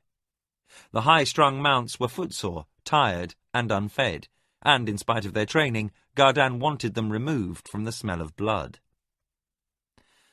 The chosen horse screamed, then was suddenly silent, and when the fires were ready, the soldiers placed spits over the flames. Soon the aroma of roasting meat filled the air. In spite of his anticipated distaste, Pug found his mouth watering at the smell. In a while he was handed a stick with a large piece of roasted liver on it, which he wolfed down. Nearby, Thomas was doing equal justice to a portion of sizzling haunch. When they were done eating, the still hot meat left over was wrapped with strips from horse blankets and torn tabards, then divided among the men.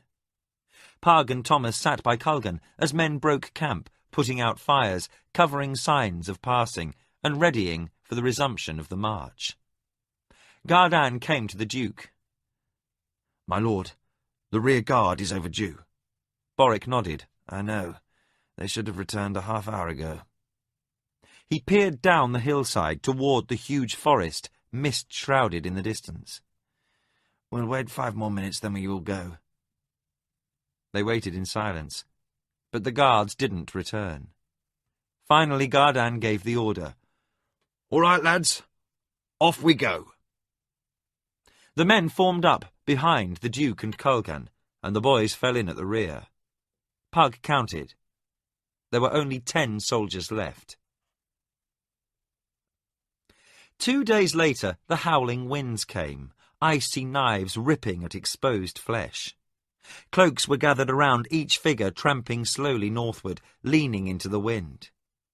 Rags had been torn and tied around boots in a feeble attempt to hold off frostbite.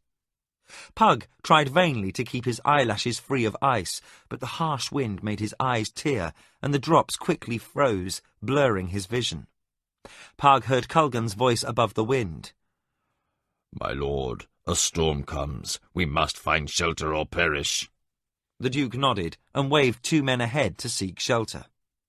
The 2 set off at a stumbling run, moving only slightly faster than the others, but valiantly putting their remaining meagre strength into the task. Clouds began to roll in from the northwest, and the skies darkened. "How much time, Culgan?" shouted the Duke over the shrieking wind. The magician waved his hand above his head as the wind blew his hair and beard back from his face, exposing his high forehead. "An hour at most." The Duke nodded again and exhorted his men to move along. A sad sound, a neighing cry, pierced the wind, and a soldier called out that the last horse was down. Boric stopped and with a curse ordered it slaughtered as quickly as possible. Soldiers butchered the animal, steaming hunks of meat being cut away to chill in the snow where they were cast before they could be wrapped. When they were done, the meat was divided among the men. "If we can find shelter, we will build a fire and cook the meat," the Duke shouted. Silently, Pug added that if they couldn't find shelter, they'd have little use for the meat.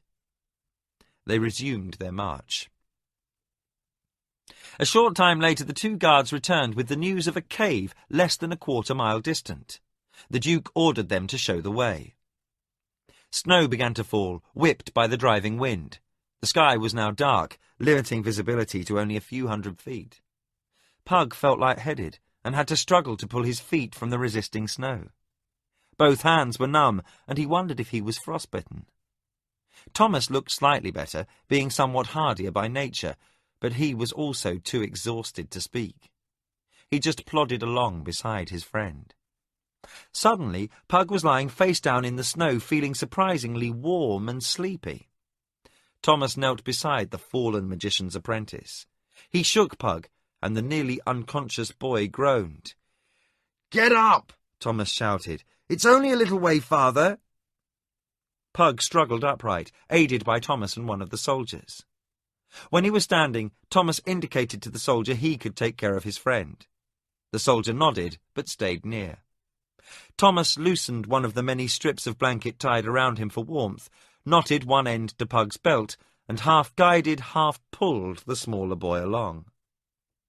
The boys followed the guard who had helped them around an outcropping of rock and found themselves at the mouth of a cave.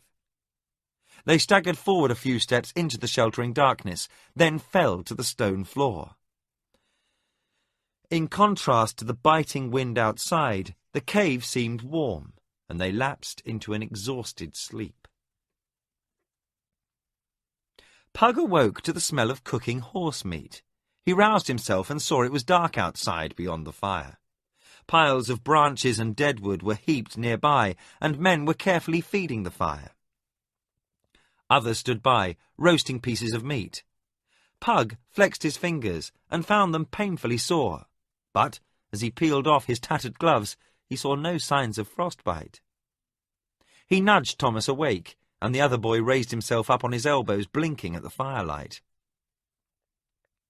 Gardan stood on the other side of the fire, speaking with a guard. The Duke sat nearby, in quiet conversation with his son and Culgan. Beyond Gardan and the guard, Pug could see only blackness. He couldn't remember what time of day it had been when they found the cave, but he and Thomas must have slept for hours. Culgan saw them stirring and came over. "How do you feel?" he asked, a look of concern on his face. The boys indicated they felt all right, considering the circumstances. Pug and Thomas doffed their boots at Culgan's orders, and he was pleased to report they had suffered no frostbite, though one of the soldiers, he said, hadn't been as lucky. "How long were we asleep?" asked Pug. "Throughout last night, and all this day," said the magician with a sigh. Then Pug noticed signs that a lot of work had been done. Besides the brush being cut, he and Thomas had been covered by some of the blankets. A pair of snared rabbits hung near the cave mouth, with a row of freshly filled water skins stacked near the fire. "You could have woken us," Pug said, a note of worry in his voice. Culgan shook his head. "The Duke wouldn't have moved until the storm had passed, and that was only a few hours ago. In any event, you and Thomas weren't the only tired ones here. I doubt even the hearty sergeant there could have gone more than another few miles with only one night's rest. The Duke will see how things stand tomorrow. I expect we shall leave then, if the weather holds." Culgan stood, and with a small gesture indicating the boys should return to sleep if possible, went to stand beside the Duke. Pug was surprised that, for someone who had slept the day around, he was again tired, though he thought he would fill his stomach before seeking more sleep. Thomas nodded at his unspoken question, and the two scooted over by the fire. One of the soldiers was busy cooking meat and handed them hot portions. The boys wolfed down the food, and after they were done sat back against one wall of the large cave. Pug started to speak to Thomas, but was distracted when he caught sight of the guard by the cave's mouth. A queer look passed over the man's face as he stood talking to Sergeant Gardan. Then his knees buckled. Gardan reached out to catch him, lowering him to the floor. The big sergeant's eyes widened as he saw the arrow protruding from the man's side. Time seemed suspended for an instant. Then Gardan shouted, "Attack!" A howling cry sounded from outside the cave's mouth, and a figure came bounding into the light, jumping over the low brush, then again bounding over the fire, knocking down the soldier cooking meat. It landed a short way from the boys, and spun to face those it had leapt past. It was wrapped in a coat and trousers of animal furs. On one arm it bore a battle-scarred buckler-sized shield, and in the other a curved sword was held high. Pug stayed motionless as the creature regarded the company in the cave, a snarl on inhuman lips, eyes glowing with reflected firelight, and fangs bared.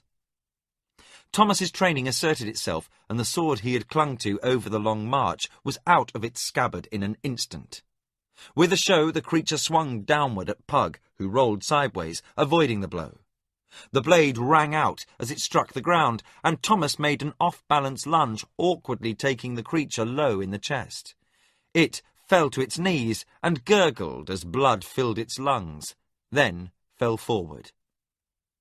Other attackers were leaping into the cave and were quickly engaged by the men from Criddy.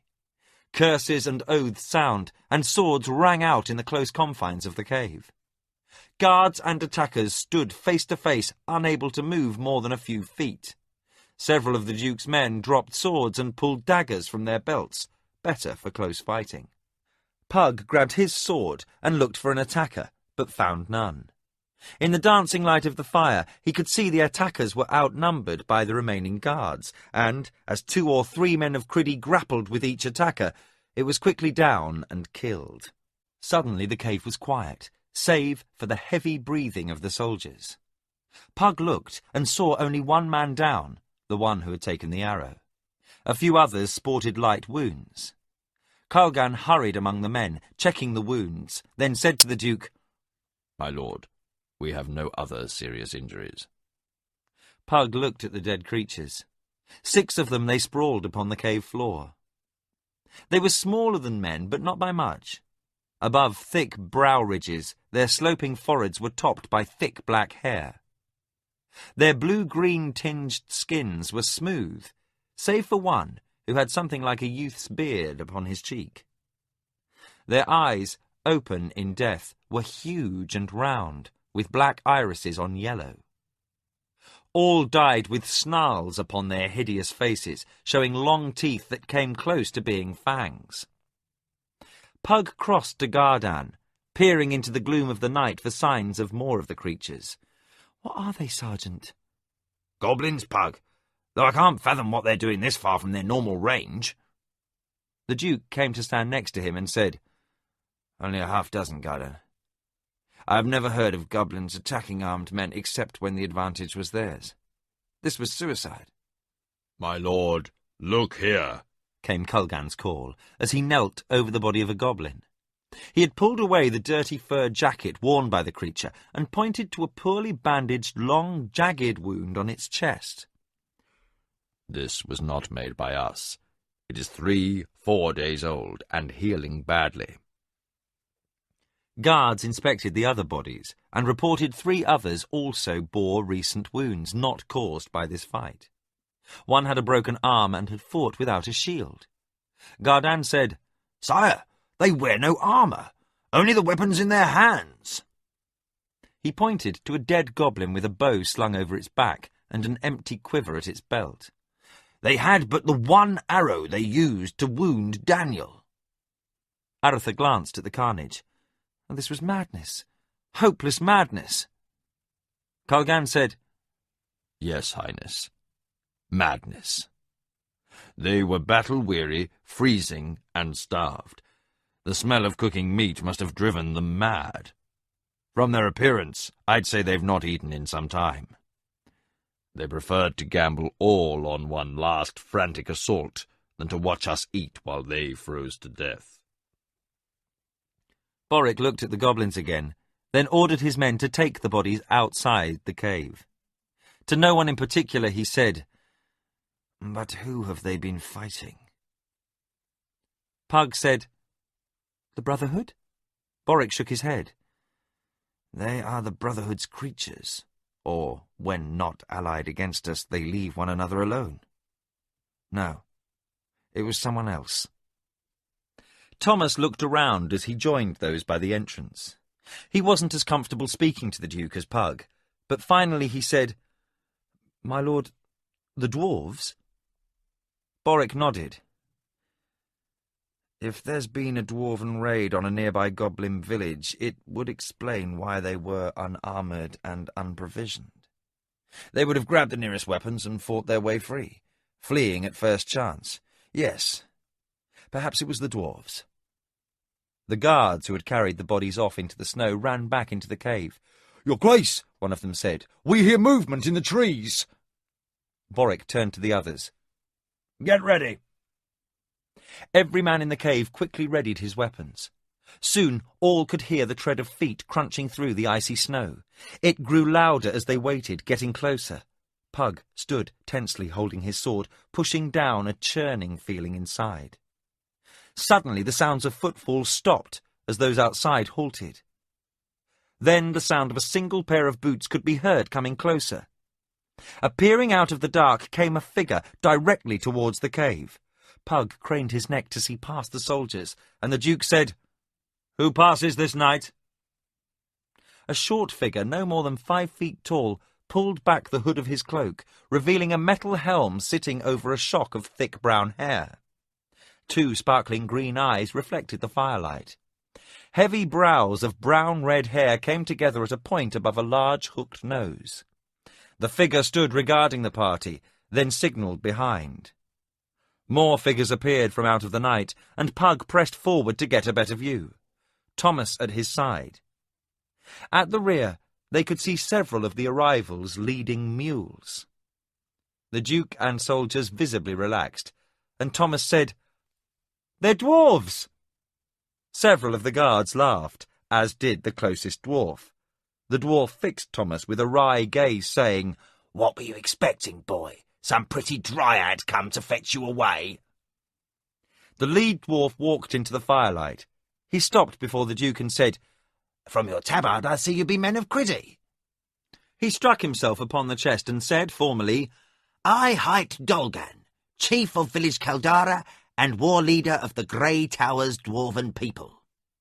Pulling a pipe out of his cloak from under a long beard that fell below his belt, he filled his pipe as he looked at the others in the cave. Then, in less formal language, he said, "Now, what in the name of the gods brings such a sorry-looking party of tall folk to this cold and forlorn place?" Chapter 9. Mac Mordain Cadal. The dwarves stood guard. Pug and the others from Criddy sat around the campfire as they hungrily ate the meal prepared by Dolgan's men. A pot of stew bubbled near the fire. Hot loaves of trail bread, thick, hard crust broken to reveal dark, sweet dough thick with honey, were quickly being devoured. Smoked fish from the dwarves' pack animals provided a welcome change from the diet of horse meat of the last few days. Pug looked from where he sat beside Thomas, who was hard at work consuming his 3rd portion of bread and stew. Pug watched as the dwarves worked efficiently about the camp. Most were outside the cave's mouth, for they seemed less inconvenienced by the cold than the humans. 2 tended the injured man, who would live, while 2 others served the hot meal to the Duke's men, and another filled ale cups from a large skin filled with the bubbling brown liquid. There were 40 dwarves with Dolgan. The dwarven chief was flanked by his sons Waelin, the older, and Udel. Both showed a striking resemblance to their father, though Udel tended to darkness, having black hair rather than red-brown. Both seemed quiet compared to their father, who gestured expansively with a pipe in one hand and a cup of ale in the other as he spoke with the Duke. The dwarves had been on some sort of patrol along the edge of the forest, though Pug gained the impression a patrol this far from their villages was unusual. They had come across the tracks of the goblins who had attacked a few minutes before, and were following closely behind.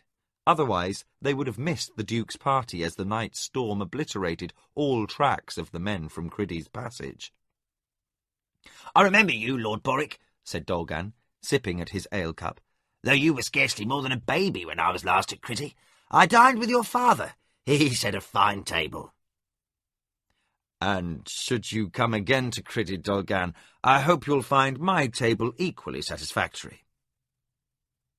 They had spoken of the Duke's mission, and Dolgan had remained mostly silent during the preparation of the meal, lost in thought.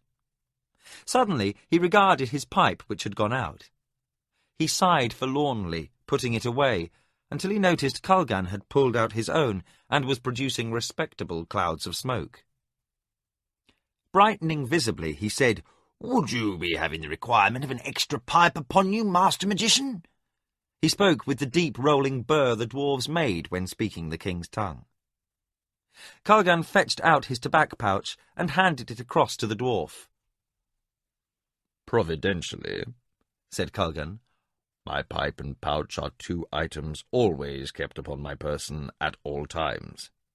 I can withstand the loss of my other goods, though the loss of my 2 books troubles me deeply. But to endure any circumstances without the comfort of my pipe is unthinkable."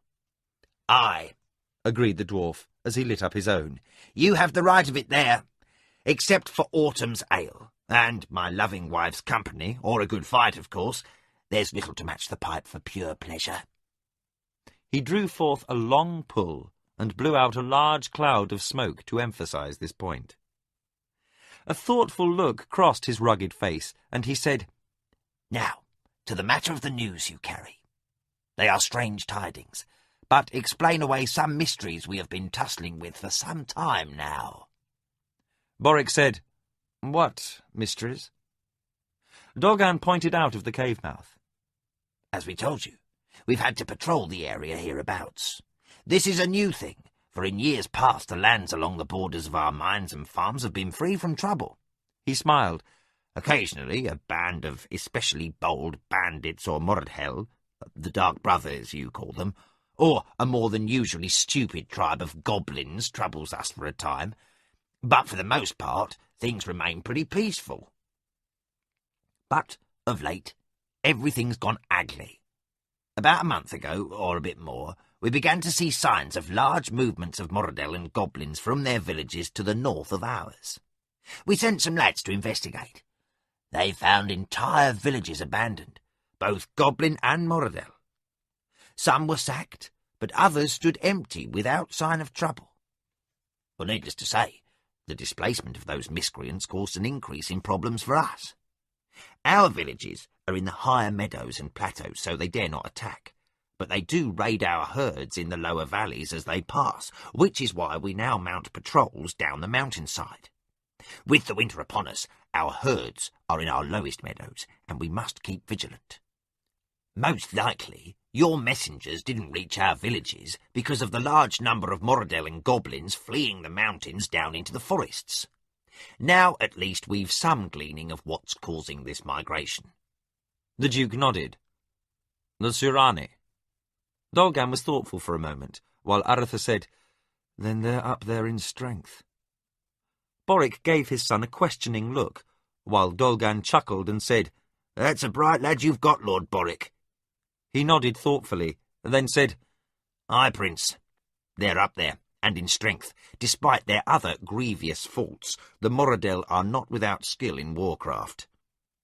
He fell silent again, lost in thought for a few minutes. Then, tapping out the dottle of his pipe, he said, "The dwarven folk are not counted the finest warriors in the West for naught, but we lack the numbers to dispose of our more troublesome neighbours. To dislodge such a host as have been passing would require a great force of men, well armed and provisioned." Kalgan said, "I would give anything to know how they reached these mountains." "I would rather know how many there are," said the Duke. Dolgan refilled his pipe and, after it was lit, stared thoughtfully into the fire. Waylin and Udel nodded at each other, and Waylin said, "Lord Boric, there may be as many as 5,000. Before the startled Duke could respond, Dolgan came out of his reverie. Swearing an oath, he said, "Closer to 10,000. He turned to look at the Duke, whose expression showed he clearly didn't understand what was being said. Dolgan added, "We've given every reason for this migration, save invasion. Plague, internal warfare between bands, pests in their crops causing famine, but an invading army of aliens was not one of them. From the number of towns empty, we guess a few thousand goblins and Mordhel have descended into the Green Heart. Some of those villages are a clutch of huts my two boys could overcome unaided, but others are walled hill forts with 100, 200 warriors to man the palisade. They've swept away a dozen such in little over a month. How many men do you judge you'd need to accomplish such a deed, Lord Boric?" For the first time in his memory, Pug saw fear clearly etched upon the Duke's face. Boric leaned forward, his arm resting across his knee as he said, "I've 1,500 men in Criddy, counting those in the frontier garrisons along the boundary. I can call another 800 or 1,000 each from the garrisons at Kars and Tulan, though to do so would strip them fully. The levies from the villages and towns must number at best 1,000, and most would be old veterans from the siege at Kars or young boys without skills." Aratha looked as grim as his father as he said, 4,500 at the outside, a full third unproved against an army of 10,000. Udel looked at his father, then at Lord Boric. My father makes no boast of our skills, nor of the Muradels, your grace. Whether there be 5,000 or 10,000, there'll be hard, experienced fighters to drive out the enemies of our blood so quickly. Then I'm thinking, said Dolgan, you'd best send word to your older son and your vassal barons, telling them to stay safely behind the walls of your castles, and hie yourself to Krondor. It will take all the armies of the West to withstand these newcomers this spring. Thomas suddenly said, "Is it really that bad?" Then looked embarrassed for interrupting the council. "I'm sorry, my lord." Boric waved away the apology. "It may be we are weaving many threads of fear together into a larger tapestry than exists, but a good soldier prepares for the worst, Thomas. Dolgan is right. I must enlist the prince's aid." He looked at Dolgan. "But to call the armies of the West to arms, I must reach Krondor." Dolgan said, "The South Pass is closed, and your human ship's masters have too much sense to brave the Straits of Darkness in winter. But there is another way, though it is a difficult path. There are mines throughout these mountains, ancient tunnels under the grey towers. Many were carved by my people as we dug for iron and gold. Some are natural, fashioned when the mountains were born. And still others were here when my people first came to these mountains, dug by only the gods know whom. There is one mine that passes completely under the mountains, coming out on the other side of the range, only a day's march from the road to Bordon. It will take 2 days to pass through, and there may be dangers." The dwarven brothers looked at their father, and Waylin said, "Father, the Makmordain Kadal." Dolgan nodded his head. "Aye, the abandoned mine of my grandfather and his father before him." He said to the Duke, "We have dug many miles of tunnels under the mountain, and some connect with the ancient passages I've spoken of. There are dark and queer tales about Makmordain Kadal, for it is connected with these old passages. Not a few dwarves have ventured deep into the old mines, seeking legendary riches, and most have returned. But a few have vanished. Once upon a path, a dwarf can never lose his way back, so they were not lost in their searching. Something must have befallen them. I tell you this so there will be no misunderstandings, but if we keep to the passages dug by my ancestors, we should have small risk." "We, friend dwarf?" said the Duke. Dolgan grinned. "Should I simply place your feet upon the path, you'd be hopelessly lost within an hour. No, I'd care not for travelling to Rulanon to explain to your king how I'd managed to lose one of his better dukes. I will guide you willingly, Lord Boric, for a small price." He winked at Pug and Thomas as he spoke the last. "Say, a pouch of tobacco, and a fine dinner at Criddy." The Duke's mood lightened a little. With a smile he said, "Done. And our thanks, Dolgan."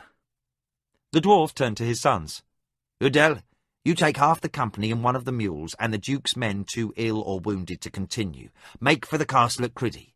There's an inkhorn and quill wrapped in parchment somewhere in our baggage. Find it for his lordship so he may instruct his men. Waylin, take the others of our kin back to Caldara, then send word to the other villages before the winter blizzards strike. Come spring, the dwarves of the Grey Towers go to war." Dolgan looked at Boric. "No one has ever conquered our highland villages, not in the longest memory of the dwarven folk, but it would prove an irritation for someone to try. The dwarves will stand with the kingdom, your lordship. You have long been a friend to us, trading fairly and giving aid when asked, and we have never run from battle when we were called." Arutha said, "And what of Stone Mountain?" Dolgan laughed. "I thank his highness for the jog to my memory. Old Harthorn and his clans would be sorely troubled should a good fight come and they were not invited. I'll send runners to Stone Mountain as well." Pug and Thomas watched while the Duke wrote messages to Liam and Fannon. Then, full stomachs and fatigue began to lull them despite their long sleep. The dwarves gave them the loan of heavy cloaks, which they wrapped around pine boughs to make comfortable mattresses. Occasionally, Pug would turn in the night, coming out of his deep sleep, and hear voices speaking low. More than once he heard the name Makmordain Kadal. Dolgan led the Duke's party along the rocky foothills of the Grey Towers. They had left at first light, the dwarven chieftain's sons departing for their own destinations with their men. Dolgan walked before the Duke and his son, followed by the puffing Kulgan and the boys. 5 soldiers of Criddy, those still able to continue under the supervision of Sergeant Gardan, followed behind, leading 2 mules. Walking behind the struggling magician, Pug said, "Kulgan, ask for a rest. You're all done in." The magician said, "No, boy, I'll be all right. Once into the mines, the pace will slow, and we should be there soon." Thomas regarded the stocky figure of Dolgan marching along at the head of the party, short legs striding along, setting a rugged pace. "Doesn't he ever tire?" Kulgan shook his head. "The dwarven folk are renowned for their strong constitutions. At the Battle of Car's Keep, when the castle was nearly taken by the Dark Brotherhood, the dwarves of Stone Mountain and the Grey Towers were on the march to aid the besieged. A messenger carried the news of the castle's imminent fall, and the dwarves ran for a day and a night, and half a day again, to fall on the Brotherhood from behind, without any lessening of their fighting ability. The Brotherhood was broken, never again organizing under a single leader." He panted a bit. There was no idle boasting in Dolgan's appraisal of the aid forthcoming from the dwarves, for they are, undoubtedly, the finest fighters in the West. While they have few numbers compared to men, only the Hadati hillmen come close to their equal as mountain fighters. Pug and Thomas looked with newfound respect upon the dwarf as he strode along. While the pace was brisk, the meal of the night before and another this morning had restored the flagging energies of the boys, and they were not pushed to keep up. They came to the mine entrance, overgrown with brush. The soldiers cleared it away, revealing a wide, low tunnel. Dolgan turned to the company. "You might have to duck a bit here and there, but many a mule has been led through here by dwarven miners. There should be ample room." Pug smiled. The dwarves proved taller than Tails had led him to expect, averaging about 4.5 to 5 feet tall. Except for being short-legged and broad-shouldered, they looked much like other people. It was going to be a tight fit for the Duke and Gardan, but Pug was only a few inches taller than the dwarf, so he'd manage. Gardan ordered torches lit, and when the party was ready, Dolgan led them into the mine. As they entered the gloom of the tunnel, the dwarf said, "Keep alert, for only the gods know what is living in these tunnels. We should not be troubled, but it's best to be cautious." Pug entered and, as the gloom enveloped him, looked over his shoulder. He saw Gardan outlined against the receding light. For a brief instant, he thought of Carline and Roland, then wondered how she could seem so far removed so quickly, or how indifferent he was to his rival's attentions. He shook his head, and his gaze returned to the dark tunnel ahead. The tunnels were damp. Every once in a while they would pass a tunnel branching off to one side or the other. Pug peered down as he passed, but they were quickly swallowed up in gloom. The torches sent flickering shadows dancing on the walls, expanding and contracting as they moved closer or farther from each other, or as the ceiling rose or fell. At several places they had to pull the mules' heads down, but for most of their passage there was ample room. Pug heard Thomas, who walked in front of him, mutter, "I'd not want to stray down here. I've lost all sense of direction." Pug said nothing, for the mines had an oppressive feeling to him. After some time, they came to a large cavern with several tunnels leading out. The column halted, and the Duke ordered watches to be posted. Torches were wedged in the rocks, and the mules watered. Pug and Thomas stood with the last watch, and Pug thought 100 times that shapes moved just outside the fire's glow. Soon, guards came to replace them, and the boys joined the others who were eating. They were given dried meat and biscuits to eat. Thomas asked Dolgan, "What place is this?" The dwarf puffed on his pipe. "It's a glory hole, laddie. When my people mined this area, we fashioned many such places. When great runs of iron, gold, silver, and other metals would come together, many caverns would be formed. There are natural ones down here as large, but the look of them is different. They have great spires of stone rising from the floor, and others hanging from the ceiling, unlike this one. You'll see one as we pass through. Thomas looked above him. How high does it go? Dolgan looked up. I can't rightly say. Perhaps 100 feet. Perhaps 2 or 3 times as much. These mountains are rich with metals still, but when my grandfather's grandfather first mined here, the metal was rich beyond imagining. There are hundreds of tunnels throughout these mountains, with many levels upward and downward from here. Through that tunnel there, he pointed to another on the same level as the floor of the glory hole, lies a tunnel that will join with another tunnel, then yet another. Follow that one, and you'll end up in the Mac Bronin Alroth, another abandoned mine. Beyond that, you could make your way to the Mac Owen Dur, where several of my people would be inquiring how you managed entrance into their gold mine. He laughed. Though I doubt you could find the way, unless you were dwarven born. He puffed at his pipe, and the balance of the guards came over to eat. Dolgan said, Well, we had best be on our way. Thomas looked startled. I thought we were stopping for the night. The sun is yet high in the sky, laddie. There's half the day left before we sleep. But I thought... I know. It's easy to lose track of time down here, unless you have the knack of it. They gathered together their gear and started off again. After more walking, they entered a series of twisting, turning passages that seemed to slant down. Dolgan explained that the entrance on the east side of the mountains was several 100 feet lower than on the west, and they would be moving downward most of the journey. Later, they passed through another of the glory holes, smaller than the last, but still impressive for the number of tunnels leading from it. Dolgan picked one with no hesitation and led them through. Soon they could hear the sound of water coming from ahead. Dolgan said over his shoulder, You'll soon see a sight that no man living and few dwarves have ever seen.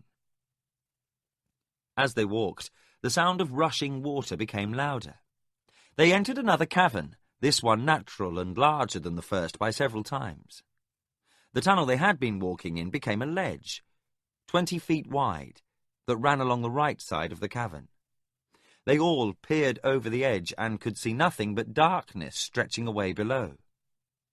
The path rounded a curve in the wall, and when they passed around it, they were greeted with a sight that made them all gasp. Across the cavern, a mighty waterfall spilled over a huge outcropping of stone. From fully 300 feet above where they stood, it poured into the cavern, crashing down the stone face of the opposite wall to disappear into the darkness below. It filled the cavern with reverberations that made it impossible to hear it striking bottom, confounding any attempt to judge the fall's height. Throughout the cascade, luminous colours danced, aglow with an inner light. Reds, golds, greens, blues and yellows played among the white foam, falling along the wall, blazing with brief flashes of intense luminosity where the water struck the wall, painting a fairy picture in the darkness. Dolgan shouted over the roar, Ages ago, the river Win Ulla ran from the grey towers to the bitter sea. A great quake opened a fissure under the river, and now it falls into a mighty underground lake below. As it runs through the rocks, it picks up the minerals that give it its glowing colours. They stood quietly for a while, marvelling at the sight of the falls of Mac Mordain Cadal. The Duke signalled for the march to resume, and they moved on. Besides the spectacle of the falls, they had been refreshed by spray and cool wind off them, for the caverns were dank and musty. Onward they went, deeper into the mines, past numberless tunnels and passages. After a time, Gardan asked the boys how they fared. Pug and Thomas both answered that they were fine, though tired. Later, they came to yet another cavern, and Dolgan said it was time to rest the night. More torches were lit, and the Duke said, I hope we have enough brands to last the journey. They burn quickly. Dolgan said, Give me a few men, and I will fetch some old timbers for a fire. There are many lying about if you know where to find them, without bringing the ceiling down upon your head. Gardan and 2 other men followed the dwarf into a side tunnel, where the others unloaded the mules and staked them out. They were given water from the waterskins and a small portion of grain carried for the times when they could not graze. Boric sat next to Kulgan. "I have had an ill feeling for the last few hours. Is it my imagining, or does something about this place bode evil?" Kulgan nodded as Arthur joined them. "I have felt something also, but it comes and goes. It is nothing I can put a name to." Arthur hunkered down and used his dagger to draw aimlessly in the dirt. "This place would give anyone a case of the jumping fits and starts. Perhaps we all feel the same thing, dread at being where men do not belong." The Duke said, "I hope that's all it is. This would be a poor place to fight." He paused. Or flee from. The boys stood watch, but could overhear the conversation, as could the other men, for no one else was speaking in the cavern and the sound carried well. Pug said in a hushed voice, "I will also be glad to be done with this mine." Thomas grinned in the torchlight, his face set in an evil leer. "Afraid of the dark, little boy?" Pug snorted. "No more than you, should you but admit it. Do you think you could find your way out?" Thomas lost his smile. Further conversation was interrupted by the return of Dolgan and the others. They carried a good supply of broken timbers used to shore up the passages in days gone by. A fire was quickly made from the old dry wood, and soon the cavern was brightly lit. The boys were relieved of guard duty and ate. As soon as they were done eating, they spread their cloaks. Pug found the hard dirt floor uncomfortable, but he was very tired, and sleep soon overtook him. They led the mules deeper into the mines, the animals' hooves clattering on the stone, the sound echoing down the dark tunnels. They had walked the entire day, taking only a short rest to eat at noon. Now they were approaching the cavern where Dolgan said they were to spend their second night. Pug felt a strange sensation, as if remembering a cold chill. It had touched him several times over the last hour, and he was worried. Each time he had turned to look behind him. This time Gardan said, "I feel it too, boy, as if something is near." They entered another large glory hole, and Dolgan stood with his hand upraised. All movement ceased as the dwarf listened for something. Pug and Thomas strained to hear as well, but no sounds came to them. Finally, the dwarf said, "For a time, I thought I heard... but then I guess not. We will camp here." They had carried spare timber with them and used it to make a fire. When Pug and Thomas left their watch, they found a subdued party around the fire. Dolgan was saying, "This part of Macmordain Kadal is closest to the deeper, ancient tunnels. The next cavern we come to will have several that lead directly to the old mines. Once past that cavern, we will have a speedy passage to the surface. We should be out of the mine by midday tomorrow." Boric looked around. "This place may suit your nature, dwarf, but I will be glad to have it behind." Dolgan laughed, the rich, hearty sound echoing off the cavern walls. "It is not that the place suits my nature, Lord Boric, but rather that my nature suits the place. I can travel easily under the mountains, and my folk have ever been miners. But as to choice, I would rather spend my time in the high pastures of Caldara tending my herd, or sit in the long hall with my brethren drinking ale and singing ballads." Pug asked, "Do you spend much time singing ballads?" Dolgan fixed him with a friendly smile, his eyes shining in the firelight. "Aye, for winters are long and hard in the mountains. Once the herds are safely in winter pasture, there is little to do, so we sing our songs and drink autumn ale and wait for spring. It is a good life." Pug nodded. "I would like to see your village sometime, Dolgan." Dolgan puffed on his ever-present pipe. "Perhaps you will some day, laddie." They turned in for the night, and Pug drifted off to sleep. Once in the dead of night, when the fire had burned low, he awoke, feeling the chilling sensation that had plagued him earlier. He sat up, cold sweat dripping down his body, and looked around. He could see the guards who were on duty standing near their torches. Around him, he saw the forms of sleeping bodies. The feeling grew stronger for a moment, as if something dreadful was approaching, and he was about to wake Thomas when it passed, leaving him tired and wrung out. He lay back down and soon was lost in dreamless sleep. He awoke cold and stiff. The guards were readying the mules, and soon they would all leave. Pug roused Thomas, who protested at being pulled from his dream. "Oh, I was in the kitchen at home, and Mother was preparing a large platter of sausages and corn cakes dripping with honey," he said sleepily.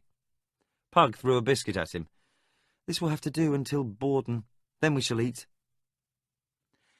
They gathered together their meagre provisions, loaded them on the mules, and set off.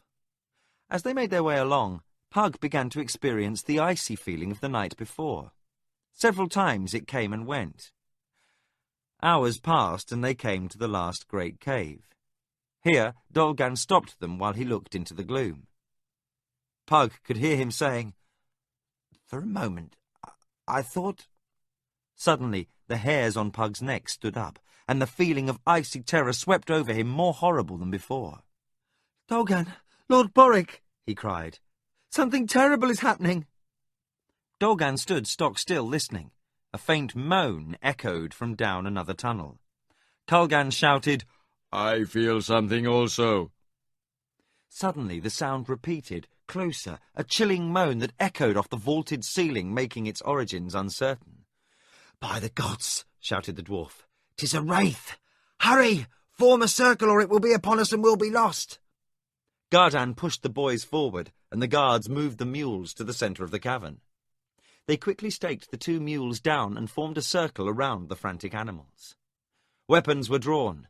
Gardan placed himself before the 2 boys, forcing them back near the mules. Both had swords out, but held them uncertainly. Thomas could feel his heart pound, and Pug was bathed in cold sweat. The terror that gripped him had not increased since Dolgan had put a name to it, but it had not lessened either. They heard the sharp hiss of intaken breath and looked to the right. Before the soldier who had made the sound, a figure loomed out of the darkness, a shifting man shape, darker blackness against the black, with 2 glowing red coal lights where eyes should be. Dolgan shouted, "Keep close and guard your neighbour. You can't kill it, but they like not the feel of cold iron. Don't let it touch you, for it'll draw your life from your body. It is how they feed." It approached them slowly, as if having no need to hurry. It stopped for a moment, as if inspecting the defence before it. The wraith let out another low, long moan, sounding like all the terror and hopelessness of the world given voice. Suddenly, one of the guards struck downward, slashing at the wraith. A shrill moan erupted from the creature when the sword hit, and cold blue fire danced along the blade for a moment. The creature shrank away. Then, with sudden speed, struck out at the guard. An arm-like shadow extended from its body, and the guard shrieked as he crumpled to the ground. The mules broke, pulling up stakes, terrified by the presence of the wraith. Guards were knocked to the ground, and confusion reigned. Pug lost sight of the wraith for a moment, being more concerned with flying hooves. As the mules kicked, Pug found himself dodging through the melee. He heard Kulgan's voice behind him, and saw the magician standing next to Prince Aratha. "Stand close, all of you," the magician commanded. Obeying, Pug closed to Kulgan with the others as the scream of another guard echoed through the gallery. Within a moment, a great cloud of white smoke began to appear around them, issuing from Kulgan's body. "We must leave the mules," said the magician. "The undead will not enter the smoke, but I cannot keep it together long or walk far. We must escape now." Dolgan pointed to a tunnel on the other side of the cavern from where they had entered. "That's the way we must go." Keeping close together, the group started toward the tunnel, while a terrified bray sounded. Bodies lay on the floor. the two mules as well as the fallen guards. Dropped torches flickered, giving the scene a nightmarish quality as the black shape closed upon the party. Reaching the edge of the smoke, it recoiled from its touch. It ranged about the edge, unable or unwilling to enter the white smoke. Pug looked past the creature, and the pit of his stomach churned. Clearly standing in the light of a torch held in his hand was Thomas, behind the creature.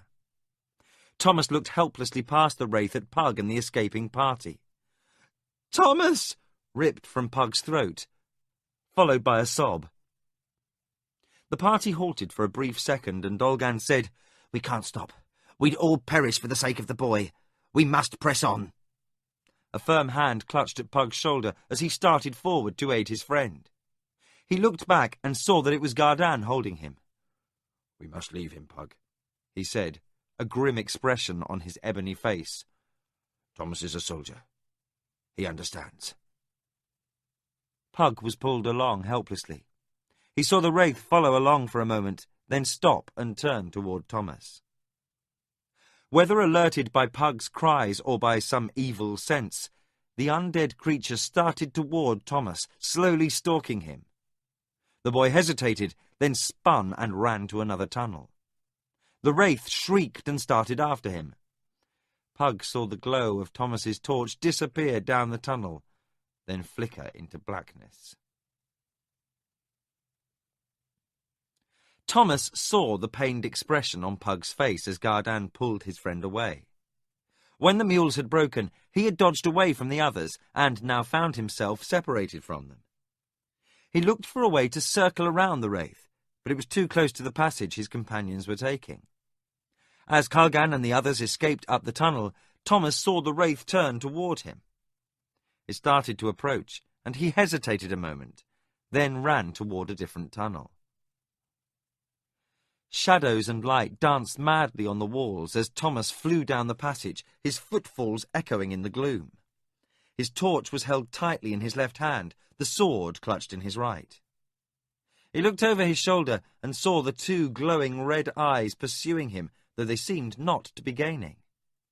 With grim determination he thought, "If it catches me, it will catch the fastest runner in all of Criddy." He lengthened his strides, and into a long, easy lope, saving stretch and wind. He knew that if he had to turn and face the creature, he would surely die. The initial fear lessened, and now he felt a cold clarity holding his mind, the cunning reason of a prey, knowing it's hopeless to fight. All his energy was turned toward fleeing. He would try to lose the creature any way possible. He ducked into a side corridor and hurried along it, checking to see if the wraith would follow. The glowing red eyes appeared at the entrance to the tunnel he had turned into, following him.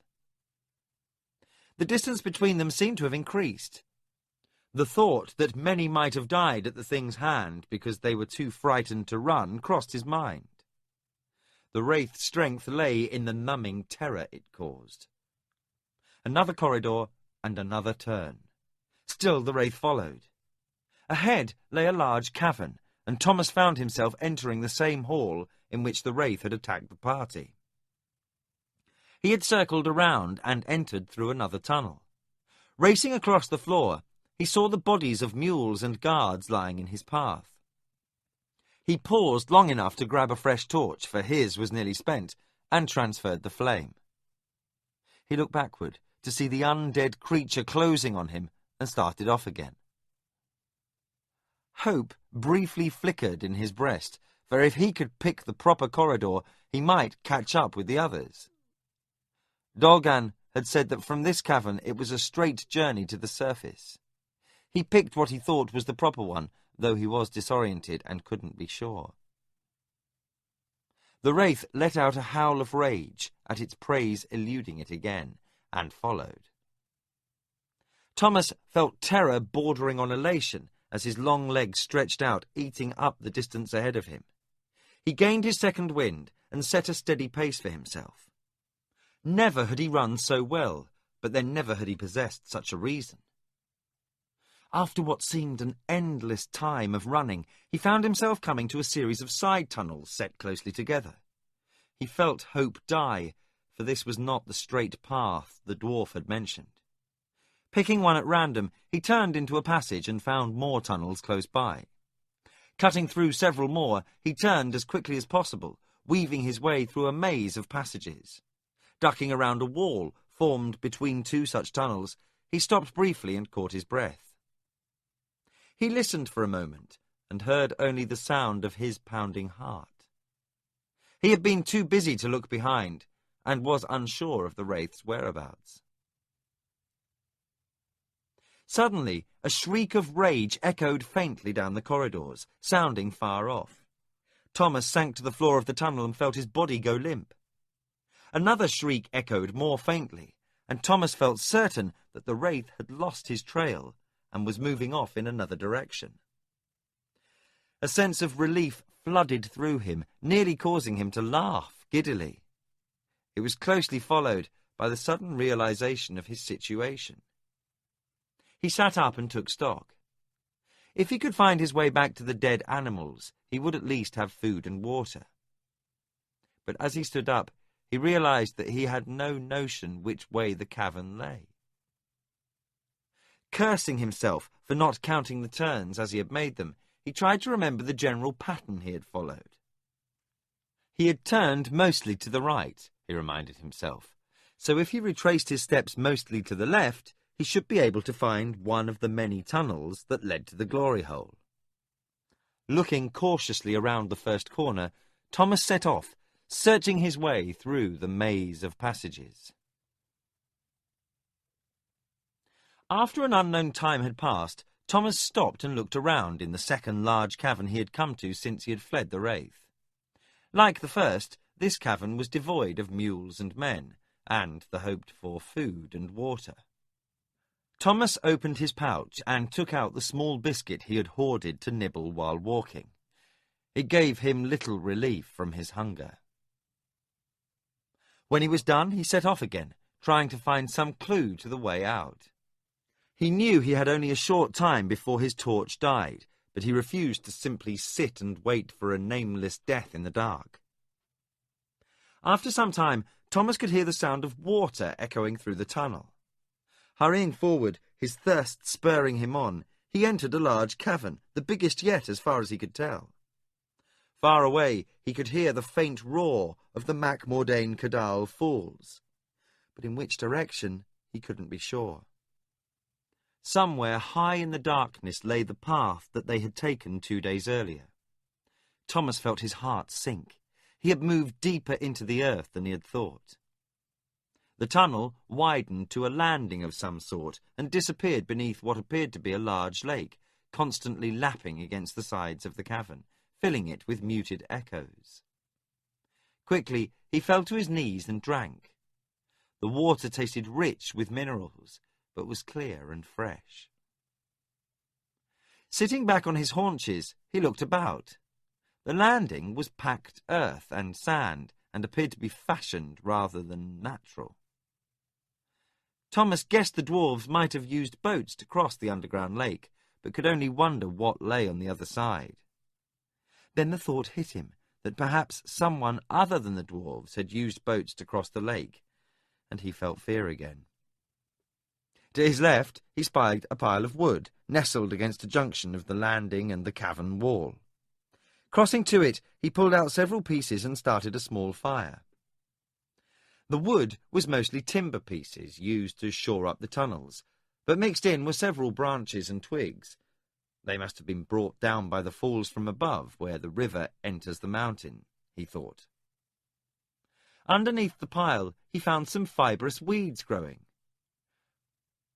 Wondering at the plant's ability to grow without sunlight, the boy was nevertheless thankful, for after cutting them with his sword, he was able to fashion some rude torches with the weeds wrapped around some driftwood. He tied them in a bundle, using his sword belt, forcing him to give up his scabbard. At least, he thought, I'll have a little more light. Some extra time to see where he was going was comforting. He threw some bigger timber pieces on his small fire, and soon it was roaring into brightness. Abruptly, the cavern seemed to light up, and Thomas spun around. The entire cavern was glowing with sparkling light, as some sort of mineral or crystal caught the light and reflected it, to be caught and reflected again. It was a glittering, sparkling rainbow of colours cascading over walls and ceiling, giving the entire cavern a fairy-like quality as far as the eye could follow. Thomas stood in awe for a minute, drinking in the sight, for he knew he would never be able to explain in words what he was seeing.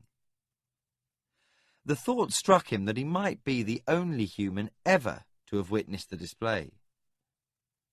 It was hard to tear his eyes from the glory of the vision, but Thomas forced himself.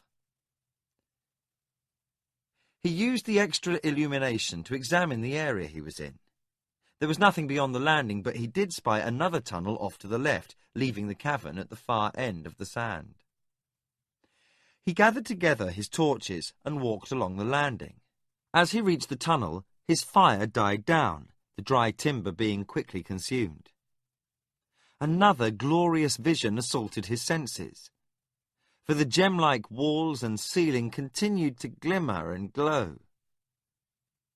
Again, he stood silently, watching the display. Slowly, the sparkling dimmed, until the cavern was again dark, except for his torch and the quickly dying fire's red glow. He had to stretch to reach the other tunnel, but made it without dropping his sword or torches or getting his boots wet.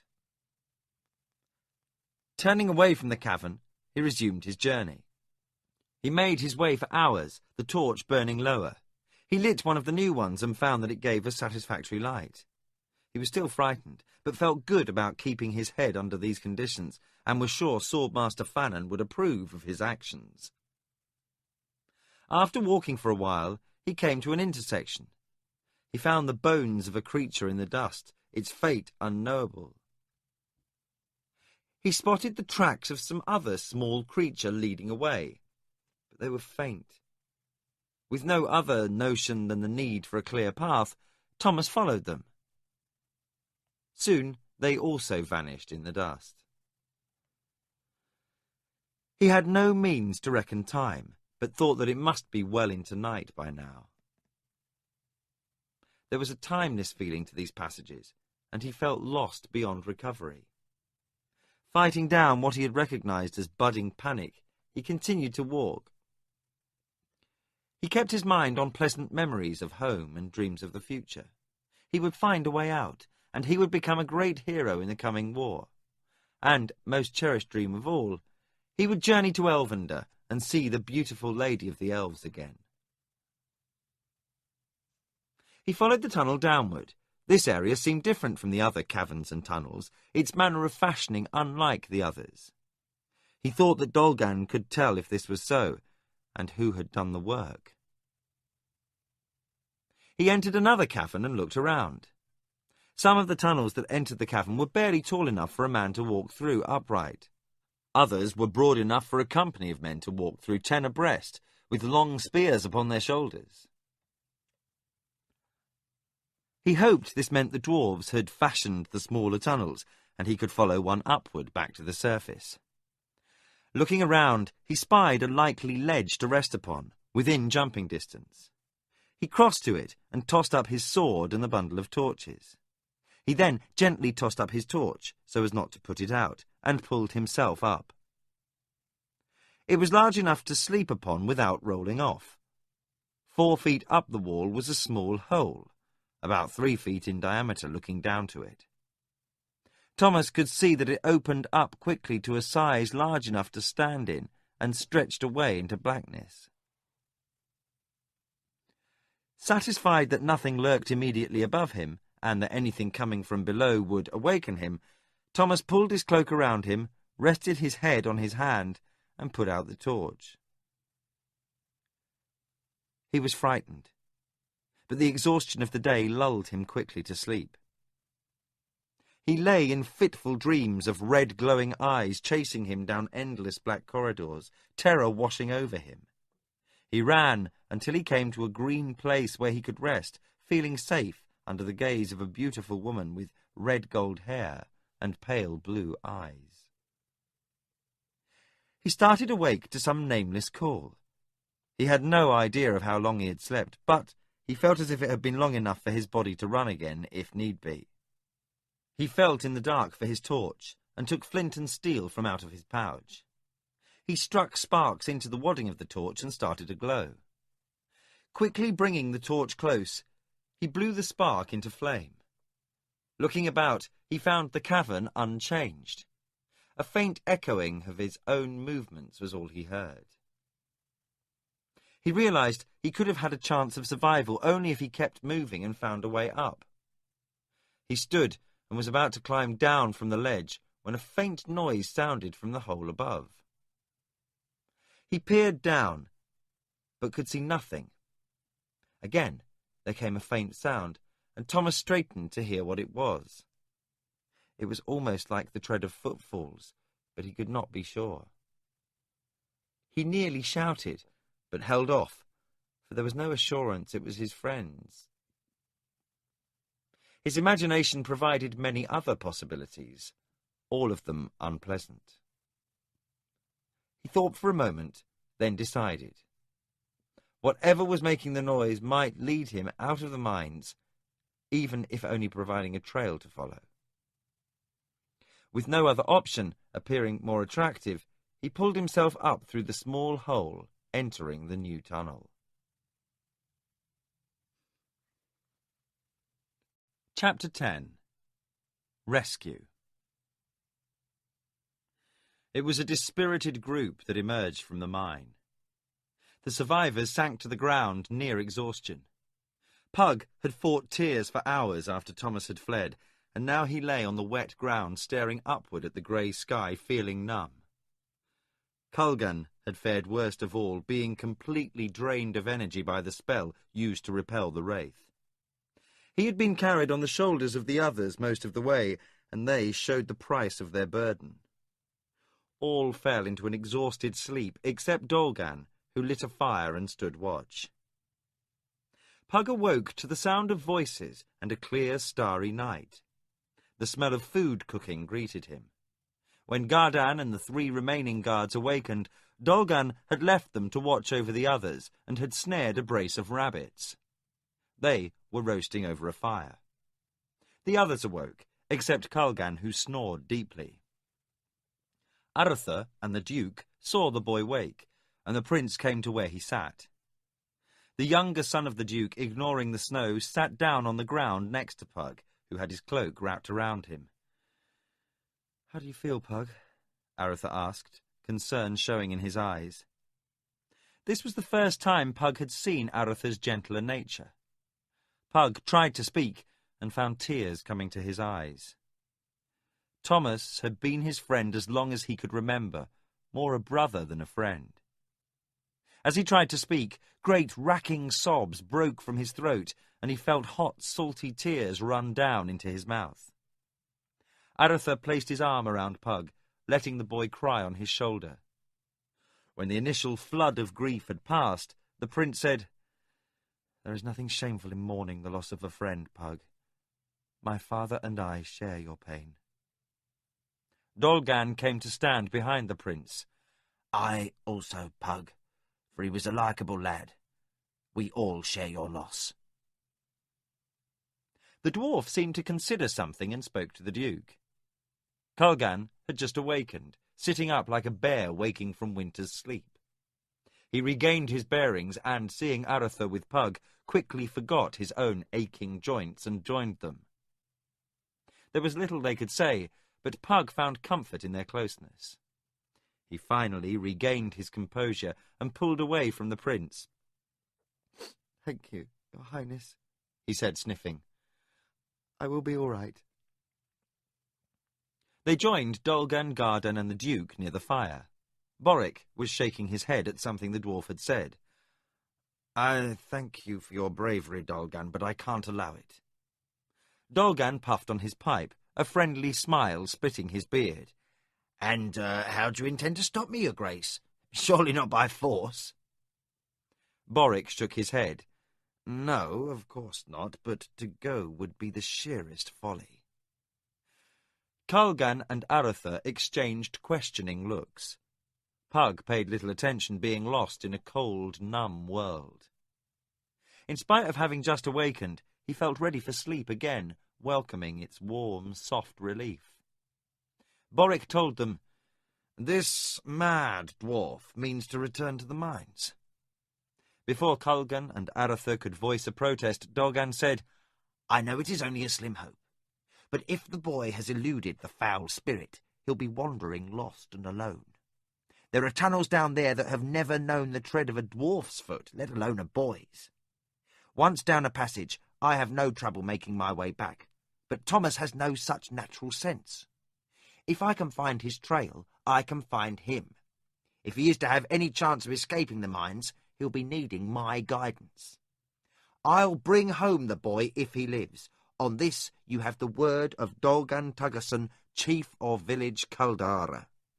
I could not rest in my long haul this winter if I did not try." Pug was roused from his lethargy by the dwarf's words. "Do you think you can find him, Dolgan?" "If any can, I can," he said. He leaned close to Pug. "Do not get your hopes too high, for it's unlikely that Thomas eluded the wraith. I would do you a disservice if I said otherwise, boy." Seeing the tears brimming in Pug's eyes again, he quickly added, "But if there is a way, I shall find it." Pug nodded, seeking a middle path between desolation and renewed hope. He understood the admonition, but still could not give up the faint flicker of comfort Dolgan's undertaking would provide. Dolgan crossed over to where his shield and axe lay and picked them up.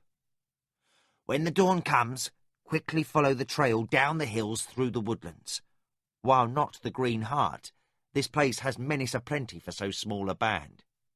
If you lose your way, head due east. You'll find your way to the road to Borden. From there, it's a matter of 3 days' walk. May the gods protect you." Boric nodded, and Culgan walked over to where the dwarf made ready to leave. He handed Dolgan a pouch. "I can get more tobacco in the town, friend dwarf. Please take this." Dolgan took it and smiled at Culgan. "Thank you, magician. I am in your debt." Boric came to stand before the dwarf and place a hand on his shoulder. "It is we who are in your debt, Dolgan. If you come to Criddy, we will have that meal you were promised, that and more. May good fortune go with you." "Thank you, your lordship. I'll look forward to it." Without another word, Dolgan walked into the blackness of Mac Mordain Cadal. Dolgan stopped by the dead mules, pausing only long enough to pick up food, water, and a lantern. The dwarf needed no light to make his way underground. His people had long ago adapted other senses for the darkness. But he thought it will increase the chances of finding Thomas if the boy can see the light, no matter the risk of attracting unwelcome attention. Assuming he is still alive, he added grimly. Entering the tunnel where he had last seen Thomas, Dolgan searched about for signs of the boy's passing. The dust was thin, but here and there he could make out a slight disturbance, perhaps a footprint. Following, the dwarf came to even dustier passages where the boy's footfalls were clearly marked. Hurrying, he followed them. Dolgan came back to the same cavern after a few minutes and cursed. He felt little hope of finding the boy's tracks again among all the disturbance caused by the fight with the wraith. Pausing briefly, he set out to examine each tunnel leading out of the cavern for signs. After an hour, he found a single footprint heading away from the cavern through a tunnel to the right of where he had entered the first time. Moving up it, he found several more prints set wide apart and decided the boy must have been running. Hurrying on, he saw more tracks as the passage became dustier. Dolgan came to the cavern on the lake and nearly lost the trail again until he saw the tunnel near the edge of the landing. He slogged through the water, pulling himself up into the passage, and saw Thomas's tracks. His faint lantern light was insufficient to illuminate the crystals in the cavern.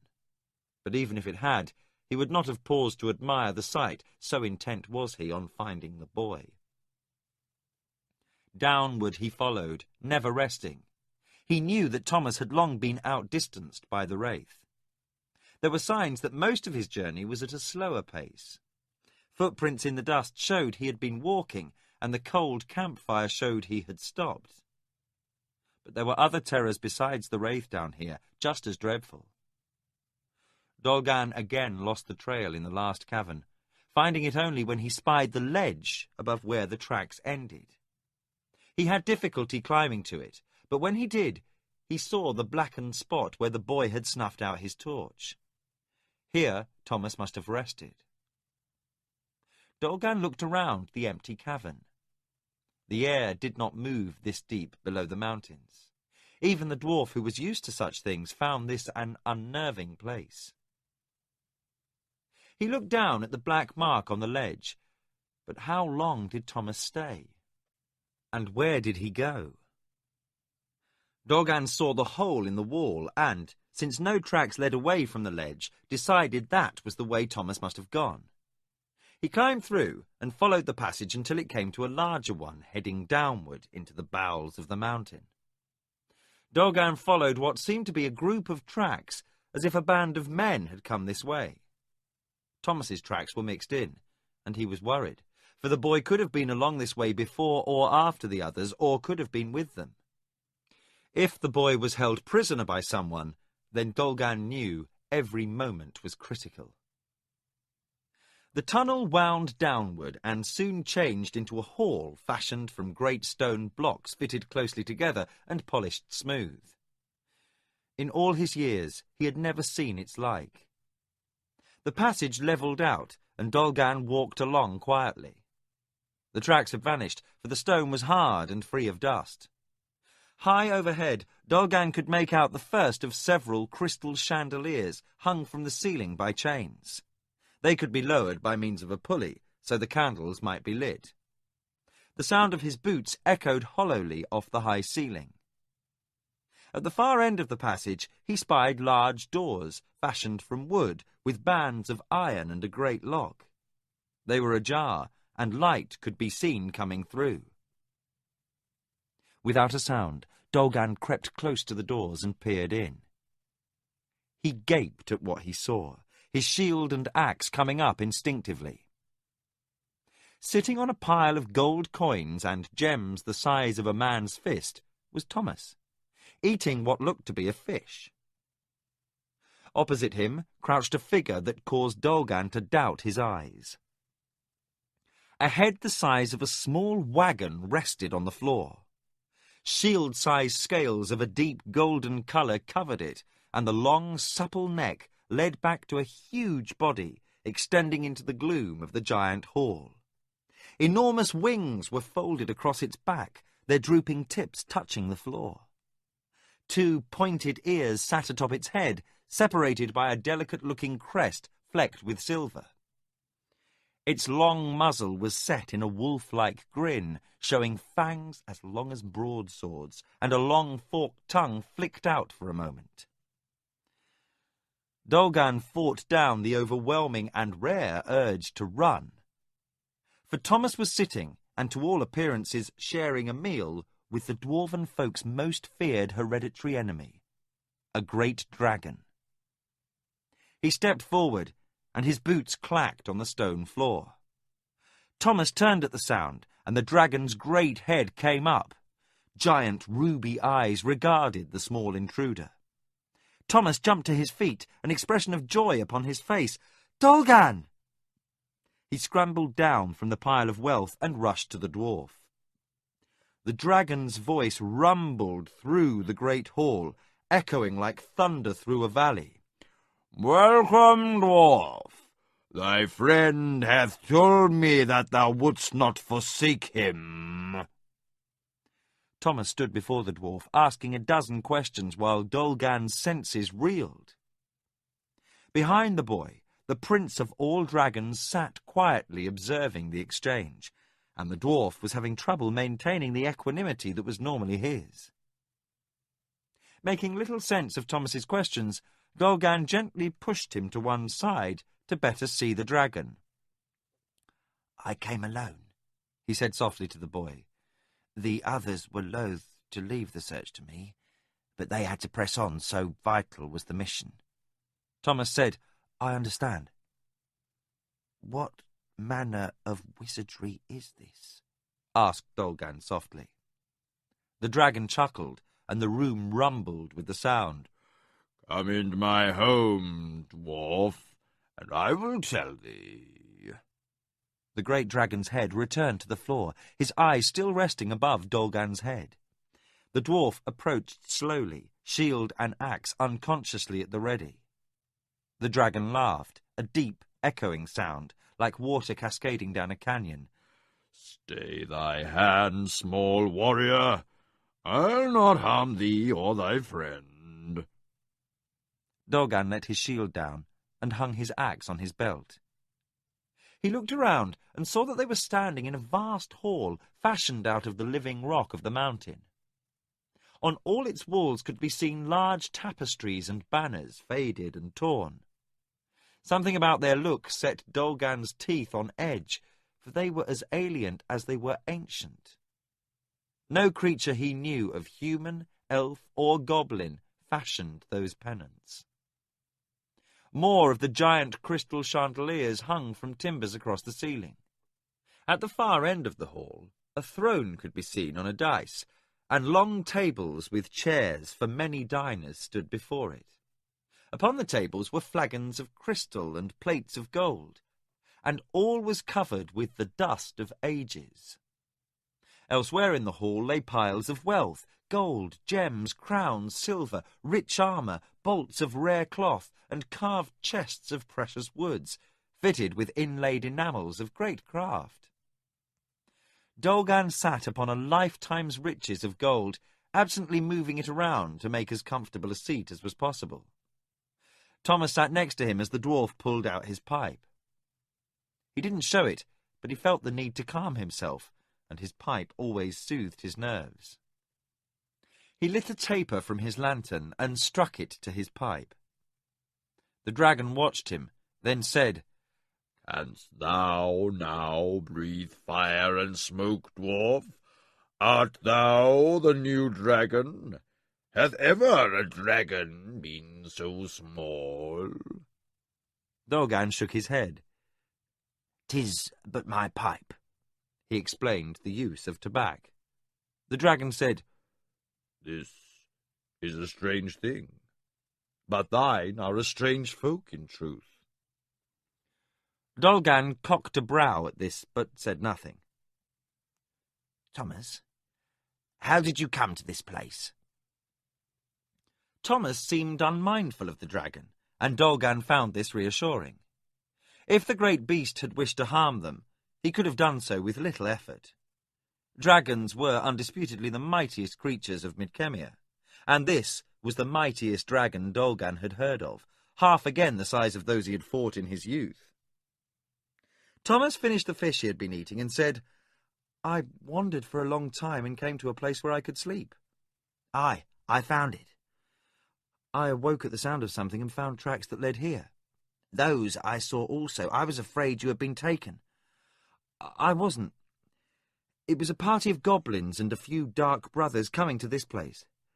They were very concerned about what was ahead and didn't pay attention to what was behind, so I could follow fairly close. "That was a dangerous thing to do." I know, but I was desperate for a way out. I thought they might lead me to the surface and I could wait while they went on ahead, then slip out.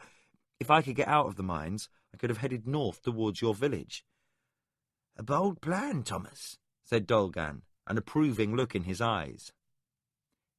"They came to this place and I followed." "What happened to them?" The dragon spoke.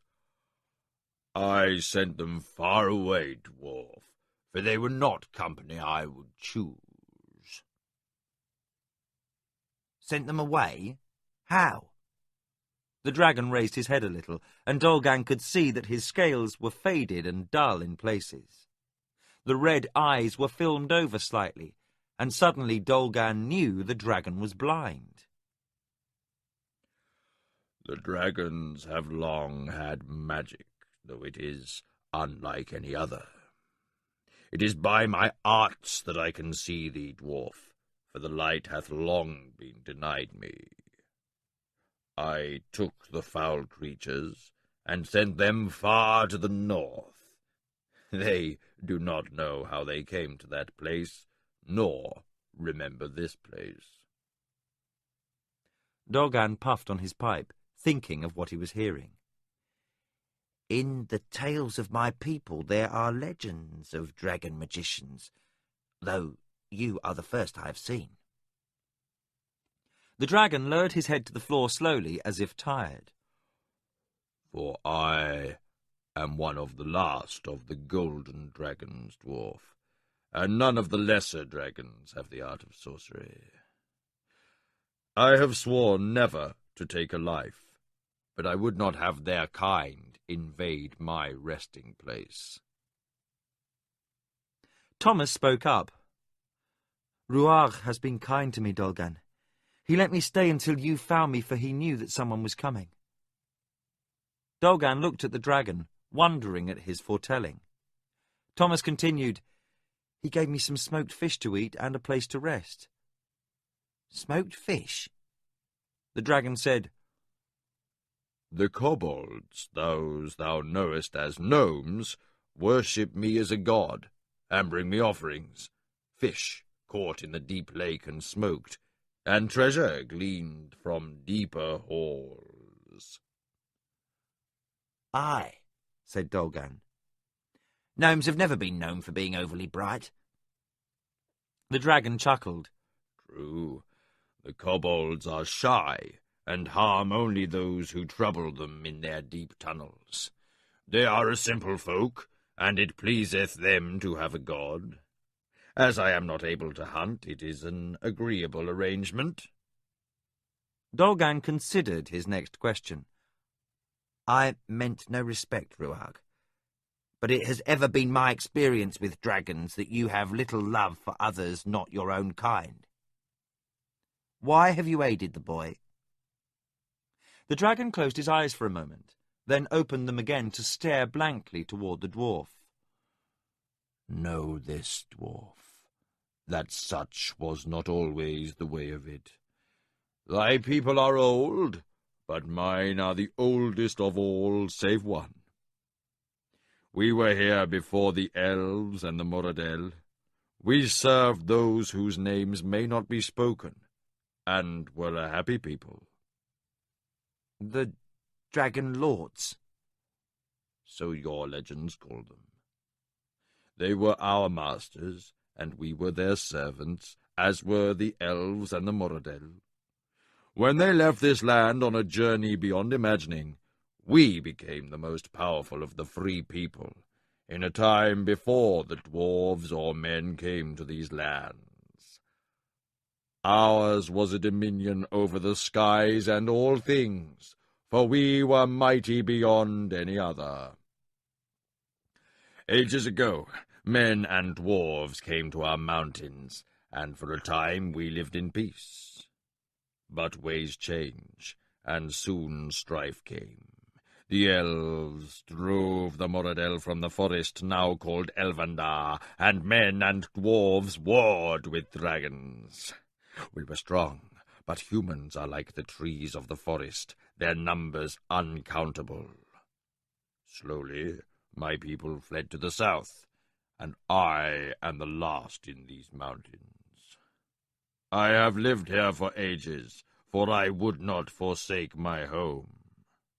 By magic, I could turn away those who sought this treasure, and kill those whose arts foiled my clouding of their minds. I sickened of the killing, and vowed to take no more lives, even those as hateful as the Moradel. That is why I sent them far, and why I aided the boy, for he is undeserving of harm. Dolgan studied the dragon. I thank you, Ruarg. Thy thanks are welcome, Dolgan of the Grey Towers. I am glad of thy coming also. It is only a little longer that I could shelter the boy, for I summoned Thomas to my side by magic arts, so he might sit my death watch. What? Exclaimed Thomas. It is given to dragons to know the hour of their death, Thomas, and mine is close. I am old, even by the measure of my people, and have led a full life. I am content for it to be so. It is our way. Dolgan looked troubled. Still, I find it strange to sit here hearing you speak of this. Why, dwarf, is it not true with thine own people that when one dieth, it is accounted how well he lived, rather than how long? You have the truth of that. Then why should it matter if the death hour is known or not? It is still the same. I have had all that one of my kind could hope for. Health, mates, young, riches, and rest. These are all I have ever wanted, and I have had them. 'Tis a wise thing to know what is wanted, and wiser still to know when 'tis achieved, said Dolgan. True. And still wiser to know when it is unachievable, for then striving is folly. It's the way of my people to sit the death watch, but there are none of my kind near enough to call. I would ask thee to wait for my passing before thy leaving. Wilt thou? Dolgan looked at Thomas, who bobbed his head in agreement. Aye, dragon, we will, though it is not a thing to gladden our hearts. The dragon closed his eyes. Thomas and Dolgan could see they were beginning to swell shut. Thanks to thee, Dolgan, and to thee, Thomas. The dragon lay there and spoke to them of his life, flying the skies of Midkemia, of far lands where tigers lived in cities, and mountains where eagles could speak. Tales of wonder and awe were told long into the night. When his voice began to falter, Ruach said, Once a man came to this place, a magician of mighty arts. He could not be turned from this place by my magic, nor could I slay him. For 3 days we battled, his arts against mine, and when done, he had bested me. I thought he would slay me and carry off my riches, but instead he stayed, for his only thought was to learn my magic, so that it would not be lost when I passed. Thomas sat in wonder. For as little as he knew about magic from Pug, he thought this a marvellous thing. In his mind's eye he could see the titanic struggle and the great powers working. With him he had a strange creature, much like a goblin, though upright and with features of finer aspect. For 3 years he stayed with me, while his servant came and went. He learned all I could teach, for I could deny him not, but he taught as well, and his wisdom gave me great comfort. It was because of him that I learned to respect life, no matter how mean of character, and vowed to spare any that came to me. He also had suffered at the hands of others, as I had in the wars with men, for much that I cherished was lost. This man had the art of healing the wounds of the heart and mind, and when he left, I felt the victor, not the vanquished. He paused and swallowed, and Thomas could see that speech was coming to him with more difficulty. If a dragon could not have attended my death watch, I would as soon have him sit here, for he was the first of thy kind, boy, that I would count a friend. Who was he, Ruach? Thomas asked. He was called Macross. Dolgan looked thoughtful. I've heard his name. a magician of most puissant arts. He is nearly a myth, having lived somewhere to the east." "A myth he is not, Dolgan," said Ruagh thickly. "Still, it may be that he is dead, for he dwelt with me ages ago." The dragon paused. "My time is now close, so I must finish.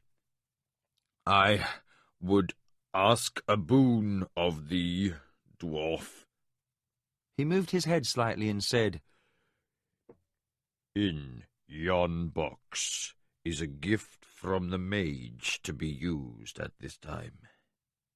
It is a rod fashioned of magic. Macross left it so that when I die, no bones will be left for scavengers to pick over. Wilt thou bring it here?" Dolgan went to the indicated chest. He opened it to discover a black metal rod lying upon a blue velvet cloth. He picked up the rod and found it surprisingly heavy for its size. He carried it over to the dragon. The dragon spoke, his words nearly unintelligible, for his tongue was swollen. "In a moment, touch the rod to me, Dolgan, for then will I end." "Aye," said Dolgan, "though it will give me scant pleasure to see your end, dragon." "Before that, I have one last thing to tell. In a box next to the other is a gift for thee, dwarf. Thou must take whatever else here pleaseth thee, for I will have no use for any of it. But of all in this hall, that in the box is what I wish thee to have." He tried to move his head toward Thomas, but could not. "Thomas, thanks to thee for spending my last with me. In the box with the dwarf's gift is one for you. Take whatever else pleaseth thee also, for thy heart is good." He drew a deep breath, and Thomas could hear it rattle in his throat. "Now, Dolgan." Dolgan extended the rod and lightly touched the dragon on the head with it. At first nothing happened. Ruagh said softly, "It was Macross's last gift." Suddenly, a soft golden light began to form around the dragon. A faint humming could be heard, as if the walls of the hall reverberated with fey music. The sound increased as the light grew brighter and began to pulse with energy. Thomas and Dolgan watched as the discoloured patches faded from Ruagh's scales. His hide shone with golden sparkle, and the film started to lift from his eyes. He slowly raised his head, and they knew he could see again, see the hall around him. His crest stood erect, and his wings lifted, showing the rich silver sheen underneath. The yellowed teeth became brilliant white, and his faded black claws shone like polished ebony as he stood upright, lifting his head high. Dolgan said softly, "'Tis the grandest sight I ever beheld." Slowly the light grew in intensity as Ruagh returned to the image of his youthful power. He pulled himself to his full, impressive height, his crest dancing with silver lights. The dragon threw back his head, a youthful, vigorous motion, and, with a shout of joy, sent a powerful blast of flame up to the high vaulted ceiling. With a roar like 100 trumpets, he shouted, "I thank thee, Macross. It is a princely gift indeed." Then the strangely harmonic thrumming changed in tone, becoming more insistent, louder. For a brief instant, both Dolgan and Thomas thought a voice could be heard among the pulsing tones, a deep, hollow echo saying, "You are welcome, friend." Thomas felt wetness on his face and touched it. Tears of joy from the dragon's sheer beauty were running down his cheeks. The dragon's great golden wings unfolded, as if he were about to launch himself in flight. The shimmering light became so bright, Thomas and Dolgan could barely stand to look, though they could not pull their eyes from the spectacle. The sound in the room grew to a pitch so loud, dust fell from the ceiling upon their heads, and they could feel the floor shake. The dragon launched himself upward, wings extended, then vanished in a blinding flash of cold white light. Suddenly, the room was as it had been, and the sound was gone. The emptiness in the cavern felt oppressive after the dragon vanished, and Thomas looked at the dwarf. "Let's leave, Dolgan. I have little wish to stay." Dolgan looked thoughtful. "Aye, Thomas. I also have little desire to stay. Still, there is the matter of the dragon's gifts." He crossed over to the box the dragon had identified and opened it. Dolgan's eyes became round as he reached in and pulled out a dwarven hammer. He held it out before himself and looked upon it with reverence. The head was made from a silver metal that shone in the lantern light with bluish highlights. Across the side were carved dwarven symbols. The haft was carved oak, with scroll-work running the length. It was polished, and the deep, rich grain showed through the finish. Dolgan said faintly, "'Tis the hammer of Tholin, long removed from my people. Its return will cause rejoicing in every dwarven long hall throughout the West. It is the symbol of our last king, lost ages ago." Thomas came over to watch and saw something else in the box. He reached past Dolgan and pulled out a large bundle of white cloth. He unrolled it and found that the cloth was a tabard of white with a golden dragon emblazoned on the front. Inside were a shield with the same device and a golden helm. Most marvellous of all was a golden sword with a white hilt. Its scabbard was fashioned from a smooth white material like ivory, but stronger like metal. Beneath the bundle lay a coat of golden chainmail, which he removed with an "oh" of wonder. Dolgan watched him and said, "Take them, boy. The dragon said it was your gift." "Oh, they are much too fine for me, Dolgan. They belong to a prince or a king." "I'm thinking the previous owner has scant use of them, laddie. They were freely given, and you may do what you will, but I think there is something special to them, or else they wouldn't have been placed in the box with the hammer. Tholin's hammer is a weapon of power forged in the ancient hearths of the Macadmain Alea, the oldest mine in these mountains. In it rests magic unsurpassed in the history of the dwarves. It's likely the gilded armour and sword are also such. It may be there is a purpose in their coming to you." Thomas thought for a moment, then quickly pulled off his great cloak. His tunic was no gambeson, but the golden mail went over it easily enough, being fashioned for someone of larger stature. He pulled the tabard over it and put the helm upon his head. Picking up the sword and shield, he stood before Dolgan.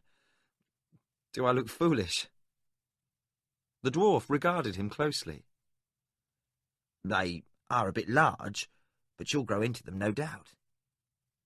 He thought he saw something in the way the boy stood and held the sword in one hand and the shield in the other. "No, Thomas, you do not look foolish. Perhaps not at ease, but not foolish. They are grand, and you will come to wear them as they were meant to be worn, I think." Thomas nodded, picked up his cloak, and turned toward the door, putting up his sword. The armour was surprisingly light, much lighter than what he had worn at Criddy.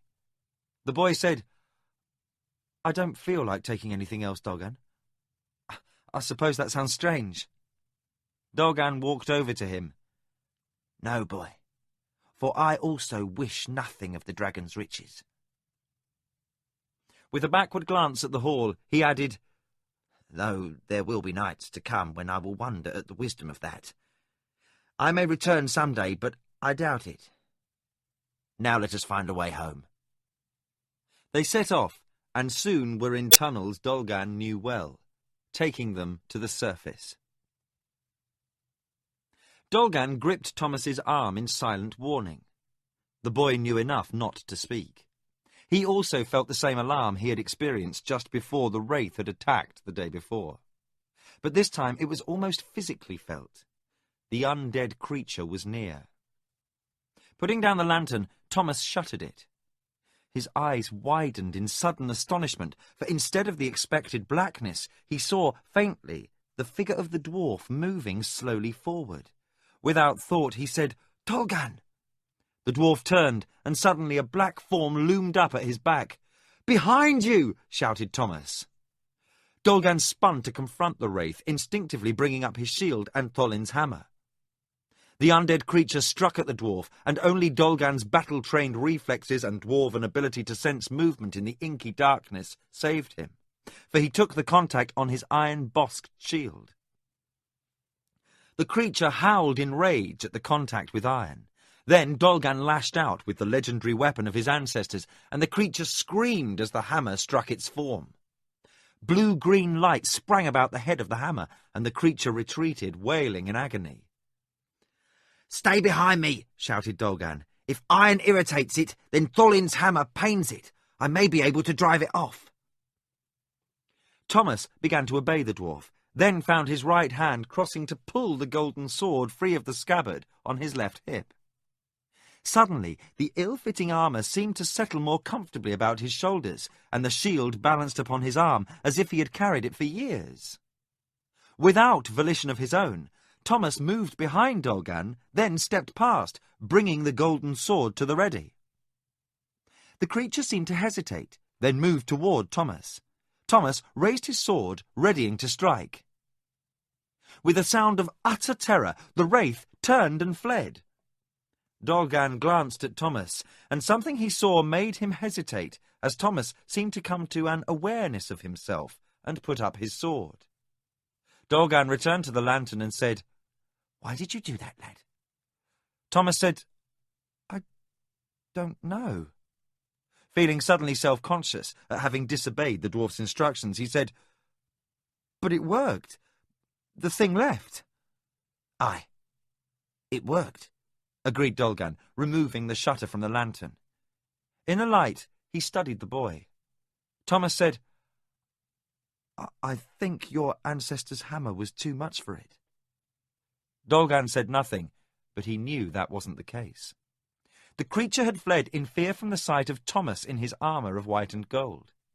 Then another thought struck the dwarf. "Boy, how did you know to warn me the creature was behind me?" "I saw it." Dolgan turned to look at Thomas with open astonishment. "You saw it? How? You had shuttered the lantern." I don't know how. I just did." Dolgan closed the shutter on the lantern again and stood up, moving a few feet away. He said, "Where am I now, lad?" Without hesitation, Thomas came to stand before him, placing a hand upon his shoulder. "Here." "What?" said the dwarf. Thomas touched the helm, then the shield. "You said they were special." "Aye, lad, but I didn't think they were that special." "Should I take them off?" asked the worried boy. No.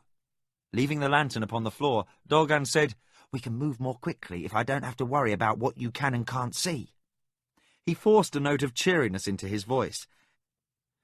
"And despite there being no two finer warriors in the land, it's best if we don't announce our presence with that light. The dragon's telling of the Moradel being down in our minds gives me no comfort. If one band was brave enough to risk my people's wrath, there may be others. Yon wraith may be terrified of your golden sword and my ancient hammer, but 20 or so Moradel might not be so easily impressed." Thomas could find nothing to say, so they started moving off into the darkness. 3 times they stopped and hid while hurrying groups of goblins and dark brothers passed nearby. From their dark vantage point, they could see that many of those who passed harboured wounds or were aided by their kinsmen as they limped along. After the last group was gone, Dolgan turned to Thomas and said, "Never in history have the goblins and Moradel dared to enter our mines in such numbers. Too much do they fear my people to risk it." Thomas said, "They look pretty beat up, Dolgan, and they have females and young with them and carry great bundles too. They are fleeing something." The dwarf nodded.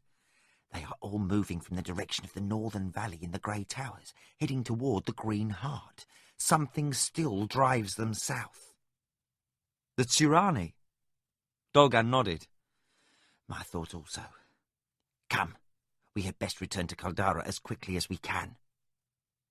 They set off, and soon were in tunnels Dolgan knew well, taking them to the surface and home. They were both exhausted when they reached Caldara 5 days later. The snows in the mountains were heavy, and the going was slow. As they approached the village, they were sighted by guards, and soon the entire village turned out to greet them. They were taken to the village long hall, and Thomas was given a room. He was so tired that he fell asleep at once, and even the stout dwarf was fatigued. The dwarves agreed to call the village elders together the next day in council and discussed the latest news to reach the valley. Thomas awoke feeling ravenous. He stretched as he stood up and was surprised to find no stiffness. He had fallen asleep in the Golden Mail and should have wakened to protesting joints and muscles. Instead, he felt rested and well. He opened the door and stepped into a hall. He saw no one until he came to the central room of the long hall. There were several dwarves seated along the great table, with Dolgan at the head. Thomas saw one was Waylin, Dolgan's son. Dolgan motioned the boy to a chair and introduced him to the company. The dwarves all greeted Thomas, who made polite responses. Mostly, he stared at the great feast of food on the table. Dolgan laughed and said, "Help yourself, laddie.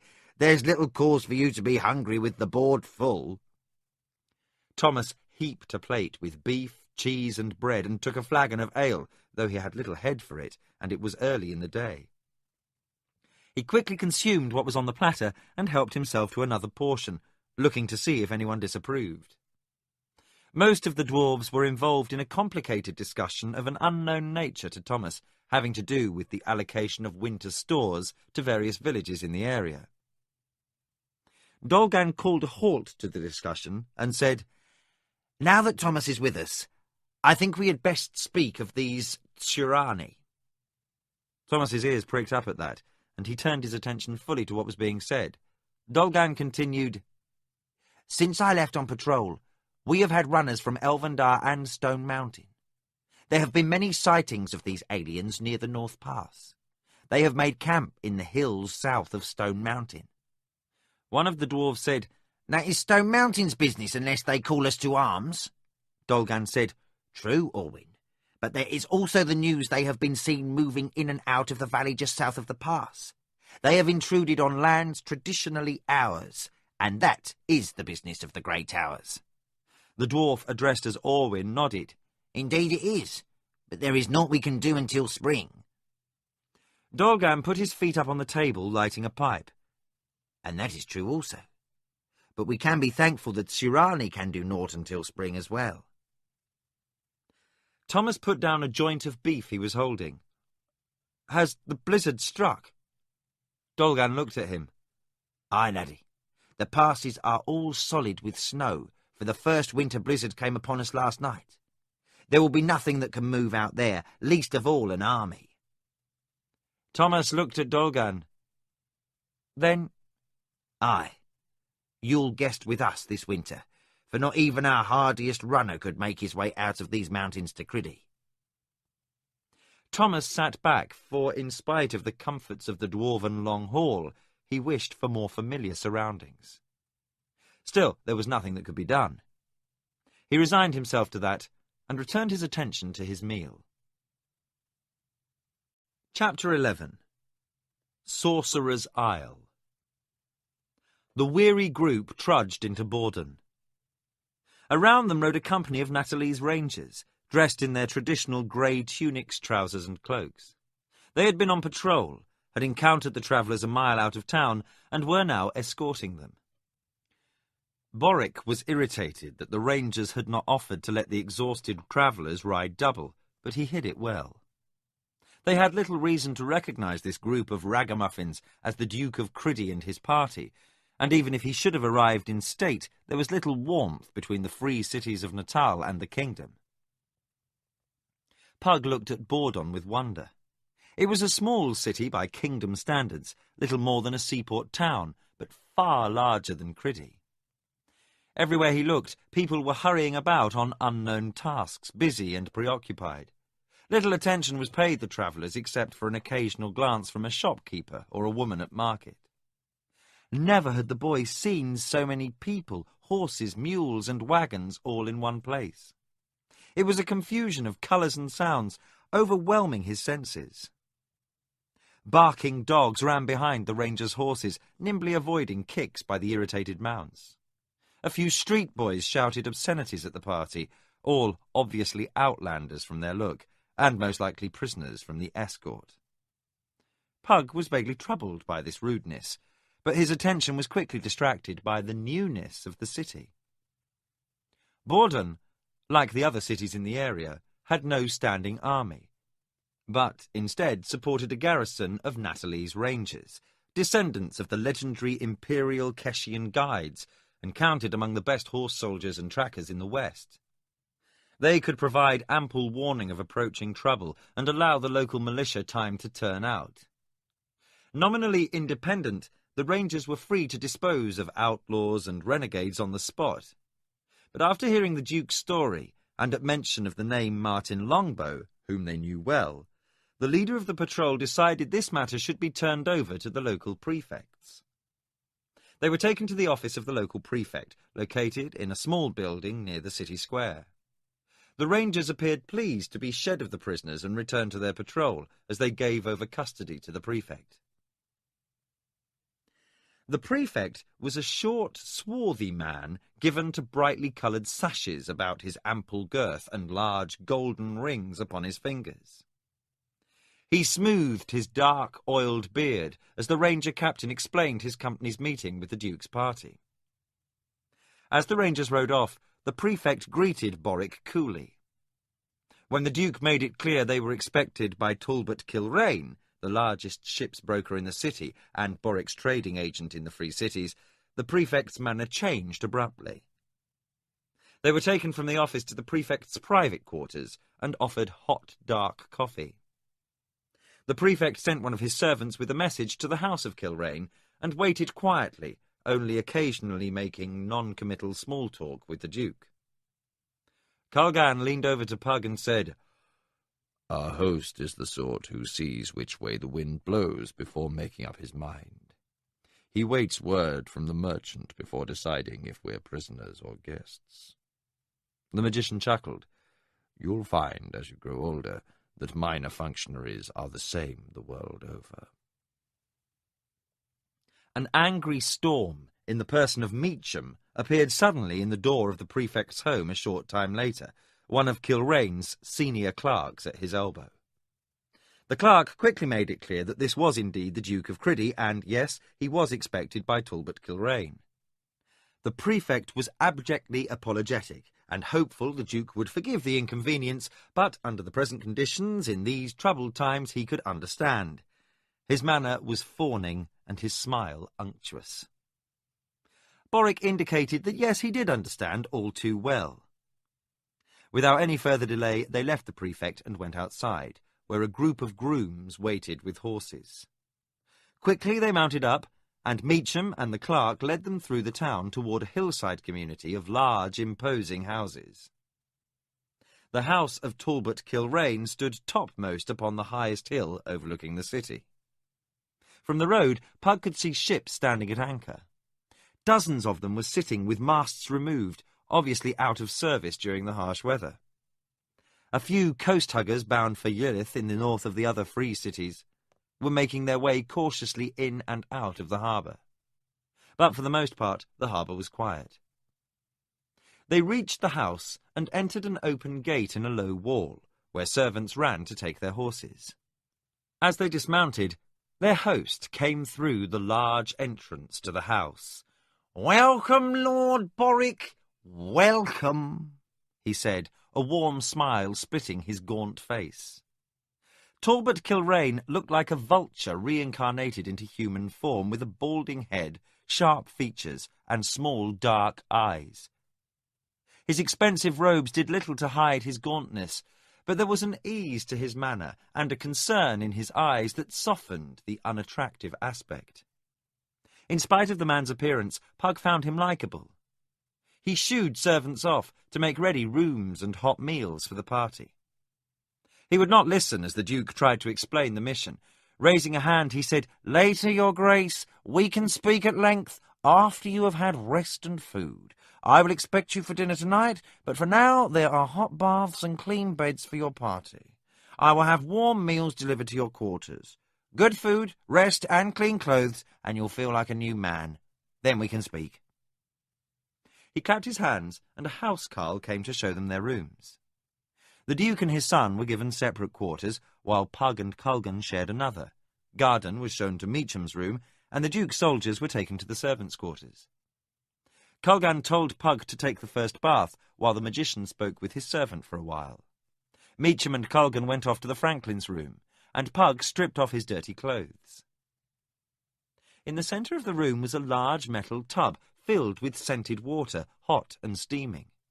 He stepped into it and pulled his foot out quickly.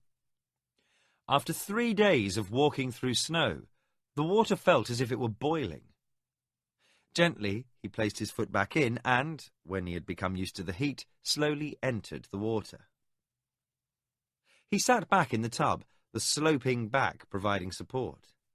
The inside of the tub was enamelled, and Pug found the slick, smooth feeling strange after the wooden tubs of home. He lathered himself over with a sweet soap and washed the dirt from his hair, then stood in the tub and poured a bucket of cold water over his head to rinse off.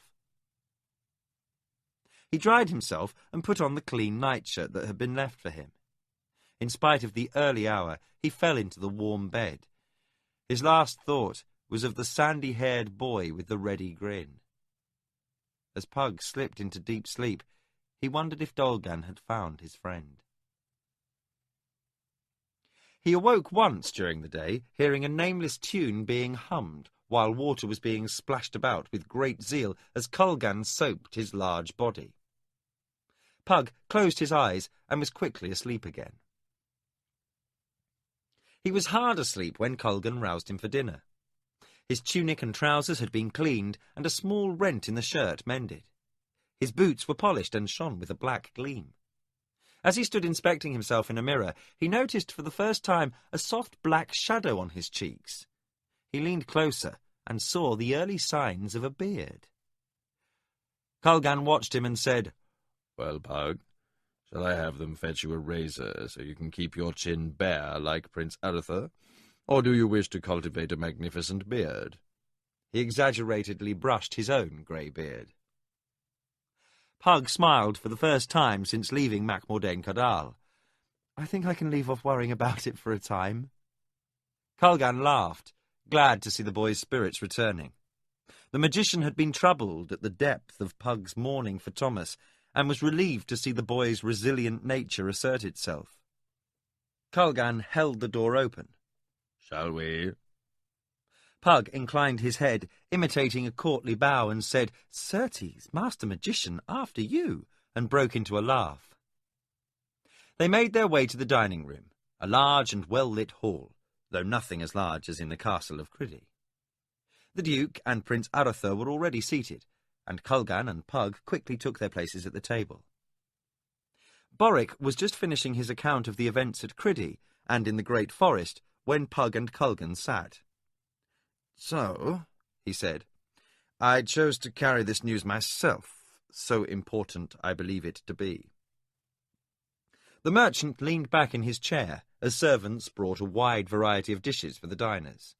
"Lord Boric," said Talbot, When your man Meacham first approached me, his request on your behalf was somewhat vague, due, I believe, to the manner in which the information was transmitted. He referred to the magic employed by Culgan to contact Belgan, who in turn sent the message to Meacham. I never expected your desire to reach Crondor would prove as vital to my own people as I now see it to be.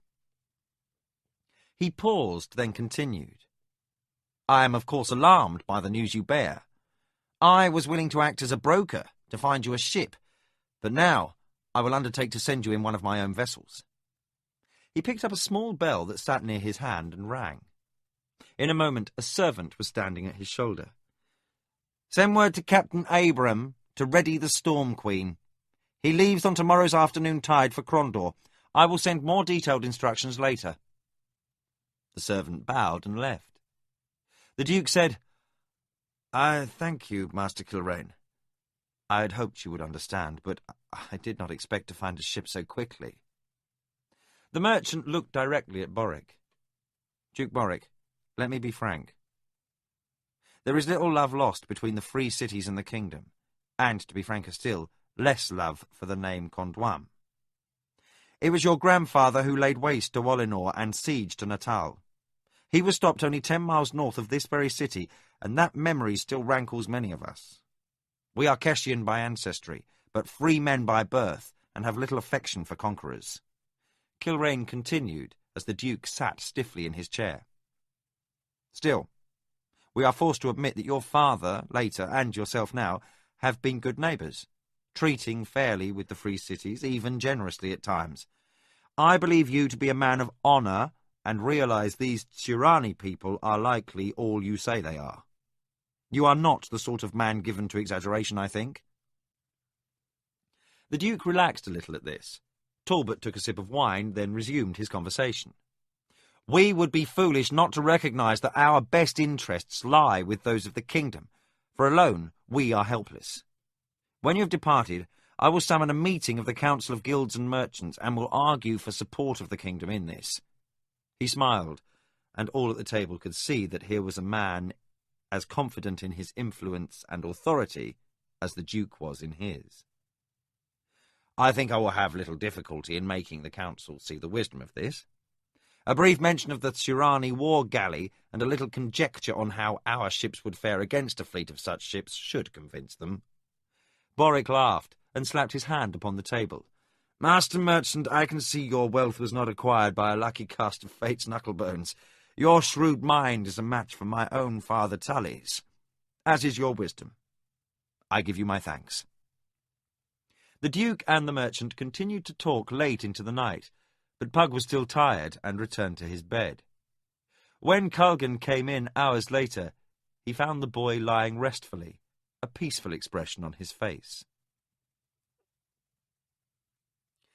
The Storm Queen ran before the wind, her topgallants and sky sails slamming her through the raging sea.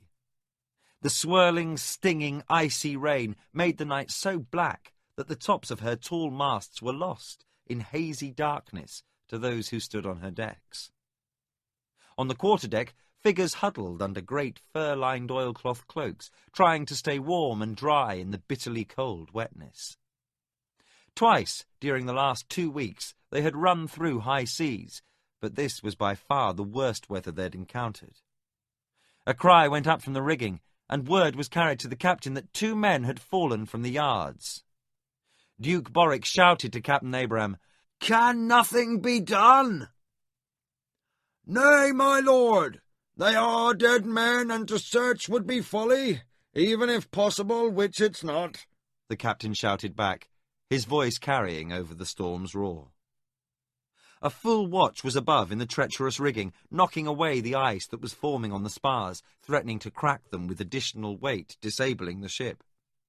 Captain Abram held the rail with one hand, watching for signs of trouble, his whole body in tune with his ship.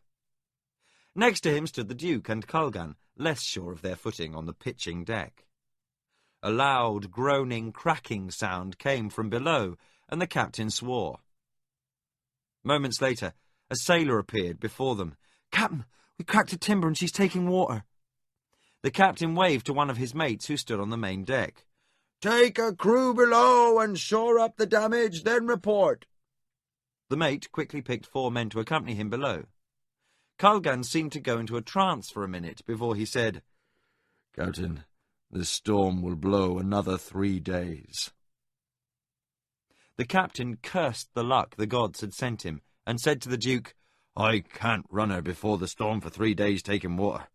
I must find a place to heave to and repair the hull." The Duke nodded, shouting over the storm, "Are you turning for Queg?" The captain shook his head, dislodging snow and water dripping from his black beard. "I cannot turn her into the wind for Queg. We will have to lie off Sorcerer's Isle." Colgan shook his head, though the gesture was not noticed by the others. The magician asked, "Is there nowhere else we can put in?" The captain looked at the magician and the Duke. "Not as close. We would risk the loss of a mast. Then, if we didn't founder and sink, we'd lose 6 days rather than 3. The seas run higher, and I fear I may lose more men." He shouted orders aloft and to the steersman, and they took a more southerly course, heading for Sorcerer's Isle. Colgan went below with the Duke. The rocking, surging motion of the ship made the ladder and narrow passageway difficult to negotiate, and the stout magician was tossed from one side to the other as they made their way to their cabins. The Duke went into his cabin, shared with his son, and Colgan entered his own. Gardan, Meacham, and Pug were trying to rest on their respective bunks during the buffeting. The boy was having a difficult time, for he had been sick the first 2 days. He had gained sea legs of a sort, but still couldn't bring himself to eat the salty pork and hardtack they were forced to consume. Because of the rough seas, the ship's cook had been unable to perform his usual duties. The ship's timbers groaned in protest at the pounding the waves were giving, and from ahead they could hear the sound of hammers as the work crew struggled to repair the breached hull. Pug rolled over and looked at Colgan. "What about the storm?" Meacham came up on one elbow and looked at his master. Gardan did likewise. Colgan said, "It will blow 3 days longer. We will put in to the lee of an island and hold there until it slackens." "What island?" asked Pug. Sorcerer's Isle. Meacham shot up out of his bunk, hitting his head on the low ceiling, cursing and rubbing his head. While Gardan stifled a laugh, he exclaimed, "The island of Macross the Black!" Colgan nodded, while using one hand to steady himself as the ship nosed over a high crest and forward into a deep trough. "The same. I have little liking for the idea, but the captain fears for the ship." As if to punctuate the point, the hull creaked and groaned alarmingly for a moment. "Who is Macross?" asked Pug. Colgan looked thoughtful for a moment, as much from listening to the work crew in the hold as from the boy's question, then said, "Macross is a great sorcerer, Pug. Perhaps the greatest the world has ever known." "Aye," added Meacham, "and the spawn of some demon from the deepest circle of hell. His arts are the blackest, and even the bloody priests of Lim's Cragma fear to set foot on his island." Gardan laughed. "I have yet to see a wizard who could cow the death goddess's priests. He must be a powerful mage." "Those are only stories, Pug," Colgan said. "What we do know about him is that when the persecution of magicians reached its height in the kingdom, Macross fled to this island. No one has since travelled to or from it." Pug sat up on his bunk, interested in what he was hearing, oblivious to the terrible noise of the storm. He watched as Colgan's face was bathed in moving half-lights and shadows by the crazily swinging lantern that danced with every lurch of the ship. "Macross is very old," Colgan continued. "By what arts he keeps alive only he knows, but he has lived there over 300 years. Gardan scoffed. "Or several men by the same name have lived there." Colgan nodded. "Perhaps. In any event, there is nothing truly known about him, except terrible tales told by sailors. I suspect that even if Macross does practice the darker side of magic, His reputation is greatly inflated, perhaps as a means of securing privacy. A loud cracking noise, as if another timber in the hull had split, quieted them. The cabin rolled with the storm, and Meacham spoke all their minds. "And I'm hoping we'll be able to stand upon Sorcerer's Isle." The ship limped into the southern bay of the island. They would have to wait until the storm subsided before they could put divers over the side to inspect the damage to the hull. Colgan, Pug, Gardan and Meacham came out on deck. The weather was slightly kinder, with the cliffs cutting the fury of the storm. Pug walked to where the captain and Colgan were standing. He followed their gaze up to the top of the cliffs. High above the bay sat a castle, its tall towers outlined against the sky by the grey light of day. It was a strange place, with spires and turrets pointing upward like some clawed hand. The castle was dark, save for one window in a high tower that shone with blue, pulsating light, as if lightning had been captured and put to work by the inhabitant. Pug heard Meacham say, "There, upon the bluff. Macross." 3 days later, the divers broke the surface and yelled to the captain their appraisal of the damage. Pug was on the main deck with Meacham, Gardan and Colgan. Prince Aratha and his father stood near the captain, awaiting the verdict on the ship's condition. Above, the seabirds wheeled, looking for the scraps and garbage heralded by a ship in these waters. The storms of winter did little to supplement the meagre feeding of the birds, and a ship was a welcome source of fare. Aratha came down to the main deck where the others waited. "It will take all of this day and half tomorrow to repair, but the captain thinks it will hold fair until we reach Crondor. We should have little trouble from here." Meacham and Gardan threw each other meaningful glances. Not wanting to let the opportunity pass, Colgan said, "Will we be able to put ashore, your highness?" Aratha rubbed his clean-shaven chin with a gloved hand. "Aye, though not one sailor will put out a boat to carry us." "Us?" asked the magician. Aratha smiled his crooked smile. "Oh, I've had my fill of cabins, Colgan. I feel the need to stretch my legs on firm ground. Besides, without supervision, you'd spend the day wandering about places where you've no business." Pug looked up toward the castle, his glance noted by the magician.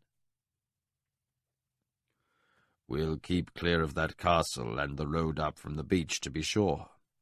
The tales of this island only speak of ill coming to those who seek to enter the sorcerer's halls." Aratha signalled a seaman. A boat was readied, and the 4 men and the boy got aboard. The boat was hauled over the side and lowered by a crew sweating despite the cold wind that still blew after the storm. By the glances they kept throwing toward the crest of the bluffs, Pug knew they were not sweating because of work or weather. As if reading his thoughts, Aratha said, "There may be a more superstitious breed on Midkemia than sailors, but who they are I could not tell you." When the boat was in the water, Meacham and Gardan cast off the lines that hung suspended from the davits. The 2 men awkwardly took oars and began to row toward the beach. It was a broken, stuttering rhythm at first, but with disapproving looks from the prince, along with several comments about how men could spend their lives in a sea town and not know how to row, they finally got the boat moving in good order. They put in at a sandy stretch of beach a little cove that broke the bluffs of the bay. Upward toward the castle ran a path, which joined another leading away across the island. Pug leaped out of the boat and helped pull it ashore. When it was fast aground, the others got out and stretched their legs. Pug felt as if they were being watched, but each time he looked around, there was nothing in sight but the rocks and the few seabirds that lived the winter in clefts of the cliff face. Colgan and the prince studied the 2 paths up from the beach. The magician looked at the other path away from the sorcerer's castle and said, "There should be little harm in exploring the other trail. Shall we?" Days of boredom and confinement outweighed whatever anxiety they felt.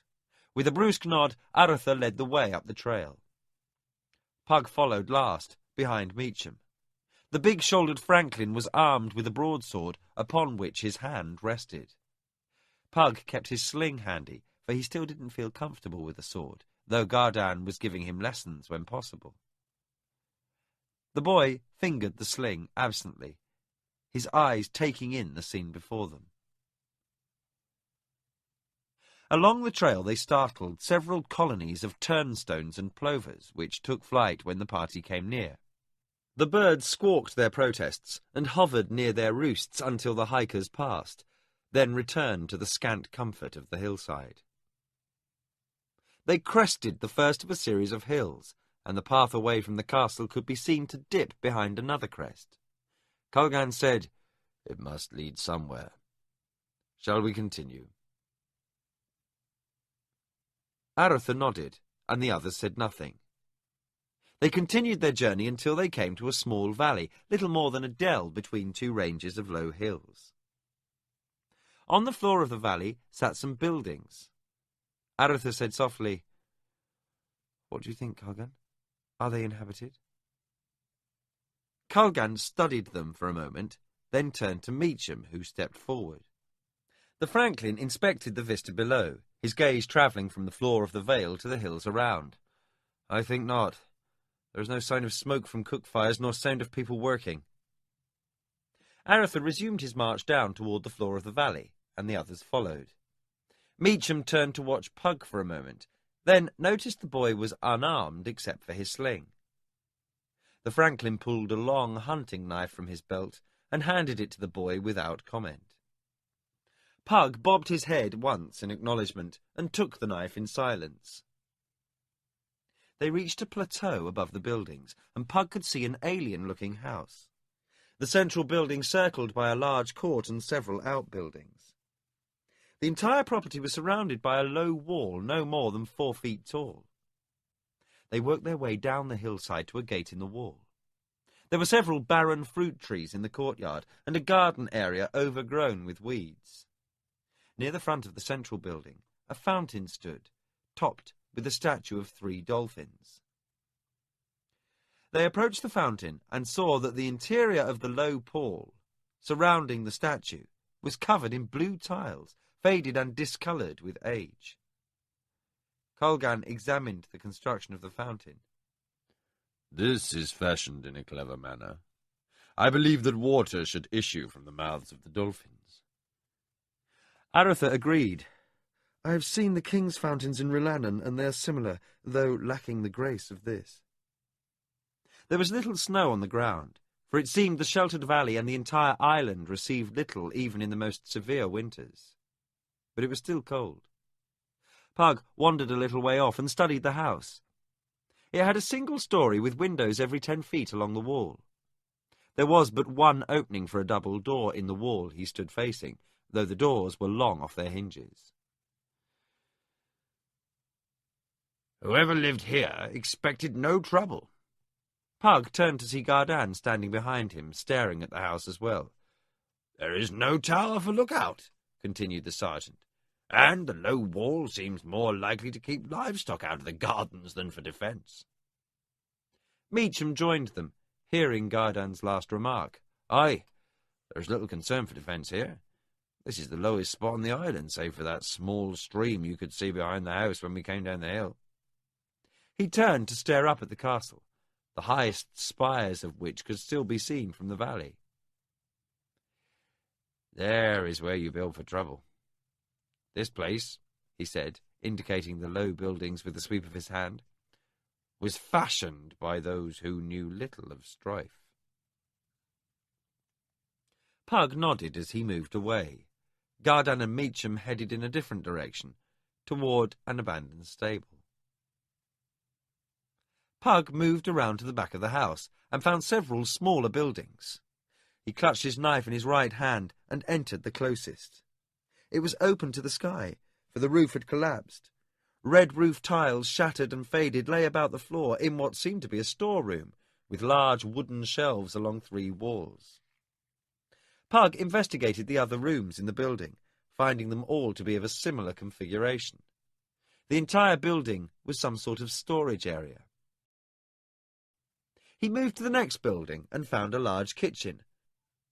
A stone stove stood against one wall, big enough for several kettles to cook upon it simultaneously, while a spit hung over a back opening above the fire was large enough for a beef side or whole lamb.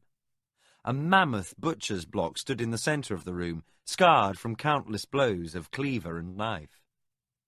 Pug examined a strange-looking bronze pot in the corner, overlaid with dust and cobwebs.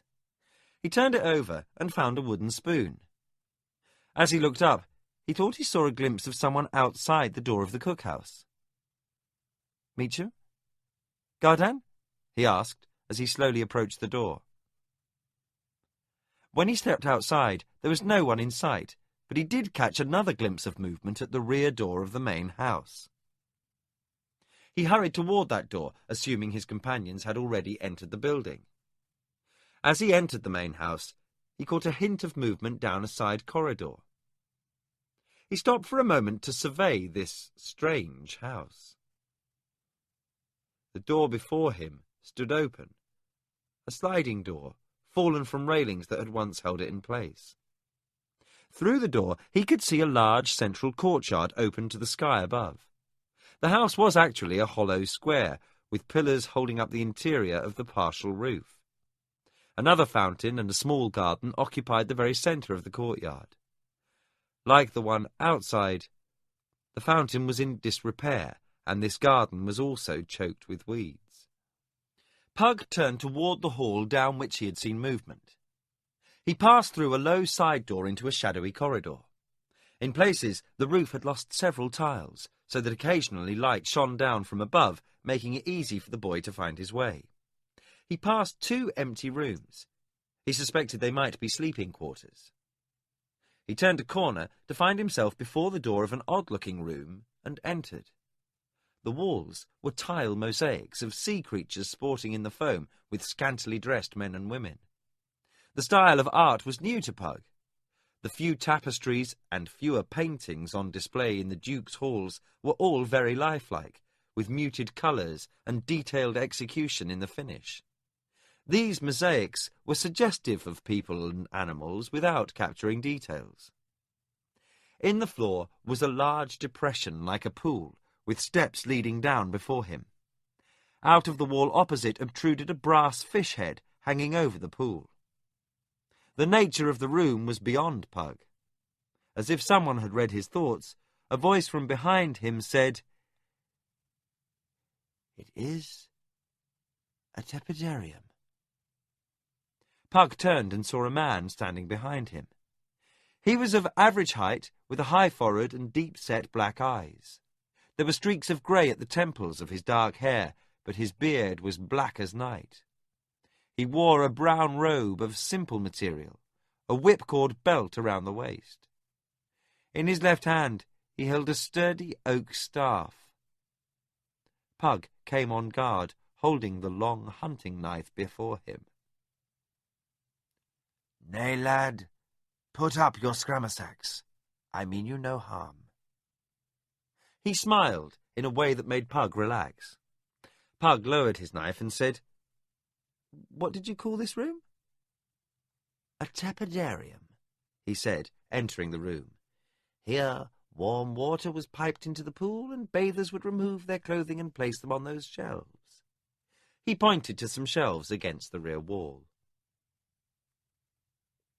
"Servants would clean and dry the clothing of dinner guests while they bathed here." Pug thought the idea of dinner guests bathing at someone's home in a group a novel one, but he said nothing. The man continued. "Through that door," he pointed to a door next to the pool, "was another pool with very hot water in a room called a calidarium. Beyond was another pool with cold water in a room called a frigidarium. There was a fourth room called the unctorium, where servants would rub down the bathers with scented oils.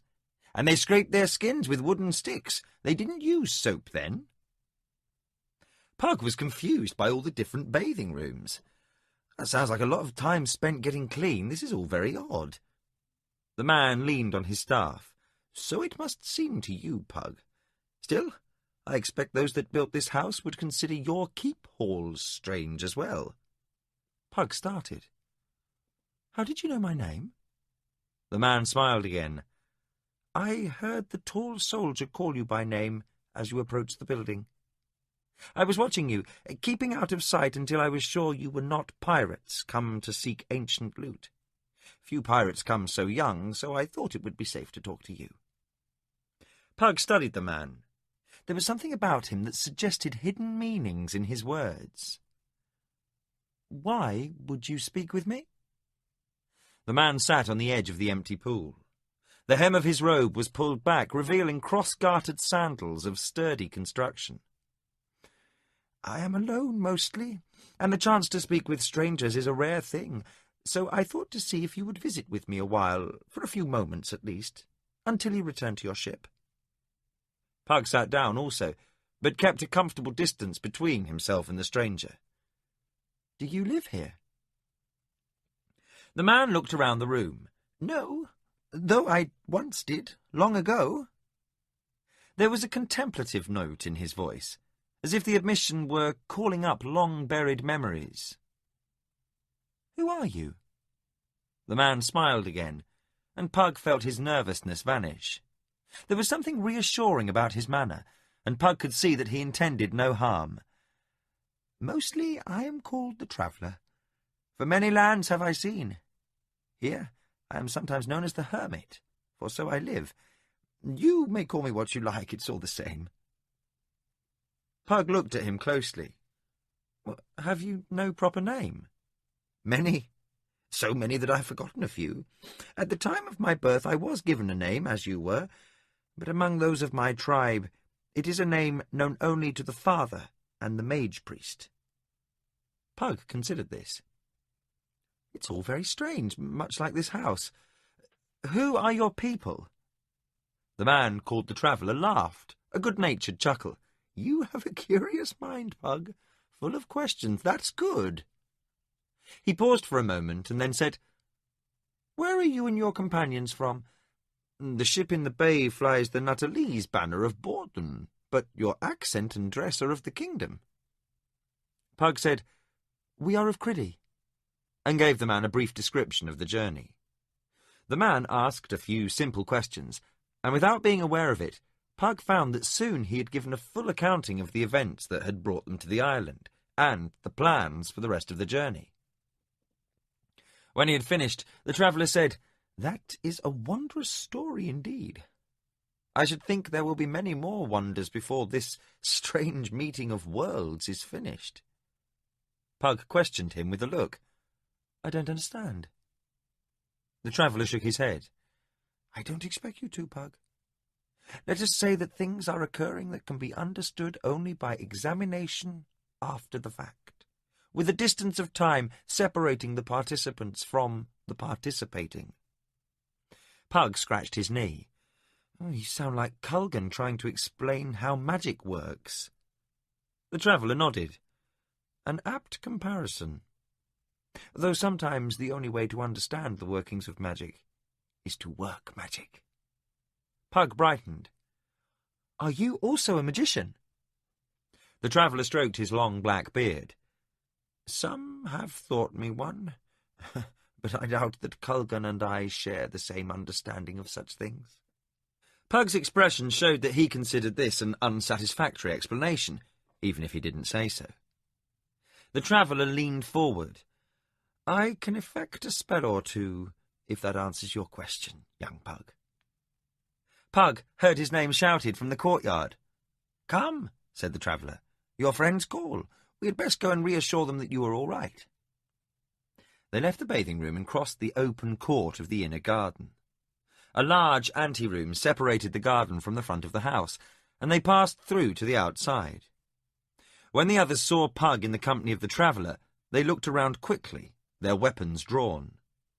Culgan and the Prince crossed the court to stand before them. The Traveller put up his hands in the universal sign that he was unarmed. The Prince was the first to speak. "Who is your companion, Pug?" Pug introduced the Traveller. He means no harm.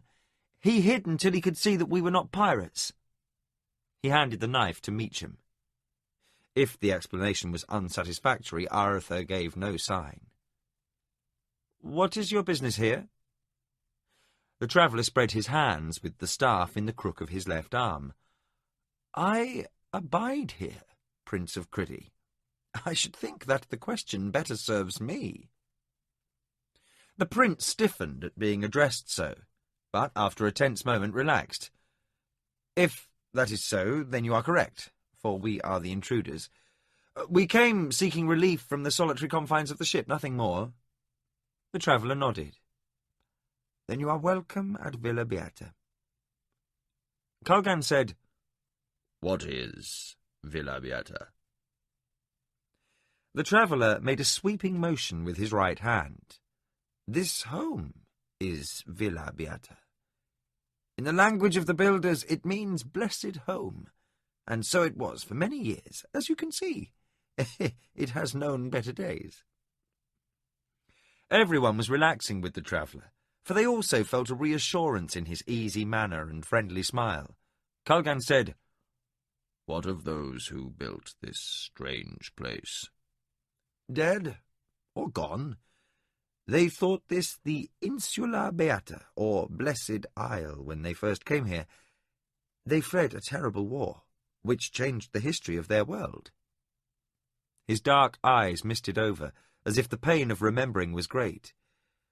"A great king died, or is thought to have died, for some say he may return.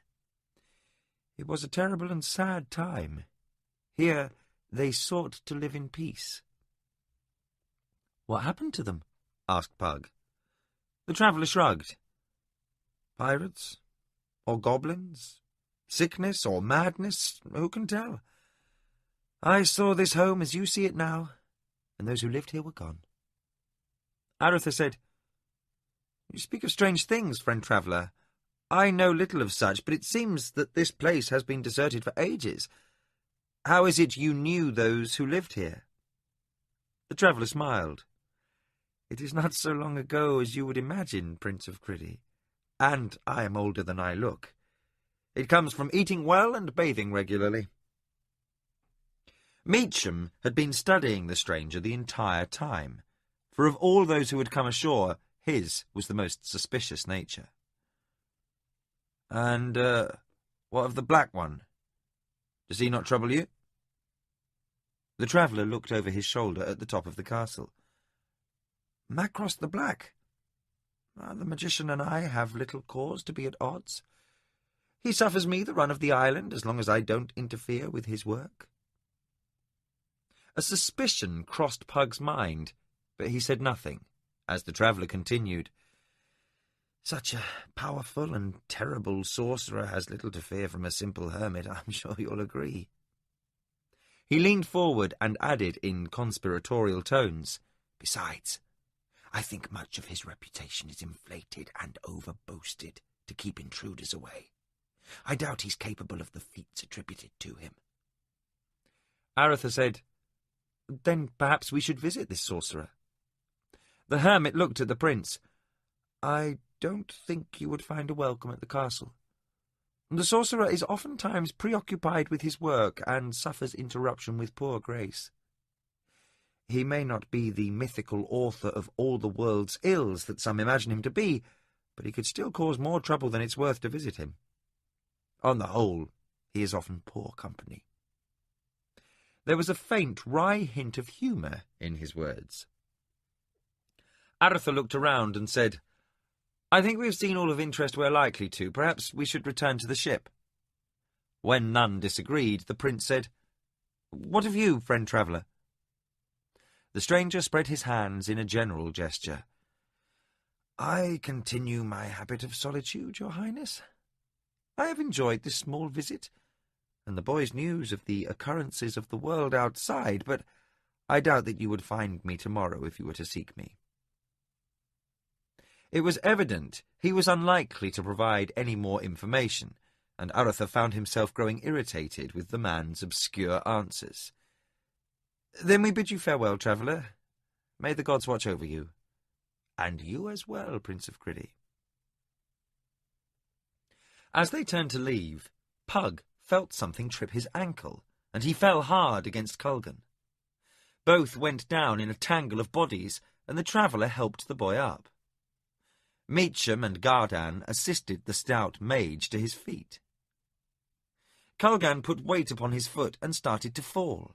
Arthur and Meacham grabbed him. The traveller said, "Oh, it appears your ankle is turned, friend magician.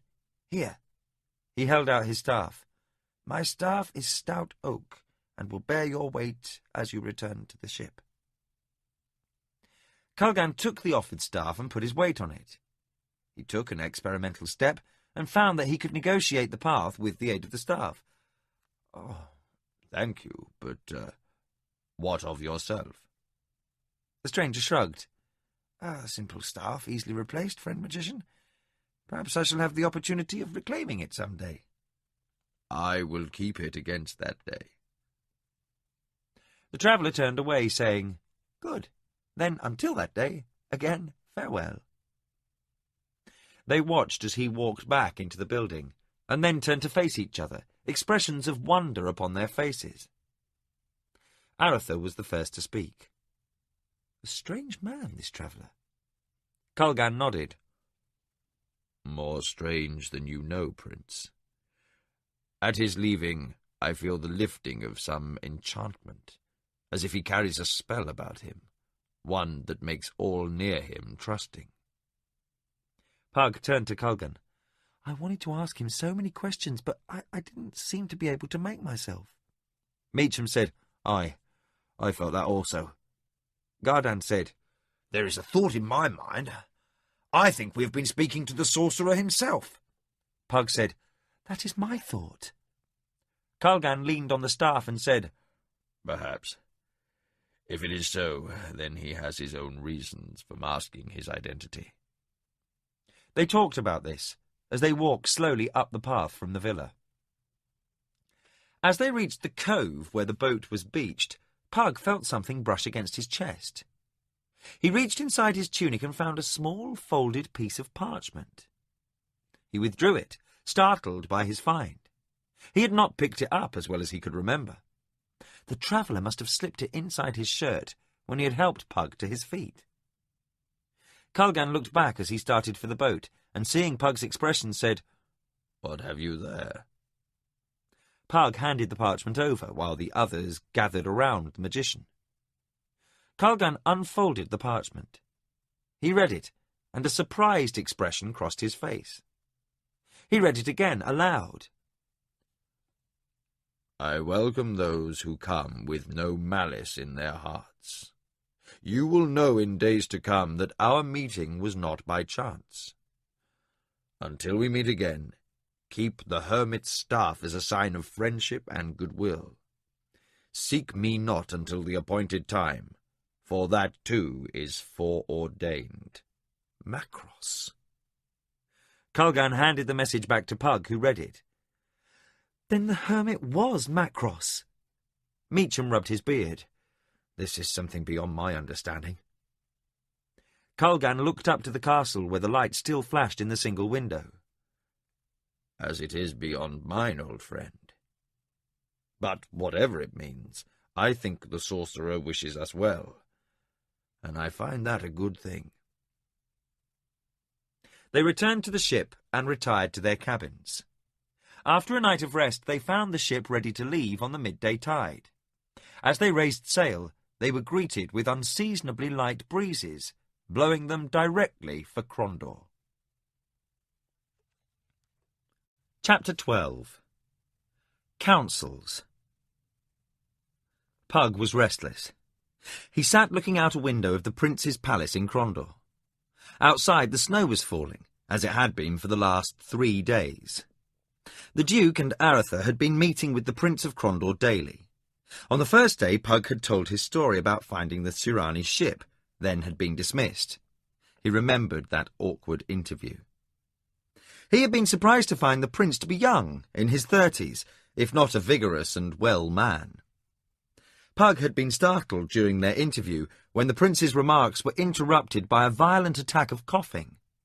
His pale face, drenched with sweat, showed him to be in worse health than his manner indicated. He had waved off Pug's suggestion that he should leave and come back when more convenient for him.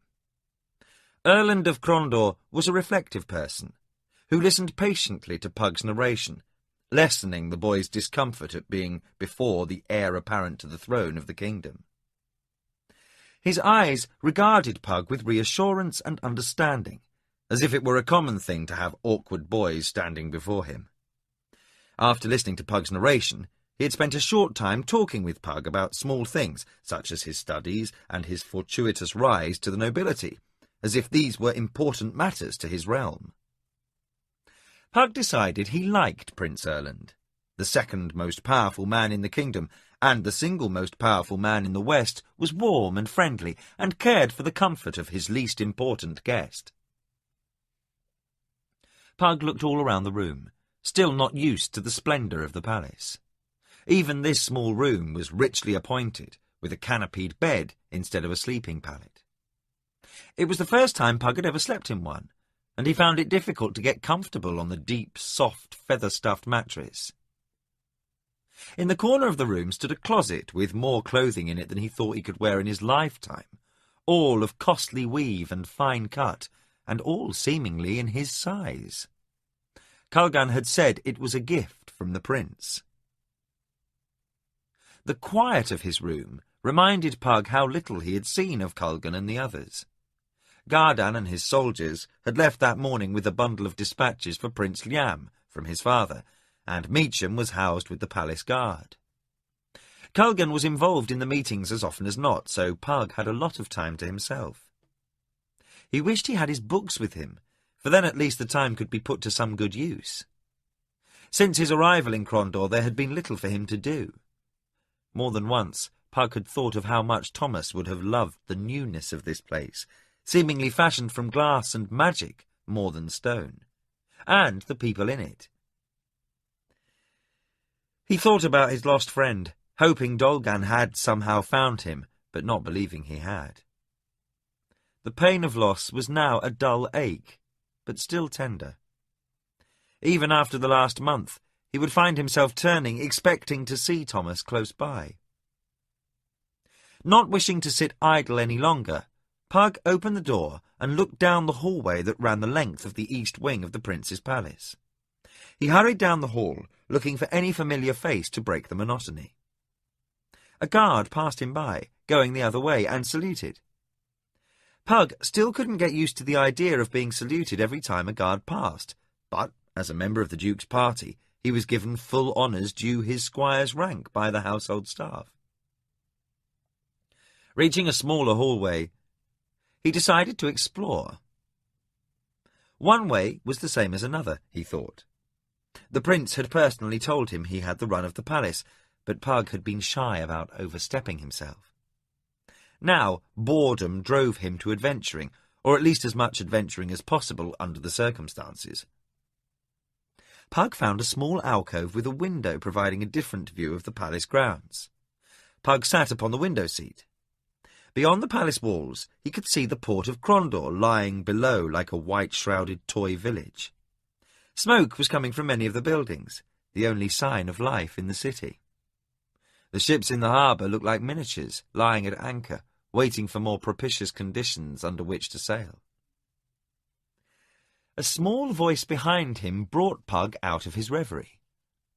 "Are you Prince Arathar?"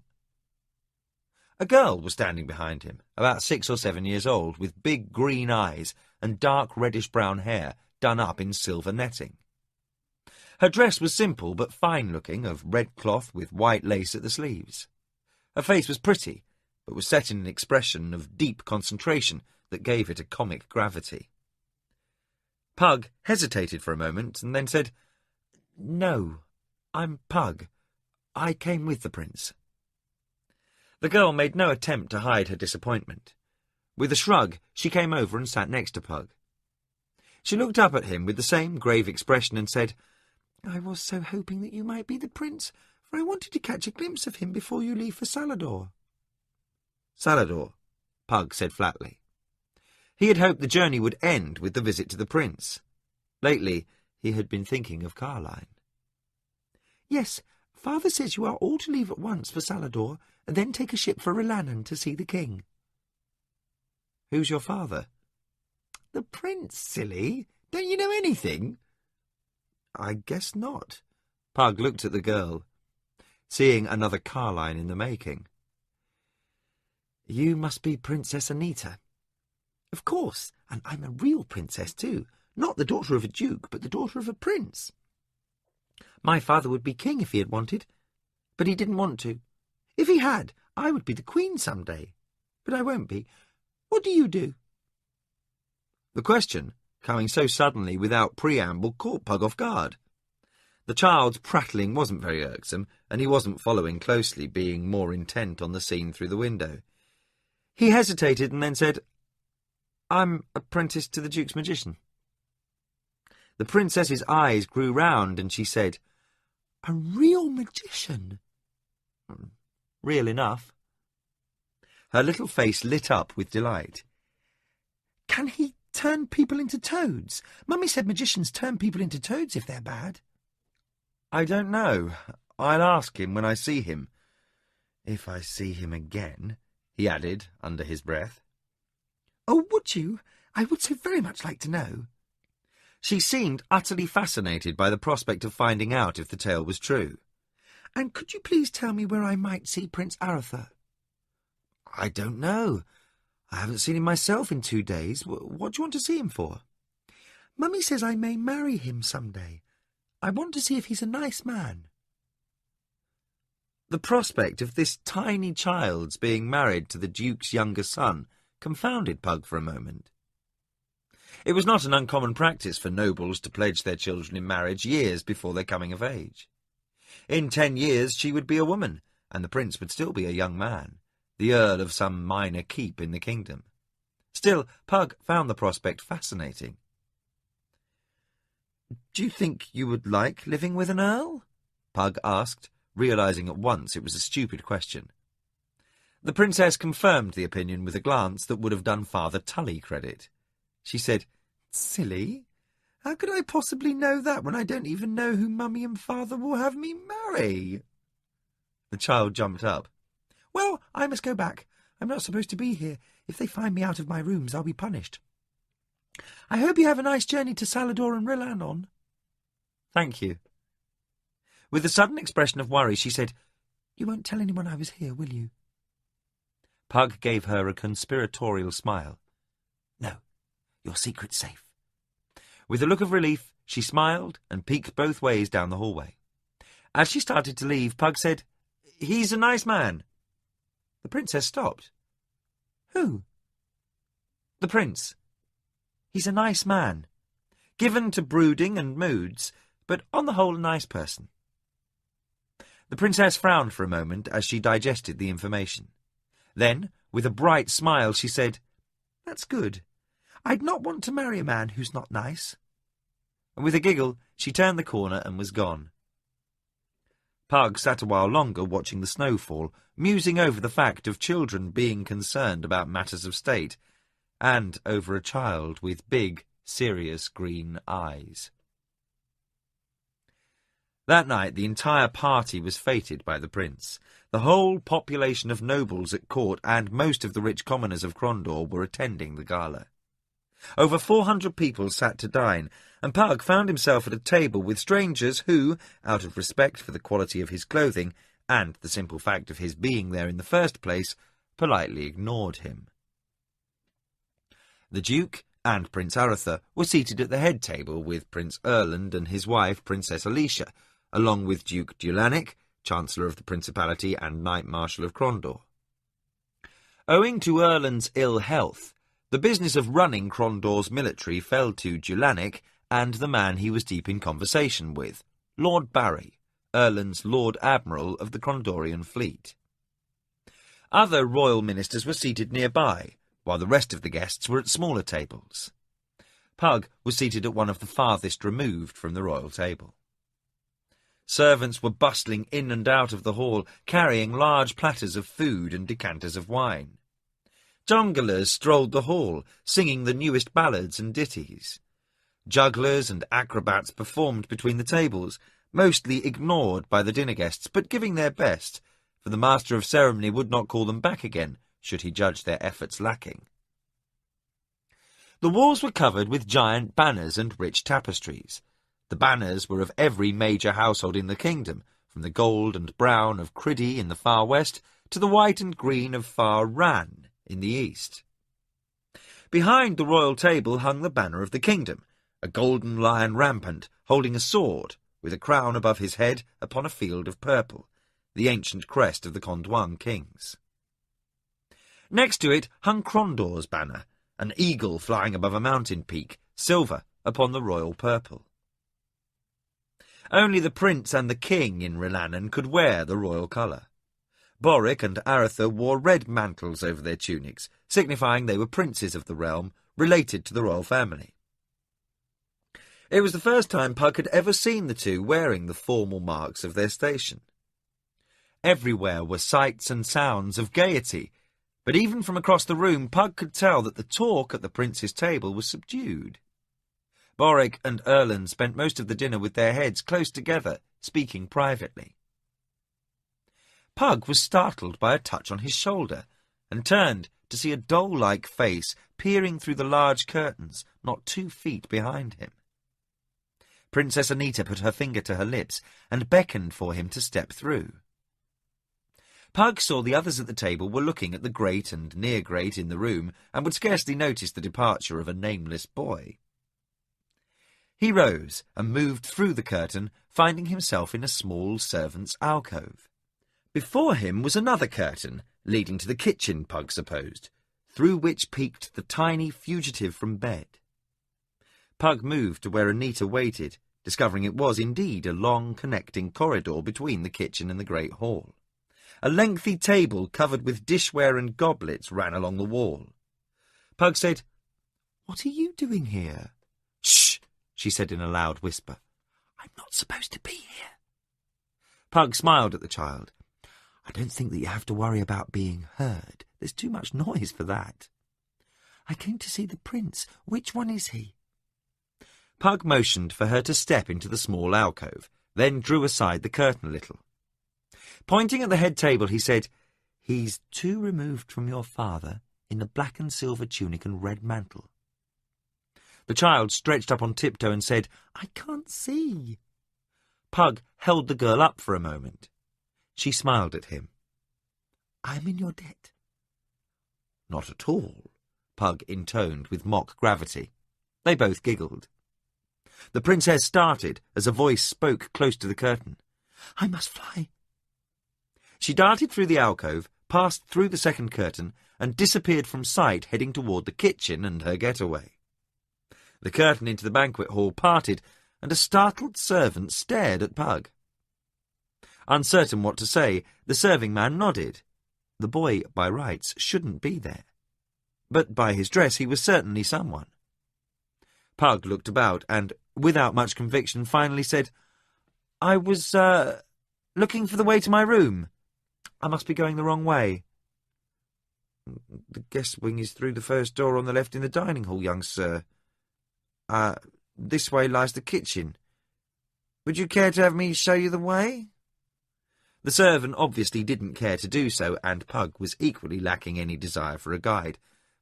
"No, thank you, I can find it," he said. Pug rejoined his table, unnoticed by the other guests.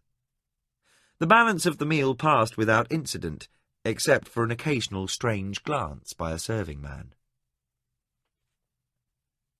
Pug passed the time after dinner talking with the son of a merchant. The 2 young men found each other in the crowded room where the prince's after-dinner reception was being held. They spent a fitful hour being polite to one another before the boy's father came and took him in tow. Pug stood around being ignored by the prince's other dinner guests for a while, and then decided he could slip back to his own quarters without affronting anyone. He wouldn't be missed. Besides, he hadn't seen the prince, Lord Boric, or Kulgan since they left the dinner table. Most of the reception seemed under the supervision of a score of household officials, and Princess Alicia, a charming woman who had spoken politely with Pug for a moment as he passed through the reception line. Pug found Culgan waiting for him in his room when he returned. Culgan said without preamble, "We leave at first light, Pug. Prince Erland is sending us on to Rilannan to see the king." Pug said, "Why is the prince sending us?" His tone was cross, for he was deeply homesick. Before Culgan could answer, the door flew open and Prince Aratha came storming in. Pug was surprised by Aratha's expression of unconfined anger. "Culgan, there you are," Aratha said, slamming the door. "Do you know what our royal cousin is doing about the Tirani invasion?" Before Culgan could speak, the prince supplied the answer. "Nothing. He won't lift a finger to send aid to Criddy until father has seen the king. That will take another 2 months at least." Culgan raised his hand. Instead of an adviser to the Duke, Aratha saw one of his boyhood instructors. Culgan, like Tully, could still command both sons of the Duke when the need arose. "Quietly, Aratha." Aratha shook his head as he pulled over a chair. "I am sorry, Culgan. I should have mastered my temper." He noticed Pug's confusion. I apologize to you also, Pug. There is much involved here that you don't know of. Perhaps." He looked questioningly at Culgan. Culgan took out his pipe. "You might as well tell him. He's going along for the journey. He'll find out soon enough."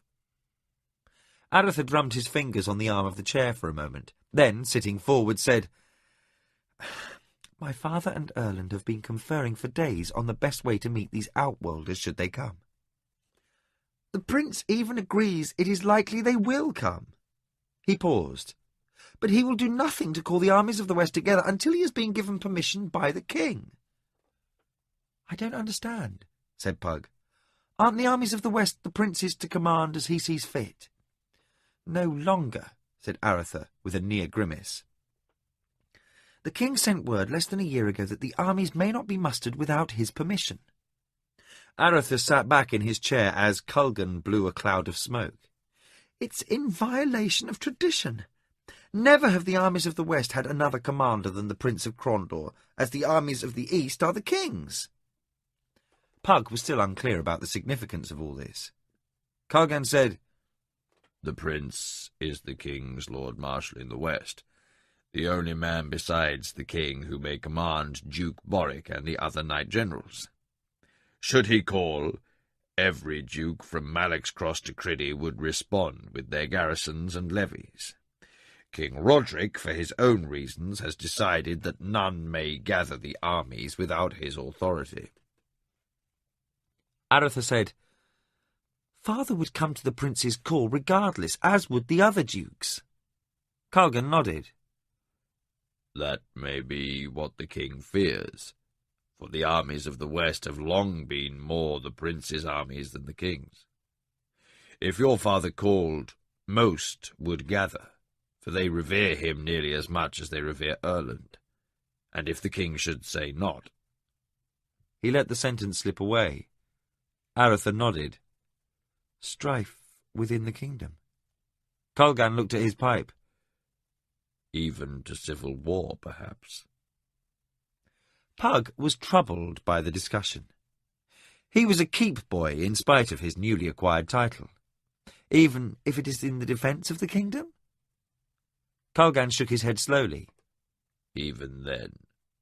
For some men, kings also, there is as much importance in the manner in which things are done as the doing." Culgan paused. "Duke Boric will not speak of it, but there has long been trouble between himself and certain eastern dukes, especially his cousin, Guy du Bastera. This trouble between the prince and the king will only add to the strain between West and East." Pug sat back. He knew that this was somehow more important than what he was understanding, but there were blank places in his picturings of the way things were. How could the king resent the prince's summoning the armies in defence of the kingdom? It didn't make sense to him, in spite of Culgan's explanation. And what sort of trouble in the East was Duke Boric unwilling to speak of? The magician stood. "We have an early day tomorrow, so we had best get some sleep. It will be a long ride to Salador, then another long passage by ship to Rilannon. By the time we reach the king, the first thaw will have come to Criddy. Prince Erland bade the party a good journey as they sat upon their horses in the courtyard of the palace. He looked pale and deeply troubled as he wished them well. The little princess stood at an upstairs window and waved at Pug with a tiny handkerchief. Pug was reminded of another princess and wondered if Anita would grow to be like Carline or be more even-tempered. They rode out of the courtyard where an escort of royal Grondorian lancers stood ready to accompany them to Salador. It would be a 3 weeks' ride over the mountains and past the marshes of Darkmoor, past Malak's Cross, the dividing point between the western and eastern realms, and on to Salador. There they would take ship, and after another 2 weeks they would reach Rilannon. The lancers were shrouded in heavy cloaks of grey, but the purple and silver tabards of Crondor's prince could be seen underneath, and their shields bore the device of the royal Crondorian household. The Duke was being honoured by an escort of the prince's own household guard, rather than a detachment from the city garrison. As they left the city, the snow began to fall once more, and Pug wondered if he would ever see spring in Criddy again. He sat quietly on his horse as it plodded along the road east, trying to sort out the impressions of the last few weeks, then gave up, resigning himself to whatever was to happen.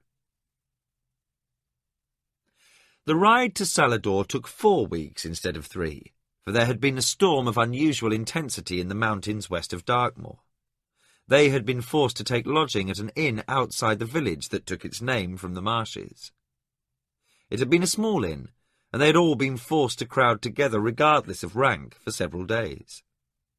The food had been simple, and the ale indifferent, and by the time the storm had passed, they were all glad to leave Darkmoor behind.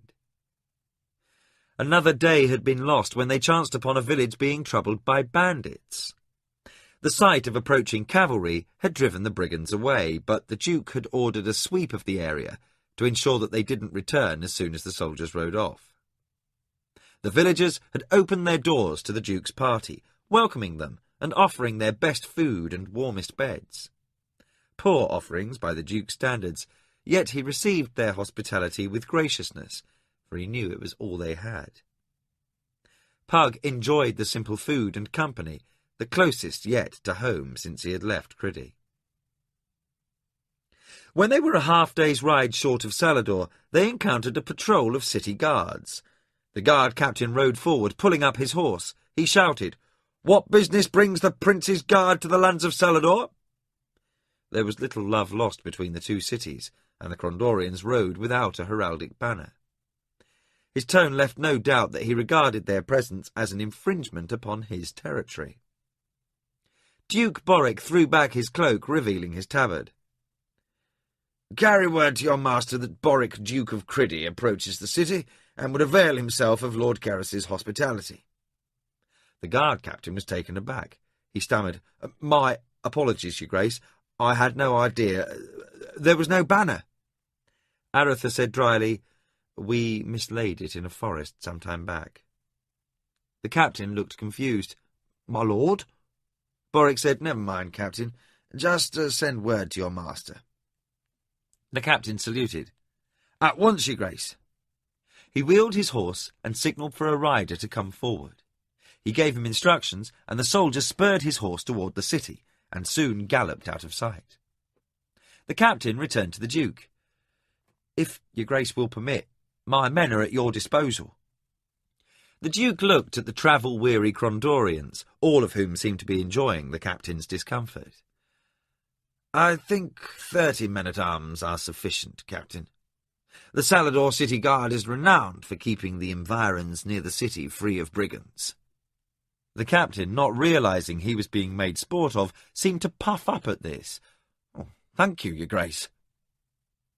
The Duke said, "You and your men may continue your patrol." The captain saluted again and returned to his men. He shouted the order to move out, and the guard column moved past the Duke's party. As they passed, the captain ordered a salute, and lances were dipped toward the Duke. Boric returned the salute with a lazy wave of his hand. Then, when the guards had passed, said, "Enough of this foolishness. Let us to Salador." Aretha laughed and said, "Father, we have need of men like that in the west."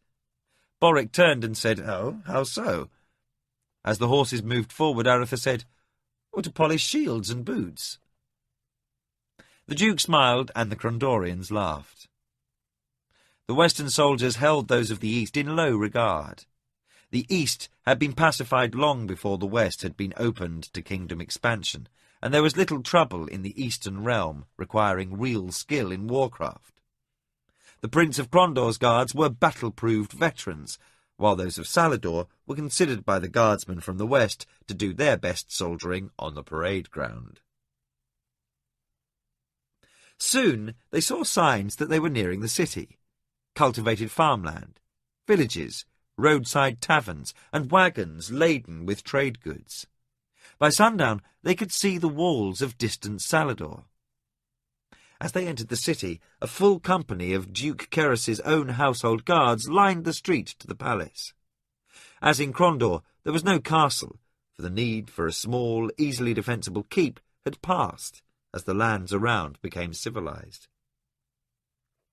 Riding through the city, Pug realized how much of a frontier town Criddy was. In spite of Lord Boric's political power, he was still lord of a frontier province. Along the streets, citizens stood gawking at the Western Duke from the wild frontier of the far coast. Some cheered, for it seemed like a parade, but most stood quietly, disappointed that the Duke and his party looked like other men, rather than blood-drenched barbarians. When they reached the courtyard of the palace, household servants ran to take their horses. A household guard showed the soldiers from Crondor to the soldiers' commons, where they would rest before returning to the prince's city. Another, with a captain's badge of rank on his tunic, led Boric's party up the steps of the building. Pug looked with wonder, for this palace was even larger than the prince's in Crondor. They walked through several outer rooms, then reached an inner courtyard. Here, fountains and trees decorated a garden, beyond which stood the central palace. Pug realized that the building they had passed through was simply one of the buildings surrounding the Duke's living quarters. He wondered what use Lord Keris could possibly have for so many buildings and such a large staff. They crossed the garden courtyard and mounted another series of steps toward a reception committee that stood in the door of the central palace. Once this building might have been a citadel, protecting the surrounding town. But Pug couldn't bring himself to imagine it as it might have been ages ago, for numerous renovations over the years had transformed an ancient keep into a glittering thing of glass and marble. Duke Keris's chamberlain, an old, dried-up stick of a man with a quick eye, knew every noble worth noting, from the borders of Kesh in the south to Tir Sog in the north, by sight. His memory for faces and facts had often saved Duke Keris from embarrassment. By the time Boric had made his way up the broad stairway from the courtyard, the Chamberlain had provided Keris with a few personal facts and a quick evaluation of the right amount of flattery required. Duke Keris took Boric's hand. "Ah, Lord Boric, you do me great honour by this unexpected visit. If you had only sent word of your arrival, I would have prepared a more fitting welcome." They entered the antechamber of the palace, the Duke's in front. Boric said, "I am sorry to put you to any trouble, Lord Keris, but I'm afraid our mission is dependent on speed, and that the formal courtesies will have to be put aside. I bear messages for the king, and must put to sea for Rilannan as soon as is possible." "Of course, Lord Boric. But you will surely be able to stay for a short while, say a week or two?" "I regret not. I would put to sea tonight if I could." "Well, that is indeed sorry news. I so hoped that you could guest with us for a time." The party reached the Duke's audience hall, where the Chamberlain gave instructions to a company of household servants who jumped to the task of readying rooms for the guests. Entering the vast hall, with its high vaulted ceiling, gigantic chandeliers, and great arched glass windows, Pug felt dwarfed. The room was the largest he had ever seen, greater than the hall of the Prince of Crondor. A huge table was set with fruits and wine, and the travellers fell to with vigour. Pug sat down with little grace, his whole body one mass of aches. He was turning into a skilled horseman, simply from long hours in the saddle, but that fact didn't ease his tired muscles. Lord Keras pressed the Duke for the cause of his hurried journey, and between mouthfuls of fruit and drinks of wine, Boric filled him in on the events of the last 3 months. After he was done, Keras looked distressed. "This is grave news indeed, Lord Boric. Things are unsettled in the kingdom. I am sure the Prince has told you of some of the trouble that has occurred since last you came to the East." "Yes, he did, but reluctantly, and in only the most cursory manner. Remember, it has been 13 years since I journeyed to the capital, at Roderick's coronation, when I came to renew my vassalage. He seemed a bright enough young man then, able enough to learn to govern, but from what I've heard in Crondor, there seems to have been a change." Keras glanced around the room, then waved away his servants. Looking pointedly at Boric's companions, he raised one eyebrow questioningly. Lord Boric said, "These have my trust, and will not betray a confidence." Keras nodded. Loudly he said, "If you would like to stretch your legs before retiring, perhaps you'd care to see my garden."